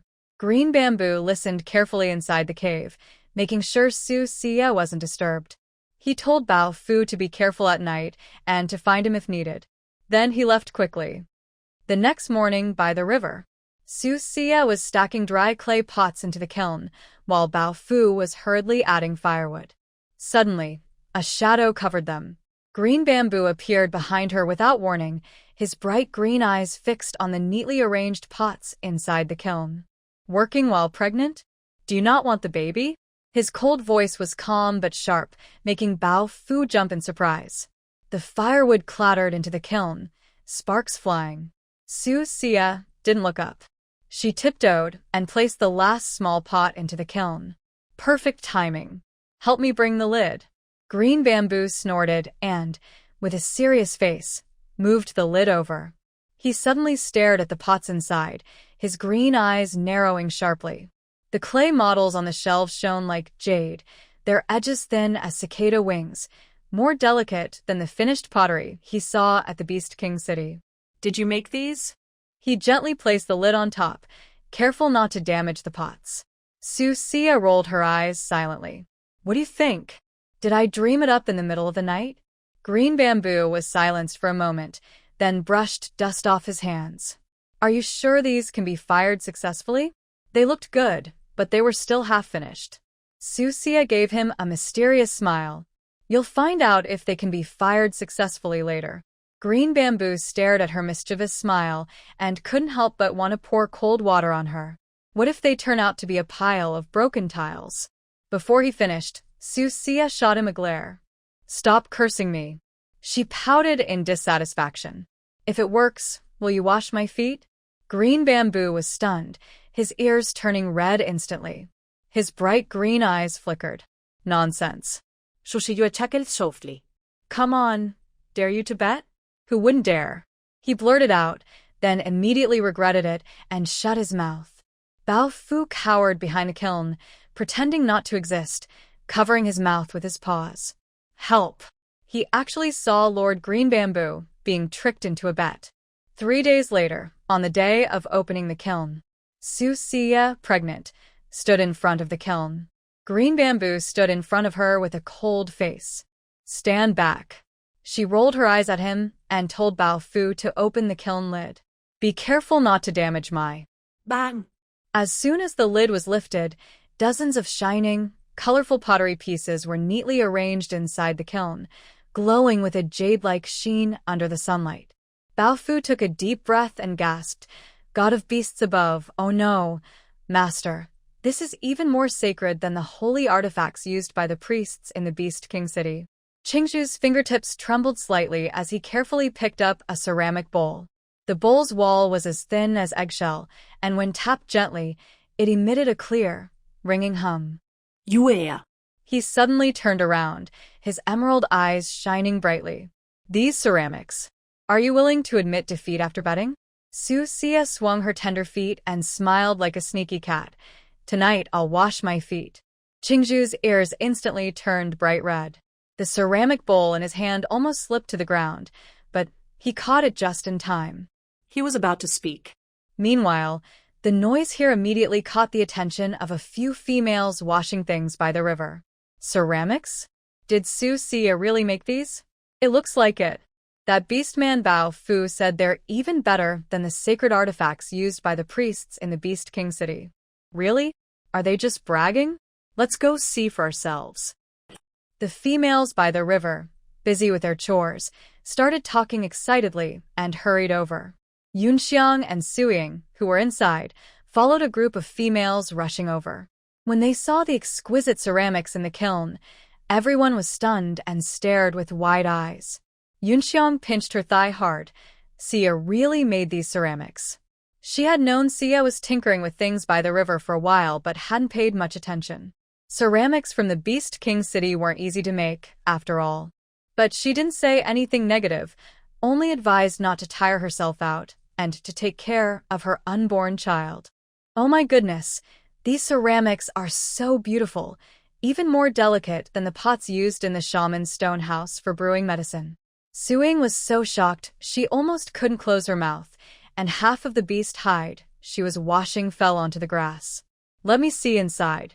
Miao pushed through the crowd with difficulty, staring at the ceramics in the kiln with wide eyes, trembling. How is this possible? She couldn't help but reach out to grab the nearest ceramic jar. Whoosh. Qing Zhu's eyes turned cold. A wind blade gathered at his fingertips and shot toward Miao's feet. His emerald eyes filled with icy frost. If you don't want your hand, you can cut it off. A wildflower just half an inch in front of Miao's foot was instantly sliced into pieces by the wind blade. Miao's face turned pale. She was so frightened she immediately sat down on the ground and dared not touch the ceramics anymore. But she really wanted to have one. The riverbank suddenly erupted in chaos. Ceramics? Really ceramics, and so many varieties. A female excitedly tugged at her companion's animal hide skirt, almost pulling it off. Quick, pinch me. Am I dreaming? Hey, what's wrong with you? Don't pull my skirt. If you pull it again, it'll fall off. The female glared at her, her face turning red, and quickly tied her skirt tighter. She secretly glanced at Qing Zhu, who was completely unaware and looked sad again. A clever little beast person had already run off toward the tribe, running straight to the area where Su Lai and others lived in the stone houses. The little beast person shouted loudly as he ran, "Chief Priest Shaman, come quick! Sister Sia has made pottery." Inside the stone house, Su Lai was discussing a new route from the Salt Lake to the wolf tribe with the priest. Suddenly, he heard the little beast person outside shouting loudly, "Sister, Sia has made pottery." Clack. The priest's bone staff dropped to the ground. His goat beard twitched. What pottery? Su Lai trembled with excitement, instantly stood up, and rushed out like a whirlwind, knocking over the shaman who was drying herbs outside. The old man cursed as he got up from the ground. Oh, my old bones, my waist almost got broken.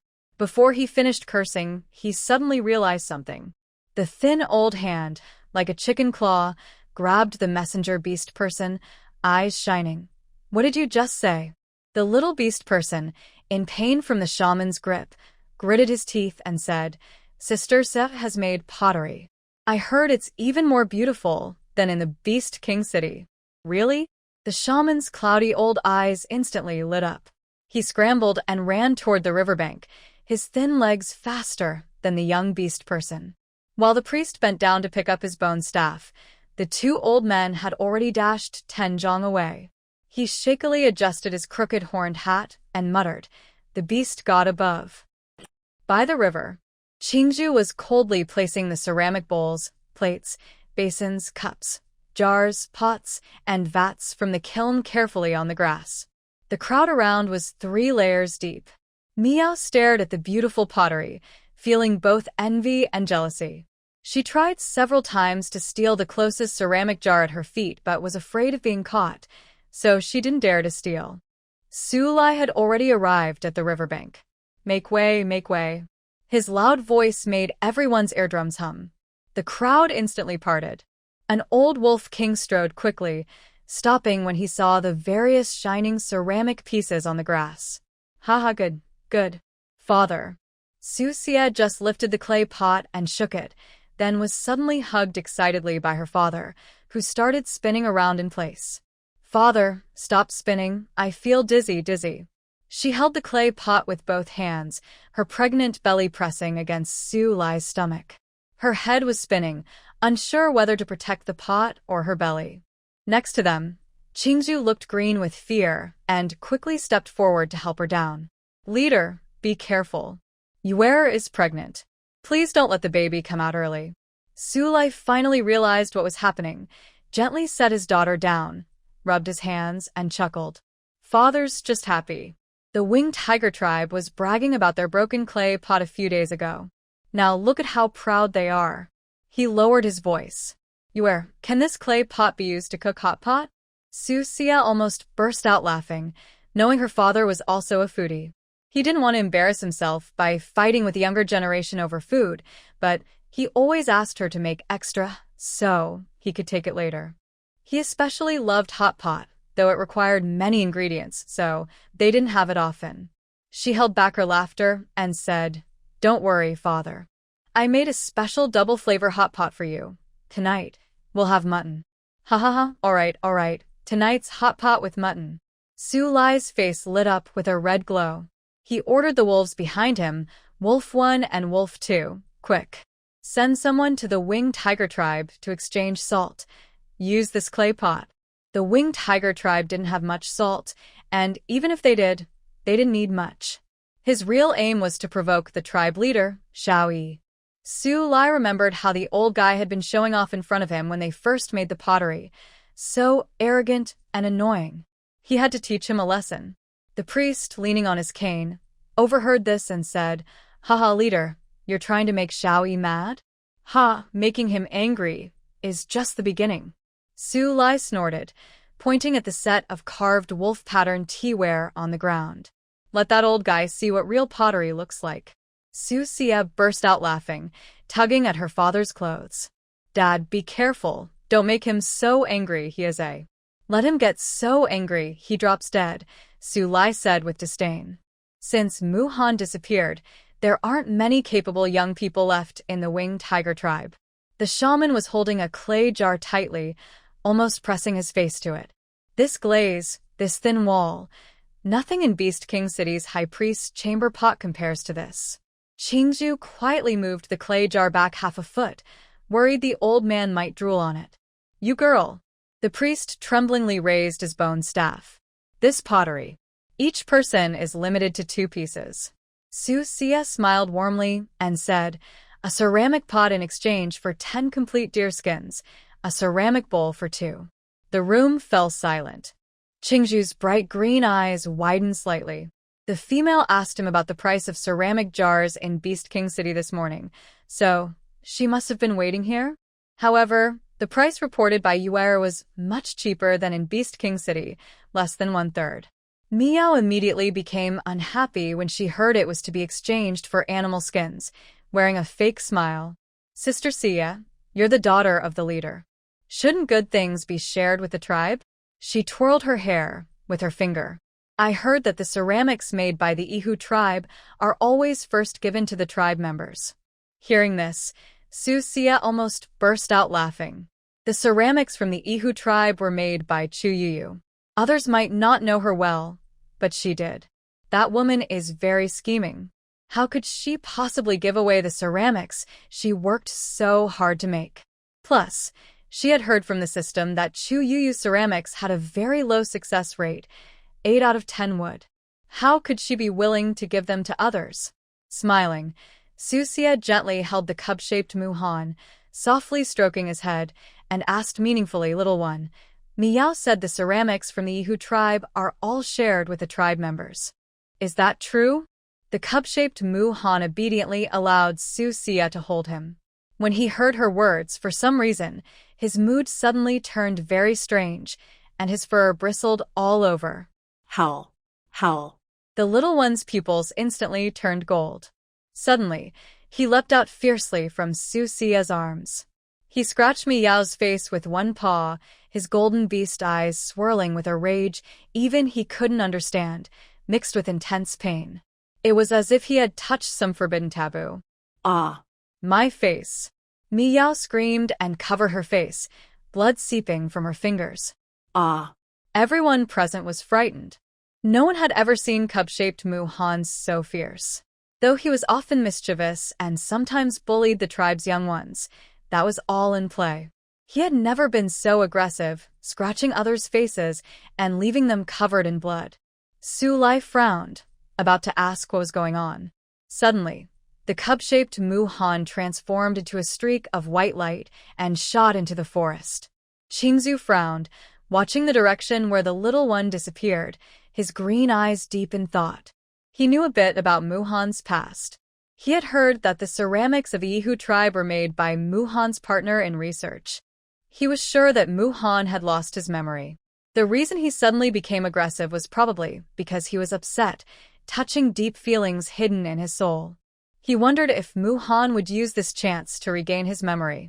Susia frowned and was about to go after him. But Qing Zhu grabbed her wrist and said, "Let him be for a while." She was a little surprised and looked at Qing Zhu, quickly understanding his meaning. So she didn't chase after him. Miao covered her face and cried sadly. Why is the young one raised by Sister Sia so fierce? Our tribe has never had such things. Susia hadn't even rolled her eyes yet.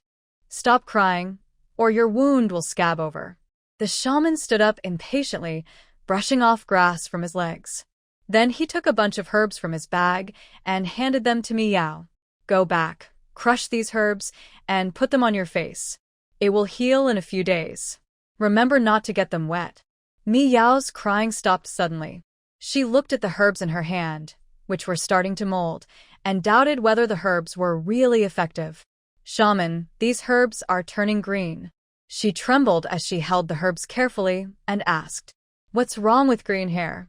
The shaman snatched the herbs back and replaced them with a fresh set that hadn't turned green. You really don't know anything.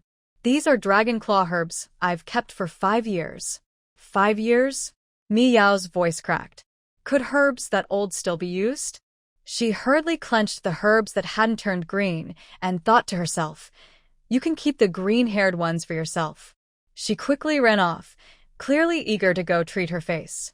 She was afraid of leaving scars like her sister.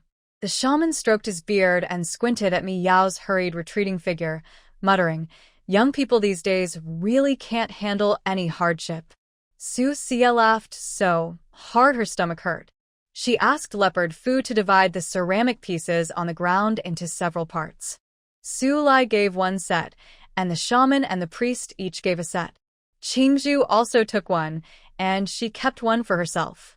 After dividing everything, only a few ceramic bowls and jars remained on the grass.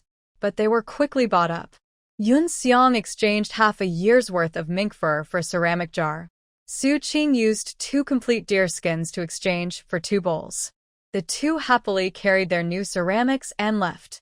The females who didn't get any ceramics had to wait for the next batch. Seeing no more ceramics, the crowd dispersed and went about their business. Su Lai, the priest, and the shaman each carried their own set of ceramics and left. Everyone was happily smiling on their faces.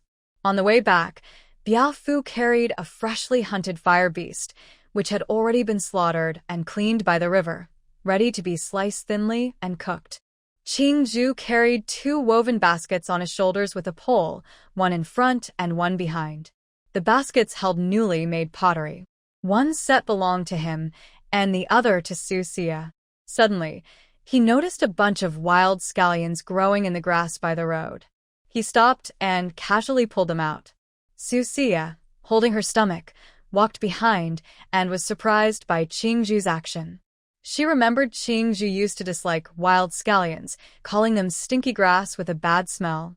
Unexpectedly, now he was willingly pulling out wild scallions. But she liked them very much. She ate almost everything with scallions. Qing Zhu tossed the wild scallions into the woven basket, his ears slightly red. "Used for tonight's hot pot," he said softly. She looked at his slightly red ears and chuckled, leaning closer to him. "Oh, I remember someone said wild scallions smell bad? Said they're too stinky," she teased. Qing Zhu's ears turned redder, and his handsome face also blushed. He turned his face aside, causing the baskets on the pole to sway slightly. He cleared his throat. "Cough, I suddenly think they're okay." Biao Fu silently quickened his pace, carrying the fire beast. "Help! Lord Qing Zhu is shy. I need to go to the tribe and promote him." As night deepened, insects chirped outside the cave.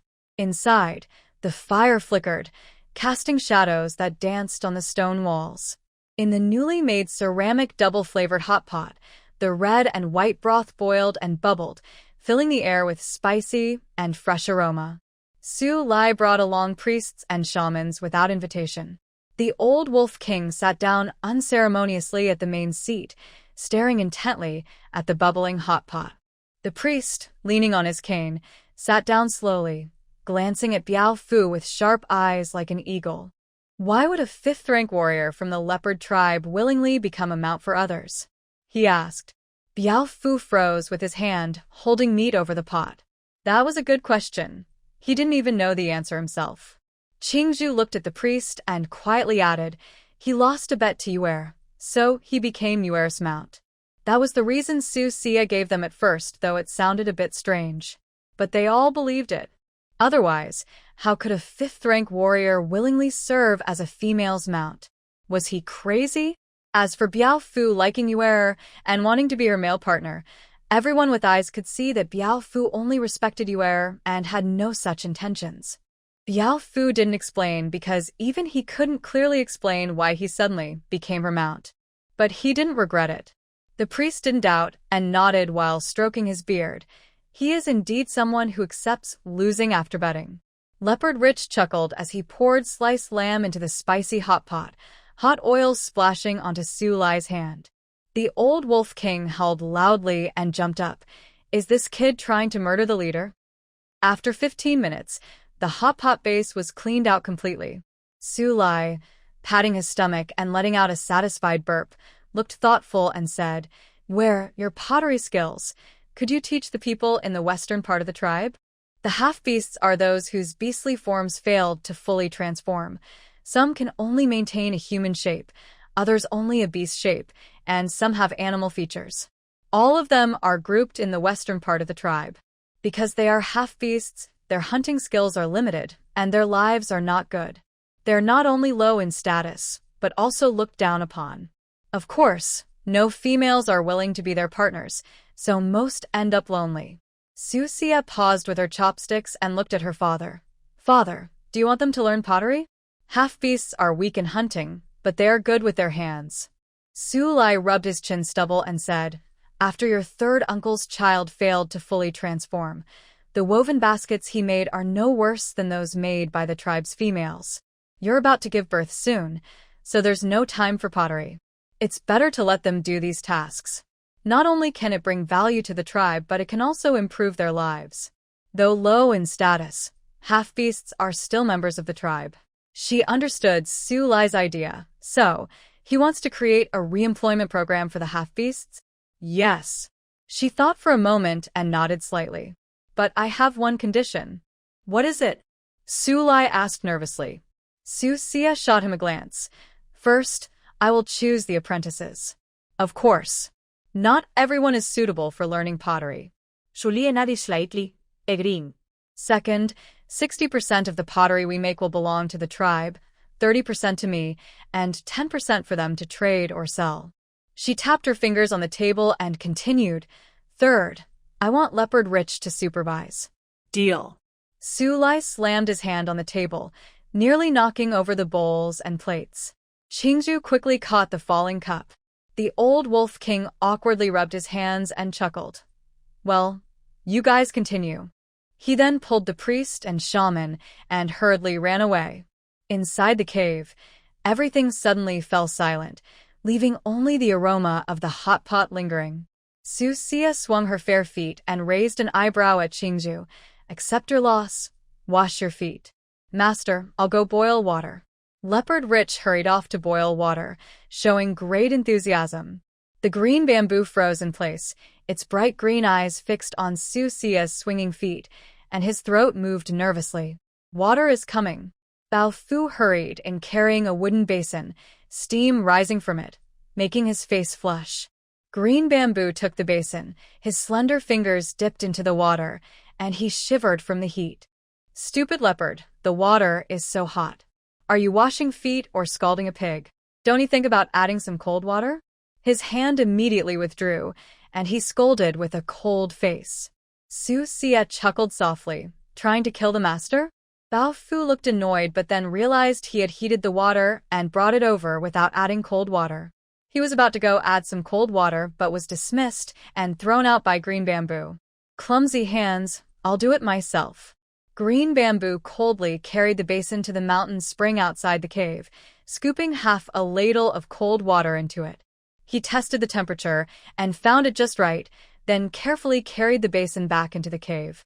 Susia had already taken off her shoes and socks, sitting on a chair, her small white feet swinging back and forth, watching Green Bamboo with a half-smile.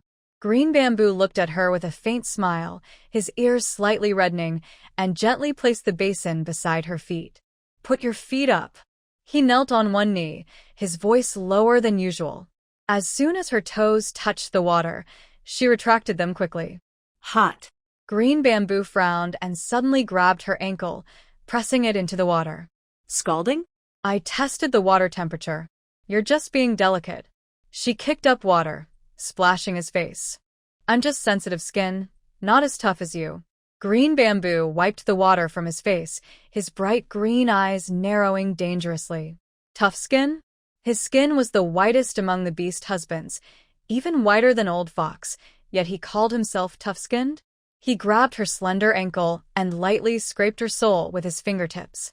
Susia burst into laughter, clutching her stomach, but her eyes stared at Green Bamboo sharply. Ha ha, you're tickling me. I have a baby inside. Green Bamboo suddenly let go, a flash of panic in his green eyes. He instinctively reached to support Susia's leaning back. If I mess up and lose the baby, Nightling and Mo Lin, those two, will probably team up to punish me. Susia gently twirled a strand of his falling hair and smiled softly. Are you afraid of those two? Green Bamboo snorted coldly, his ears turning even redder. Who's afraid of those two? I'm worried you might fall. She suddenly grabbed Qing Zhu's collar and pulled her forward, almost bumping noses. I remember someone once said I look ugly like a monster. Qing Zhu suddenly leaned in and pressed her lips against her restless little mouth. Susia blinked, staring at Qing Zhu so close she could count the fuzz on her face, feeling completely stunned. Qing Zhu's lips were cool and soft, carrying a fresh scent of grass and trees. While Susia was lost in surprise, this person surprisingly bit her. Ow. She covered her mouth and glared at him. Are you a dog?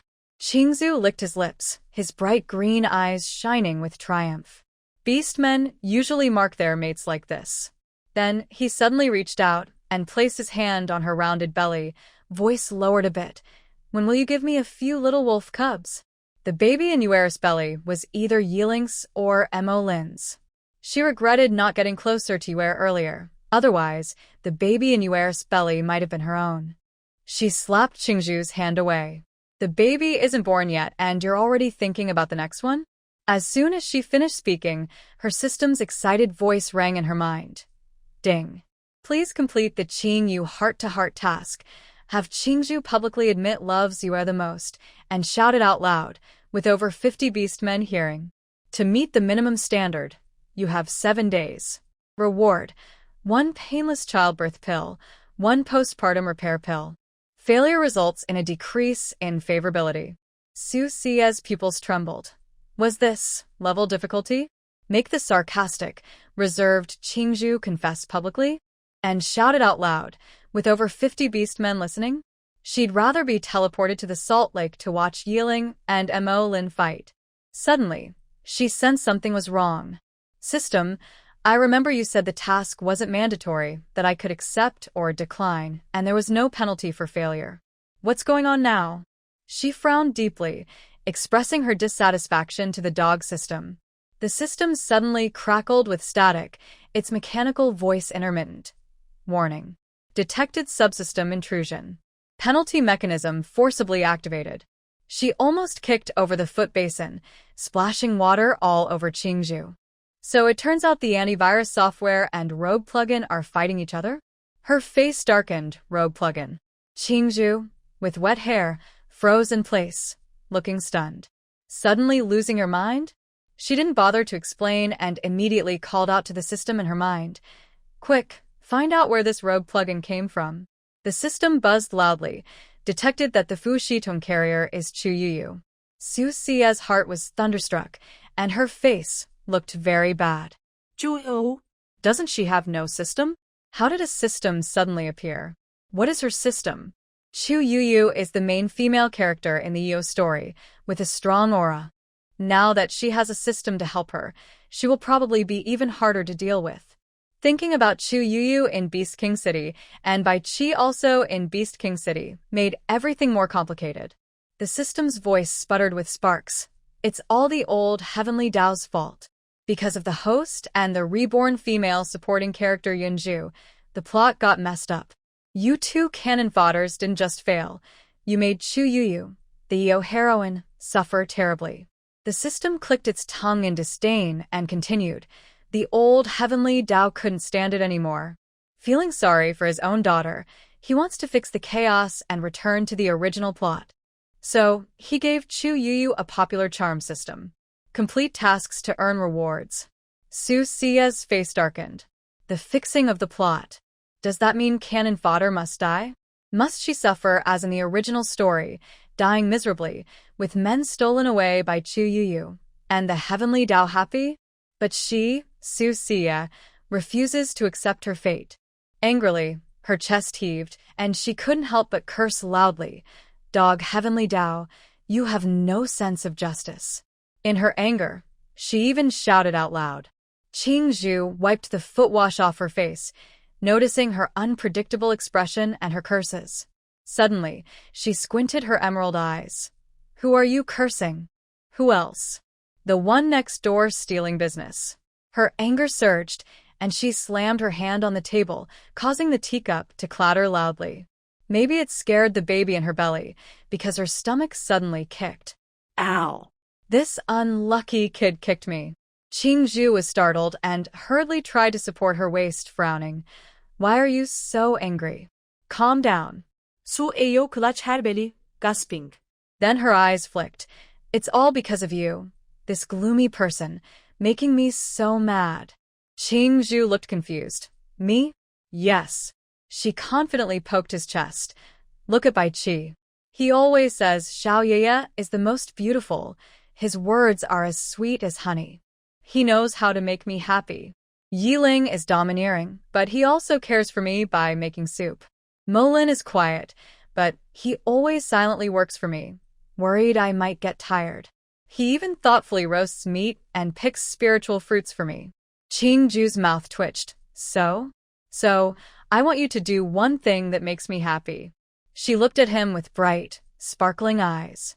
I want you to confess publicly in the tribe square and loudly say, I love you the most. How about that? Qing Zhu's mouth twitched several times, and his ears instantly turned red. Dream on. He couldn't bring himself to say such words, let alone shout them out loud in front of everyone. Not going to shout? Susia snorted, and her soft, white feet suddenly stepped onto Qing Zhu's knees as he knelt to wipe her feet. Her damp toes gently lifted his chin. Fine, I'll have Bao Fu take me to the salt lake to find Yeling. Qing Zhu quickly grabbed her ankle, his green eyes darkening. You dare? Do you think I dare not? She suddenly pointed to her slightly red lips. When we get to the salt lake, I'll say you bit me until I bled.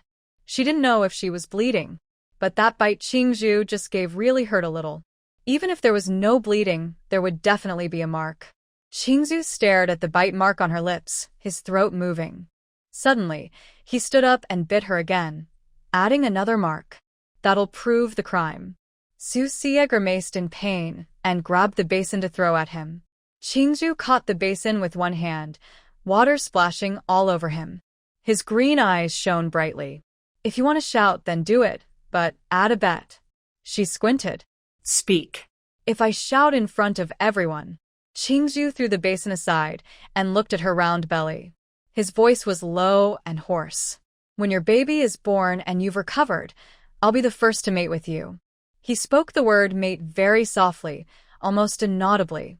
His ears turned red, and his handsome face blushed. Despite feeling extremely shy, he stubbornly stared at her, waiting for her answer. Susia almost choked on her own saliva. Her eyes flickered. Has this sharp-tongued man finally understood? She pretended to look disgusted and pouted. Your plan is so loud, even the salt lake could hear it. Qing Zhu's ears turned even redder, but his gaze was intense. Will you agree? If Yuer weren't pregnant, it would be his turn now. She stepped on his abs with her foot, smiling slyly.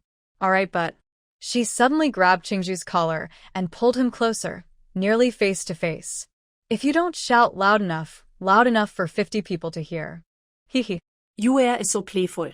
Qing Zhu chuckled softly, his voice like it was coming from his chest, vibrating slightly. His collar was slightly open, revealing a delicate collarbone and broad, muscular chest. Very. He directly lifted her horizontally and headed toward the stone bed. Let's start collecting some interest now. Suddenly, her body floated into the air, and Susia was startled. Instinctively, she wrapped her arms around his neck. Hey. I have a baby inside me. Got it. Qing Zhu gently laid her down on a soft stone bed covered with hay and animal pelts, then kneeled by the side, leaning down to press her lip print. The interest is paid. She hesitated. Just that? Qing Zhu raised an eyebrow. What else? He suddenly reached out and pressed his hand on her belly. When the baby is born, I'll collect both the principal and the interest. Dream on. She grabbed a soft pillow and threw it at him. If you don't shout loud enough tomorrow, the interest is for nothing. After speaking, she pulled a beast pelt blanket over herself, closed her eyes, and pretended to sleep. In fact, she was already chatting with the system inside her mind. Chu Youyou suddenly gained a system, specifically a charming system, which made her feel threatened. She had to find out what was going on immediately. She frantically tapped the system in her mind. What exactly does Chu Youyou's charming system do? Hurry up and tell me. The system crackled with sparks. Found it. This broken system mainly relies on collecting love points to level up. Chu Youyou is now bound to 10 targets. The Crown Prince Bayi of Beast King City, the Second Prince Bai Qi, and... Suddenly, the mechanical voice faltered. Her heart alarmed. Who else? There's also Bai Qi, Yeling, Molin, Qing Zhu, Shienming, Muhan, and Shienming, who accidentally ended up in the lower domain from the upper domain, one of the original plot male leads. Susia frowned deeply. The name Shienming sounded unfamiliar, but just hearing upper domain dragon clan made her realize the person was very powerful. And he was one of the original male leads, so his appearance definitely wouldn't be bad. It didn't matter to her whether Chu Youyou was bound to Shienming. It was none of her business. But why was she bound to Yeling, Bai Qi, Qing Zhu, and Shienming? Suddenly, a bright idea struck her. She grabbed at a loophole in the system. Wait, all those people Yeling, Bai Qi are bound to me?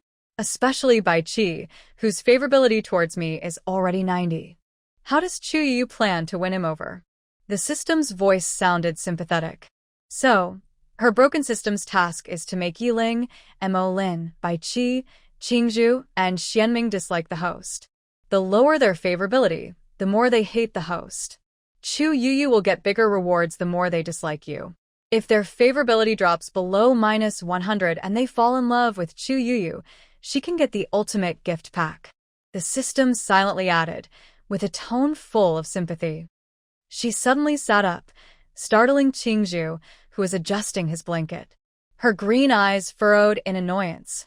What mood are you in now? Susia quickly grabbed his collar.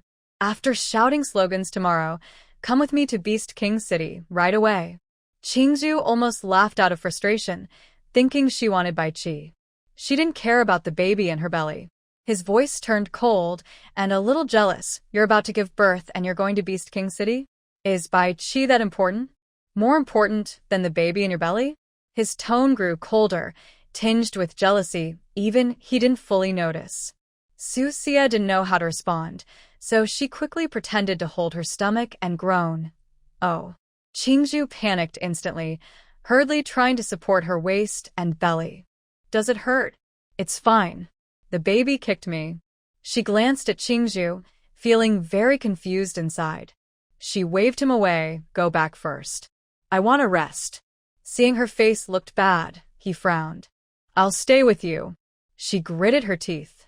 This sharp-tongued man was even harder to deal with than Yeling. She turned over and used the back of her head to face him. Suit yourself. Then she turned to ask the system for information. Which is more powerful, you or that broken system Chu Youyou? Can you just it up? Susia asked the system inside her mind. The system looked aggrieved. It's just a rogue plugin. I can handle it normally, but Tian Dao gave it admin rights and She immediately knew the dog system couldn't do it. Her face darkened. Useless. Can't even handle a rogue plugin? She was so angry, she pounded the bed. Bai Qi was now in Beast King City. Although Bai Qi's affection for her was already 90, meaning deep love, he wouldn't change his mind easily. But who knew if Chu Youyou would use some shameless tool? Her heart was really uneasy. Qing Zhu suddenly grabbed her wrist. Why are you hitting your stomach? I'm hitting the bed. She pulled her hand back, her eyes turning clever. Qing Zhu, do you know how to make lightning strike someone? Qing Zhu. His emerald eyes slowly narrowed. Who do you want to strike? A shameless rogue plugin. Her voice was full of anger. Suddenly, the system beeped. Host, don't panic. I just stole Chu Youyou's task list. Her first task is to make Bayi publicly declare she's his only partner within 3 days, with a reward, tooth repair, plus a fragrant breath special effect. If failed, she will lose 2 more teeth. Susia almost laughed out loud. Lose 2 more teeth? Wouldn't she become a gopher? Suddenly, she thought of something and couldn't help asking, what do you mean by losing 2 more teeth? When did Chu Youyou lose her front teeth? She still didn't know what had happened to Chu Youyou. The system didn't hide anything and quickly explained Bai Qi met Chu Youyou in Beast King City. He found out she exposed the salt lake and caused him to be chased by Bayi, so he used small stones to knock out 2 of her front teeth. He also made her fall into a mud pit and sprain her ankle. At this point, the system's voice sounded a bit more gleeful.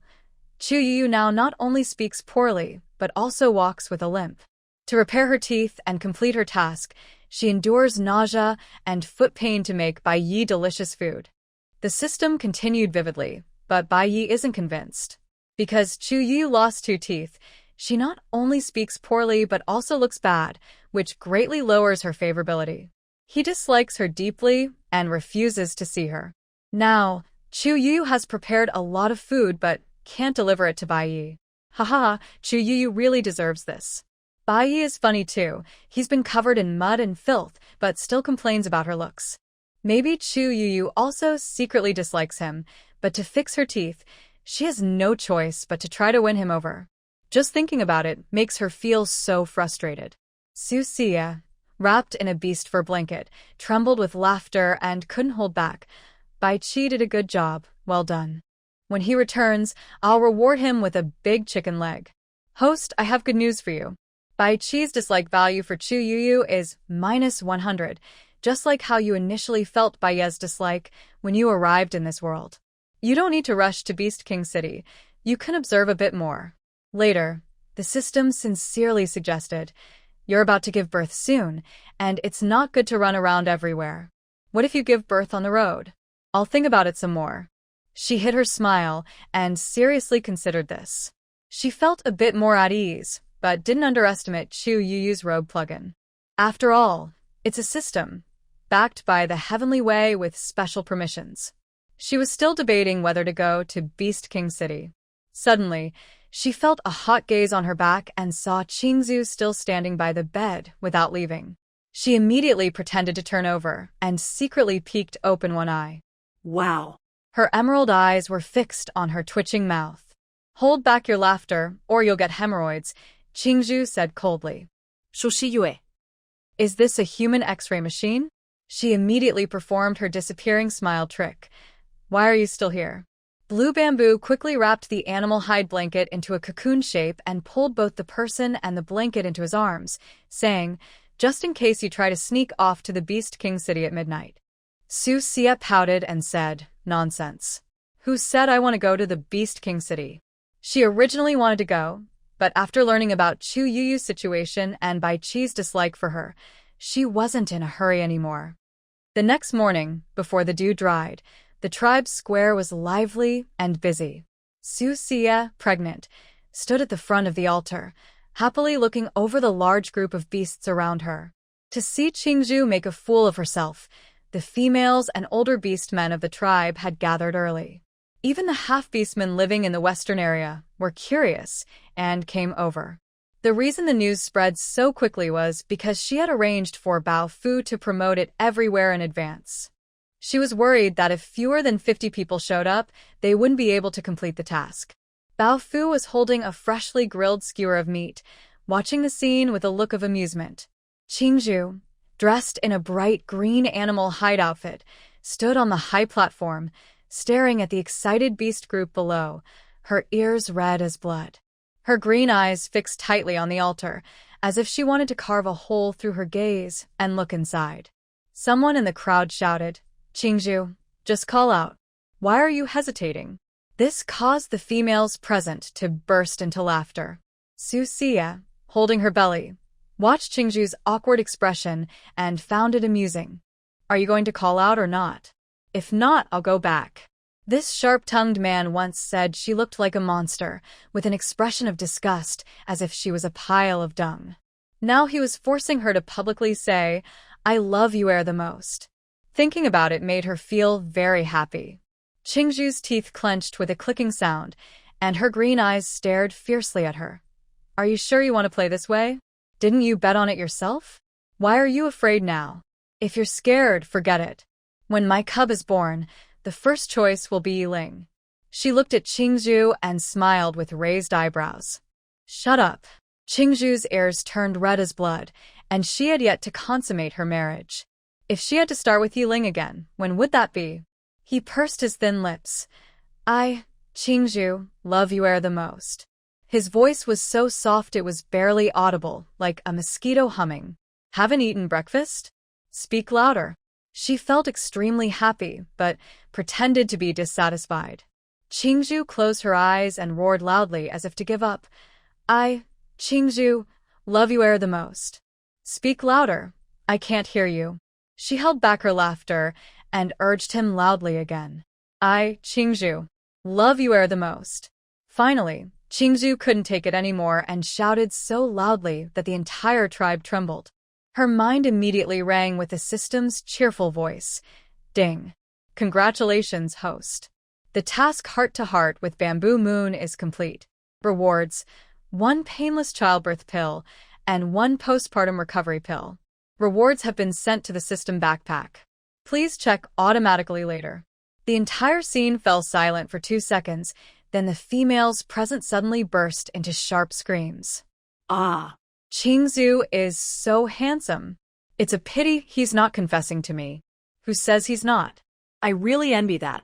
I must have my male confess to me publicly too. Meanwhile, Susia was happily calculating how much effort she could save with the painless childbirth pill when she suddenly felt a tightening around her waist. Qing Zhu had somehow stepped down from the altar and now stood behind her, wrapping her in his arms. His low voice carried a hint of danger. Tonight, I want my interest. Susia's ears tingled from his hot breath, and she was about to speak. Her gaze caught sight of a few young males with wolf ears hiding in the crowd, secretly watching. When they noticed her looking, they quickly shrank back in panic. Father is right, she poked Qing Zhu's tense abs. The semi-beasts in the Western District are indeed clever. Suddenly, an idea struck her. Why not choose someone now? It's a good way to avoid you, you pervert. Qing Zhu's emerald eyes flickered with dark waves. He suddenly supported her waist with one hand and pressed her into his embrace. First, take a deposit. He leaned down and bit a moon-shaped mark on her collarbone, causing the watching females to scream and blush. Susia's face instantly turned bright red. She covered the fresh moon mark on her collarbone and kicked away Qing Zhu, who was still trying to cling. If you bite me again, I'll use vine whips to hit you. After speaking, she hugged her stomach and headed toward the Western District where the semi-beasts lived, her skirt trailing dewdrops from the flowers on the ground. Hee. Qing Zhu watched her hurriedly fleeing figure, feeling inexplicably happy, and let out a low laugh. Then he quickly followed. Walk slowly, be careful of the baby inside. Qing Zhu caught up with Susia in a few steps, supporting her waist to prevent her from falling. They turned around the mountain wall and soon arrived at the Western District where the semi-beasts lived. The living conditions in the Western District were quite messy. Some lived in caves, others squeezed into grass huts.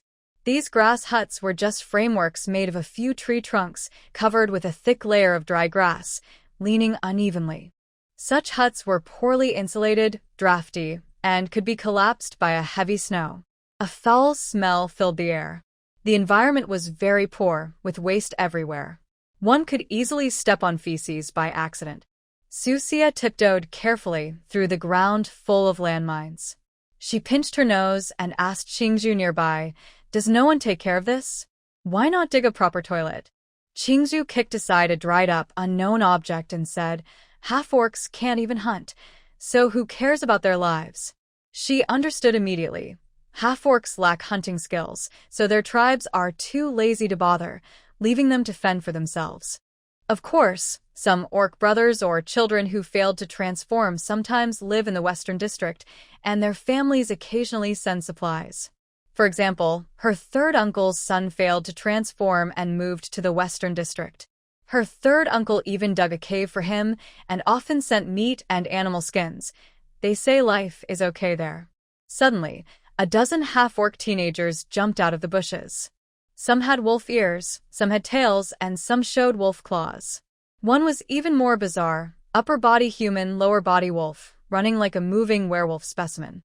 Qing Zhu frowned and quickly pulled her aside, worried these little wolf cubs might accidentally bump into you.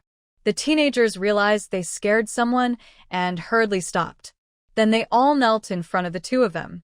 More precisely, they knelt in front of Susia.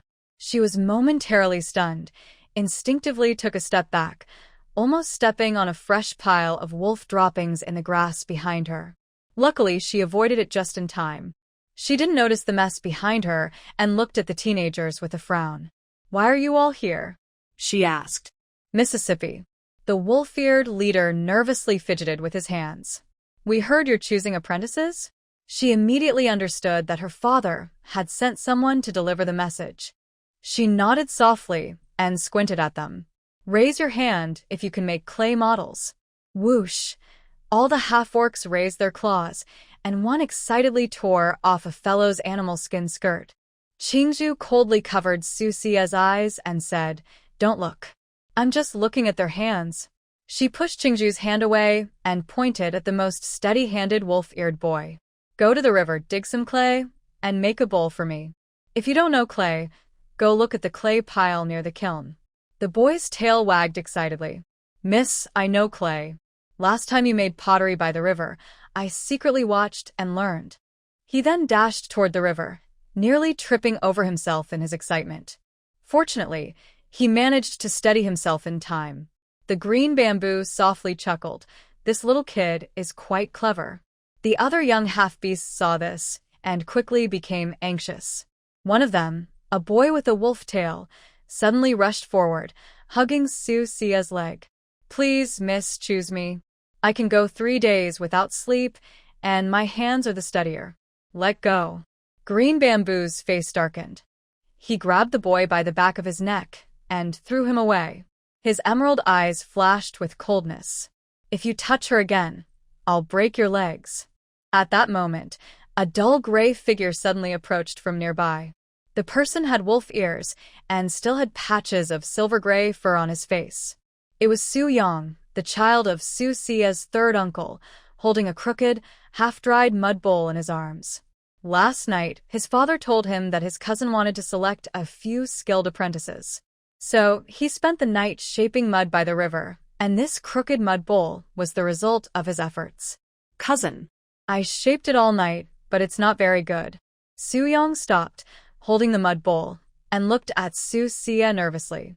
When she heard him call her cousin, she knew this half-beast boy was the child of her third uncle's failed transformation. In fact, they were cousins. "Let me see." She reached out and took the mud bowl, examining it carefully. Although the shape was crooked, the thickness of the walls was even, and he had carved delicate patterns along the rim with his claws. Her eyes brightened slightly as she looked at Su Yang with surprise. This boy had somehow learned decorative skills on his own, which was impressive. She felt the damp clay residue at the bottom of the bowl with her fingertips. Turning the bowl slightly, she used the morning light to see several shallow claw marks inside, probably left when he repeatedly adjusted the thickness. With this thickness, she gently tapped the wall of the bowl, and the clay made a dull sound. "If you make it 2 millimeters thinner, it will be ready for the kiln."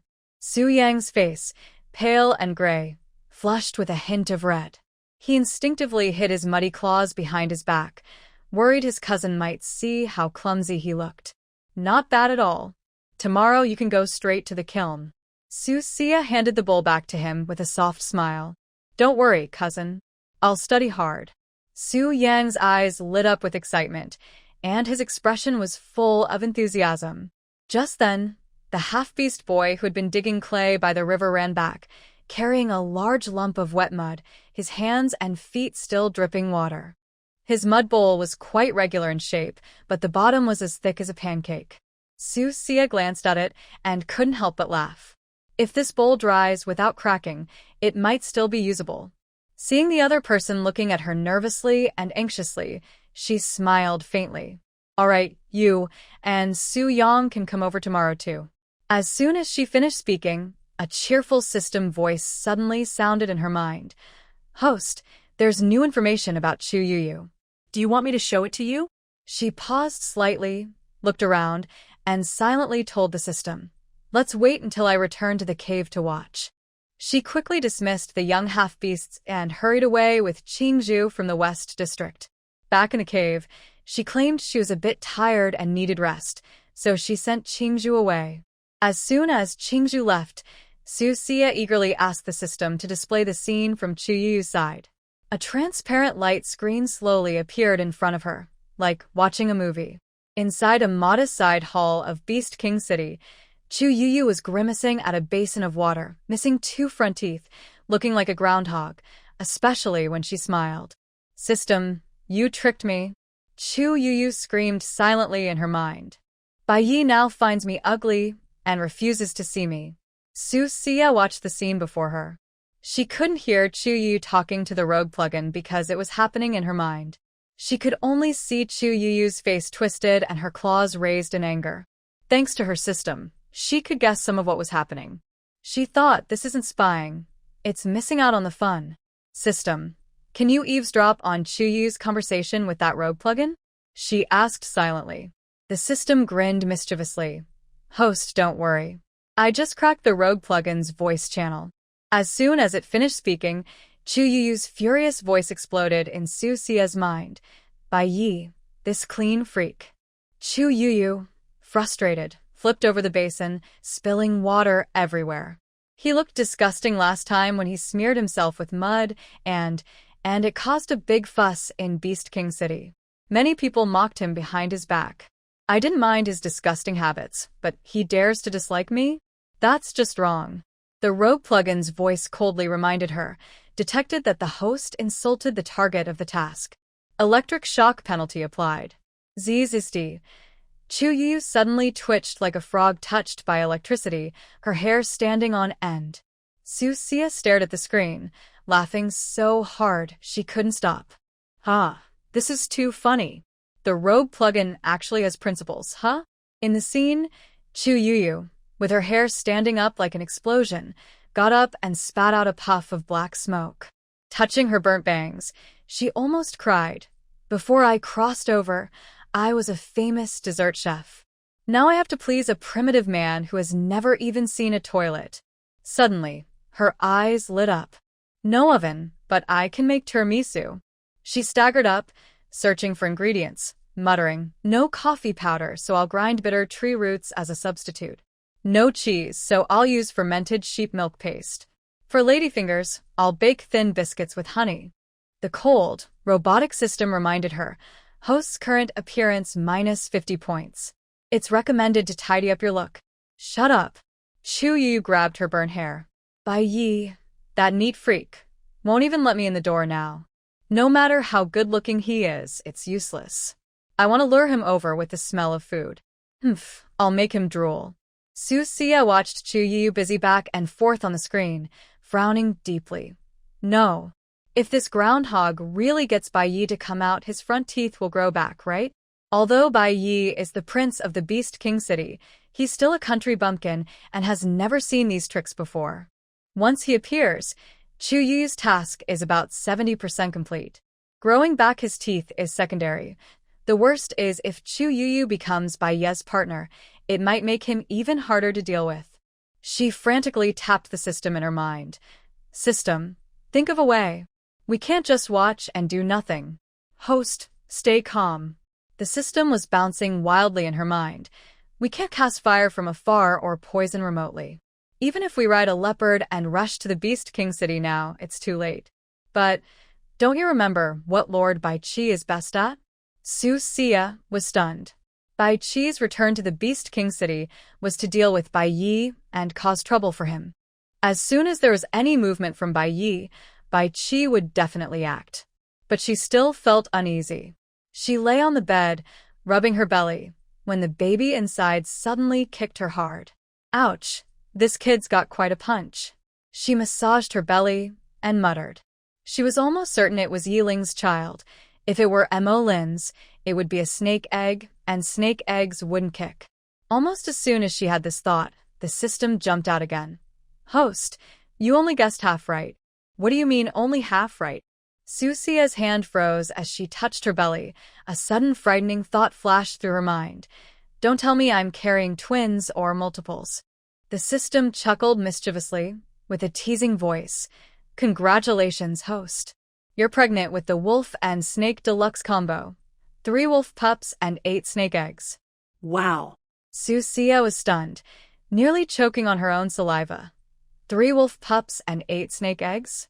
Is this belly a treasure bag? She looked down at her round belly and suddenly felt it was unusually large. The system added playfully, don't worry, host. Both wolf pups and snake eggs take 2 months to develop. You're very efficient at producing. Efficient? No way. She angrily rubbed her belly.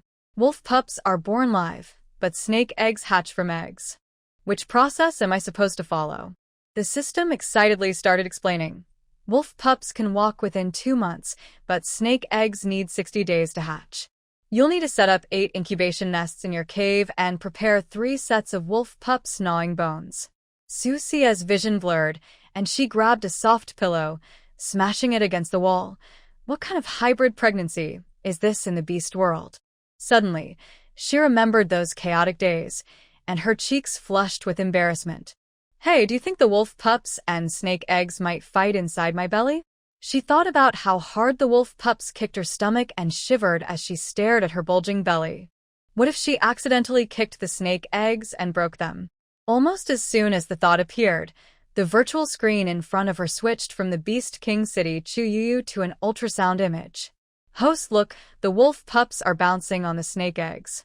Inside the transparent screen, 3 fuzzy balls were happily chasing 8 shiny white snake eggs. The most mischievous wolf pup even stuck out its, using a snake egg as a ball. Susia stared at the ultrasound image, her temples pounding. These little troublemakers. She clenched her teeth and patted her belly. If you keep bouncing, I'll stuff you all back into Yang's belly, and that man can give birth himself. The belly instantly became quiet as a chicken. The system stifled a laugh. Host, the 3 wolf pups are quite talented. They seem to understand. Understand? They're just scared by my patting, she replied with a dark expression, turning over and getting out of bed quickly. She hurriedly took out the reward she had received earlier from the system's backpack, the complete guide to bamboo furniture.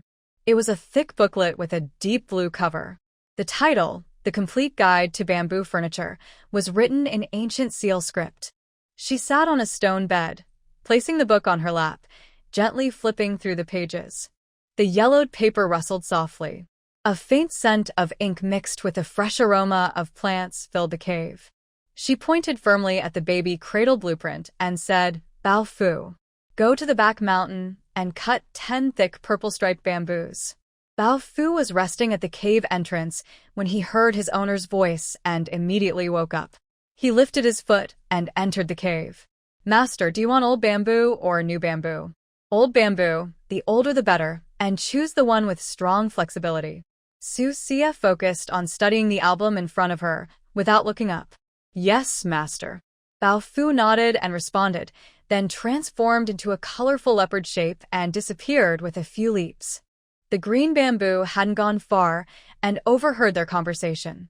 Knowing Yuer wasn't asleep and wondering why they still needed to cut purple-striped bamboo, he frowned slightly. Why cut bamboo for no reason? He stepped into the cave and immediately saw Susia sitting on the bed, studying something intently. His gaze fixed on the album in her hands. He froze instantly. "What is this? I've never seen it before." Susia saw Qing Zhu come in and slightly frowned, instinctively wanting to hide the album. But it was too late. Qing Zhu had already seen it. If she hid it now, it would look suspicious, like a silver in the innermost chamber. Not good. She simply placed it openly on her lap to look at, and, at most, she would say it was a dream sent by the beast god. Qing Zhu's bright green eyes narrowed slightly, and his long finger curled. The indigo-covered album floated into his hand. "What is this? I've never seen it before."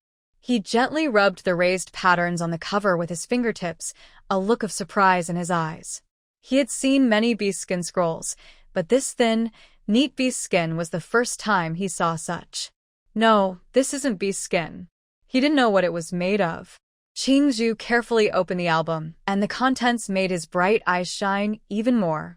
The album clearly depicted various bamboo products, including beds, tables, baskets, and weaving methods for bamboo baskets.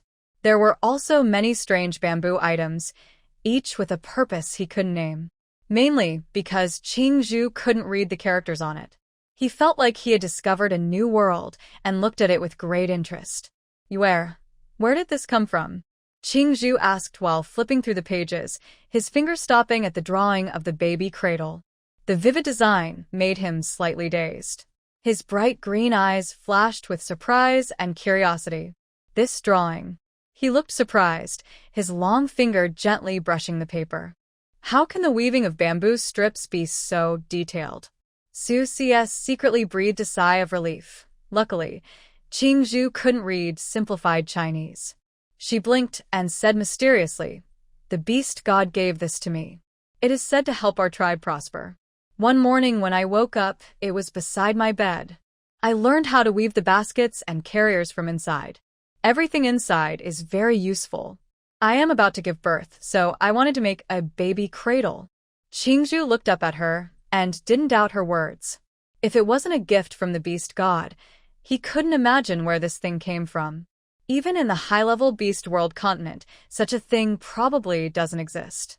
His gaze fell on the small characters and symbols next to the baby cradle design, and he frowned slightly. He looked up at Susia and asked, "Do you recognize the symbols and words on this?" Anyway, he couldn't understand any of it.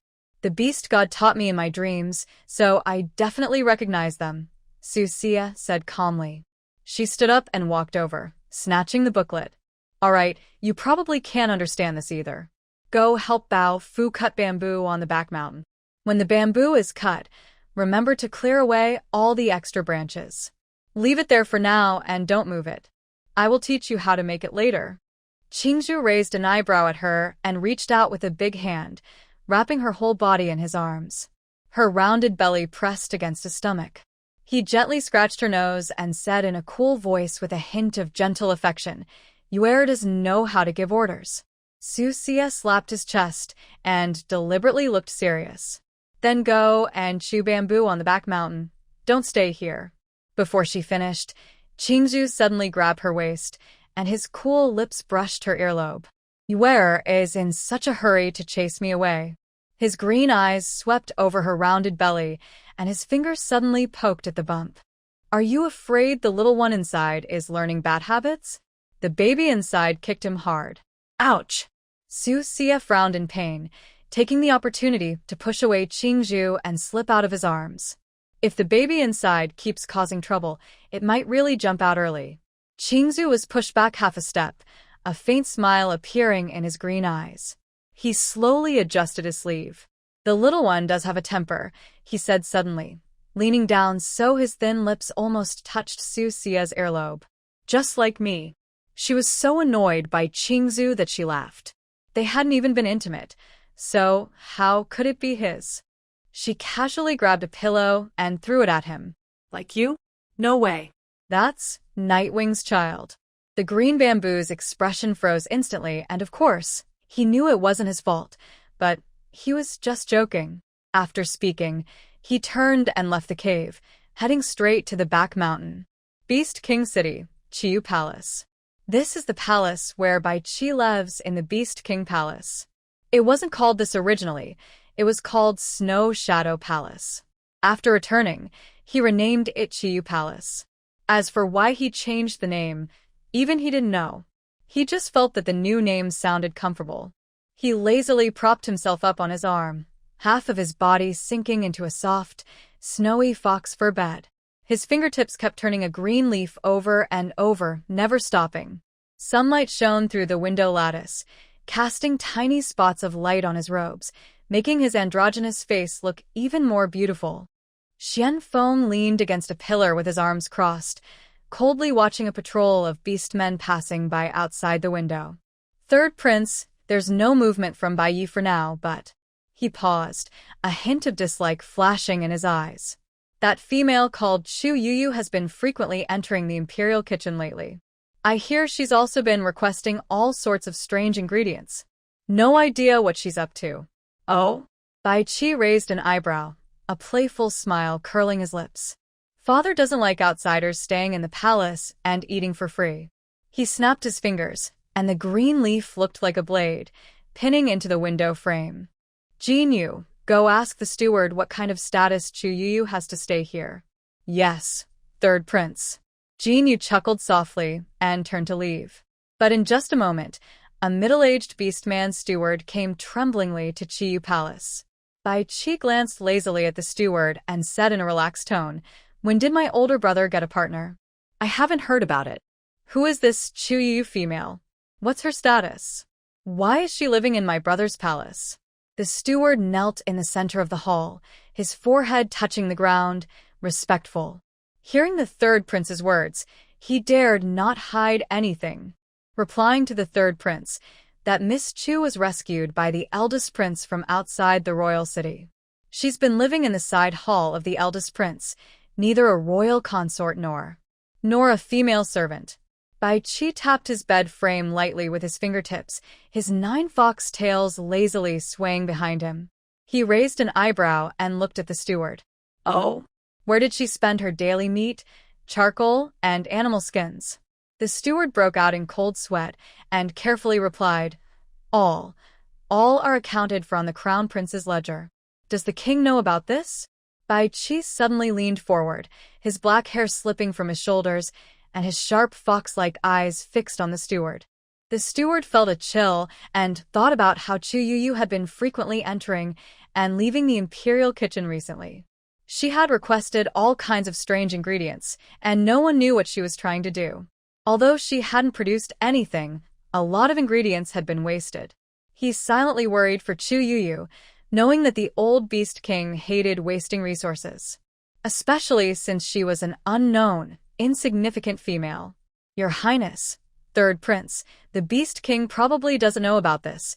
The steward wiped his cold sweat and answered tremblingly. The old beast king was busy with many affairs and also focused on cultivation, so he had no time to worry about such small matters. Bai Qi chuckled softly and sat up straight in a slow, relaxed manner. In that case, follow the rules.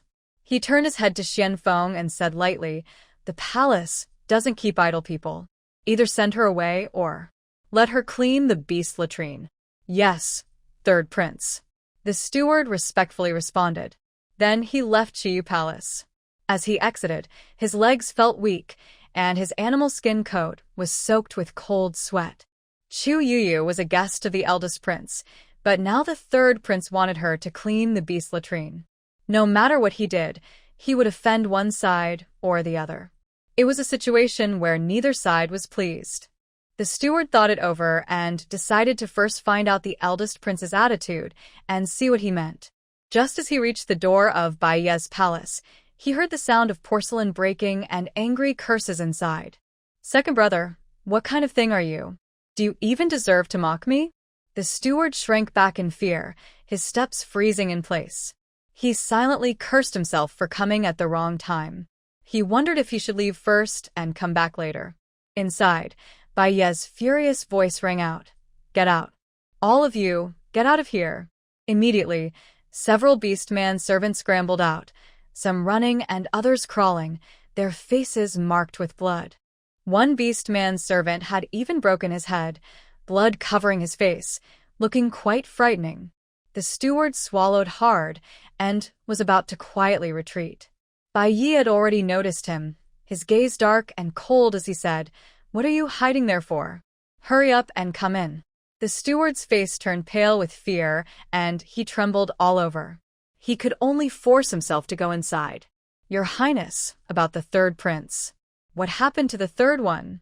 Bayi frowned at the mention, his voice cold and sharp like a snake. As soon as the steward entered the hall and heard this, his knees went weak, and he knelt down instinctively. Your Highness, the third prince said that Chu Youyou is not a royal consort. She should either leave the palace or go clean the animal latrine. There was a moment of silence in the hall. Bayi glanced at the kneeling steward and sneered. Cleaning the animal latrine? The third prince really knows how to choose a place. Recently, he had been overwhelmed by the falling cliff and the illusion of Yi, and he didn't dare leave the palace, afraid of being mocked. Now the third prince still wanted to send the person he brought back away. Tell her to stay far away and not bother me, Bayi said irritably, waving his hand. Hearing this, the steward understood that the prince didn't want to deal with this matter and quickly knew what to do. Yes, Your Highness. He felt as if a great burden had been lifted and was about to stand up and leave. But Bayi called him back again. Wait. Bayi narrowed his fox-like eyes and suddenly thought of something, a cold smile curling his lips. Since the third prince is so free, then let Chu Youyou go to Qi Palace to clean the animal latrine. That female now is missing 2 front teeth, looking as ugly as possible. She also liked to mess with all sorts of strange things. She hadn't succeeded in making anything, but instead wasted a lot of ingredients. All of this was recorded against him. He knew this, but lately he had been busy and lazy to care. It was just a good way to make her disgust Bai Qi and save some expenses. The steward. Who was he trying to disgust? When Chu Youyou received the notice, she was mixing coffee with bitter root powder. What? You want me to go clean the animal latrine at Qi Palace? She suddenly stood up, her missing front teeth letting her speech slip. Is Bayi crazy? I am his guest. The steward looked expressionless. The prince said if you're unwilling, you can pack your belongings and leave the Beast King Palace. Chu Youyou's face darkened. As a modern person who traveled here, how could she go clean the animal latrine? Was this a joke? For a moment, she even wanted to leave the Beast King Palace. With her abilities, where could she live? But if she left the palace, how could she continue to win Baiyi's favor? She hadn't forgotten that the system's task deadline was only 12 hours away. If within 12 hours she couldn't make Bayi admit publicly that she was his only partner, she would lose 2 more teeth. Thinking of this, her face grew even paler. Wait, you want me to go to the Qiyue Palace? Chu Youyou suddenly remembered something, her eyes bright as she looked at the steward, and she asked suddenly. The steward impatiently nodded. Chu Youyou suddenly smiled happily, even though she was a bit careless. All right, I'll sweep. But that is Bai Qi's territory. If she manages to take Bai Qi away from Susia, the vicious woman would definitely be furious. Qiyue Palace. Bai Qi was leaning on a soft bed, playing with a grass-made grasshopper, his eyes full of longing. This was made when they were at the salt lake, and Susia casually crafted it out of boredom. He thought it was interesting and took it, always wearing it. Now, it has become his only reminder of Xiaoyaya. Xiaoyaya, what are you doing now? Are you missing me? Bai Qi looked at the grasshopper in his hand, whispering softly, his long eyelashes fluttering slightly, hiding endless longing inside. If it weren't for Bayi still dealing with something, he would have flown back to the wolf tribe long ago. Third prince. Shienming suddenly slipped in, looking strange. Chu Youyou is carrying a broom and says she wants to sweep the beast toilet. Bai Qi frowned and sat up coldly. Who told her to come? Big prince. Shienming looked at Bai Qi with a hint of sympathy. Someone from your side came to deliver a message, saying if you think she's just eating and staying for free, then she's being sent here to cause trouble. Bai Qi's 9 fox tails flicked behind him, suddenly smiling sinisterly. Tell her to go sweep the beast toilets in the camp. And remember, dig the cesspits 3 feet deeper. Shienming's expression flickered for a moment. It's the hot season now. How so? Bai Qi leisurely played with the grasshopper in his hand. Think the smell isn't strong enough? He suddenly sat up, his face and features indistinguishable in the light and shadow, stunningly beautiful. But his words made Shienming shiver. Let Jinyu watch her. If she doesn't finish cleaning 30 cesspits, she won't get any food or water. Before he finished speaking, Shienming hurriedly backed out, trembling. Meanwhile, behind the wolf tribe's mountain, the blazing sun shone brightly, and the purple-striped bamboo forest rustled in the heat. Susia was directing Bao Fu and Qing Zhu to chop bamboo, when suddenly the system's gleeful voice sounded. Host, Chu Youyou has been assigned by Bai Qi to sweep the cesspits in the camp. There are 30 of them. If she doesn't finish, she won't be allowed to eat or drink. Hearing this, she almost burst out laughing. 30 cesspits? That old fox Bai Qi is really cruel. In this hot weather, making Chu Youyou go clean the toilets, especially in the camp, is just too much. Chu Youyou is probably going to be furious. Bao Fu was using his claws to cut bamboo into sections when he suddenly heard his owner's laughter. He wiped the sweat from his forehead and couldn't help but look over. Master, what are you laughing at? Nothing. She held back her laughter, touching her belly. I just suddenly feel that some people are more annoying than a dirty pit. Qing Zhu shook the sweat from his head and glanced at her with green eyes. Where, are you sure these thin bamboo strips can be woven into a swinging basket? He held freshly shaved bamboo strips, looking doubtful. This is called a cradle. Susia snatched the bamboo strips from him and quickly wove a rough shape with her fingers. Once the baby is born, it can sleep inside, and a gentle push will make it sway. Her fingers moved swiftly among the bamboo strips, and the shape of the cradle became clearer. Qing Zhu's bright green eyes showed a hint of surprise.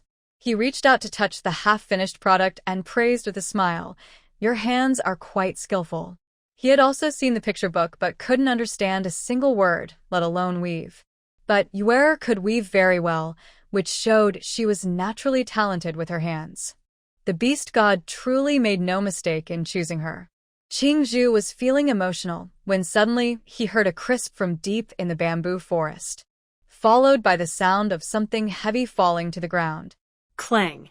There was a rustling sound. Baofu emerged from the woods carrying several thick purple-striped bamboo stalks with a piece of bamboo leaf on his head. "Master, the bamboo is cut." Susia heard the sound but didn't look up. "Set it aside. Cut 20 more thin bamboo strips, about the width of a finger." Baofu put down the purple-striped bamboo and scratched his head. "Master, isn't that too many for weaving a cradle?" "Who said I only want to weave a cradle?" She flicked her fingers, and the bamboo strips moved quickly and skillfully in her hands. "I'm also making other things, bamboo wardrobes, tables, chairs, rocking chairs, vegetable and fruit baskets with drainage, bamboo shelves, storage racks. The cave is a mess, and I need to organize it." Hearing her words, Qing Zhu was momentarily stunned and frowned slightly. "Are you planning to make all these things?" Yes. Susia shot him a quick glance, still weaving with her hands. "But I probably can't finish everything today. Let's start with the cradle and the nest." "The nest? Your belly is probably full of nightwings cubs. Why do you need a nest?" Qing Zhu raised an eyebrow, his gaze naturally falling on her swollen belly, like an X-ray. Although he couldn't see through the belly, the kicks from inside confirmed it was a wolf cub. If Yuer was pregnant with Lin snake eggs, she wouldn't be kicking.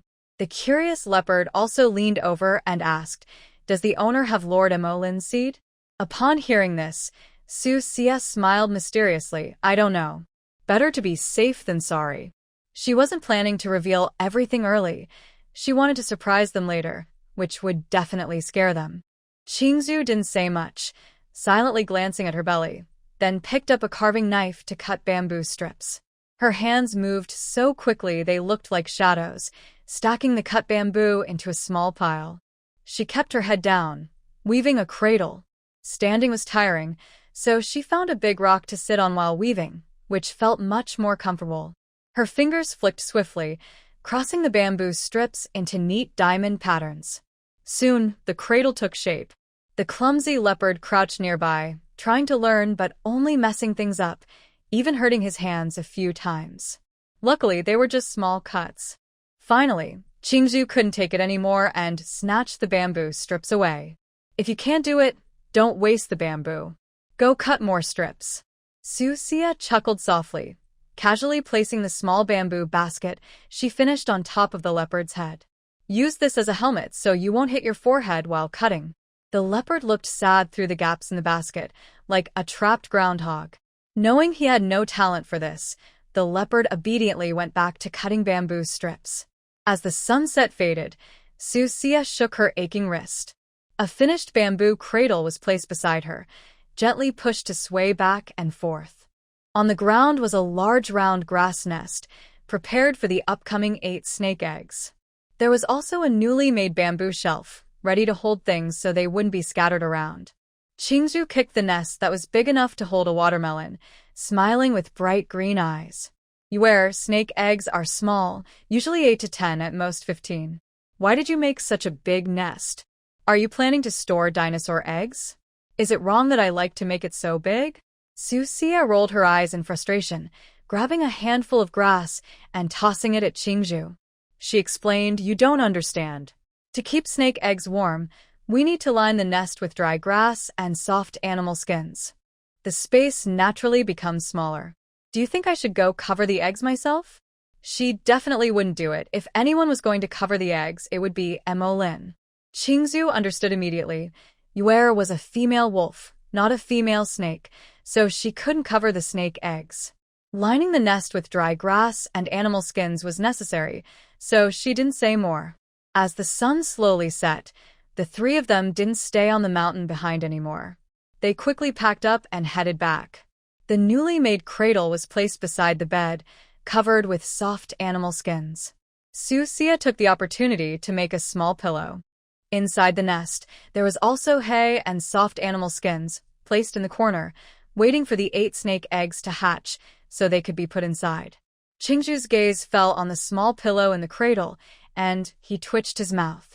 After the wolf cubs are born, they won't be able to change shape until they are 3 years old, so this small pillow seems a bit unnecessary. But he didn't say anything, as long as Youyou was happy. That night, the three of them had a hearty dinner. Qing Zhu sent away the leopard servant early and took the initiative to boil water to wash Susia's face and feet. He was very attentive and eager. Susia looked confused, thinking, why is this sharp-tongued man suddenly so caring? Last night, he washed her feet because he lost a bet.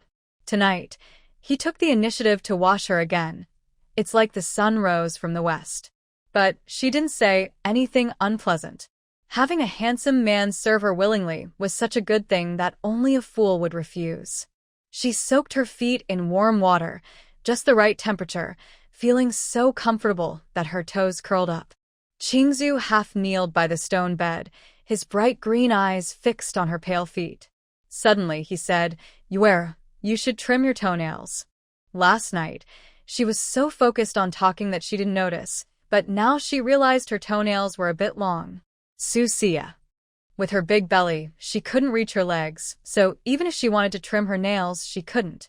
Moreover, in the beast world, they didn't have scissors, only bones or sharp stones to file nails. Her face darkened, almost kicking over the footbath. You come to be so attentive at night just to say that? I didn't mean to dislike you. Qing Zhu knew she misunderstood and chuckled softly, as if performing a magic trick, pulling out a sharp stone and grabbing her ankle. Don't move.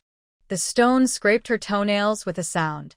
Carefully, he trimmed her nails while softly laughing. I heard that when females are pregnant, their feet swell. Yours look quite normal, with no signs of swelling at all. Susia proudly swung her feet. Of course, I use my abilities to unblock my meridians every day. If they swelled, it would be strange. Before she finished speaking, the animal hide curtain at the entrance was suddenly pulled aside. Then, 3 men entered. It was Yeling, Lin, and Shienming. They had finished dealing with things at the salt lake and, knowing Youyou was about to give birth, they hurried back overnight. They didn't expect to see this scene. Yeling's long fingers clicked as he clenched his fists, his silver eyes fixed coldly on Qing Zhu's hand, sneering, I didn't know Qing Yu Howling Wolf still had the skill to trim nails. Qing Zhu calmly set down the stone shard, then looked at Yeling with a bright green eye and asked, Did the salt lake sand get into your eyes? Can't you see I'm taking care of you? Lin's black collar was still stained with salt crystals as he walked over with a cold face. He bent down, reached into the foot basin, tested the water temperature, and found it acceptable, so he said nothing. Then, his clearly jointed fingers carefully examined Susia's freshly trimmed toes. With such dull stones, what if you get cut? He took out a sharp black obsidian shard from his waist pouch and said, Use this. Shienming leaned against the cave entrance and whistled. Oh, so you guys are playing quite wildly when we're not around? He took out a bone whistle from his pocket and casually tossed it to Susia. Keep going, this is for the kids to chew on. Susia hurriedly caught the bone whistle, almost hitting her stomach, luckily, just a little off. Yeling noticed the scene and scolded with a dark face, Shienming, are you looking for death? No sense of proportion. Qing Zhu snatched the foot from Lin's hand. I've already finished fixing it. What else do you want to fix?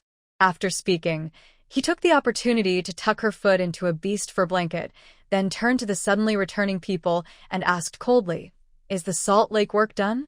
The new route has been opened. That group of fools thought they were cursed by the beast god. No one dares approach for now. The orcs are guarding the salt lake, so nothing major will happen. Yeling snorted softly and sat on the edge of the stone bed. He suddenly leaned down close to Susia's belly. Let me hear if the little one is making trouble. Lin suddenly reached out to block him. You just came back. You're covered in dust. Go wash up first. What are you pretending for? You were the fastest on the road, just now. We're even. Yeling looked at Lin and retorted bluntly. Susia watched the tense scene in front of her, her temples pounding. She grabbed a pillow from the bed and threw it. If you're going to argue, just go to the river to wash. No cleaning, no coming back. Afterward, she wrapped herself in the beast fur blanket and lay down to sleep. Thinking of something, she coldly added, Qing Zhu also went out. I want to sleep now. Qing Zhu let out a soft tut and stood up. He slowly tucked the stone shard back into his waist and nodded at Shienming. You go pour out the foot washing water. Shienming looked displeased. Why do I have to pour out the foot water? Because you almost hit the kid just now. Lin suddenly spoke, his dark eyes shining with cold light, and his voice was icy. She turned over wrapped in the animal hide blanket, gently touching her belly, unable to hide her smile. She felt these men were really more childish than cubs, like a bunch of mischievous big boys. She quickly fell into a daze, not knowing exactly when she fell asleep. Suddenly, she woke up in the middle of the night, needing to. As her belly grew, she often had to get up to go to the bathroom, which was very annoying. The cave was pitch dark, only a faint moonlight shone through at the entrance. When she opened her eyes, she saw a huge, black python coiled beside her bed, its black scales shimmering faintly in the moonlight. It was sticking out its tongue, and its cold vertical pupils fixed on her swollen belly. In the dead of night, she was terrified to see a python coiled beside her bed, staring at her belly, almost dying from fright. Then she realized it was Lin, and her scream was immediately swallowed back into her throat. Susia grabbed a pillow from the bed and threw it, scolding with a dark face. Why aren't you sleeping at this hour? Trying to scare someone to death? Lin tilted his head to dodge, then suddenly transformed into a human form. He bent down to pick up the pillow from the ground, dusted it off, and threw it back onto the bed. He kneeled on the edge of the bed, his slender hand resting near her ear, with long black hair falling over his shoulders. His voice was low and steady. Did I scare you just now? Susia lifted the blanket and got out of bed, giving him a speechless look. You open your eyes and see a python coiled beside you. What do you think? After speaking, she hugged her belly and got out of bed to go. Lin saw she was eager to get down, his eyebrows furrowing, clearly anxious too. He directly bent down and picked her up. Are you in a hurry too? Let me carry you. Susia's face turned red. She wasn't a 3-year-old and could still move. What's the big deal about being carried to? If someone saw her in the middle of the night, she might not be able to face anyone tomorrow. I can go by myself. Please put me down. She struggled to get down from his arms, but Lin's grip was as firm as iron clamps. Instead, he held her tighter, speaking in a deep voice that left no room for refusal. Don't move. It's too dark tonight, and your belly is so big. What if you accidentally fall? She felt embarrassed and angry, kicking her legs. Fall? No way. Put me down. Before she finished, Lin carried her away from the cave in big steps, still in a baby's position. It was really humiliating. Her face turned bright red, and she curled up in Lin's arms, afraid someone might see. It was truly embarrassing. The night breeze was cool, the trees swayed, and the moonlight stretched their shadows long and thin.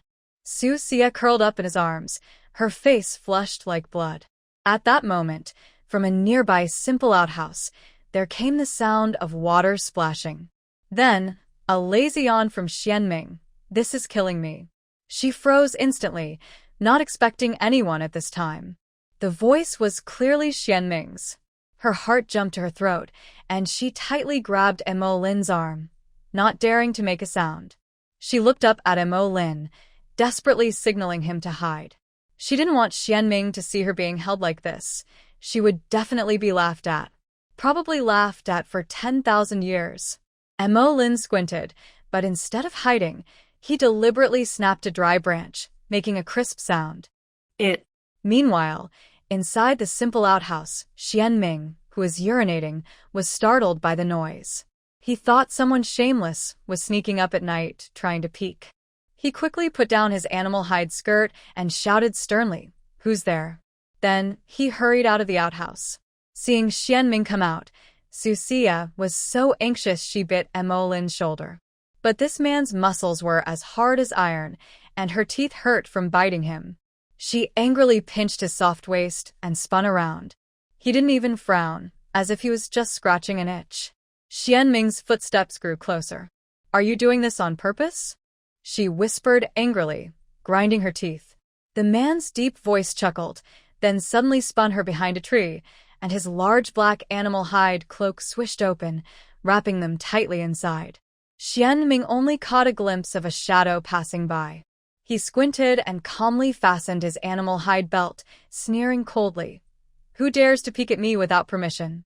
Susia, wrapped tightly in Mo Lin's big animal hide cloak, bit her lip hard, afraid to make a sound. She also felt a strong urge to urinate and felt she couldn't hold it anymore. Mo Lin deliberately leaned close to her ear, breathing hotly. "Can't hold it?" Before he finished speaking, she suddenly froze completely, as if struck by lightning. Splash. Warm water flowed down Mo Lin's arm, mixing with a few blood streaks and seeping into the soil below. Mo Lin was stunned instantly. Had she just peed? He hadn't yet realized her water had broken, thinking she just couldn't hold it and had urinated.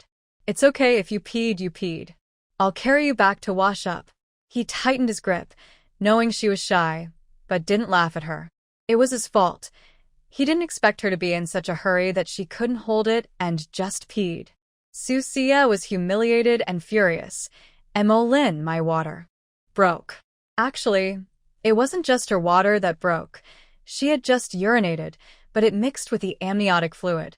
Shienming noticed the commotion and quickly approached. "Who's there?"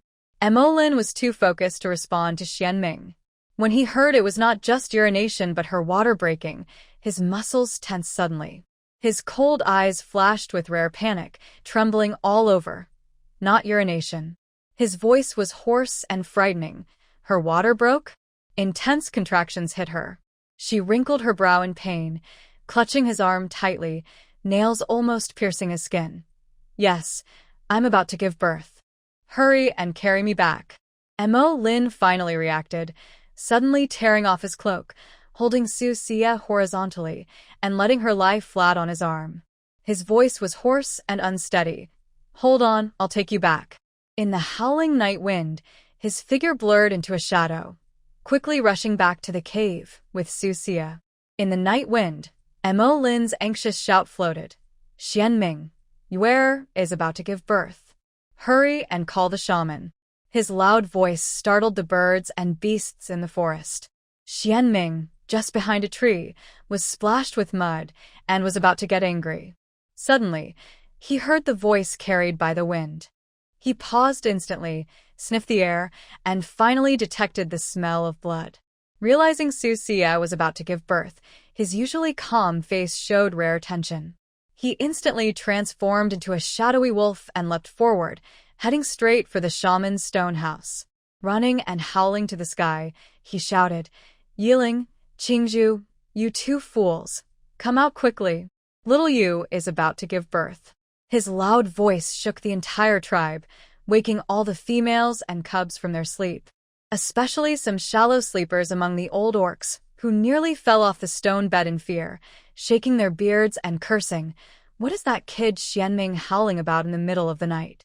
Suddenly realizing that Susia is about to give birth, they quickly put on animal skins and rush outside. The females of the tribe consider giving birth a big event, so they all go to see. Yeling transforms into a silver wolf and rushes past, its silver fur shining under the moonlight. He crashes open the shaman's stone door, bites the sleeping old shaman by the neck, and rushes out with him. Ouch. "My old bones." The shaman's cry echoes in the night wind. Qing Zhu, sleeping in a mountain cave, nearly falls off her bed upon hearing this. Her green eyes flash with panic, and as she lands, she transforms into a blue wolf shadow, quickly appearing in the center of the tribe. She happens to bump into Yeling, who is carrying the shaman rushing towards Susia's cave. His wolf eyes show surprise and his mouth twitches, but he quickly follows. Inside one of the largest stone houses, Su Lai is also awakened by the commotion outside. Learning that his daughter is about to give birth, he becomes very anxious. He kicks open a stone stool, shouting loudly enough to rival Shienming's wolf howls. Lang Yi, gather all the old folks who have given birth here in the tribe. Before he finishes speaking, he rushes out of the stone house. The entire wolf tribe lights up countless torches, and many females come out of the mountain caves, heading towards Susia's cave. Whether for the excitement, genuine concern for Susia, or because Lang Yi is taking them to assist in childbirth, most of them head over there. Inside the cave, Susia lies on a stone bed, sweating coldly from pain. Thinking of the reward she received before, she quickly takes out the painless delivery pill from her system backpack. While Emolin goes to boil water, she quietly swallows the pill. Almost immediately after swallowing the painless delivery pill, the excruciating pain that made her want to die eases considerably. She takes a deep breath, closes her eyes, and feels the effect of the medicine. The system is trustworthy. This thing works better than a painless injection. Yeling, carrying the rolling-eyed shaman, rushes into the cave with a gust of wind created by his large silver body. The old shaman, still dazed, clutching an animal skin bag, is thrown onto the bed. Ouch, my back. The old shaman is about to complain. Suddenly, he sees the water breaking beneath Susia and immediately changes his expression. He quickly climbs up to check her condition. His wrinkled face flickers in the torchlight, uncertain. How long has the amniotic fluid been broken? Emolin rushes in with hot water, his long black hair messy and sticking to his sweaty forehead, and says nervously, "Less than 15 minutes." His voice is tense and full of worry. Fortunately, the time isn't long. The old shaman wiped the sweat from his forehead and carefully examined her with his wood elemental power, finding that her condition was okay. She was about to give birth soon. He wanted to lift Susia's animal hide skirt to help deliver the baby. But then he remembered something, and his hand froze in midair. His face wrinkled into a worried expression. Although he was an old man, he was male, and it was uncomfortable for him to assist with the delivery of this girl. He turned his head and looked at the chaotic room, then scowled and shouted, "You girl is about to give birth. What are you all standing around for? Prepare hot water, clean animal hides, and a clean bone knife. Leave 2 experienced female elders to assist, and the rest, get out of the cave." Yeling's silver eyes immediately darkened. "I'll stay." Emolin was too busy to pay attention to him and started hurriedly preparing the items the shaman mentioned. He found a few soft, clean snow mink skins from a woven basket, thinking that the newborns were very small, so he cut a small piece and neatly placed it aside for easy use when needed. He also prepared several bone knives, disinfected them with hot water, and roasted them over the fire. Qing Zhu saw Emolin rushing around and pushed Shienming to go outside, speaking impatiently. "Did you not hear what the shaman said? Or do you want to stay and watch you go bare-bottomed?" Shienming didn't think there was anything wrong with staying, muttering unwillingly, "I'm also her male. Why can't I stay and watch?" Qing Zhu was amused by his stubbornness and, tired of arguing, grabbed his collar and pulled him outside. "If you're so bored, go boil some water." "Oh, Qing Zhu, what are you doing?" "Don't pull me," Shienming grumbled as Qing Zhu dragged him out. Seeing this, the females and beastmen who had been watching the scene felt awkward and wisely stepped back. Only 2 experienced female elders stayed. One was called Zhuhua and the other was called Yunhe. They had each given birth to several litters and raised all their young, so they had plenty of experience. The old shaman checked Susia again, confirming her health was fine and the baby was in the correct position. Only then did he entrust the delivery to the 2 experienced females, Zhuhua and Yunhe. He carefully reminded them a few more words before leaving. Before stepping out, he noticed Yeling sitting by the bed. "Yuer, don't be afraid. I'm here with you." Yeling was so nervous that his palms sweat. He held a damp animal hide, trembling as he wiped sweat from Susia's forehead. There was no intention of leaving at all. The old shaman sighed, thinking that Nightling was you girl's male partner, but he didn't say anything about it earlier. Just stay if you want. As soon as he stepped out, he bumped into Su Lai, who was rushing over in a hurry. His loud voice shook the stone wall, causing dust to fall. Move aside. My daughter. Leader, wait a moment. Qing Zhu immediately crossed his arms to block the entrance, his green eyes looking especially cold and indifferent in the dark night. Yu is giving birth now, and there is an experienced female to help. Although you are Yu's father, there is a difference between male and female. It might not be appropriate for the leader to go in now. Suddenly, everything outside fell silent. Su Lai's face, dark as a pig's liver, turned red, and he shouted into the cave, "You don't be afraid. Your father is right outside." Inside the cave, Susia's powerful voice scolded, "Nightling, Mo Lin, all of you turn around. Don't peek, understand? Oh, don't pull off my skirt. How can I give birth without removing my skirt? We're all your males, haven't we seen enough? What's so embarrassing about that?" That was Nightling's voice, strong and commanding. A few seconds of silence outside the cave, then awkwardness followed. Su Lai's face darkened further, mumbling something under his breath, then stepped aside to wait. Qing Zhu regretted not staying inside. He was also Yu's male, so why did he come out so obediently? But thinking about Yu giving birth inside, he didn't know how things were going, his green eyes full of worry as he paced back and forth nervously. He decided to find something to do to keep himself busy. Inside the cave, everything was busy and chaotic. Nightling sat at the end of the bed, suddenly pulling apart Susia's animal skin skirt, his silver eyes widening in shock. What is this? A snake egg? He stared intensely at the snake egg that rolled out from Yu's legs. The shell was semi-transparent, faintly showing a curled little black shadow inside, covered with a layer of mucus, wet and slippery, sliding into his palm. Montag, Lin. Nightling's face turned extremely ugly, almost squeezing out Mo Lin's name from his teeth. He had always believed Yu was carrying his child, both in terms of mating times and timing. He never expected it to be Mo Lin's snake egg. Mo Lin's water basin clattered to the ground.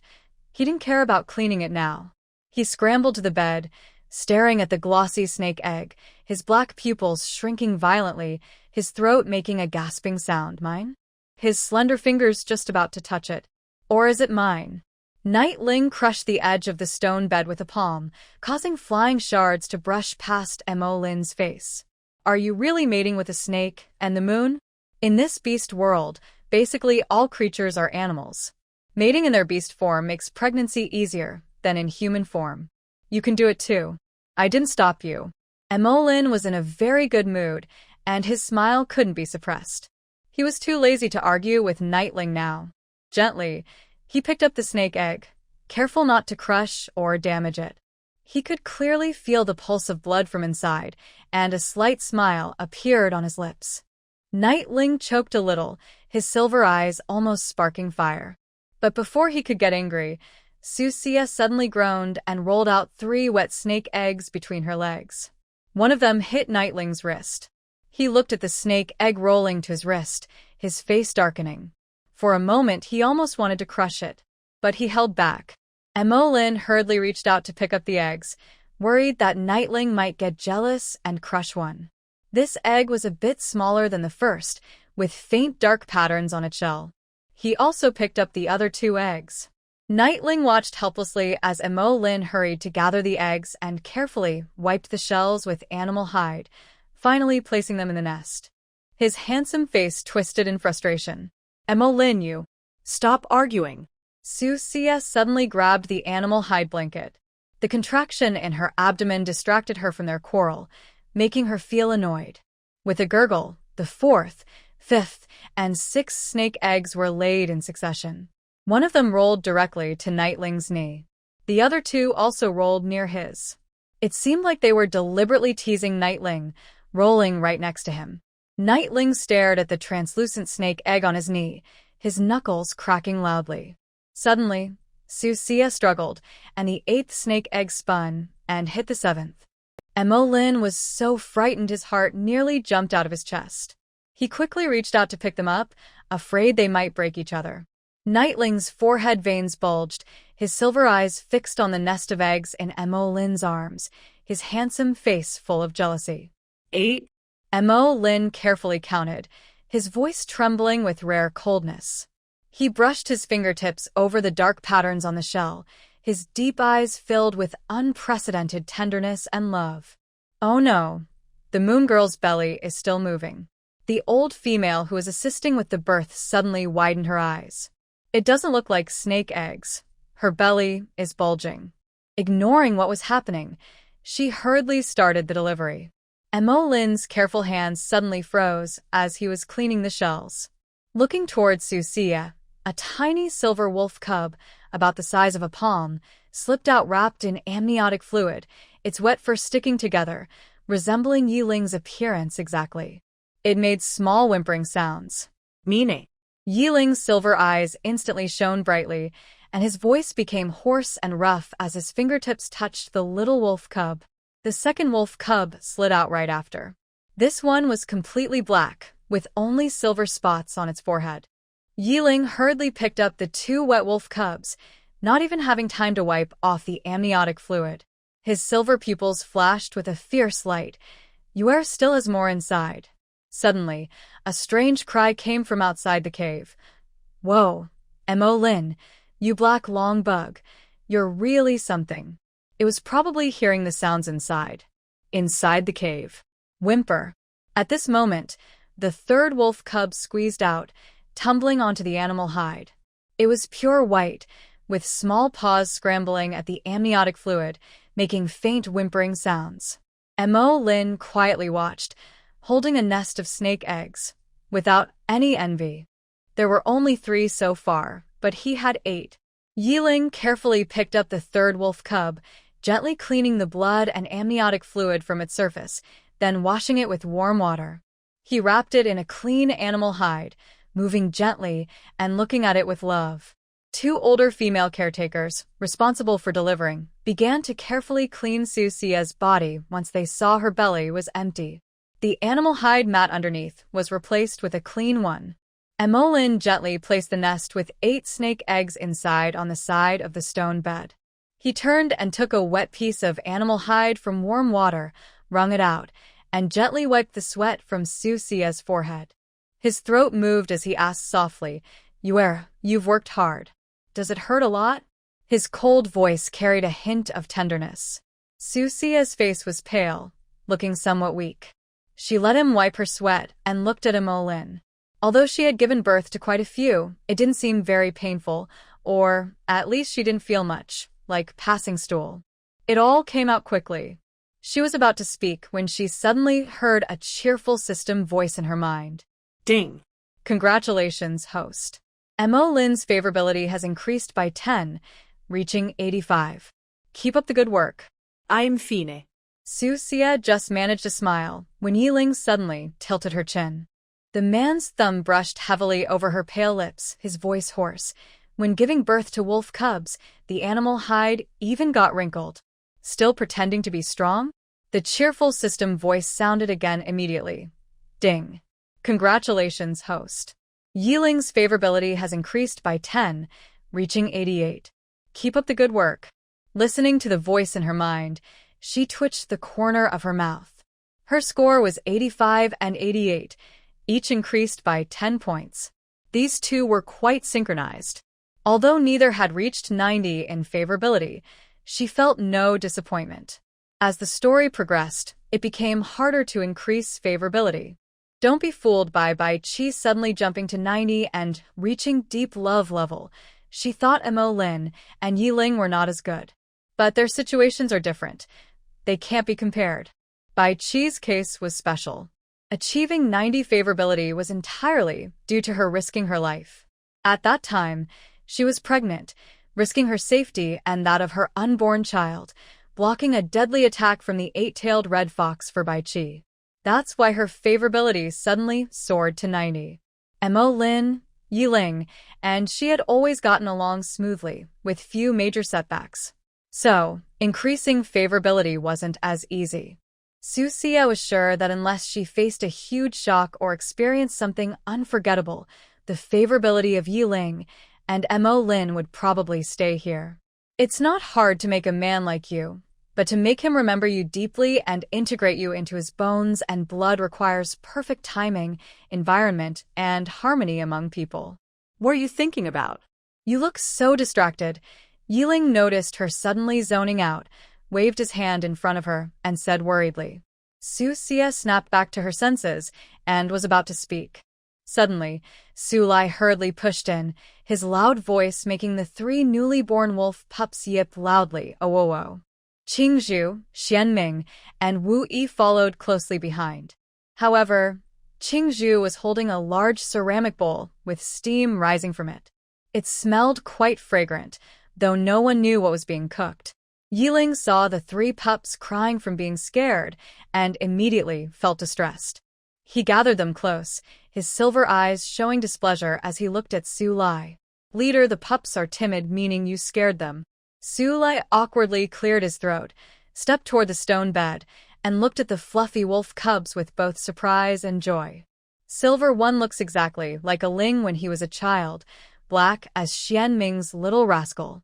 Before he finished speaking, Yiling's face darkened instantly. He looked up at Sulai and coldly reminded him, "Leader, these 3 pups are all my bloodline."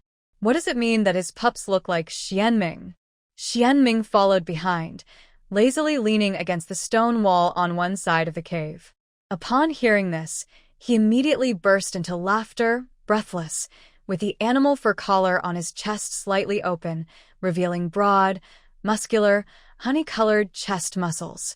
His laughter made his body shake, blending wildness with extreme sexiness. Ah, "This is so funny." He spoke while laughing, unable to stop. Finally, he managed to calm down. Suddenly, he bent over and leaned close to the stone bed, poking the black wolf cub's forehead with his fingertip. "I can't give birth to a cub with a moon-shaped mark." He turned to Yeling and raised an eyebrow, his fierce features full of teasing. "But if this cub is willing to call me father, do you want to die?"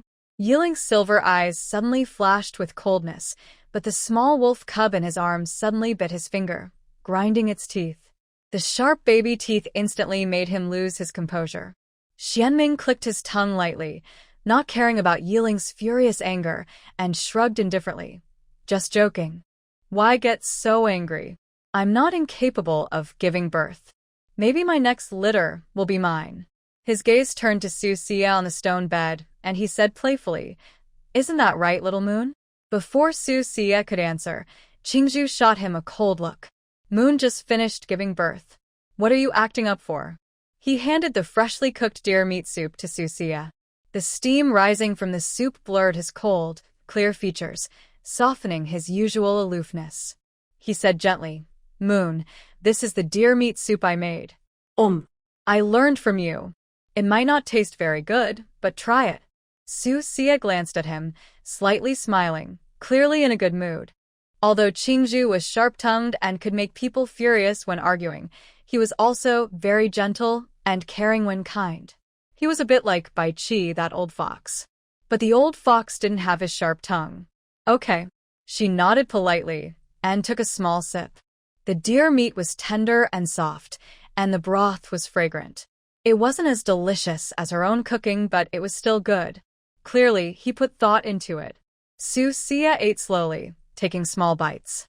Qing Zhu half-kneeled on the bed's edge, a beautiful smile appearing on his lips as he watched her eat seriously. Seeing her disheveled hair, he gently reached out with his cold, white fingers to tidy her hair. His usually indifferent green eyes reflected her eating, and his voice was unexpectedly gentle, like melted jade. "Too much salt." Suddenly, she felt like teasing Qing Zhu, frowning deliberately. Qing Zhu's fingertips paused at her temple, a hint of panic flashing in his eyes. He quickly picked up a ceramic bowl and tasted it. Finding the saltiness just right, at least he didn't think it was too salty. But she didn't doubt what Susia said, thinking she had just given birth and preferred light flavors, so it naturally tasted salty. "Sorry, I forgot you just gave birth and prefer light food. You should put less salt." He stood up to pour it out. I'll make you a new one. Susia was stunned for a moment, thinking this man was really easy to tease and actually believed it. Just as she reached out to take it back, she saw Qing Zhu's deer meat soup had already been snatched away by Shienming. Throwing it away is such a waste. It's better for me to drink it. With that, he quickly finished a big bowl of deer meat, leaving no soup behind. Qing Zhu's bright eyes suddenly turned cold. She flicked her fingertips, forming 3 wind blades, pointing directly at Shienming's throat. Spit it out. Shienming licked the soup off his lips nonchalantly, his Adam's apple moving. Swallowed it clean. Then he leaned in close to Qing Zhu's ear, grinning mischievously. Trying to flatter me? I didn't expect the soup to be drunk by me. Are you feeling upset? But the taste is indeed good. I didn't know you had the skill, Qing Zhu. Qing Zhu's wind blades suddenly surged, and the temperature in the cave dropped sharply. Mo Lin discreetly protected the snake egg nest behind him, his legs transforming into a snake tail, silently wrapping Susia inside. He wouldn't care if these 2 guys fought, but only if it didn't affect the snake eggs anywhere. Yeling's silver eyes narrowed slightly. He held the 3 cubs with one hand, his face cold. Get out and roll away.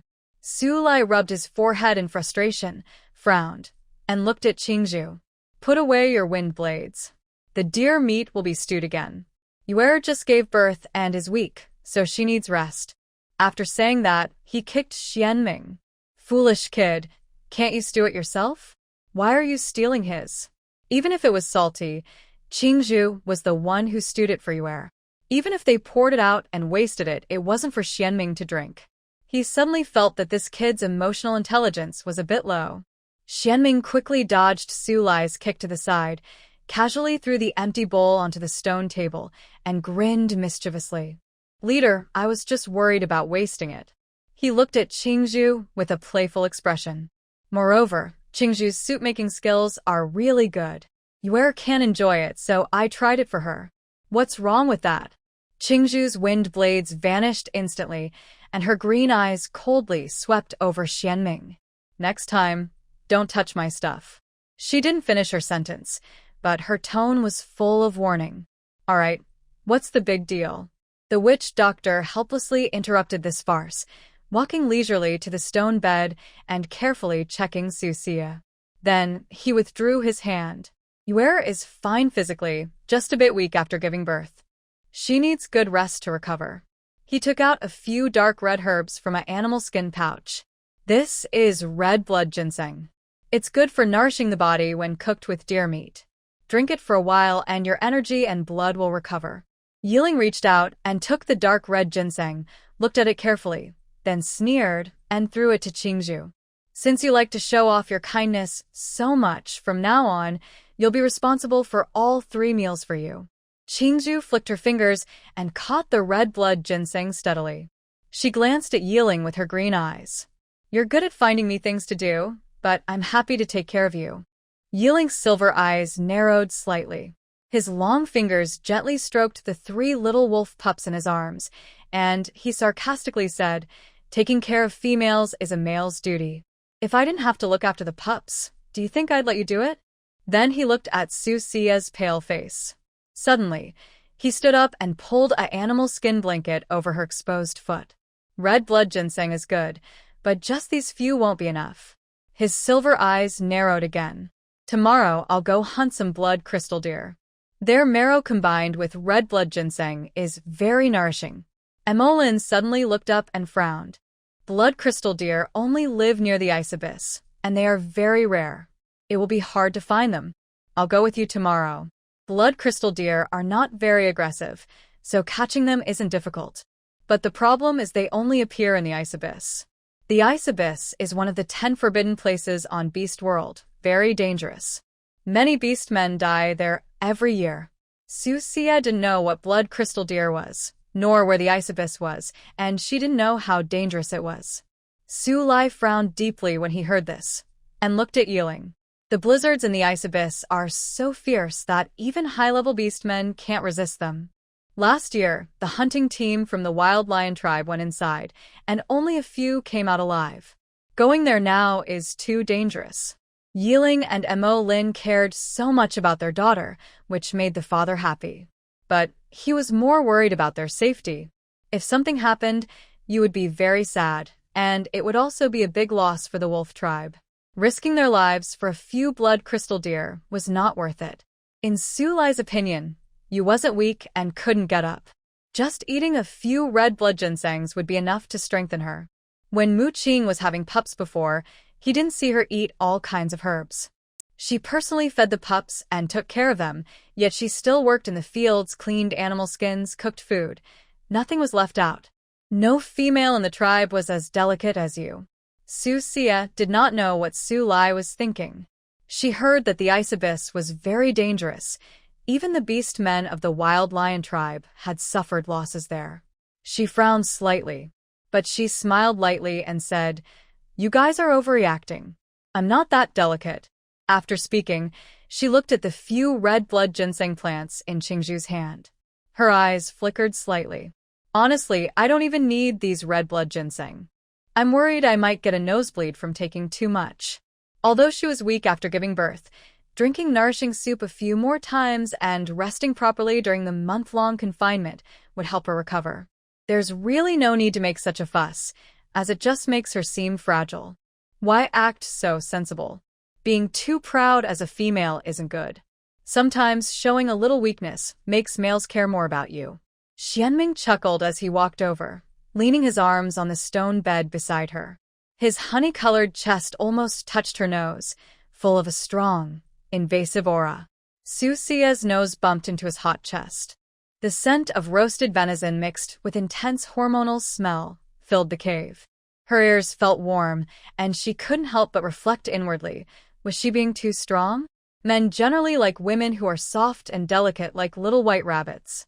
For example, Chu Youyou, who could make Muhan willing to die for her with just a single tear. She had worked hard to give birth to so many children, but in the end, she only gained about 10 points of favorability from each. Ultimately, it was because giving birth was too easy for her. Thanks to the painless childbirth pill, she didn't even cry out during the process. In such a situation, how could men feel tender toward her? They couldn't truly understand her efforts and pain. Instead, they saw giving birth as a responsibility to continue the male lineage, nothing special. Susia suddenly understood everything and realized where her problem was. She lowered her eyelids, pretending to be weak, and covered her chest. "Shienming, don't get so close. I feel a little dizzy." Yeling coldly glanced at Shienming, flicking an ice blade with his fingertip that snap hit the ground, coldly saying, "She just gave birth, and her body is very weak. Are you trying to suffocate her by getting so close?" Shienming instinctively leaned back to avoid the ice blade. He raised an eyebrow and chuckled, his demeanor free and unruly. But his gaze on Susia was meaningful. "TSK, you're quite good at pretending. Looks pretty convincing." He clearly saw that Susia was pretending, but this trick was very effective. Just look at Yeling, who was so anxious he immediately made a move. Susia was not flustered when her act was exposed. She simply leaned into Mo Lin's arms, frowning slightly and snorting. "Who's pretending now?" "I am feeling a bit dizzy right now." Mo Lin's arm stiffened, and when he looked down, he saw her eyelashes trembling. His usually stern face showed rare concern. At this moment, he didn't bother to check on the snake eggs. He gently helped her lie down and carefully covered her with a beast hide blanket, speaking softly and kindly. "If you're dizzy, just rest well and don't move around. I'll take care of the snake eggs later, so don't worry. The most important thing now is to recover your health." Ding. Mo Lin's favorability increased by 3, now reaching 88. "Please continue your efforts." Hearing the cheerful system voice in his mind, Susia slightly smiled. Indeed, showing weakness is more effective than pretending to be strong. Just as she was about to add fuel to the fire, she saw Su Lai wave his hand impatiently. All right. Those who need feeding, feed. Those who need incubation, incubate. Those who need soup, make soup. Don't all stay here and disturb Yuer's rest." Seeing everyone reluctant to leave, his face darkened, and he couldn't help but shout again. Everyone get out now. When they were driven out of the cave, Shienming was still lazily leaning at the entrance, whistling at Susia inside the cave. Little moon, once you're better. Before he finished speaking, Qing Zhu kicked him out. Shienming swiftly dodged, spinning away, and with a sweep of his wolf tail, tripped Qing Zhu. He then grabbed his wrist and pressed it against the stone wall. When their chests were close, he suddenly lowered his voice. What are you afraid of? I won't hurt her now. I'm not that beastly. You better remember what you said. Qing Zhu coldly looked at Shienming's face, warning him sharply. Thinking of something, he suddenly said, Tonight, come with me to Bing Yuan. Shienming raised an eyebrow, loosened his grip, and looked at him meaningfully. For the blood crystal, dear? What do you think? Qing Zhu flicked his wrinkled sleeve and turned to walk away. The moonlight outlined his cold back, set out at midnight. Don't fall behind. Shienming grinned wildly. That's what I should be saying. He glanced at the faint fire inside the cave, his throat moving. TSK, I really want a cub born from Little Moon. Inside the cave, everything was quiet except for the occasional crackling of the torch on the stone wall. Mo Lin transformed into his giant serpent form, coiling into a large nest-like shape. The 8 snake eggs were carefully placed in the center, cold scales pressed against the shells, slowly incubating with his body heat. Nighting thought about the 3 little ones who hadn't eaten yet. Suddenly, he grabbed their neck skins and directly stuffed them into Susia's quilt. Yuer, feed them milk. Susia looked at the fluffy, squirming wolf cubs inside the blanket, crying out woo. Her whole body froze, feeling a strange chill on her scalp. How am I supposed to feed them? Will they bite me? She instinctively shrank back, keeping her distance from the 3 cubs. Feeding milk was really hard for her to accept.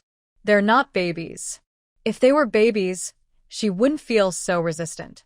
Yeling noticed her reaction, his expression slightly furrowed, feeling curious. As the mother, how could she be afraid of her own cubs? Isn't that funny? His silver eyes darkened. He grabbed her leg as she tried to back away, his voice low and dangerous. They carry your blood. You're afraid to feed your own cubs? The 3 wolf cubs sniffed her scent and clumsily pushed into her arms. Their pink paws tore through her thin beast clothing, trying to latch onto her for milk. Susia gasped and suddenly remembered the scene from the apocalypse where she was bitten by zombies. She quickly pushed the cubs away and backed up frantically, trembling as she said, Don't come near, I don't have milk yet. Yeling's silver eyes suddenly turned icy. He grabbed her ankle as she struggled, his tone more dangerous. You're lying. When his palm touched her cold, trembling skin, his voice grew more threatening. A female wolf always has milk after giving birth. It's an instinct for beasts. The 3 cubs were pushed to the edge of the stone bed, whimpering in grievance. Mo Lin's snake tail suddenly swept over, pulling the cubs to a safe area. His gaze fixed on Susia's pale face, his expression complicated. Are you afraid of them? Even he couldn't understand this behavior. As the mother, how could she be afraid of her own young? The cave fell into complete silence. Yeling single-handedly scooped up the cubs and placed them into Susia's arms, his tone cold and stern. You're afraid to touch your own offspring? Do you think they're toys? The damp noses of the cubs rubbed against her collarbone, making her shiver all over. She wasn't resisting them. In fact, she liked them very much. How could she dislike her own children? It was just that she couldn't accept feeding them milk. Ultimately, her ideas hadn't fully changed. Deep down, she still saw herself as a human. At that moment, a series of warnings suddenly sounded in her mind from the system. Warning, warning. Yeling's favorability -5. Current favorability 83. Host's behavior is seriously deviating from female instincts. Host, remember, you are no longer human. You are a female wolf. It is natural for female wolves to nurture their cubs. Susia's hands, clutching the beast hide, trembled. Every time she closed her eyes, she saw the scene from the apocalypse, being bitten by zombies and left half dead. The thought of feeding milk to the 3 cubs filled her with fear. I don't know what to do. Lin quickly positioned himself between Yeling and Susia with a complex expression, saying, "Young ones will bite when they're hungry. The first time feeding, a male should be watching." He saw her face turn pale, trembling all over, clearly truly scared. His eyes showed pity and concern. Yuer just gave birth for the first time. She might not be used to it yet. Don't push her too hard. Feeding the cubs is the same. Lin, move aside. Yeling angrily pushed Lin away, pinching Susia's chin with his fingertips, forcing her to look up at him. His voice was hoarse and frightening. "I'm not forcing you to feed them. The cubs won't die from hunger. What makes me angry is that I see you don't like them, even that you're afraid." Tell me why. When his fingertips touched the tears falling from her eyes, his grip suddenly stiffened, and the anger deep in his silver eyes froze instantly. Lin frowned, suddenly grabbing Yiling's wrist, coldly saying, "You scared her." "Did I scare her?" Yeling sneered in anger, pointing at the 3 wolf cubs that were gnawing at the bed frame. "Look at them." The smallest white wolf cub suddenly ran to Susia's feet, opening its mouth to bite her hanging animal hide skirt strap, trying to climb up to nurse. She instinctively kicked her foot, and the cub thud hit the stone wall. Realizing what she had just done, she panicked and hurriedly tried to catch the 3 wolf cubs she had just kicked away. But Yeling grabbed her wrist, his silver eyes staring at her with a fierce storm brewing inside. The cave instantly fell silent. I didn't mean to." Susia's eyes flickered with avoidance, almost afraid to meet his gaze. "So Yuer isn't afraid." Yiling's voice was frighteningly gentle. "She's disgusted." He gently picked up the 3 starving wolf cubs, softly stroking them with an expression of unprecedented coldness and hidden pain deep in his eyes. He never imagined that Yuer would dislike their offspring. To him, they were the love's fruit between them, loved and cherished. How could she dislike them? The system alarm blared wildly in Susia's mind. "Warning, warning, host. Yiling's favorability -10, current favorability 73. Lin's favorability -3, current favorability 85. Please take immediate action." "You misunderstood, I don't dislike them." Susia frowned and explained softly. "In this world, females cannot turn into beasts, only maintaining human form." Carrying 3 nursing wolf cubs, just thinking about it was overwhelming. Mostly, she just couldn't get past her own mental barrier. She quickly thought of a plan and suddenly covered her stomach, groaning, "It hurts so much." Yiling's pupils shrank suddenly, and when his gaze fell on her pale face, his anger was replaced by panic. He started shouting anxiously, "Shienming, the shaman doctor, hurry and call the shaman doctor." Lin immediately rushed over, wrapping his hand around Susia's waist and lifting her up, nervously asking, "Where does it hurt?" Susia leaned into Lin's arms, her back wet with cold sweat. She didn't answer immediately, only pretending to be uncomfortable. She could feel that Yiling's anger had mostly subsided. Just as she was thinking about what to do, the system's voice appeared in her mind. Ding. Emergency task triggered. Please complete the first breastfeeding within 10 minutes. Reward: Yiling's favorability +15, Lin's favorability +10, and unlock the nurturing mother aura, a permanent buff. Cub closeness increased by 50%. Failure to complete the task will revert the host to her original appearance from the beast world, weighing 300 gene and being extremely ugly. This effect lasts for 3 months. Susia's pupils shrank sharply, reverting to her original ugly form? Weighing 300 gene? Is this dog system forcing her to face her fears? She stared at the 3 wolf pups gnawing on the bed frame, feeling conflicted inside. She clenched her teeth and suddenly tore open her clothes, her voice trembling. "Bring them over, let me feed them." Lin immediately understood she wanted to nurse, but he felt a bit reluctant.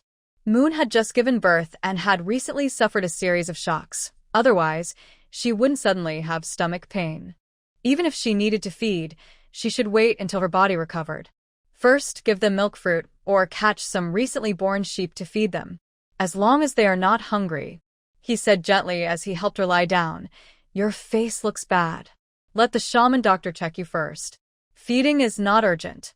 At this moment, Susia regretted using stomach pain as an excuse. Watching time pass second by second, she felt anxious. I'm fine, I can do it. She pushed away Mo Lin, stood up, and reached out to grab the 3 small wolf pups from Yeling's hands. But the next second, she was pulled into Mo Lin's arms, his voice deep and serious. Nonsense. Her back hit his chest with a muffled sound. He held her struggling wrist with one hand, his tone faintly angry. Are you crazy? Still pretending to be strong despite the stomach pain? She really couldn't understand. Yeling asked whether she should feed or not, and now her stomach hurts badly, but she insists on feeding. It's like playing with her own body. Didn't you dislike them? Now you understand what it means to feel pain? Yeling sneered and turned away, his black hair covering his shadowed face. The 3 little ones were hungry and gnawing on his wrist guard. He coldly said, "My children won't die of hunger. You don't need to feed them." After speaking, he turned and walked away. Yeling, don't go. Give them to me. Susia listened to the countdown in her mind, feeling anxious. Somehow, she suddenly found the strength to break free from Mo Lin's embrace. She slipped off the bed quickly, barefoot on the cold floor. She didn't bother to put on her animal skin shoes and hurriedly tried to chase after Yeling. But Mo Lin pulled her back onto the bed, firmly holding her down. His brows were tightly knit, showing both anger and concern. Stay still and lie down properly. Let me go, there's not much time left. Susia's eyes turned red with anger as she struggled desperately. What do you mean, not much time? Mo Lin frowned, a bit confused by her words. But no matter what, the most important thing now was to recover her health. He didn't loosen his grip. Instead, he wrapped her in a beast hide blanket, only revealing her head. His cold voice was firm and unyielding. Stop causing trouble. 2 minutes left on the countdown.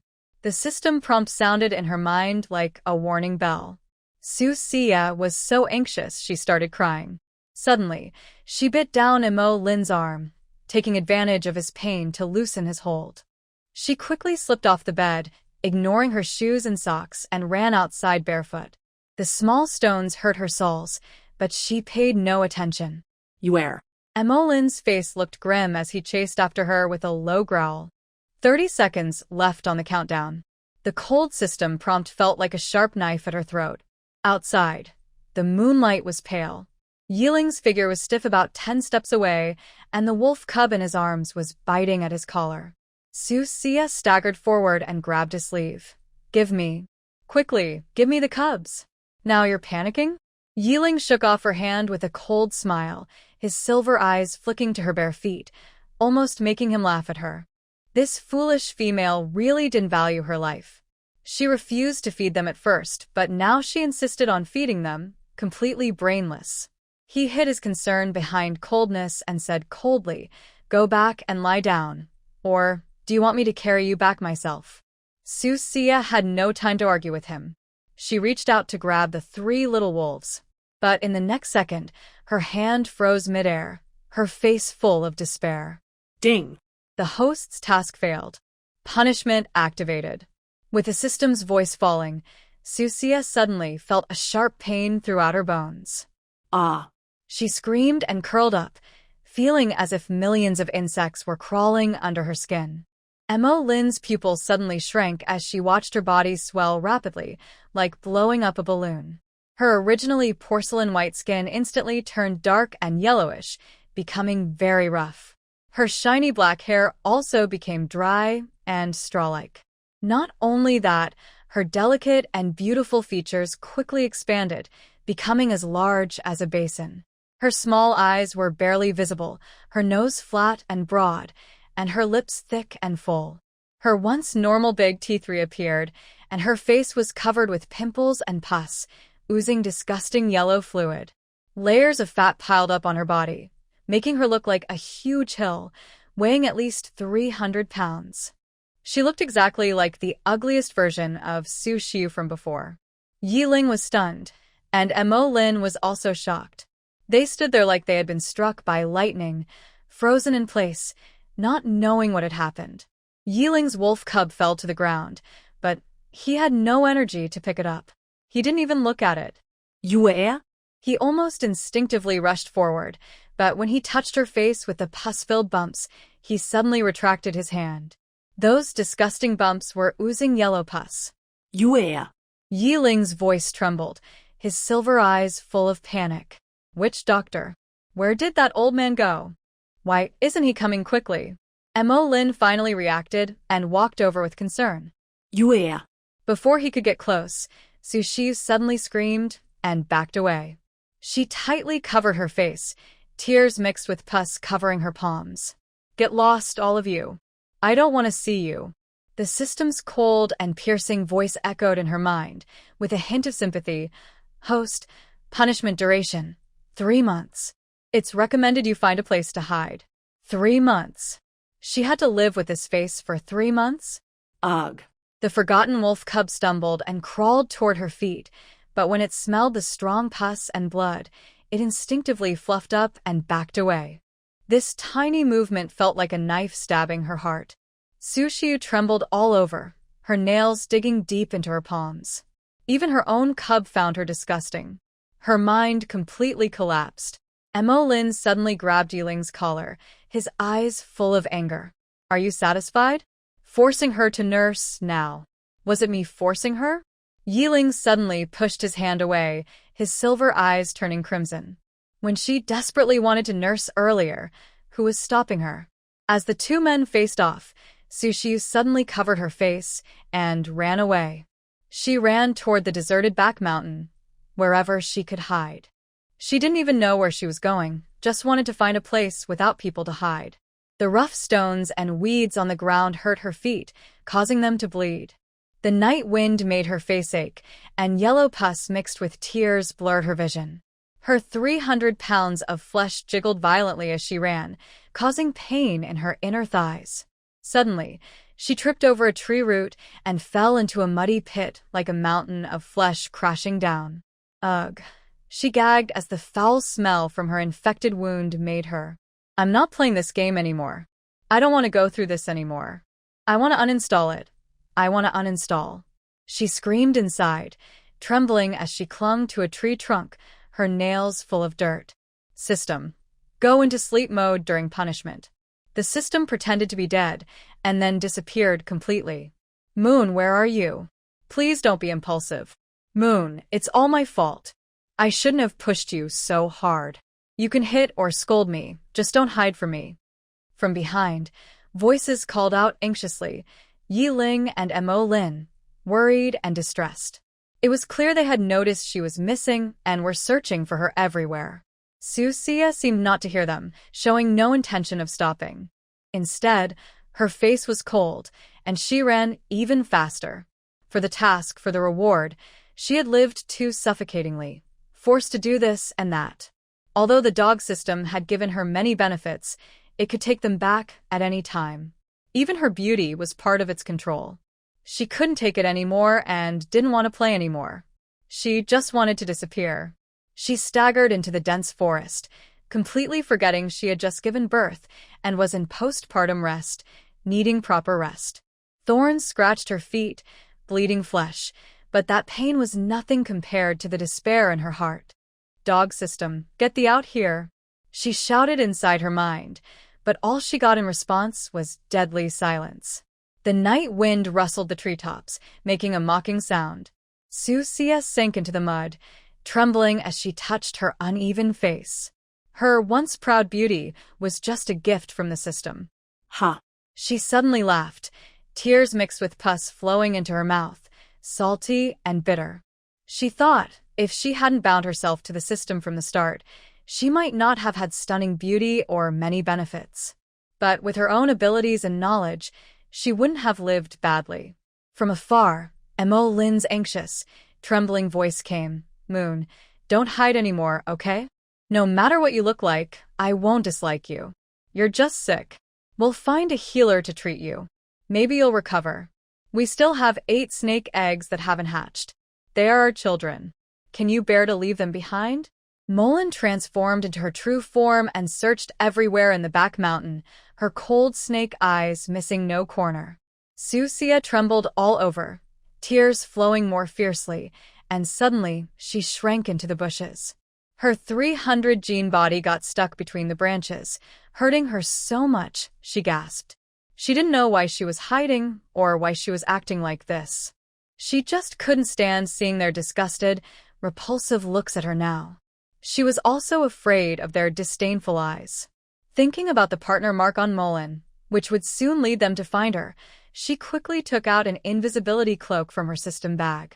The invisibility cloak could block all sense, including the partner mark.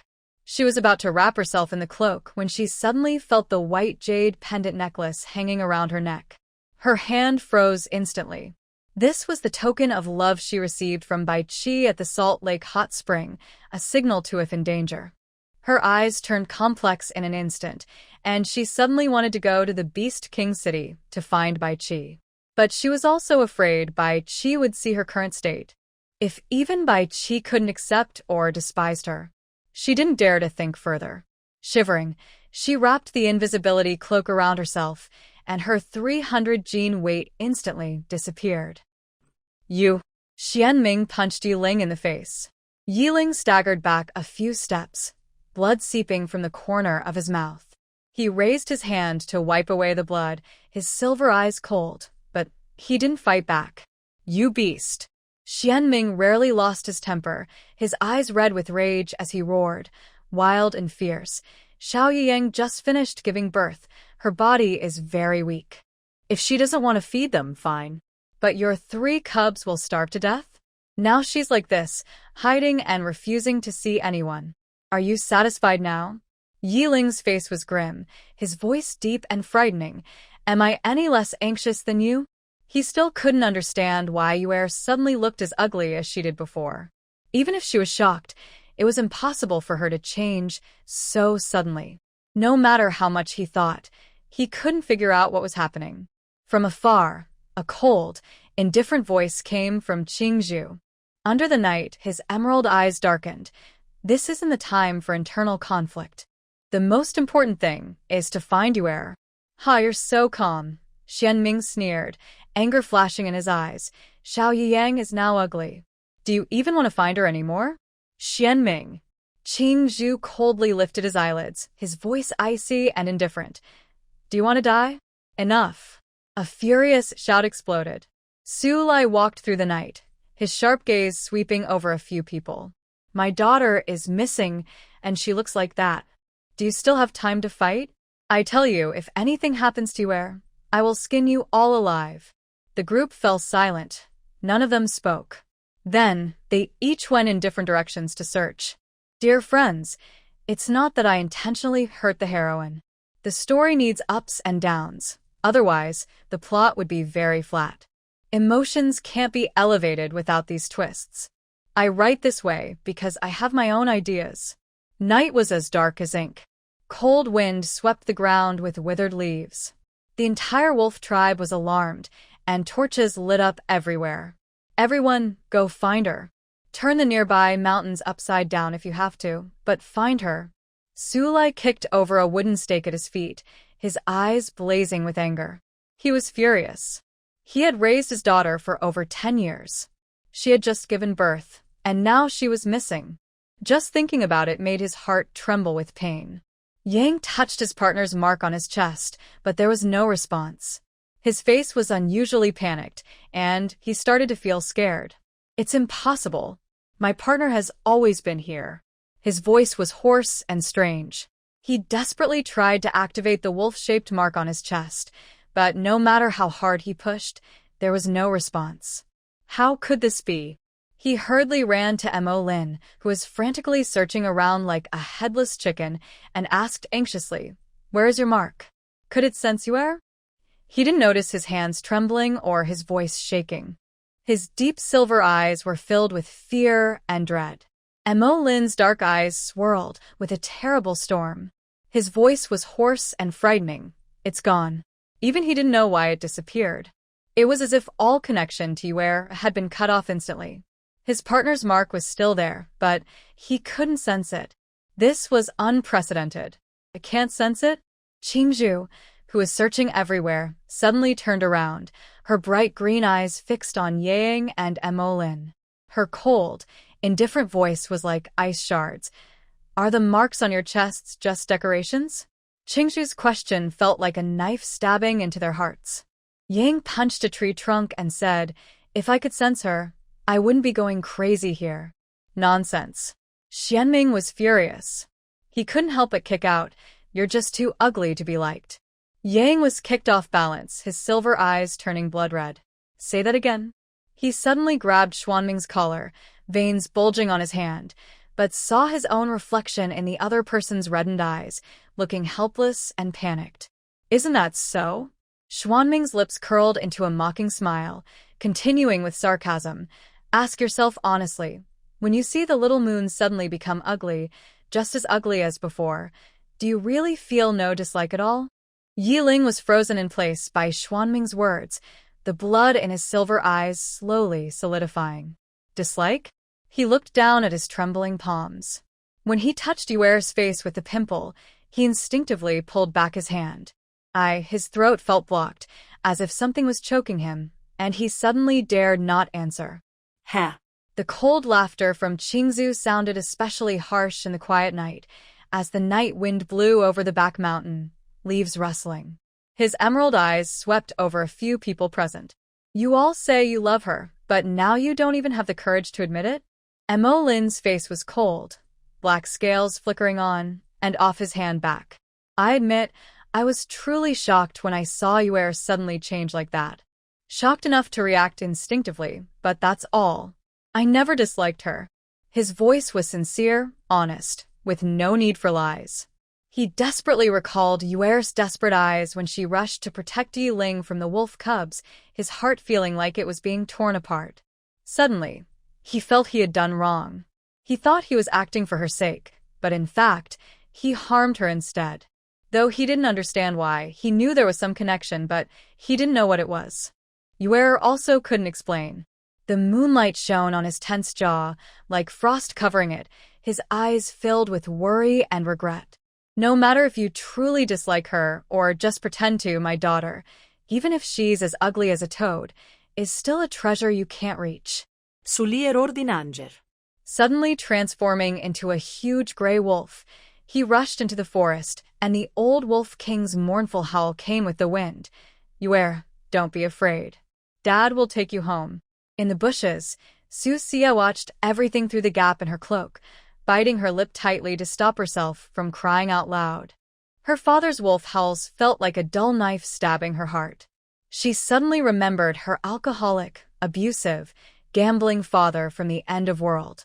Su Lai's reddened eyes just now overlapped with the image of her father smashing a bottle of alcohol at her mother.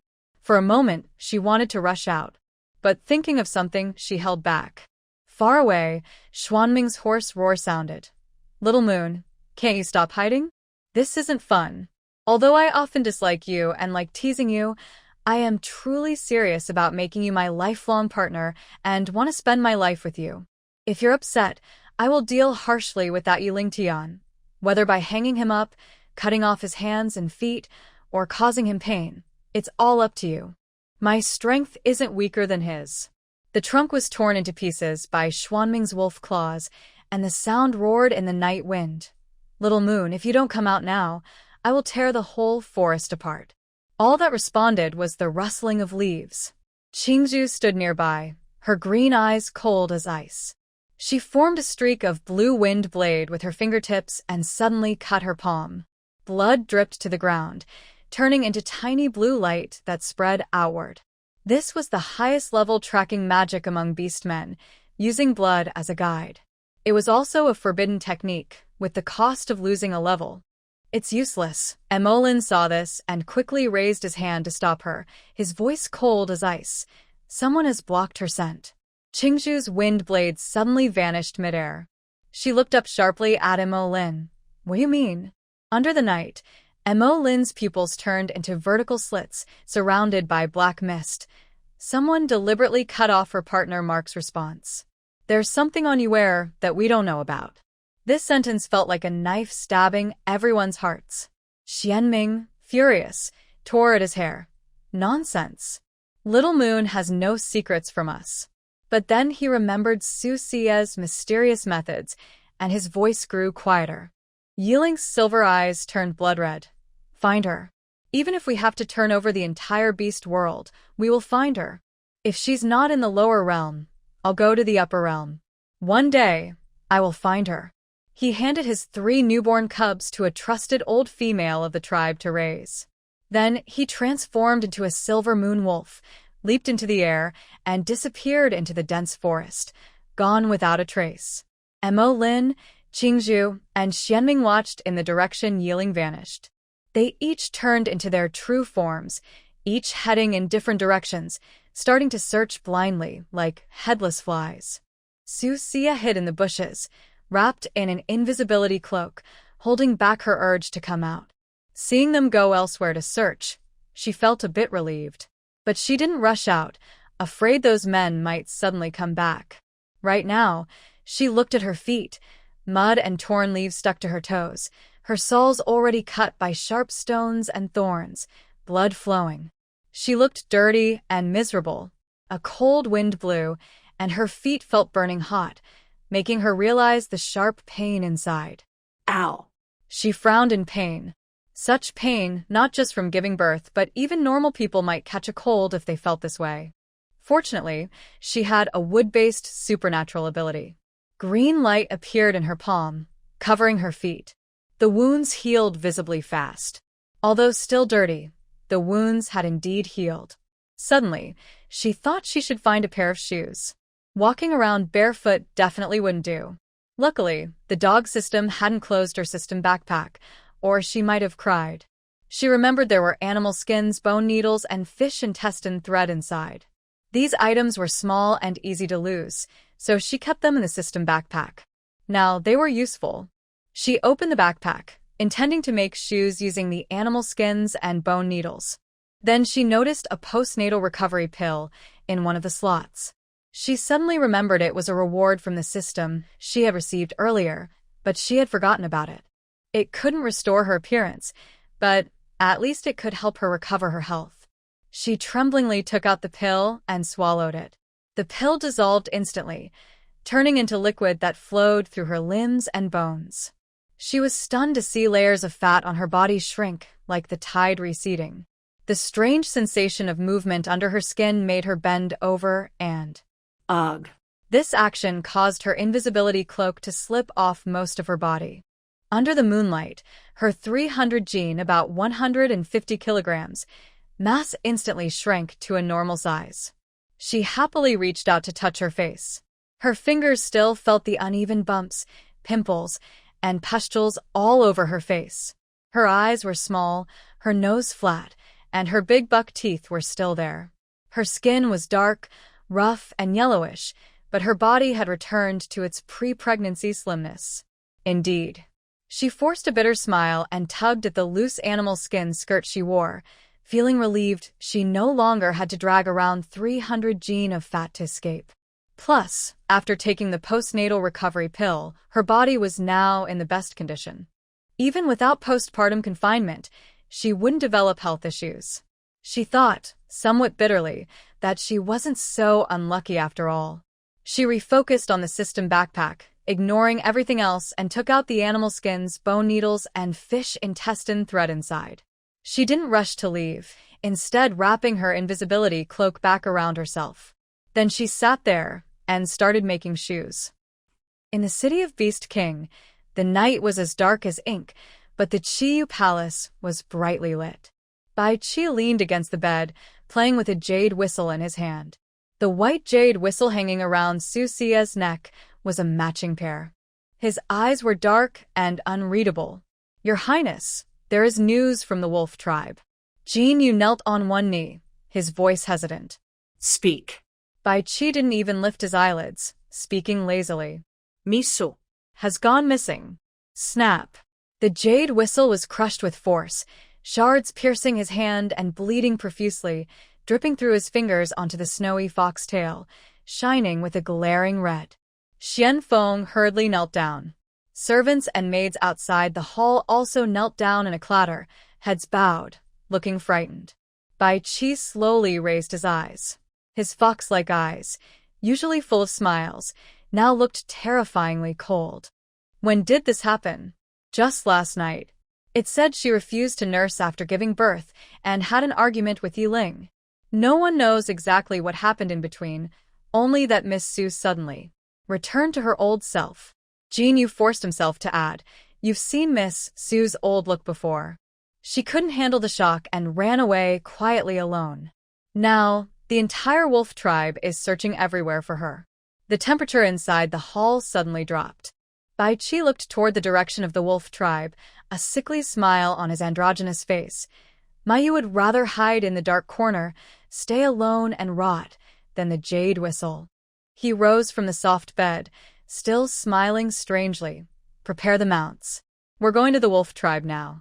But the Beast King is expecting." Jin Yu looked up at Bai Qi, hesitating.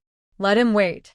Bai Qi swept his sleeve and stood up, his 9 white fox tails flicking behind him like afterimages. "My partner is lost. Who has time to care about those petty matters?" His tails swept over the lamps in the hall, causing the candle flames to suddenly burst into sparks with a crackling sound. Jin Yu heard the sound of bones dislocating. "Your Highness, I will prepare the flying beast immediately." Shienming grabbed Jin Yu and retreated quickly. As the palace door closed, the sharp sound of porcelain breaking echoed. The lamps in Qiyu Palace went out one by one. Bai Qi stood in the darkness, licking the bloodstains on his palm, then suddenly chuckled softly. "Yeling, how dare you force Mayu to rot? I want you to beg for death, but be unable to die."